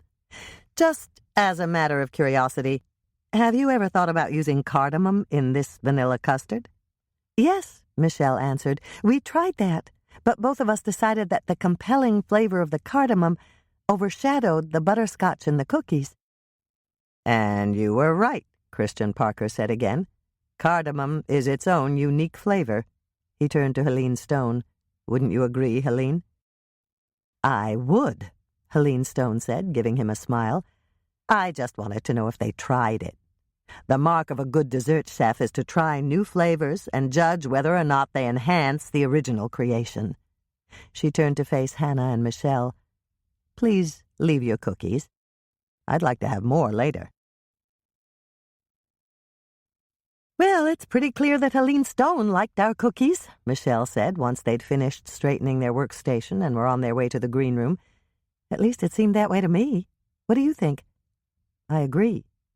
Of course, both of us could be wrong about that." "I don't think so." Hannah smiled at her youngest sister as she opened the door of the green room. It was deserted, and she breathed a sigh of relief. She didn't feel like making polite conversation with anyone else right now. Being the first to present their entry was a big advantage as far as she was concerned. It gave them a little breathing space before the other contestants presented their entries, straightened their workstations, and came to the green room. "Brooke's up," Michelle announced, watching the large monitor on the wall in front of them. "Her cookies are really pretty." "Good. I hope she does well," Hannah said, and she meant it. "Do you think she did it?" Michelle asked. The question was ambiguous, but was Michelle referring to Brooke's cookies or something more ominous? Hannah thought she knew exactly what her sister was asking, but was it another case of sisterly telepathy, Or was she reading more into the question than Michelle had meant when she'd asked it? There was only one way to find out, and Hannah turned to her sister. "Are you talking about Chef Duquesne's murder?" "Of course. What did you think I was talking about?" "Chef Duquesne's murder, but I didn't want to assume that without asking. No, I don't think she did it. I like Brooke. I don't want to think she did it." "But you're planning to question her anyway?" "Of course I am. I can't let my likes and dislikes get in the way of a murder investigation." Hannah glanced at the screen and smiled. "Look at the judges, Michelle. All 4 of them are smiling. That's a good sign for Brooke." There was a close-up of Brooke's cookie platter, and Michelle glanced at Hannah. "Are those cookies deep-fried?" "Yes. Brooke used a rosette iron. Do you remember that metal flower-shaped iron with a handle on the end that Great-Grandma Elsa used to make pretty cookies sprinkled with powdered sugar?" "No. I guess I was too young to remember. I'll show you what it looks like when we get back to the condo. Great-Grandma Elsa gave me hers when she stopped making rosette cookies. I haven't seen those cookies in a long time. They're very fragile, and taking them off the rosette iron without breaking them is difficult." "Do you think Brooke's cookies have a chance of winning?" "I don't know, but I think they'll certainly place higher than her last entry." "Because no one makes cookies like that anymore?" "That would be part of it. But Brooke's cookies are unusual in another way. It looks to me as if they're chocolate. The dough is a lot darker than the recipe that Great-Grandma Elsa used. If they're chocolate, that's a real advantage. I've never seen a recipe for chocolate rosette cookies before." "Brooke's going back to her station, and she's smiling," Michelle commented. "I think she's pleased with what happened." "And Jeremy Zales just took another cookie. That bodes well for Brooke." Gloria Berkeley was up next, and Michelle turned up the volume on the monitor so that they could hear about her entry. After Gloria had finished describing her cookies, perfectly shaped rounds with colored bits of fruit on top, Michelle turned to Hannah. "Lavanna Brock just took a bite, and I don't think she looks impressed." "Neither does Christian Parker. And look at Helene Stone. She put her cookie down after only 1 bite." "Maybe she'll come in last this time," Michelle said. And then, when she noticed Hannah's expression, she began to explain. "I know it's not very nice of me, but I haven't liked Gloria ever since I found out about Brooke's marshmallow sauce." The door to the green room opened, and Brooke walked in. She was holding a plate with 2 cookies on it, and she was smiling. "I brought these for you," she said, setting the plate down on the coffee table in front of Hannah and Michelle. "Thanks," Michelle said, reaching for one of the cookies immediately. "They looked great on the monitor, and they look even more delicious in real life." "Chocolate!" Hannah exclaimed as she picked up the remaining cookie on the plate, took a bite, and confirmed her earlier speculation. "These are wonderful, Brooke. My great-grandmother used to make these, but she didn't make chocolate. She just used the recipe that came in the box with the rosette iron." "That's a good recipe. It's the one I've always used in the past, and the only reason these are chocolate is because of Lauren." "Lauren Behringer?" Michelle asked. "Yes, we were talking about the competition, and I told him I was going to make rosette cookies. Just like you, Lauren knew what they were right away. He said his grandmother used to make them for Christmas. He told me he tried it once with his grandmother's rosette iron, but he could never get them off the iron without breaking them. And then he asked me what recipe I was using." Hannah wiped her hands on one of the napkins Brooke had provided. The chocolate rosette cookies had been sprinkled with powdered sugar, just like the vanilla ones that Great-Grandma Elsa had made. "What did you tell Lauren?" she asked. "I said I was using the recipe that came in the box, and I was a little worried about that. I mentioned that I wanted to make chocolate rosette cookies, but I wasn't sure how to do it." "And he told you how to make them?" Michelle guessed. "No, he said he didn't know either, but maybe we could figure it out. And we did. If I do well in the judging tonight, Lauren is the one who deserves all the credit." Hannah shook her head. "The 2 of you collaborated on the recipe, and Lauren said he'd tried to make them, but he couldn't do it without breaking the cookies. It sounds like a joint effort to me." "Me too," Michelle said. And then she looked slightly worried. "You didn't tell the judges that, did you?" "No. Lauren told me not to say anything like that when the judges interviewed me. that as far as he was concerned, the idea for chocolate rosette cookies was mine, since I was the one who'd made it work. He said that all he'd done was encourage me, and that was what friends should do for each other. Hannah exchanged glances with Michelle. Brooke had been much more animated than usual when she talked about Lauren, and she looked much happier than she had earlier in the competition. It sounded as if there might be a bit more than simple friendship involved in Brooke and Lauren's relationship. She gave a little nod to Michelle and got up to get herself a glass of water from the cooler at the far end of the green room. "You like Lauren, don't you?" Michelle asked Brooke. Hannah turned slightly so that she could see Brooke's face, and she saw the blush that began to color Brooke's cheeks. If Dolores had written this scene in one of her Regency romance novels, she would have described it as a telling blush. "Yes, I do," Brooke admitted. "He really helped me out." "Lauren seems like a really nice guy," Hannah said, walking back so that she could join the conversation. "He was very supportive when he helped you with the rosette cookies you made tonight." "That's true. And he was also very supportive after—" Brooke stopped and took a deep breath. "I might as well tell you what happened. Maybe you can help me decide what I should do." "We'd be happy to try," Hannah told her, and then she fell silent. It was a psychological tactic that had been used in one of the books Mike had given her to read. She glanced at Michelle, and Michelle gave her a slight nod to let her know that she'd realized what Hannah was doing. There was a long silence. The only sound in the room was from the television monitor, and Hannah had deliberately turned down the volume.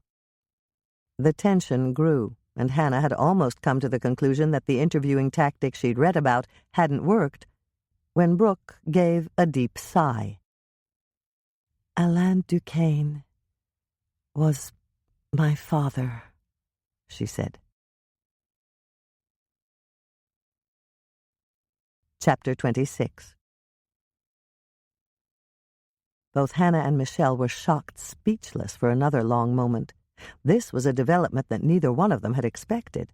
Brooke's statement had all the conversation-killing power of a bug bomb on a colony of ants. Hannah was the first to recover. "Tell us about it," she said. "I didn't know anything about it for years." Brooke's voice was shaky as she began to explain. "I always thought that my father was my father. I had an older brother and a younger sister. There was no reason for me to doubt that it wasn't true. Honestly," she stopped and cleared her throat, "you've got to believe me. I didn't know." "We believe you," Hannah reassured her. "How did you find out that Chef Duquesne was your father?" "My mother told me. It was after my older brother entered my name in the dessert chef competition, and the Food Channel sent me a letter saying that they'd chosen me as one of the contestants. My mother was—" Brooke stopped speaking and took a deep, shuddering breath. "She was in the hospice ward at the hospital, and I thought it would make her happy, and instead it really upset her." "Oh, Brooke, I'm so sorry." Hannah moved over to give Brooke a hug. "But it really wasn't your fault. How could you have guessed that telling your mother about the competition would upset her?" "That's true, but I still feel terrible about it. I would never have guessed that I had a different father. You see, my mother hadn't told anyone. My brother didn't know. My sister didn't know. And my mother said that she'd never told my father. None of us knew. She was the only one who knew. And she would have kept that secret forever if I hadn't been chosen as a contestant." Hannah gave Brooke another hug and moved back a bit. "What did your mother want you to do about all this?" "She wanted me to make up some excuse to drop out of the competition. You see, it says right in the rules that relatives of the judges or the organizers are ineligible. And at the same time she made me promise to keep her secret and never to tell my sister and brother that we had different fathers. She thought that if they knew, it would break up our family. And she said that when she was gone, the three of us would be the only family that was left, and we would need each other." "Did you try to drop out?" Michelle asked. "Of course I did. It's what my mother wanted. I told my brother and sister that I was too nervous to be a contestant in a big competition like that, and I was sure that something bad would happen if I competed, and that would generate negative publicity for the restaurant. Your brother owns the restaurant? Hannah asked, even though she remembered Brooke telling them that. Yes, and my sister and her husband helped him to finance it. I really thought I could convince them that I might hurt business if I stayed in the competition, and they'd be happy to see me drop out. But they didn't see it that way? Michelle asked. No, it was just the opposite. Hannah could see that tears were gathering in Brooke's eyes, so she quickly asked another question. What did they say when you told them you wanted to drop out? They were very supportive. Too supportive. They said they had faith in me, that I was a good dessert chef, and then they told me that it didn't matter if I came in last, that it was a national competition, and just being a contestant would increase business at the restaurant. Oh, boy, Michelle shook her head. That put you between a rock and a hard place. It did, and I couldn't tell them the real reason because I'd promised my mother I wouldn't. Have you heard from them since you've been here? Michelle asked. Yes. They call me every night after the competition airs, and they give me a pep talk. And it turns out that they were right. Business at the restaurant has increased by 60%. They told me last night that they had to hire 4 new waitresses for the evening shift, and the bar business is way up because they record the competition and show it again 2 hours later in the lounge on the big screen television. Let's talk about Chef Duquesne. Hannah brought the conversation around to the point where she could ask the questions that she needed Brooke to answer. Why did you go to Chef Duquesne's room on the night he was killed? You know about that? Brooke looked astonished. Yes. The housekeeper saw you run back to your room and she said you were crying. She's right. I had to tell someone why I had no business being in the competition. The lie I was living was just killing me. So I decided to ask Chef Duquesne for advice. I mean, he was my father, after all, and I thought he should know who I was. He didn't know before? Brooke shook her head. My mother never told him. And I don't think he ever guessed, because she stopped working at the restaurant right after it happened between them. You see, my mother and my dad were having problems in their marriage, and they separated. My mother went to live with my grandmother, and Dad stayed in their apartment. My mother got a job at Chef Duquesne's restaurant as a dessert chef, and a second job as a fry cook at a truck stop. She told me that Grandma was living on a fixed income, and she didn't want to be a financial burden on her, especially since Grandma was taking care of my brother while my mother worked. Your mother was working 2 full-time jobs? Michelle asked. Yes, and helping Grandma take care of my brother when she was home. One night my mother was baking desserts for the next day at Chef Duquesne's restaurant when he came in, and he found her crying because she was so lonely and so tired. He asked her what was wrong, and she told him, and she said that he was a good listener, and, well, you can guess the rest. So your mother had an affair with Chef Duquesne? Hannah asked. No, she told me it was just that once. And she felt so guilty. She ended up calling my father and saying that she wanted to work things out with him. She packed up my brother and they went back home to my dad. They saw a marriage counselor and they were doing great working things out when she found out that she was pregnant with me. That must have been a shock, Michelle commented. She said it was. She didn't know what to do. She wasn't sure whether Chef Duquesne was my father or if my dad was my father. So she never mentioned it to Dad. They had a happy marriage, and they were together until the day he died. And your mother never told anyone about this? Hannah asked. No one knew. She would have taken that secret to her grave if I hadn't told her about the dessert chef competition. She said that she'd decided that a confession on her part wouldn't do anyone any good. But she had to speak up now that I was a contestant. What did Chef Duquesne say when you told him? Hannah asked, bringing them back to the point. He said that it was impossible, that he'd never had anything to do with my mother. He told me that he knew trouble when he saw it, and he accused my mother of playing around with every man on his kitchen staff." "I'm so sorry." Hannah's heart went out to Brooke. "But that's not all. When I started to cry and told him that my mother was dead, he wasn't sympathetic at all.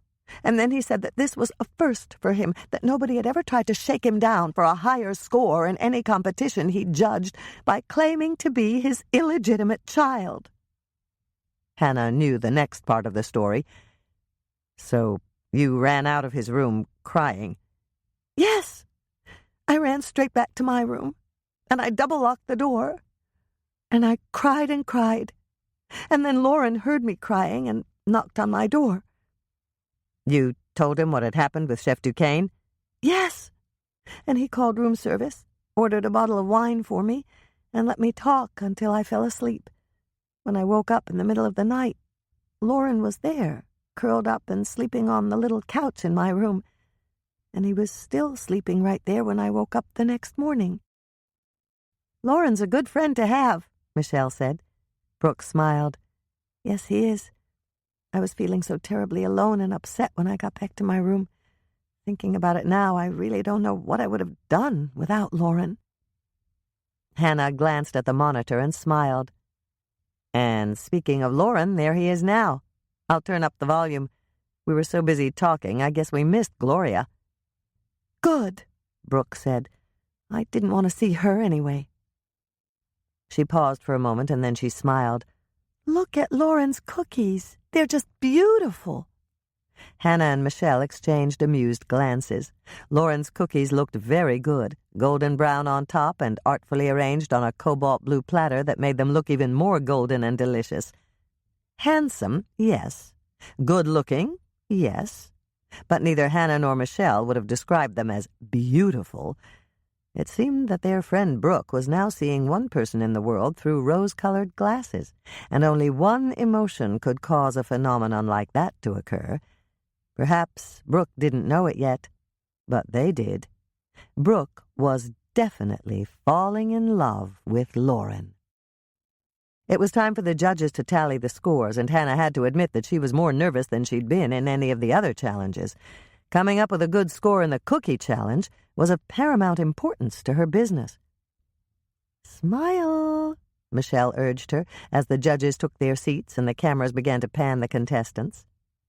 Hannah smiled, hoping that her put-on smile didn't look like a grimace. This part of the program made her even more anxious than she'd been when she'd presented her cookies to the judges. The announcer always started with the lowest scoring entry and worked his way up to the winner of the challenge. Hannah took a deep breath and held it. She didn't think she'd come in dead last, but anything could happen. "In 5th place is Chef Gloria Berkeley," the announcer declared, and Hannah breathed a huge sigh of relief. She truly believed that her butterscotch sugar cookies were just too good to come in last, but it was still a big relief. If she came in 4th, she wouldn't be happy, but she could live with herself.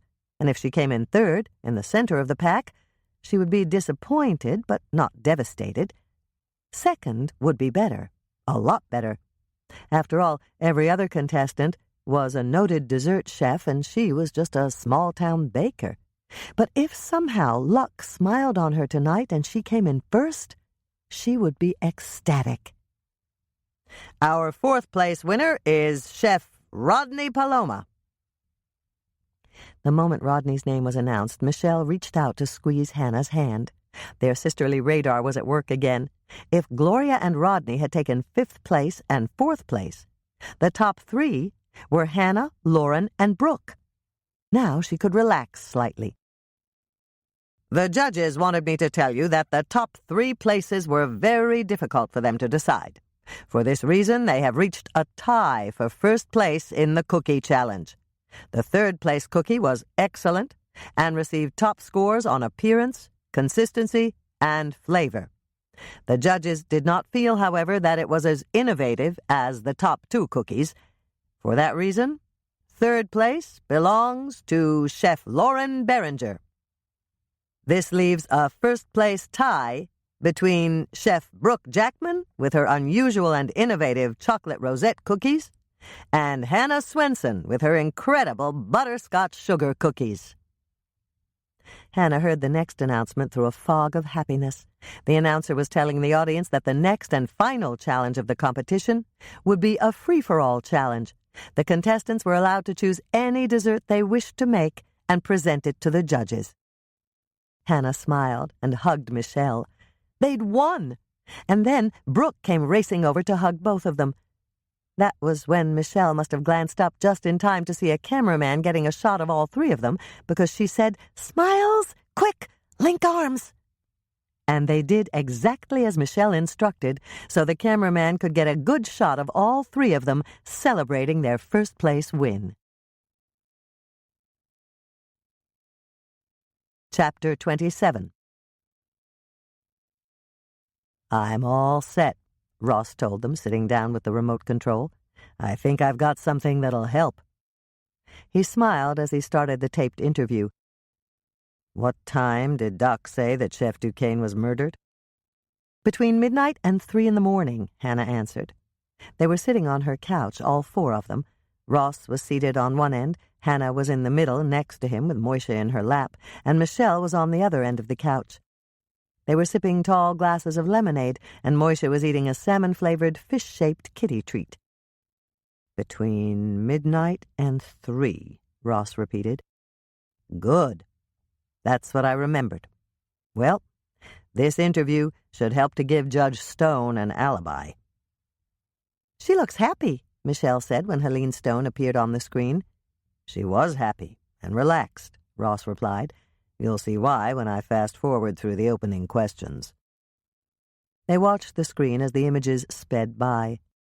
Helene Stone moved only inches, but Ross had shot this footage in the lobby by the massive stone fireplace, and the people in the background were moving at a speed that was humanly impossible under their own locomotion.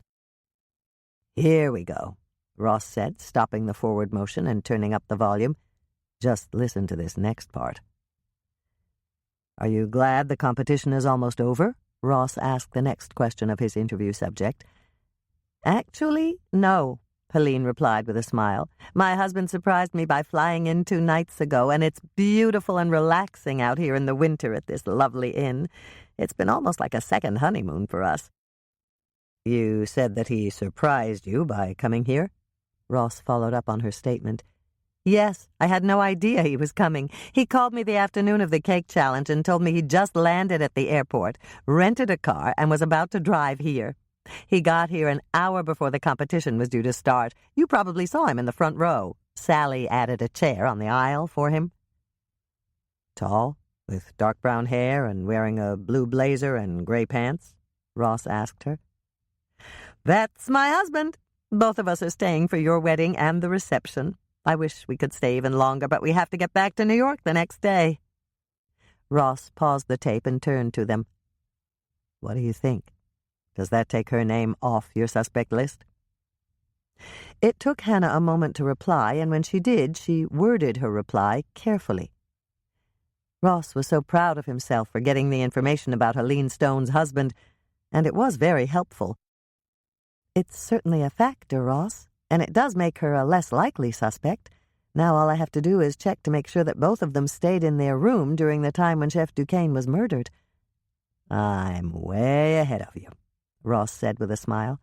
"I spoke with Sally right after I finished the interview, and she checked with her staff. The college kid at the desk said they sat in the lobby by the fireplace until almost midnight, and then they went up to their room. He can see the elevator from the desk, and they got on together. That elevator didn't come down again until some woman got off and rushed out the front door." Hannah glanced at Michelle and knew they were both thinking the same thing. The woman had been Aunt Nancy. "One or both of them could have come down the stairs," Hannah suggested. "I asked about that, too. It's possible, but it's doubtful that one or both of them did that. You see, Helene's husband stopped at the bar right before Dick closed it for the night and ordered a bottle of champagne. Dick offered to bring it up to their room after he closed the bar, and they took him up on his offer. He said he delivered it at 12:30, opened it for them, and poured 2 glasses. Sally had some hors d'oeuvres left in the walk-in cooler, so he brought up some of those, too. And there was no one in the kitchen or the walk-in cooler at 12:30? No. And no one was in the hallway, either. Sally's housekeeper said she was almost positive they didn't leave their room. Her room is right across from theirs, and she's a light sleeper. The night maintenance guy was supposed to oil their door because it squeaked when it opened and shut, but he hadn't gotten around to it yet. She told Sally that she's sure she would have heard their door if it opened or closed during the night. "You've convinced me," Hannah said, giving Ross a little hug. "You did a super job following up on everything, and I really appreciate it. I'll take Helene Stone off my suspect list. And thanks to you, I can now narrow the time of death by a half hour, since Dick said there was no one in the kitchen and no one in the walk-in cooler when he got the hors d'oeuvres." "One other thing," Ross said. "I remembered what you said about the bottle of red wine and the glasses on the kitchen counter when you went in the next morning. I asked Dick if he noticed them on the counter, and he said no. He doesn't usually go in the kitchen when no one's there, and he had to look around for a plate. He found a clean one on the kitchen counter, and he's sure he would have noticed if there'd been an open bottle of wine and glasses." "Interesting," Hannah said. "It took some time to open the bottle and pour 2 glasses." "And Chef Duquesne's glass was half empty," Michelle pointed out. "That means he'd taken time to drink half a glass of wine." "To sip half a glass of wine," Hannah corrected her. "I don't think Chef Duquesne would have tossed back a half a glass of red wine. It's just not in character for him." "You're right," Ross said, "and that means we can tentatively shorten the time of death by another 15 or 20 minutes. "Right," Hannah agreed. "And Dick said he didn't meet anyone coming down from the 2nd floor or anyone walking in the halls. That could add another 5 or 10 minutes. Thanks to you, Ross, we can shorten Doc's time of death by a whole hour. And that means Chef Duquesne was killed between 1 and 3 in the morning." Hannah smiled in her sleep. She was on a lovely beach with Ross, and it was their honeymoon. The sun was warm, the gentle sea breeze caressed her skin, and she knew she'd never been this happy before in her life. She was with the man she loved, her husband, and everything was so perfect she had trouble believing that it was real. They were relaxing together in a tropical paradise. Jamaica, Aruba, she wasn't sure exactly where, but it was delightful, and she intended to enjoy every moment with her new husband. She was so happy and so relaxed that her eyes had fluttered closed, and now both of them were napping on the sparkling white sand of the beach. The sun was so warm. The breeze held a hint of moisture from the azure blue sea. She sighed as she breathed in the unique and wonderful scent of the tropics. Cinnamon, rich and pungent. Nutmeg that added depth to the mixture. A hint of cardamom, a smidgen of allspice, perhaps even a trace of ginger to carry her away in her tropical dream. The fruits on the breeze were redolent with a ripe and mouth-watering scent. So wonderful, so unusual. There were some she could not identify, a mystery of the island, but there was one scent in particular that was marvelously aromatic, tauntingly addictive, and both irresistible and awe-inspiring. It was a scent that made her want to jump up and search it out so that she could taste it. Did her love smell it? Hannah reached out to touch his hand. It was warm, loving, and furry. "Moishe!" she exclaimed, opening her eyes to find him snuggling into the pillow beside her. Moishe yowled and jumped down to the floor. He raced across the bedroom rug and launched himself up to the top of her dresser, where he stared at her accusingly. "Sorry," Hannah apologized. "I didn't mean to scare you. I was dreaming about Ross and a tropical island, and he had fur on his hand." Moishe was still staring. Obviously her explanation hadn't registered with him. "I said I was sorry." As she watched, Moishe gave the kitty equivalent of a shrug. He stared at her for a moment, and then he settled himself between the lamp and her hairbrush and began to take his morning bath. Hannah felt better now that Moishe was purring. She gave a little sigh of relief and went on with her explanation. You see, Ross and I were on a tropical beach and we fell asleep. I was smelling the most marvelous aroma, and she aborted her explanation in mid-thought and sniffed the air again. The scent was still there. Michelle's baking, she stated the obvious to her feline roommate, and it smells incredibly wonderful. Let's go find out what it is. Hannah reached for her slippers at the same time that Moishe jumped down from the dresser. She pulled on her slippers. He padded over to watch her put on her comfortable old robe, the one she'd found at the Helping Hands thrift store, and cat lover walked down the hallway and through the living room to the kitchen. "What is it?" Hannah asked, almost causing Michelle, who was standing by the oven, to drop the pan she'd just taken from the interior. "Blue banana muffins," Michelle told her, placing the muffin pan on the wire rack sitting on the counter. "I'm trying an experiment." "Blue bananas?" "That's just the name I made up for them. It's like your blue apple muffins. Bananas and blueberries with a streusel topping." "It smells successful to me," Hannah said, taking a seat at her kitchen table. "The scent woke me up from a really great dream. I was napping on a beach on a tropical island with Ross on our honeymoon. The scent of your muffins is probably why I dreamed it in the first place. That sounds like a great dream. I'm sorry my muffins woke you up." "That's okay. Who knows what could have come next? Hurricane, shark attack, whatever. I can hardly wait to taste one. They smell fantastic. Of course, I'm a little too sleepy to judge anything right now." "Here you go." Michelle poured a cup of coffee and set it down in front of Hannah. Hannah took a sip of the strong, hot brew and smiled. "You're a lifesaver, Michelle." "That's good, just as long as I don't have to save you from that hurricane or that shark." Michelle poured a cup of coffee for herself and took the chair across from Hannah. The two sisters sat in companionable silence for several minutes, sipping their coffee. "You said your muffins were an experiment?" Hannah asked when she was capable of rational thought. "Yes, I'm trying to use frozen bananas." "Do you mean the chocolate-covered ones?" "No, just frozen bananas." "Where do you buy frozen bananas?" "You don't. You freeze them yourself. Susie does it all the time." It was too early to figure that out. Hannah got up, fetched the carafe of coffee, and brought it over to the table. She poured herself a second cup, took a sip, and turned to her youngest sister again. "Who's Susie?" "Jessie's mother. Jessie's one of my housemates at college, and her mother lives in Phoenix. Jessie says Susie's been freezing bananas for years." "Overripe bananas?" Hannah asked, remembering an article she'd read. "No, that's the beauty of it. Susie buys bananas when they're on sale, and she buys a lot of them. She chooses only bananas that are perfectly ripe. Then she peels them, puts them in freezer bags, and freezes them for up to 6 months. Maybe longer, but Susie's never last that long."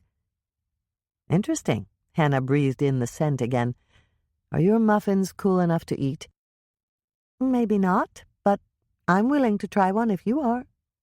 "I'm willing. They smell really good." "They are. Jessie brought some from home the last time she went to visit her mother. They don't taste like regular banana muffins." Hannah's mouth was watering as Michelle got up and returned with a muffin for each of them. "I think they're a lot better than any banana muffins I've ever tasted. Let's see what you think." Hannah removed the cupcake paper and split the muffin in half. She picked up one half, juggled it a bit from hand to hand, and then she took a bite. "Yummy," she said after she'd swallowed. "They don't have that perfume-like smell that always reminds me of fruit gone bad." "I know. That's what I've always noticed about banana bread, and I tried to make it once with bananas that weren't overripe. That's when I discovered that you can't do it. The bananas won't mush up unless the peel has a lot of black spots." "I know," Hannah said, taking another bite of her muffin. "I even tried to do it with a food processor, but the bananas wouldn't liquefy the way they're supposed to for banana bread or muffins." "Well, these do. I think it's because they're peeled and then they're frozen. All you have to do is thaw them and they liquefy. And the taste is different." "It certainly is." Hannah was thoughtful as she took another bite. Perfectly ripe frozen bananas would work for everything, from muffins to banana bread to banana pudding. "So you like these muffins?" Michelle asked. "I love them. I like them so much that if there was a muffin challenge, we'd make them for the judges." Blue banana muffins. Preheat oven to 375 degrees Fahrenheit, rack in the middle position. Before you begin, take 2 medium-sized frozen bananas out of the freezer. See the instructions at the end of the recipe for freezing bananas. Remove them from the bag and put them in a bowl on the counter to thaw. The muffin batter.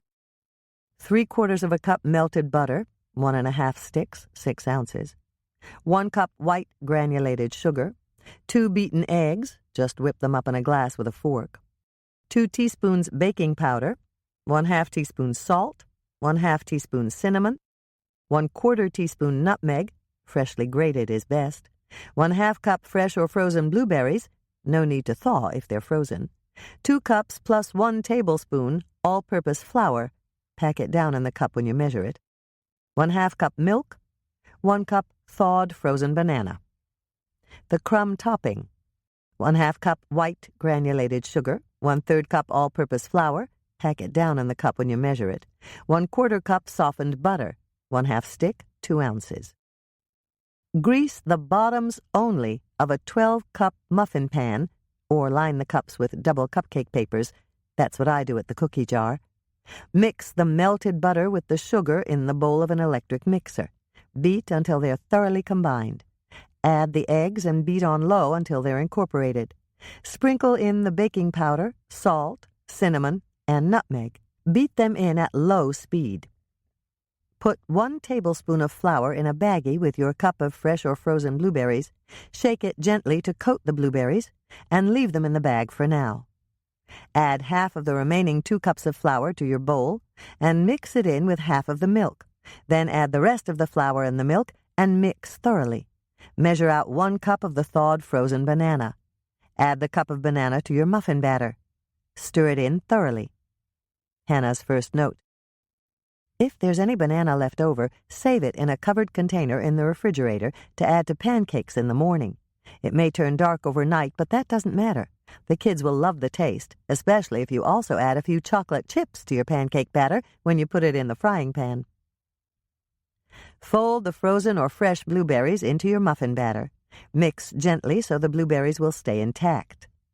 Fill the muffin tins 3/4 full and set them aside. If you have any batter left over, grease the bottom of a small tea bread loaf pan and fill it with your remaining batter. To make the crumb topping, mix the sugar and the flour in a small bowl. Add the softened butter and cut it in until it's crumbly. You can also do this in a food processor with chilled butter and the steel blade. Fill the remaining space in the muffin cups with the crumb topping. Bake your muffins in a 375-degree Fahrenheit oven for 25 to 30 minutes. The tea bread should bake about 10 minutes longer than the muffins. When your muffins are baked, set the muffin pan on a wire rack to cool for at least 30 minutes. The muffins need to cool in the pan for easy removal. Then just tip them out of the cups and enjoy. These are wonderful when they're slightly warm, but the banana and blueberry flavors will intensify if you store them in a covered container overnight. Hannah's second note. To freeze bananas for baking or drinks, buy perfectly ripe bananas, peel them, cut them into 2 pieces, and place the pieces into a closable plastic sandwich bag. Bag all the bananas you want to freeze this way. When you have as many as you want, slip the sandwich bags into a large freezer bag and stick them in your freezer. Freeze them solid before using them, but they can be stored in your freezer for as long as 6 months. To thaw frozen bananas, take out as many as you need, extract them from the sandwich bag, and place the frozen pieces in a bowl on your counter. Cover the bowl and let it warm for 20 to 30 minutes. Your bananas will turn to banana puree all by themselves, without benefit of food processor or blender. Stir them up, measure out what you need, and use them for baking or for blended drinks. Chapter 28. It was their practice session before the final challenge, and they were working in Sally's kitchen. The stove timer rang, and Hannah removed both pies from the oven and set them on a rack to cool. Their section of the kitchen smelled so good her mouth was watering. "What do you think?" she asked Michelle. "The top crust pie or the French crumble pie?" "Both. Let's give the judges a little slice of both pies. It shows your versatility." "Good idea. How about the toppings?"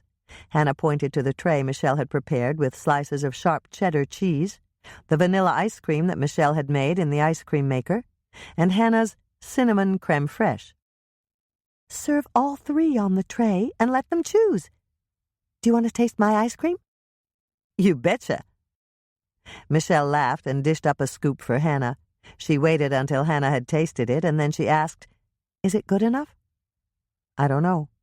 I'd have to eat at least a gallon to be sure." She waited until Michelle laughed, and then she did too. "It's wonderful, Michelle, and I wasn't kidding about eating more. I could sit down right here and eat the whole gallon." "Then it's a go for the final challenge?" "I think we've done the right thing, Michelle. Your ice cream is phenomenal, and Mom's apple pie is the best pie I make." "That's true, as long as you don't count your lemon meringue or your key lime pie or any of the other pies you bake." "Thanks, Michelle. How about coffee? Are we serving it tomorrow night?" "I think we'd better. It's become almost a tradition with the judges. Let's pack our things in the trunk and then see if Sally has anything left on her breakfast buffet. Maybe we'll run into someone we need to see." Hannah smiled. "Like Lauren or Rodney? We haven't had a chance to talk to them." "If we're lucky, they'll come down from their rooms at different times, and we can catch them alone." Michelle picked up the ice cream bowl and carried it to their designated freezer. "Lock it after you put it in," Hannah reminded her. "I don't trust Gloria not to tamper with our ingredients." "I agree, and I will. We have to interview her, too, don't we?" "Yes. I need to know where Gloria was between 1 and 3 in the morning on the night that Chef Duquesne was murdered. And I need a timetable for Mayor Bascom, too. That means I have 4 suspects left to interview, and only 3 days to do it. Gloria, Lauren, and Rodney will probably leave on Sunday for home." "Then we'll save Mayor Bascom for last," Michelle decided. "He's not going anywhere. Come on, Hannah, let's hurry and load up those pies. Then we'll come back for Sally's buffet. Just looking at them is too much for me. I'm practically starving to death." Hannah laughed. "After 4 blue banana muffins?" "Yes. I wonder if Sally's got waffles this morning. I could do with a couple of those, and maybe an omelet or eggs Benedict on the side. I really like Sally's hollandaise." Hannah turned around to stare at her youngest sister. Michelle had a perfect figure, and she ate every time she got hungry. The same was true of Andrea and Dolores. It made Hannah wish that she'd inherited the same metabolism or body type or whatever it was that allowed her mother and sisters to eat any time they wanted and still not gain an ounce. "Uh-oh," Michelle said as they walked into the dining room and surveyed Sally's breakfast buffet. Hannah turned to her in surprise. "What's wrong?" "Lauren and Rodney. They're sitting together at that corner table. What are we going to do now?" "We'll go with our original plan. I'll talk to Rodney and you'll talk to Lauren. And then, when you're talking to Lauren, notice something on his plate and say you didn't see whatever dish it was. Ask him where he got it, and I'll bet he'll offer to show you." "You're probably right. Lauren seems like a gentleman. And when I get him alone, I'll be able to ask him if he spent the whole night with Brooke." "Yes, if you can figure out how to do it." "I already figured that out. All I have to do is ask him to alibi Brooke for the time of the murder, and he'll say he was with her if he was." "How are you going to know if he's protecting her or telling the truth?" "Easy. He'll be uncomfortable if he has to lie for Brooke. He'll do it, but it'll show on his face." "Okay, that sounds like a plan to me. Do you think you can give me a few minutes alone with Rodney?" "That's easy. Brooke just walked in with her assistant, and they took a table near the front. I'll point that out to Lauren, and we'll walk over to say hello." Their plan worked like a charm, and 5 minutes later, Hannah was alone with Rodney, while Michelle and Lauren went off to find Sally's corned beef hash. Did you practice for tomorrow yet? Hannah asked him. Not yet. I've got the kitchen from 12 to 1:30. How about you? Michelle and I just got through. I had to put things away in the cooler, though. Michelle hasn't been able to go in there since she found Chef Duquesne. It really bothers her. That's understandable. From what I heard, it can't have been a pretty sight. I guess the police aren't getting anywhere with their investigation. At least that's what I heard. Were you in the hotel when Chef Duquesne was murdered? What time was that? Between 1 and 3 in the morning. Actually, no. I was so excited about tying for first place with you in the cake challenge. I couldn't sleep. I went for a drive around the lake. You live in a pretty place, Hannah. Yes, I do. You ought to see the lake in the summer. It's just lovely. What time did you get back from your drive? Rodney stared at her for a moment. Why all the questions? You don't suspect me of killing him, do you? Of course not. Why would you? You took first place with that incredible cake of yours. True. He wasn't very nice to some of the other contestants, though. As I remember, Gloria really didn't do very well that night. You're right. I think she came in last. Relax, Rodney.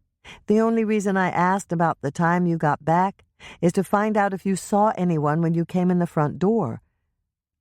Oh, okay. Well, for one thing, I didn't use the front door. I used the back door. I came in the back way because I was parked out there. But then you had to walk past the kitchen door. Right. I didn't even think about that. Of course, I didn't know about Chef Duquesne then. What time did you leave and what time did you come back? It could be important, Rodney. I can see that now. I didn't check my watch when I left, but I think I left a little before 1, and I know I was gone for 2 or 3 hours.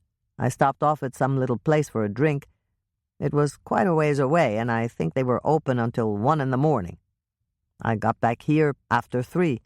I'm pretty sure of that. When I got to bed, it was 3:30, and I remember thinking that if I got up in time to make Sally's breakfast buffet at 10 in the morning, I'd get close to 7 hours of sleep. Did you see anyone walking on your way out or when you came in? No one at all. The lobby was deserted. The night guy at the desk must have been somewhere else. I didn't see anyone in the halls either. Thanks, Rodney, Hannah said, even though he'd been of very little help to her. If you remember anything you didn't tell me about that night, will you let me know?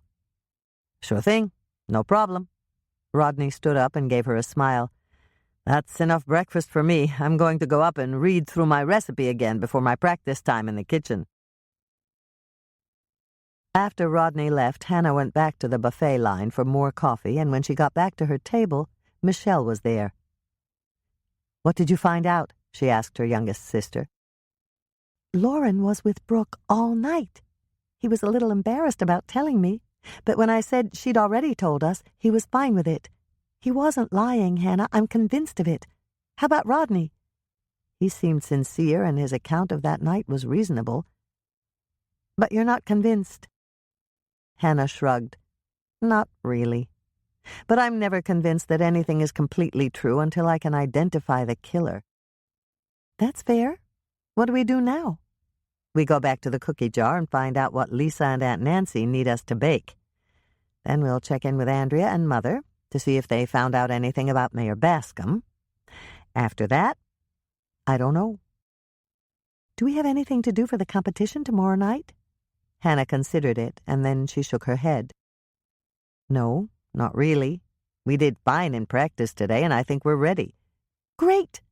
By the way, did Mother tell you that she invited all of us for dinner at the penthouse tonight? Oh, no, Hannah groaned. I'm sorry, Michelle. I really don't think that I'm up for— Just listen a second, Michelle interrupted what was sure to be a refusal. I already talked to Ross, and it's fine with him. Mother wants both Moisha and Cuddles to come. We're going to eat outside under the dome, and she thought they'd like to play in the garden. Andrea and Bill are coming. Grandma McCann is taking Tracy and Bethy to a movie. And Mike, Lonnie, Norman, and Ross are going to meet us at Mother's. What do you say, Hannah? Doesn't it sound like a nice, relaxing evening? Hannah thought about that for a minute. Yes, it does. If it were anywhere else but Mother's place. What's wrong with Mother's place? It's beautiful, and she's got a swimming pool and a jacuzzi. I know. There's just one thing, Michelle. I'd like to know if Mother is making her Hawaiian pot roast or her easy lasagna. Neither one. Mother's not cooking tonight. Doc's picking up pizzas and salads at Bertinelli's on his way home from the hospital. In that case, it's a deal, Hannah said, smiling at her sister. Let's take our apple pies with us, and we can all have dessert. The sky was just beginning to darken when Michelle, Andrea, and Hannah climbed into the hot tub. A partially empty bottle of white wine sat in a cooler on the lip of the jacuzzi, and all three Swensen sisters were holding one of their mother's new, non-breakable wine glasses. "These are nice," Hannah said, sinking down in the bubbles and smiling. "Yes, they are," Andrea agreed. "Mother told me she got a whole assortment of non-breakable glasses for the pool and jacuzzi. She said she knocked one down from the lip of the pool, and it didn't even scratch." "Speaking of things that got knocked down," Hannah said to Andrea, "did you manage to find out anything about Mayor Bascom?" Andrea laughed. "Yes, I did. Stephanie got him good this time. I saw that new ring he bought her, and it must have cost a fortune. I really didn't find out much more about the mayor, although I did uncover some things about Gloria." "What things?" Hannah moved a little closer. "Gloria was back in her room at Sally and Dick's at 11:30 that night. I went out there for lunch yesterday, and I talked to one of the waitresses in the bar. She said that Gloria called down to order a bottle of champagne, and the waitress logged in the time." "Do you think Gloria had Mayor Bascom with her in her room?" Michelle asked. "No. I questioned the waitress about that, and she said she took the bottle of champagne up there herself, and no one was there except Gloria." "Was she sure of that?" Hannah asked. "I wouldn't put it past Mayor Bascom to hide in the bathroom or the closet until the waitress left." "I asked her that. She said she noticed the bathroom door was wide open, and so was the closet. There was no one else in the room. Not only that, the waitress brought up 2 glasses, and Gloria told her to take one back to the bar." "Either our esteemed mayor struck out, or he's a fast worker," Michelle commented. "I heard that, Michelle." Dolores walked over to the jacuzzi. "That wasn't very polite, dear. But the information you received is correct, Andrea. Ricky Ticky came home at 12:30, and he was reeking of perfume. That would lead me to believe that it was a rather rapid assignation." "That's exactly what I said." "No, dear, that's what you should have said. I phrased it much more delicately." "Hold on." Hannah knew she had to divert what might evolve into a mother-daughter skirmish. She turned to her mother. "How do you know what time Mayor Bascom got home?" "I invited Stephanie for tea in the garden this afternoon, and she told me. We had a nice bottle of white wine, just like the one I opened for you girls, and your caviar pie." "You made my caviar pie?" Hannah was thoroughly shocked. As far as Hannah knew, Dolores had never used any of her recipes before. "Yes, dear. I decided to try it because there's no cooking or baking involved. And I must say that it turned out to be a smashing success." "You mean that Stephanie got smashed?" Michelle interpreted her mother's polite phrase. "Yes, although I wouldn't have worded it quite that way, Michelle. Stephanie also mentioned that the mayor had lipstick on his shirt. She confronted him, of course. She's had enough of these encounters with her husband to recognize the signs, and he admitted everything and begged for her forgiveness. So she got a new wardrobe and expensive jewelry out of the mayor as an apology." Andrea stated the obvious. "That's correct, dear.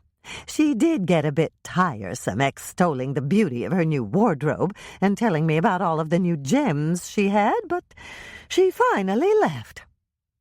"I hope she wasn't driving," Hannah said. "No, dear. I told her that I'd take her home, that she'd been through an ordeal with her husband, and it probably wasn't wise for her to drive all the way home."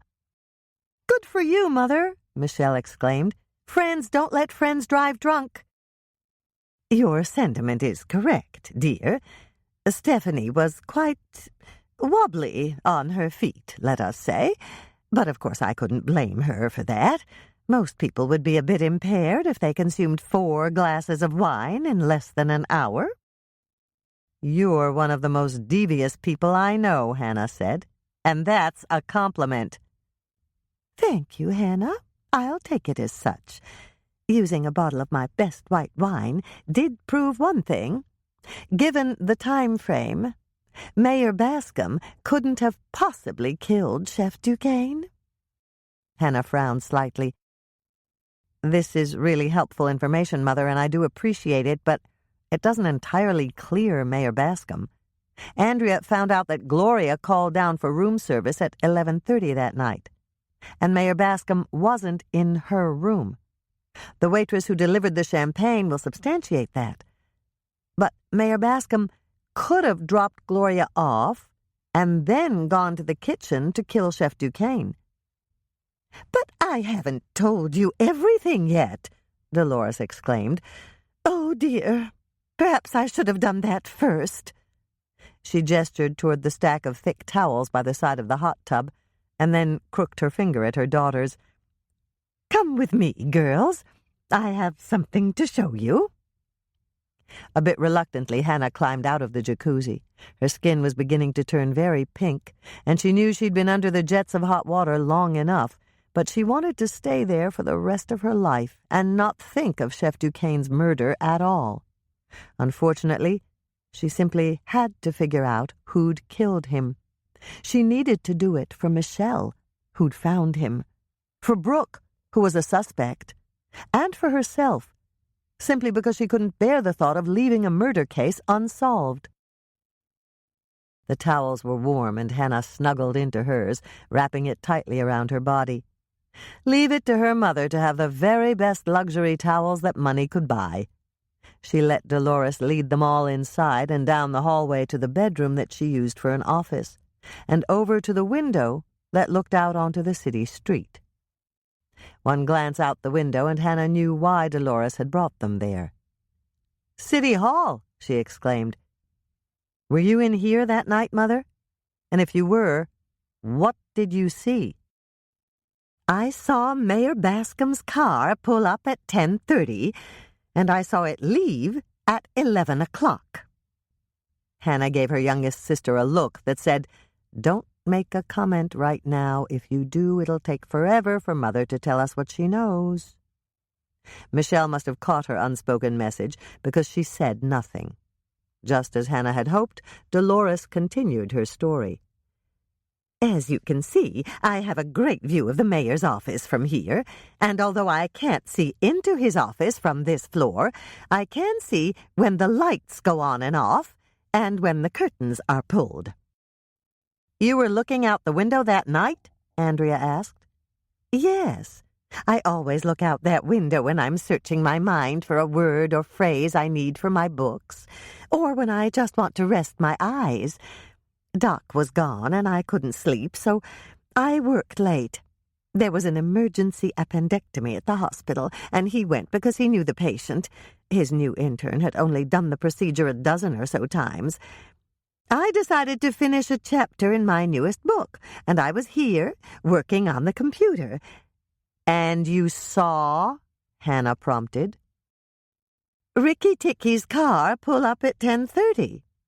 Then someone pulled the curtains in his office. I didn't see any more until the lights went out and Mayor Bascom's car left at 11 o'clock. "Speed racer," Michelle said under her breath.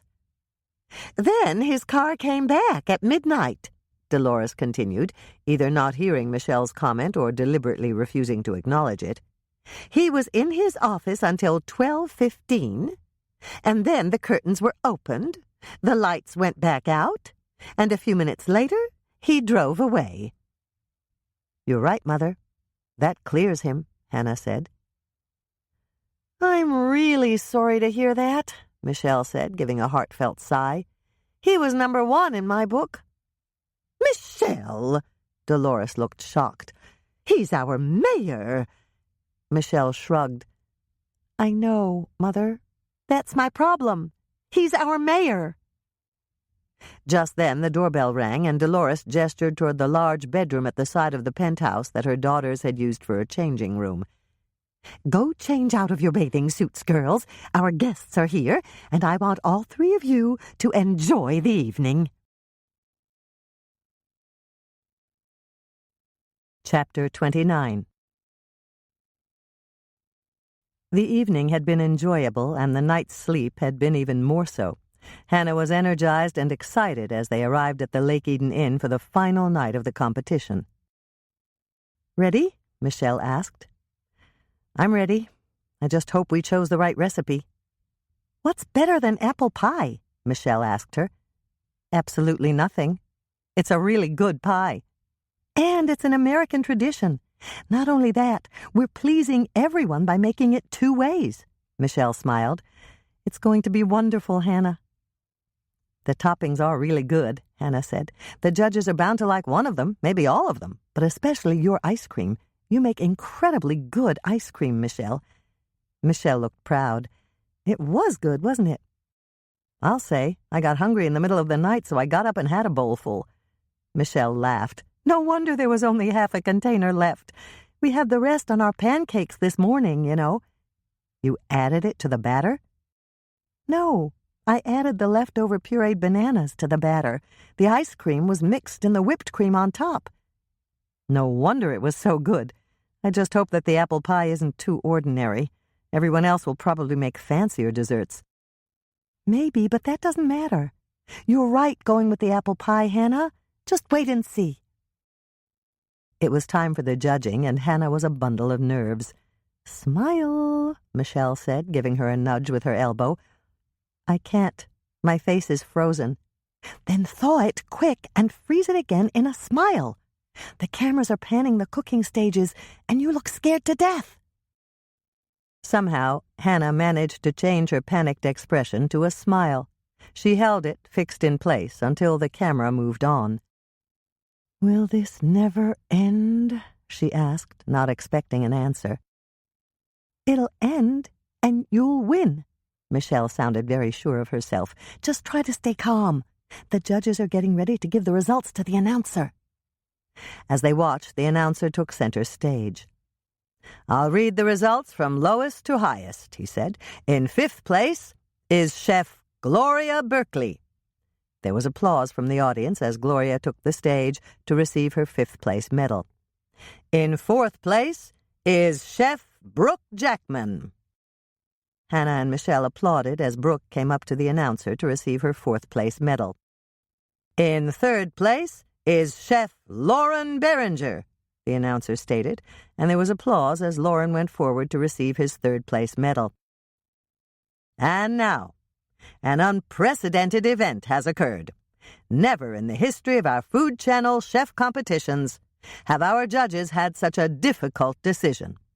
Although our top 2 contestants have tied for 1st place in tonight's challenge, only one of them can be crowned as Food Channel's top dessert chef." The audience was silent. Everyone seemed to be holding their collective breath, and Hannah realized that she was also not breathing. "Would Chef Rodney Paloma's team and Miss Hannah Swensen's team please join me during our commercial break while the judges make a final tally of the scores?" Michelle nudged Hannah. "Breathe." Hannah managed to draw a shocked breath as she turned to Michelle. "Smile, Hannah. I did the math last night. I'm sure you won the grand prize." "But," Hannah took another breath, "are you sure?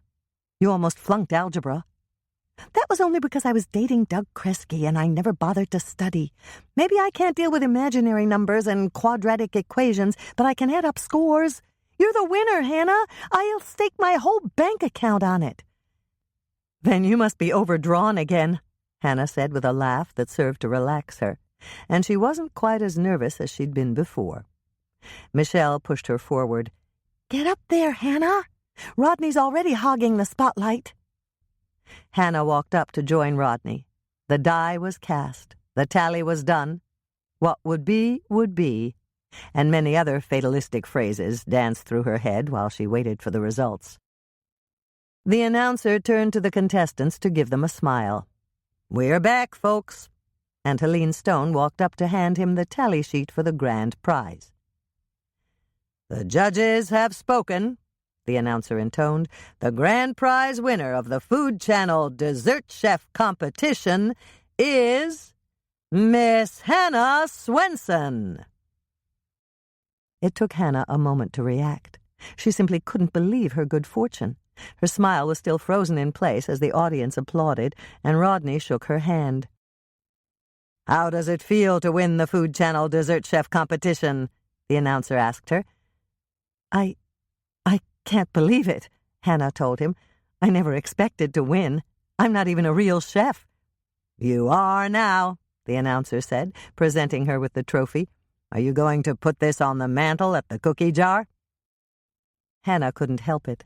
She laughed, and then she began to smile. "We don't have a mantel at the cookie jar," she said. "We don't even have a fireplace. But I'm going to put this wonderful trophy behind the counter in the center of our display jars of cookies." "Are you going to take it with you on your honeymoon?" the announcer asked her. "I might, but we're not going to have a honeymoon. We're going to take the weekend off, but both of us will be back at work on Monday morning." "Oh, no, you won't," the announcer said, and there was a smile on his face.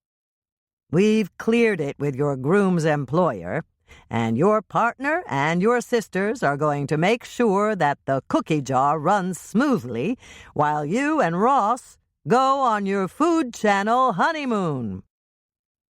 Hannah just stared at him. "Our Food Channel honeymoon?" "That's right, Hannah. Not only are we going to film your wedding and reception for our viewers, we're also going to send you on a 10-day honeymoon cruise to the Mexican Riviera, all expenses paid. What do you have to say about that?" I don't know what to say, except thank you."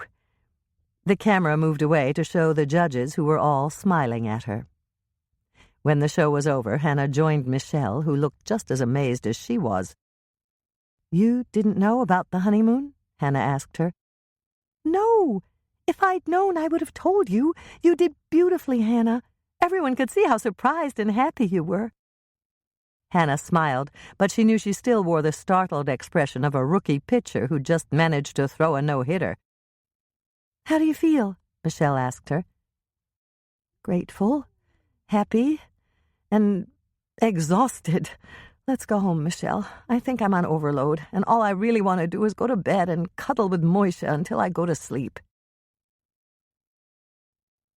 Of course, that didn't happen, at least not right away.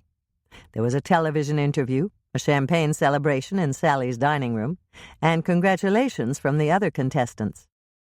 Michelle and Ross sat on either side of her, fending off the questions that she couldn't handle, and gradually, very gradually, Hannah began to relax and actually enjoy all the fuss.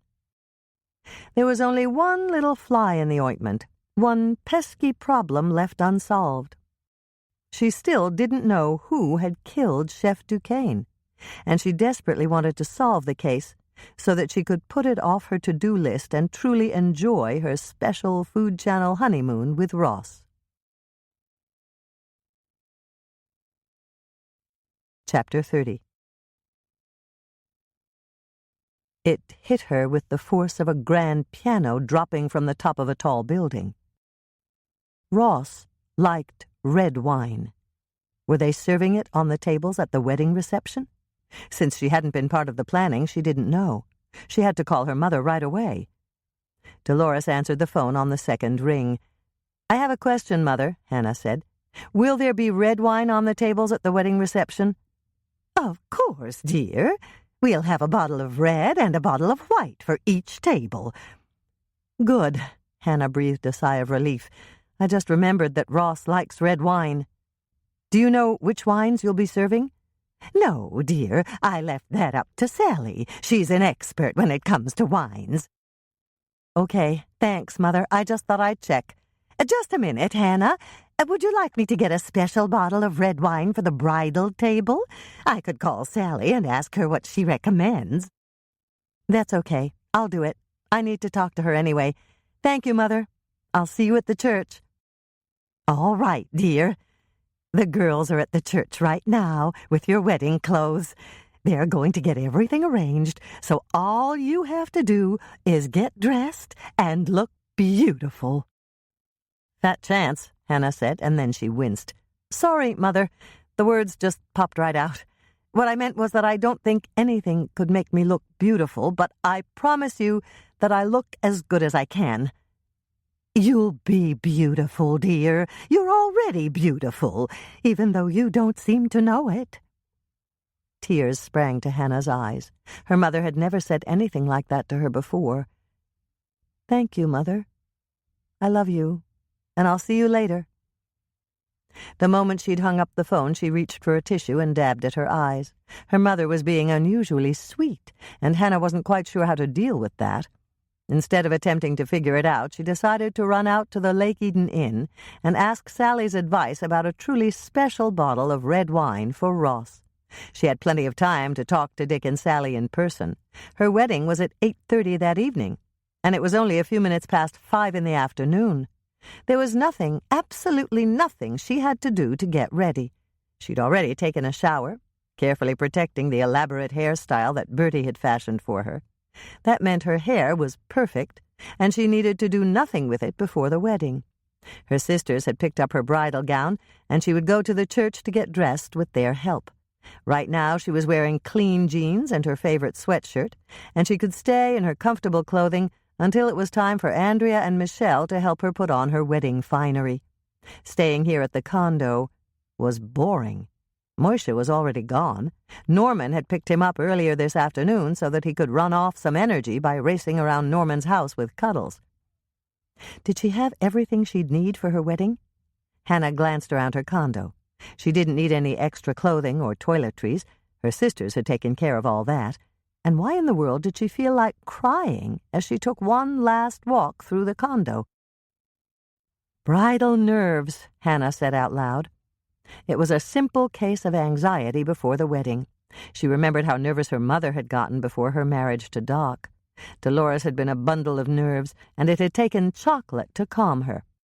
Even Doc, who wasn't convinced that the endorphins in chocolate made a difference, had agreed that if eating chocolate worked to make his bride-to-be less nervous, he was definitely in favor of doing it. Hannah hurried to the kitchen, ripped the top off a bag of chocolate chips, shook out a handful, and popped them into her mouth. It was a bit too late to start counting calories. Today was her wedding day, and she intended to enjoy it to the fullest. Once a second handful of chocolate had been consumed, Hannah picked up her purse and headed for the door. It was time to go. Perhaps the chocolate would start to work on her drive to the Lake Eden Inn. The air outside was crisp, and it was scented with a mixture of pine and something vaguely flowery. It puzzled Hannah for a moment, and she paused at the landing on the outside staircase to try to identify it. She'd smelled this particular scent before, usually in the late afternoon. It was coming from the direction of the condo directly below hers, and this was the time that Sue Plotnick usually did her laundry. "Dryer sheets!" Hannah exclaimed, identifying the scent. One glance at her neighbor's window as she hurried down the staircase and passed by told Hannah that she was right. The light was on in Sue's laundry room. Hannah was smiling as she raced down the concrete steps to the underground garage and hurried to her cookie truck. She was right about the dryer sheets. This was her wedding day, and she was marrying the man she loved. Could anything be more perfect than that? She drove out of the garage, out of her condo complex, and down the access road to the highway. There was very little traffic on the roads, and Hannah felt her spirits soar as the miles clicked by on her odometer. It was a picture-perfect evening, warmer than anyone had the right to expect in late October in Minnesota, and the stars were just beginning to emerge in a darkening sky. There were no clouds. The starry night would be perfect. It made her wish for a skylight in her bedroom so that she could watch the stars with Ross and Moishe, but the attic that ran the length of the building made that dream impossible. That didn't matter in the giant scheme of things. All the rest of her dreams would come true tonight. and she could always go out on her tiny second-floor balcony or stand on the landing by her door to watch the stars. It didn't take long to get to the Lake Eden Inn, and by the time she got there, she knew the red wine she wanted. It was the very same Cabernet Sauvignon that Chef Duquesne had been drinking in the kitchen on the night he'd been killed. Thank goodness she wasn't superstitious, or ordering the same wine for the bridal table might have bothered her. Instead, it was quite the opposite. Chef Duquesne had been touted for his knowledge of vintage red wines in several magazines devoted to spirits. Any wine he'd chosen would have been the very best Dick and Sally had to offer. Hannah pulled up in front of the Lake Eden Inn and found that the parking gods had smiled on her. There was a vacant spot just to the left of the door. She pulled in, shut off her cookie truck, locked it, and headed inside. "Hi, Miss Swensen. What are you doing here?" the college student who manned the desk asked. "The wedding's still on, isn't it?" Hannah laughed. "Yes, it's still on. I just made a quick trip out here to talk to Dick or Sally." "Sally's upstairs getting ready for your wedding, but Dick's in the bar." The student paused, and then he said, "Your hair looks nice." Hannah's first instinct was to ask him if it usually didn't look nice, but she quickly squelched that impulse. "Thank you," she said, following her mother's advice for dealing with compliments, and heading across the lobby in the direction of the bar. The large room was crowded, but there was a stool at the bar, and Hannah took it. There were two women she didn't know on either side of her, and she presumed that they were new guests at the hotel. Some of the Food Channel guests had already left, and only the contestants, the judges, and the members of the film crew were staying on for another night. Everyone would leave the following morning, and Sally and Dick were hosting a convention at the new convention wing they'd built in a separate addition attached to the side of the existing hotel. "Are you here for the Pretty Girl Convention?" the lady on Hannah's left asked. She was a middle-aged woman who was dressed to look younger, and she had bright pink streaks of color in her blonde hair. "Actually, no. I'm a local from Lake Eden. I just came out here to talk to the owners." "Dick? The guy behind the bar?" the lady on Hannah's right asked. She was a tall, thin brunette who should not have been wearing the low-cut, tight-fitting top that she'd chosen for the evening. "He told us he was the owner." "He is," Hannah said. Just then Dick came over and did a double-take when he saw Hannah. "What are you doing here?" "I came out to talk to you or Sally, and the college student at the desk told me that Sally was upstairs getting ready for the wedding, so I came in here to find you." "That's right. What can I do for you, Hannah?" Before Hannah could answer, the lady on her left spoke up. "Hannah? I knew I recognized you from somewhere. You won the Food Channel dessert chef competition." "Guilty as charged," Hannah said, and both women laughed. "And you're getting married tonight, and they're going to televise it on the Food Channel," the lady on her right stated, and then she started to frown. "There's nothing wrong, is there, Hannah?" "Not a thing. I just drove out here to ask a question about red wine for the wedding reception." Since the ladies were listening, Hannah didn't want to mention the name of the wine that Chef Duquesne had consumed right before he'd been murdered, so she turned to Dick and rephrased the question she'd originally planned to ask. "What's the best red wine you carry? I want to have something special on the head table for Ross." "Cabernet, Merlot, or Cabernet Sauvignon?" Dick asked her. "Cabernet Sauvignon." Dick sighed. "Sorry, Hannah, I don't have any of the really high-end cab left. I had 4 bottles of 2008 Hourglass Estate Cabernet Sauvignon from Napa Valley. They lay it down for 4 years before they sell it, and I bought it for $110 a bottle. Now it sells for over $150. If I had any left, I'd give you a bottle for a wedding present." "But you don't?" "No. But I do have another cab that's really very good. I'll put a bottle of that on your table." "Thanks, Dick. I'm sure it'll be wonderful." Hannah felt her excitement build. She was almost sure that the wine in the crime scene photos had been the one from Hourglass Estate that he'd mentioned. "I'm curious, Dick. Who bought those expensive bottles of wine? I sold 3 bottles to Chef Duquesne. Someone else ordered the 4th from room service. When did that 4th bottle sell? Night before last, maybe? Yes, that's it. It was the same night that... He stopped short, glanced at the ladies who were clearly listening, and turned back to Hannah. I get it, he told her. Someone else took the room service order, but I can find out if it's important. It could be. Okay. It'll take a couple of minutes. Do you have time to wait? Hannah glanced at the time display on her phone.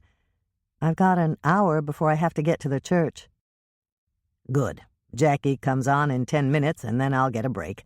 I'll look it up for you during my break and tell you what I find. Then I have to go upstairs and get dressed for your wedding. He paused and looked at the empty bar space in front of Hannah.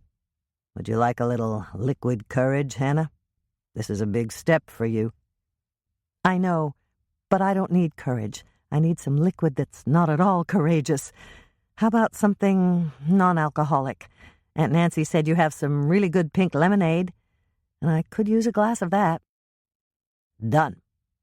Dick put ice in a glass and filled it from one of the spigots behind the bar. He added a sprig of mint and handed it to her. Here you go. Pure pink lemonade. Cheers, Hannah. Cheers, the 2 ladies said, raising their glasses as Hannah took her first sip. Thank you. Hannah smiled at them in acknowledgement. It had been a nice gesture. So tell us about your handsome groom, the blonde with the pink streaks said. Yes, her fellow pretty girl conventioneer chimed in. Is he as incredibly sexy as he looked that night on television? Hannah managed to keep the smile on her face, but she shot Dick a desperate glance. She couldn't leave. She needed the information that Dick would give her, but this was going to be a very long 10 minutes. Hannah was right. She made what she hoped was polite conversation for at least 25 minutes before Dick came back to the bar. He no longer had on his bar apron, and he tapped her on the shoulder. Come with me, Hannah. I have something for you. Thanks, Dick. Hannah got up from her stool, said goodbye to the pretty girl conventioneers, and followed Dick to the lobby. When they got there, he pointed to a couch in the far corner, away from anyone who could hear them, and Hannah took a seat. It was Rodney Paloma, Dick said. Rodney ordered that expensive wine from room service? That's right. The call came in at midnight, according to room service records. Rodney answered the door himself and asked the girl who delivered it not to open it, but to leave the wine opener with him. And she did? Yes.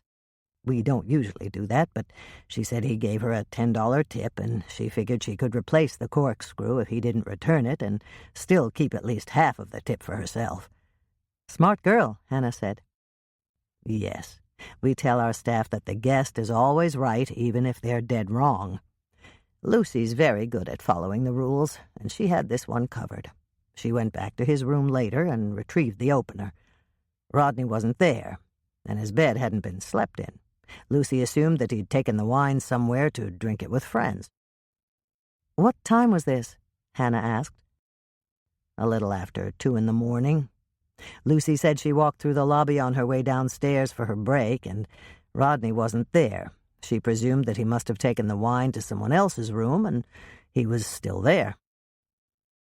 It took a moment for the information Dick had given her to register in Hannah's mind. When it did, Hannah came close to gasping as the puzzle pieces twisted and turned, and then clicked into place. She gave Dick a smile. Thanks, Dick. There's just one more thing. Is the back door you use for deliveries locked at night? It's not locked, but it's automatically alarmed from 7 at night until 6 in the morning. So if anyone uses it during those hours, the alarm goes off? Yes, unless they know the code to disarm the alarm. How about the kitchen staff? Do they know the code? No, we don't give it to them. When they leave for the night, they deposit any waste in the dumpster in the hallway by the back door, and the garbage service collects it every night. But doesn't someone have to wheel the dumpster out to the parking lot? Dick shook his head. The garbage service has the code. They load the dumpsters in the parking lot first, and then they punch in the code and get the one in the hallway outside the kitchen. How many people have the code? Only 4. There's the garbage service, Sally, the maintenance man, and me. That's it. But how about the other delivery men? Don't they have it? No, we don't get deliveries at night. They all come during the day when the alarm is off. Dick paused to smile at her. Are you planning to open a restaurant, Hannah? No, Hannah was shocked. Of course not, Dick. I'll leave that up to the professionals like you and Sally. Okay, if you're not planning to open a restaurant, all these questions must have something to do with Chef Duquesne's murder. They may, Hannah admitted, but right now I'm just gathering information and hoping it'll all fall into place for me. It will. You're good at this, Hannah, and nobody's more eager than I am to get that killer behind bars. The fact that it happened out here is frightening. For all we know, the killer may still be here. That's a possibility, Hannah admitted. Dick glanced at his watch. Do you need anything else, Hannah?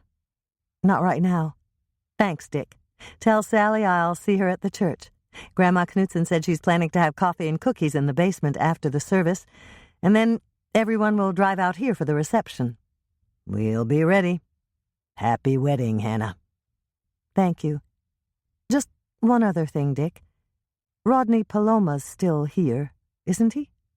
He's here. Rodney's not checking out until early tomorrow. All the contestants are coming to your wedding, and every one of them has baked a dessert for Sally's dessert table. Wonderful. You don't happen to know where Rodney is right now, do you? Actually, I do. He went out for a walk by the lake, and he ought to be back pretty soon. He said he was going to come in the back way, so I told him about the automatic alarm on the door. He said he'd be back by the time it activated. Then he's coming in the back way? Yes. And he said he's going straight to the kitchen to check on his coconut cream pies. He just baked them this afternoon, and he wanted to make sure they were properly chilled in time for Sally to put them out on your dessert table. Chapter 31. Luckily, she'd brought her key. Hannah sat in Sally's kitchen staring at the clock on the wall. The kitchen staff had gone, and there was nothing to do but wait. They'd done all the prep work, and they would come back at 8 to start preparing the reception dinner, which would be served at 10 in the evening. She wished she could bake. It would help to pass the time. But Sally's kitchen was spotlessly clean, since the staff had readied it for the wedding reception. There was nothing to do but sit here and wait. She'd have to leave by 7:30 at the latest to be at the church in time to get dressed for her wedding. Dick had told her that Rodney would be back before the automatic alarm activated on the back door at 7. There was plenty of time to catch him when he came into the kitchen to check his pie. While she was waiting, Hannah reviewed what she knew about the murder case. The suspects who had strong motives were already eliminated.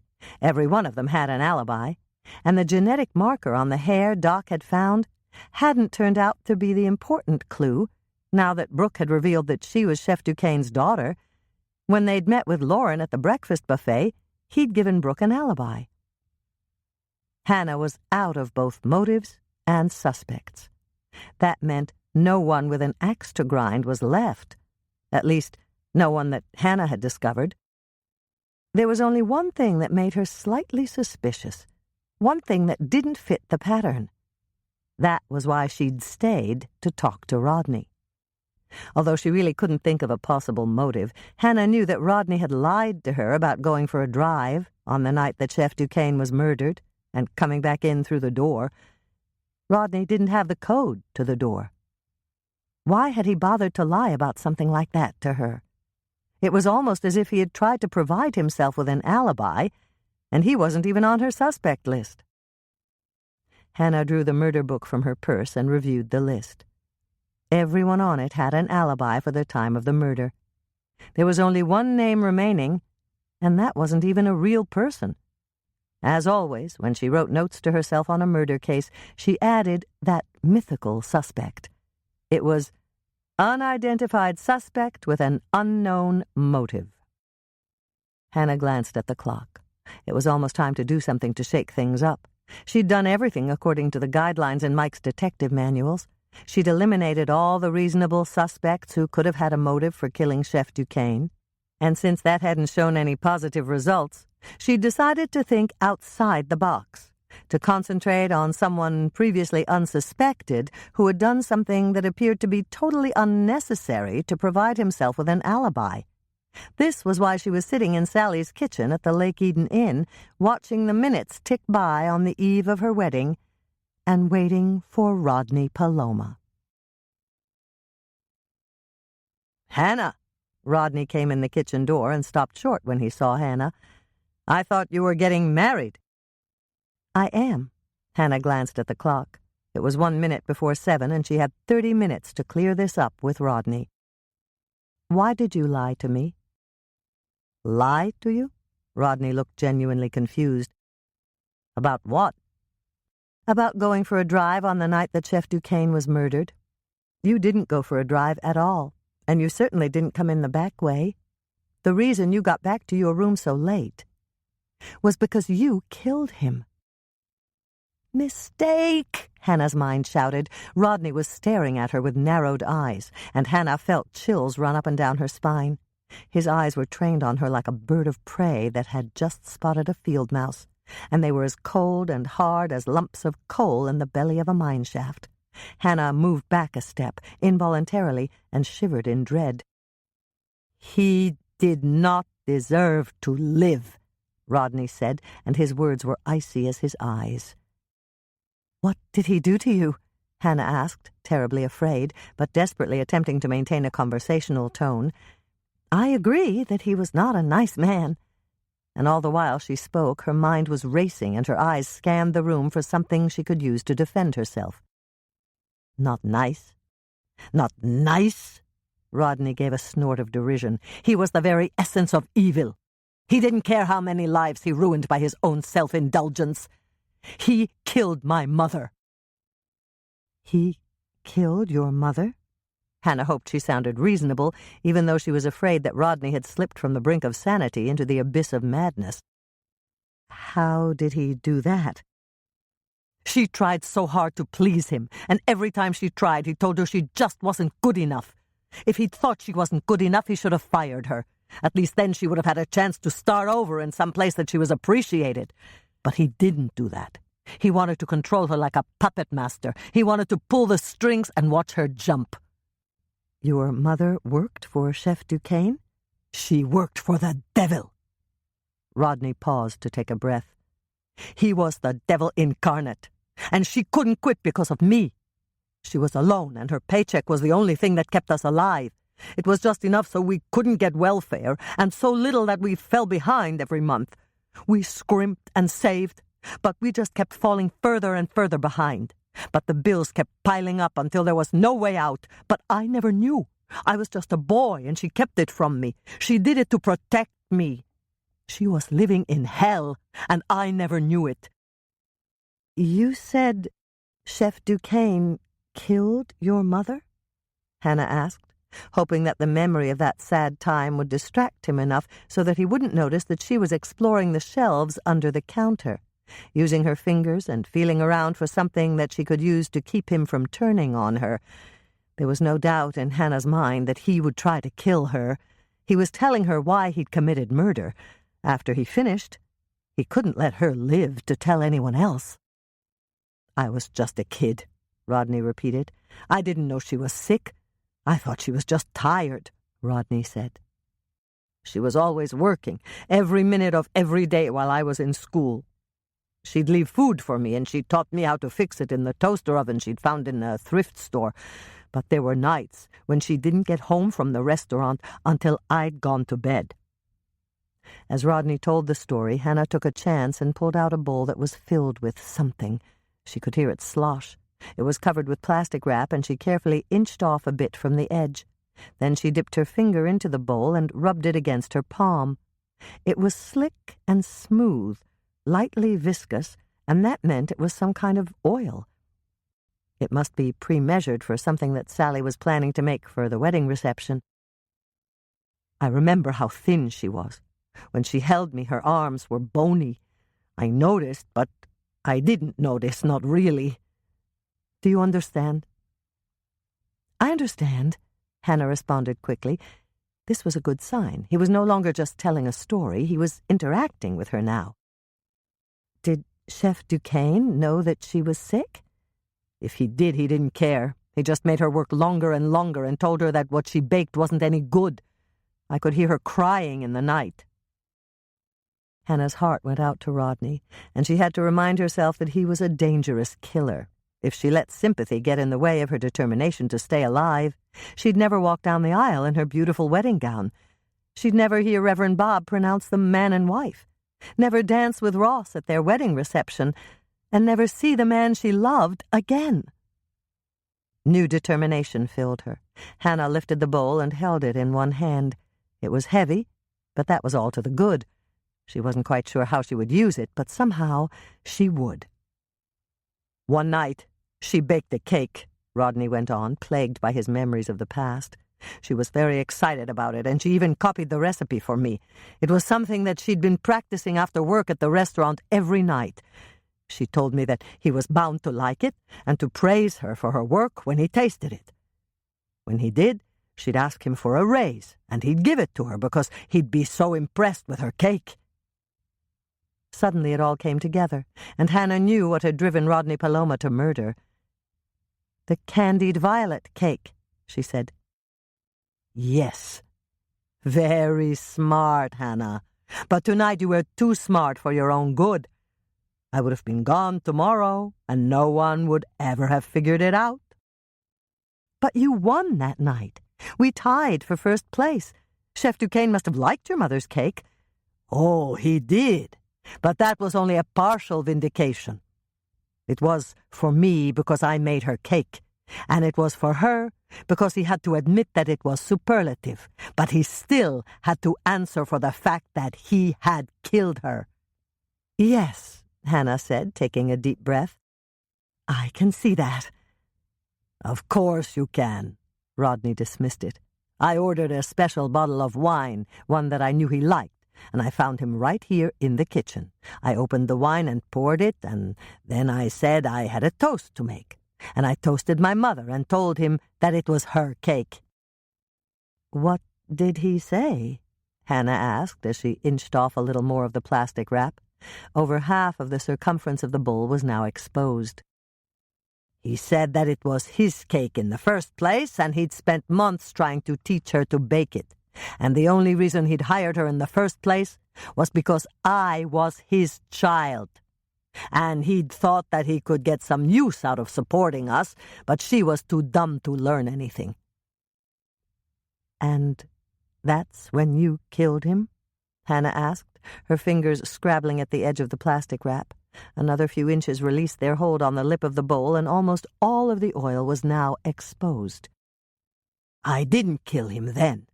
I wasn't planning to kill him, even after he said that about my mother. He grabbed a knife, told me to follow him, and led me to the walk-in cooler. He said he'd show me what he thought of my cake." "But he cut a piece of mine instead of yours." The oil sloshed slightly as the rest of the plastic wrap came loose. Hannah dropped it on the floor and readied herself for what was about to come. "I understand why you did it now, Rodney." "What else could I do when he stuffed a bite of your cake in his mouth and swallowed? And then he said I was a lousy baker, just like my mother. He told me my cake was pretty, but it had no taste, just like my mother. And that's when I picked up the knife and stabbed him for my mother." "He really was a devil," Hannah said, hoping that she could buy just a bit more time. But that was when Rodney picked up a knife and moved toward her. Everything happened very fast, so fast that she had trouble believing how rapidly she moved. Hannah threw the bowl of oil in his path, pivoted on her feet, and raced toward the kitchen door. She heard him fall heavily, but a split second later she was out of the kitchen and in the back hallway. She pulled the back door open, and the alarm sounded just as she'd expected. She ran out and saw a garbage truck parked by the back door. The driver of the truck was moving one of the dumpsters from the back wall so that he could get behind it and wheel it to the truck. Hannah didn't hesitate. She dashed up the ramp and into the trailer of the truck. He'd already loaded several dumpsters, and Hannah lifted the lid of the closest one. She scrambled inside and closed the lid just as Rodney ran out the door looking for her. "Hey, fella, what are you doing out here?" the driver called to Rodney. "You set off the alarm." "Sorry," Rodney answered. "I just came out for some air. I didn't realize that would happen." "No sweat. I'll take care of it." Hannah lifted the lid of the dumpster just enough so that she could see what was happening. Rodney followed as the driver punched in the code. The alarm stopped ringing, and they both stepped inside. Then the driver retrieved the dumpster from the hallway, said goodbye to Rodney, and shut the door behind him, wheeled the dumpster outside, and reset the alarm. She was safe. Rodney was back inside, and there was no way he could get out this way again without setting off the alarm. Hannah was about to raise the lid on the dumpster when the cargo door at the back of the truck slid down all the way. She heard the ramp rumble back into place below the door, and she wasn't sure whether she was relieved or frightened. Rodney couldn't get to her now, but where would the driver be taking her? "Help!" she called out, but the driver must not have heard her because the cargo door remained closed and the engine turned over with a roar. She was trapped in the truck, and she had to get out of the dumpster and bang on the wall that connected the back of the truck with the cab where the driver was sitting. Hannah raised the lid of the container and attempted to climb out, but every time she thought she'd be successful, the contents of the dumpster shifted and she sank back down again. It was squishy on the bottom, and she really didn't want to think about what that might be. She was stuck, and she could feel that the driver was picking up speed. She heard a car horn honk, and the truck lurched to the left. There were several other honks, and the noise of traffic passing the truck. She was on the freeway, in the garbage truck. Where was the driver taking her?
Chapter 32.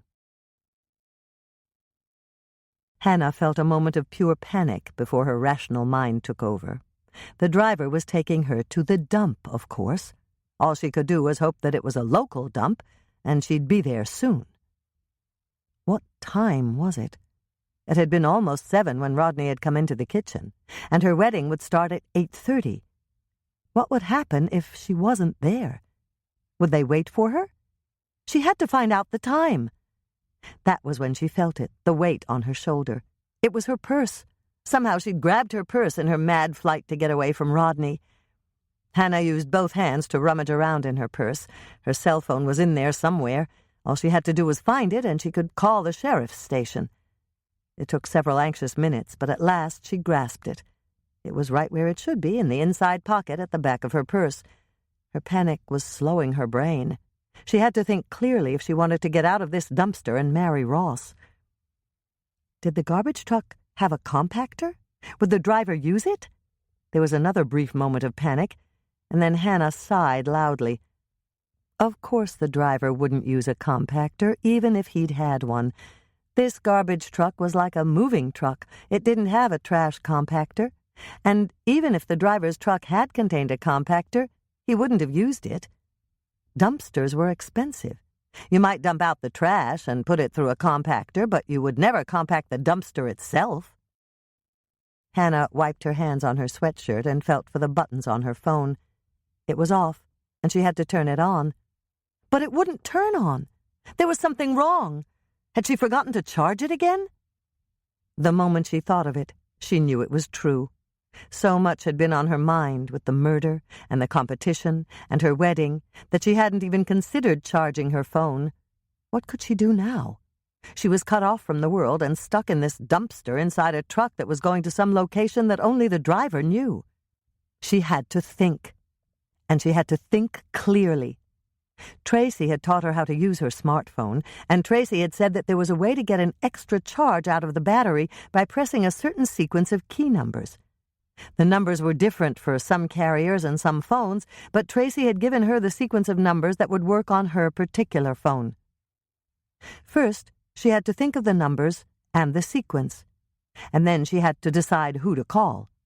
The sheriff's station would be the logical choice under any other circumstances, but Dolores had invited all of the deputies to the wedding.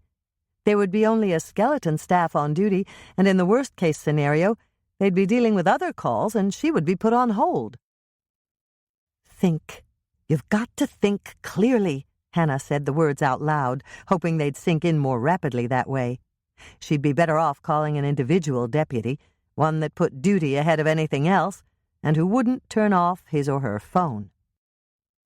Mike. The moment Hannah thought of it, she knew she was right. Mike was a cop through and through. Even during the ceremony, he'd have his cell phone in his pocket. It would be set on vibrate so that it didn't disturb anyone else, but he'd check it if he got a call. Now all she needed was the sequence of numbers and the name of the garbage service. She'd seen the name on the side of the dumpster. It was something starting with an A. She was sure of that. And it was someone's name, a name that had reminded her of a professor she'd had in college. History. That was it. Alquist. Professor Alquist. That was the professor's name, but the garbage service's name was something slightly different. Alquin. That was it. Alquin Trash Removal.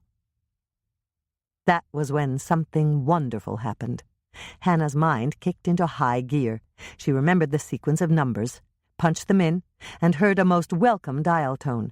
Then she hit the speed-dialing number for Mike, and she heard his phone begin to ring. "Kingston here," Mike answered, and Hannah gave a little sob of relief. She had to be very fast. She had to be thorough. She had very little time to give Mike all of the information he needed. "It's Hannah. I'm in an Alquin trash removal truck that left the Lake Eden Inn 10 minutes or so ago. Rodney Paloma tried to kill me. Pick him up. He murdered Chef Du—" The dial tone sounded again, and then her phone went dark. Hannah gave a little sob and sent up a silent prayer that Mike would act fast.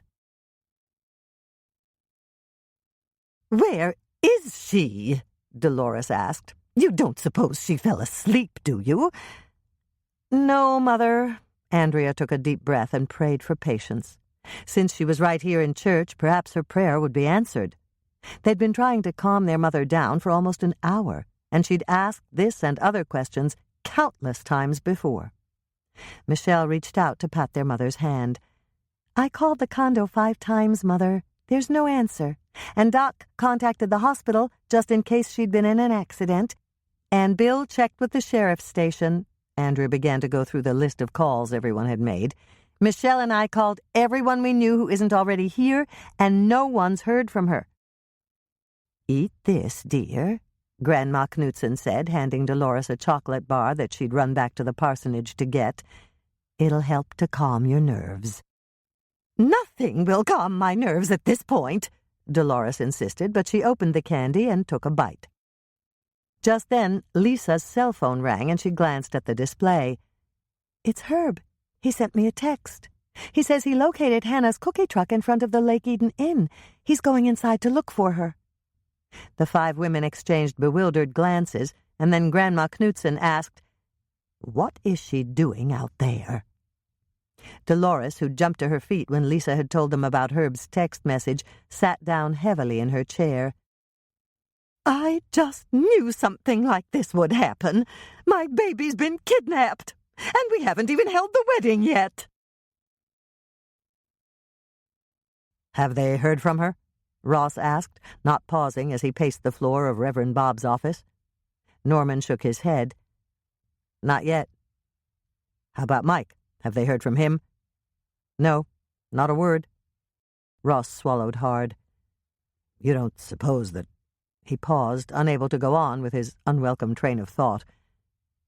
"Absolutely not," Norman was very definite. "Don't even think it, Ross. If Hannah had second thoughts about marrying you, she'd march right in the door of the church and tell you." Ross smiled. "You're right, she would. It's just that I feel so... I don't even know how to describe it." "Helpless?" "Yes. I'm stuck here just waiting.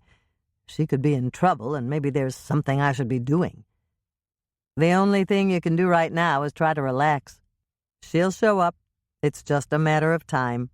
Hannah wants to marry you. She loves you, Ross. She told me that. This wedding will start a little late, that's all. And it's only 8:15. Hannah raised the lid and let it bang back down again. She'd been doing this for the past few miles, but the driver didn't seem to hear her. It was probably because he had the radio in his cab turned up to full volume.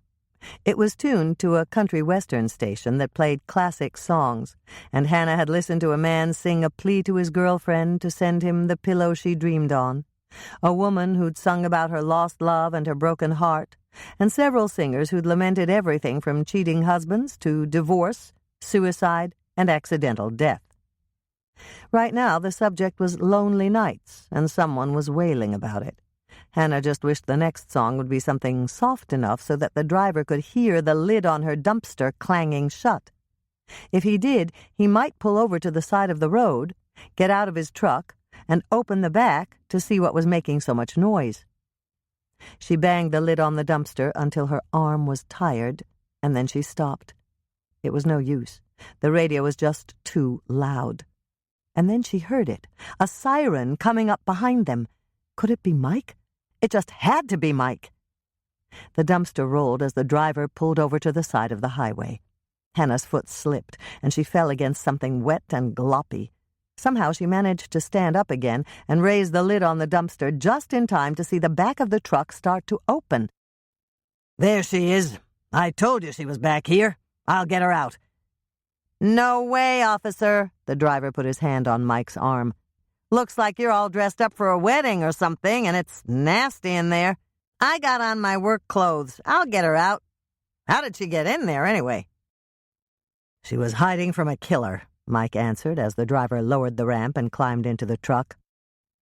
"Figures. That's the only thing that would get me into something like this." The driver opened the lid of the dumpster all the way and braced it open. "Give me your arms, lady. I'll lift you out." It took 3 tries, but the driver was strong, and he managed to lift her high enough so that she could climb out. He helped her down, and then he went to the back of the truck and came back to hand her a large orange garbage bag. "Better sit on this," he told her. "Drape it right over the seat so you don't get the officer's car seat dirty."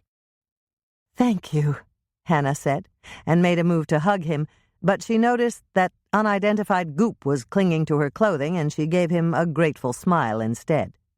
Mike shook his head as he walked her to the cruiser. "Use that bag, okay? The car wash will never get my seat clean if you don't." "Did you get Rodney?" she asked as she lined the passenger seat with the plastic garbage bag and sat down. "Yes. He was waiting at the dump for you, and he had a knife. Lonnie and Rick rushed him and took him into custody." Hannah reached for her seatbelt, but a gesture from Mike stopped her. "You'll never hear me say this again, but don't use the seatbelt. The car wash will never get that clean either. I'm going to have to take your statement later, but I'll wait until the wedding's over." "What time is it?" "It's almost 9, but we're only about 15 minutes away. Don't worry. They'll wait another half hour at least, and we'll be at the church before then, as long as this constitutes an emergency. Does it?" For a moment, Hannah was puzzled, and then she understood. Mike could use his siren, but only in an emergency. "Yes, it's definitely an emergency. It could even prevent another murder." "Another murder?" "Yes. If I miss my own wedding, Mother will kill me." Mike laughed, and, siren blaring and pedal to the floor, they sped down the freeway toward Lake Eden. Hannah took a deep breath and let it out in a shuddering sigh. Mike knew she'd been kidding about the attempted murder. Perhaps her mother wouldn't have actually killed her, but she would have made Hannah feel guilty for the rest of her life. "Hannah?" "What is it, Mike?" "Will you promise me that you'll stop all this investigating once you're married?" Hannah stared at him in shock. "I was just about killed by a man with a knife. I had to dive into a dumpster to save myself, and you're trying to extort that kind of a promise from me?" "Yes. Will you?" "No!" Mike sighed. "I didn't think so, but it was worth a try." He paused for a moment. "Hannah?" "Yes, Mike?" "What's that in your hair?" "I don't know. What does it look like?" "It's red, and it's thick, and it looks kind of sticky." "Oh," Hannah said. "I'm not sure what it is, but I really hope it's spaghetti sauce." They got to Lake Eden in less than 15 minutes, just as Mike had predicted. Mike took the corner by the rectory at a speed that was definitely unsafe and squealed to a stop in front of the church. "Stay there," he told her. "I'll get your door." Mike ran around to open her door, and Hannah clambered out. "Get inside," he told her. "I'll park in the back and come in that way." Hannah didn't need any further urging. She raced up the steps of the church, intent on getting inside as quickly as she could. As she barged through the doors, she heard several of the ushers gasp, but she didn't stop in her headlong rush down the aisle. "I'm here!" she called out, heading straight for the front of the church. And that was when she saw the cameras. Every single one of the Food Channel cameras was trained on her, documenting her dash into the church. No one said a word, and Hannah stopped as she approached the front, as if there were some sort of invisible barrier. "Sorry I'm late," she said as she faced the bank of cameras. "I was catching a killer." There was perfect silence in the crowded church for a few brief seconds, and then Grandma Knudsen rose to her feet. "Relax," she said, addressing the congregation. "That's our Hannah for you." And the moment she said it, everyone, including the members of the Food Channel film crew, burst out into laughter. "I'm sorry I'm late," Hannah apologized, "but Chef Duquesne's killer tried to attack me, and I had to hide from him in a dumpster, and then the garbage truck came and—" "Not now, Hannah," Grandma Knudsen interrupted her. "Claire, take Hannah to the parsonage and get her into the shower, clothes and all. I don't even want to think about what's in her hair." She turned to Hannah. "Go, Hannah. Your sisters will bring you your wedding gown." As Hannah meekly followed Claire to the side door of the church, she heard Grandma Knudsen address the congregation again. "Come with me, everyone. We're going down to the basement for refreshments before the wedding ceremony instead of after. We'll drink coffee and eat cookies while Hannah gets herself presentable. I made plenty of cookies, and that's good. From the looks of Hannah's hair, it's going to take a while." Chapter 33. In less than 15 minutes, Hannah was squeaky clean. She dropped her clothes in a garbage bag, and they were now agitating in Grandma Knudsen's washer. Hannah had just dressed in the lovely underclothes that Claire had chosen for her to wear, and she was sitting in a chair in front of Claire's dressing table while Andrea applied her makeup and Michelle blow-dried her hair. "What time is it?" she asked. "Relax," Claire said. "We're almost through. And before you even think to ask, I called and told Sally's assistant chef that the wedding was delayed, and we wouldn't be out there until 10:30. He said not to worry, that everything would hold, so you can put that right out of your mind.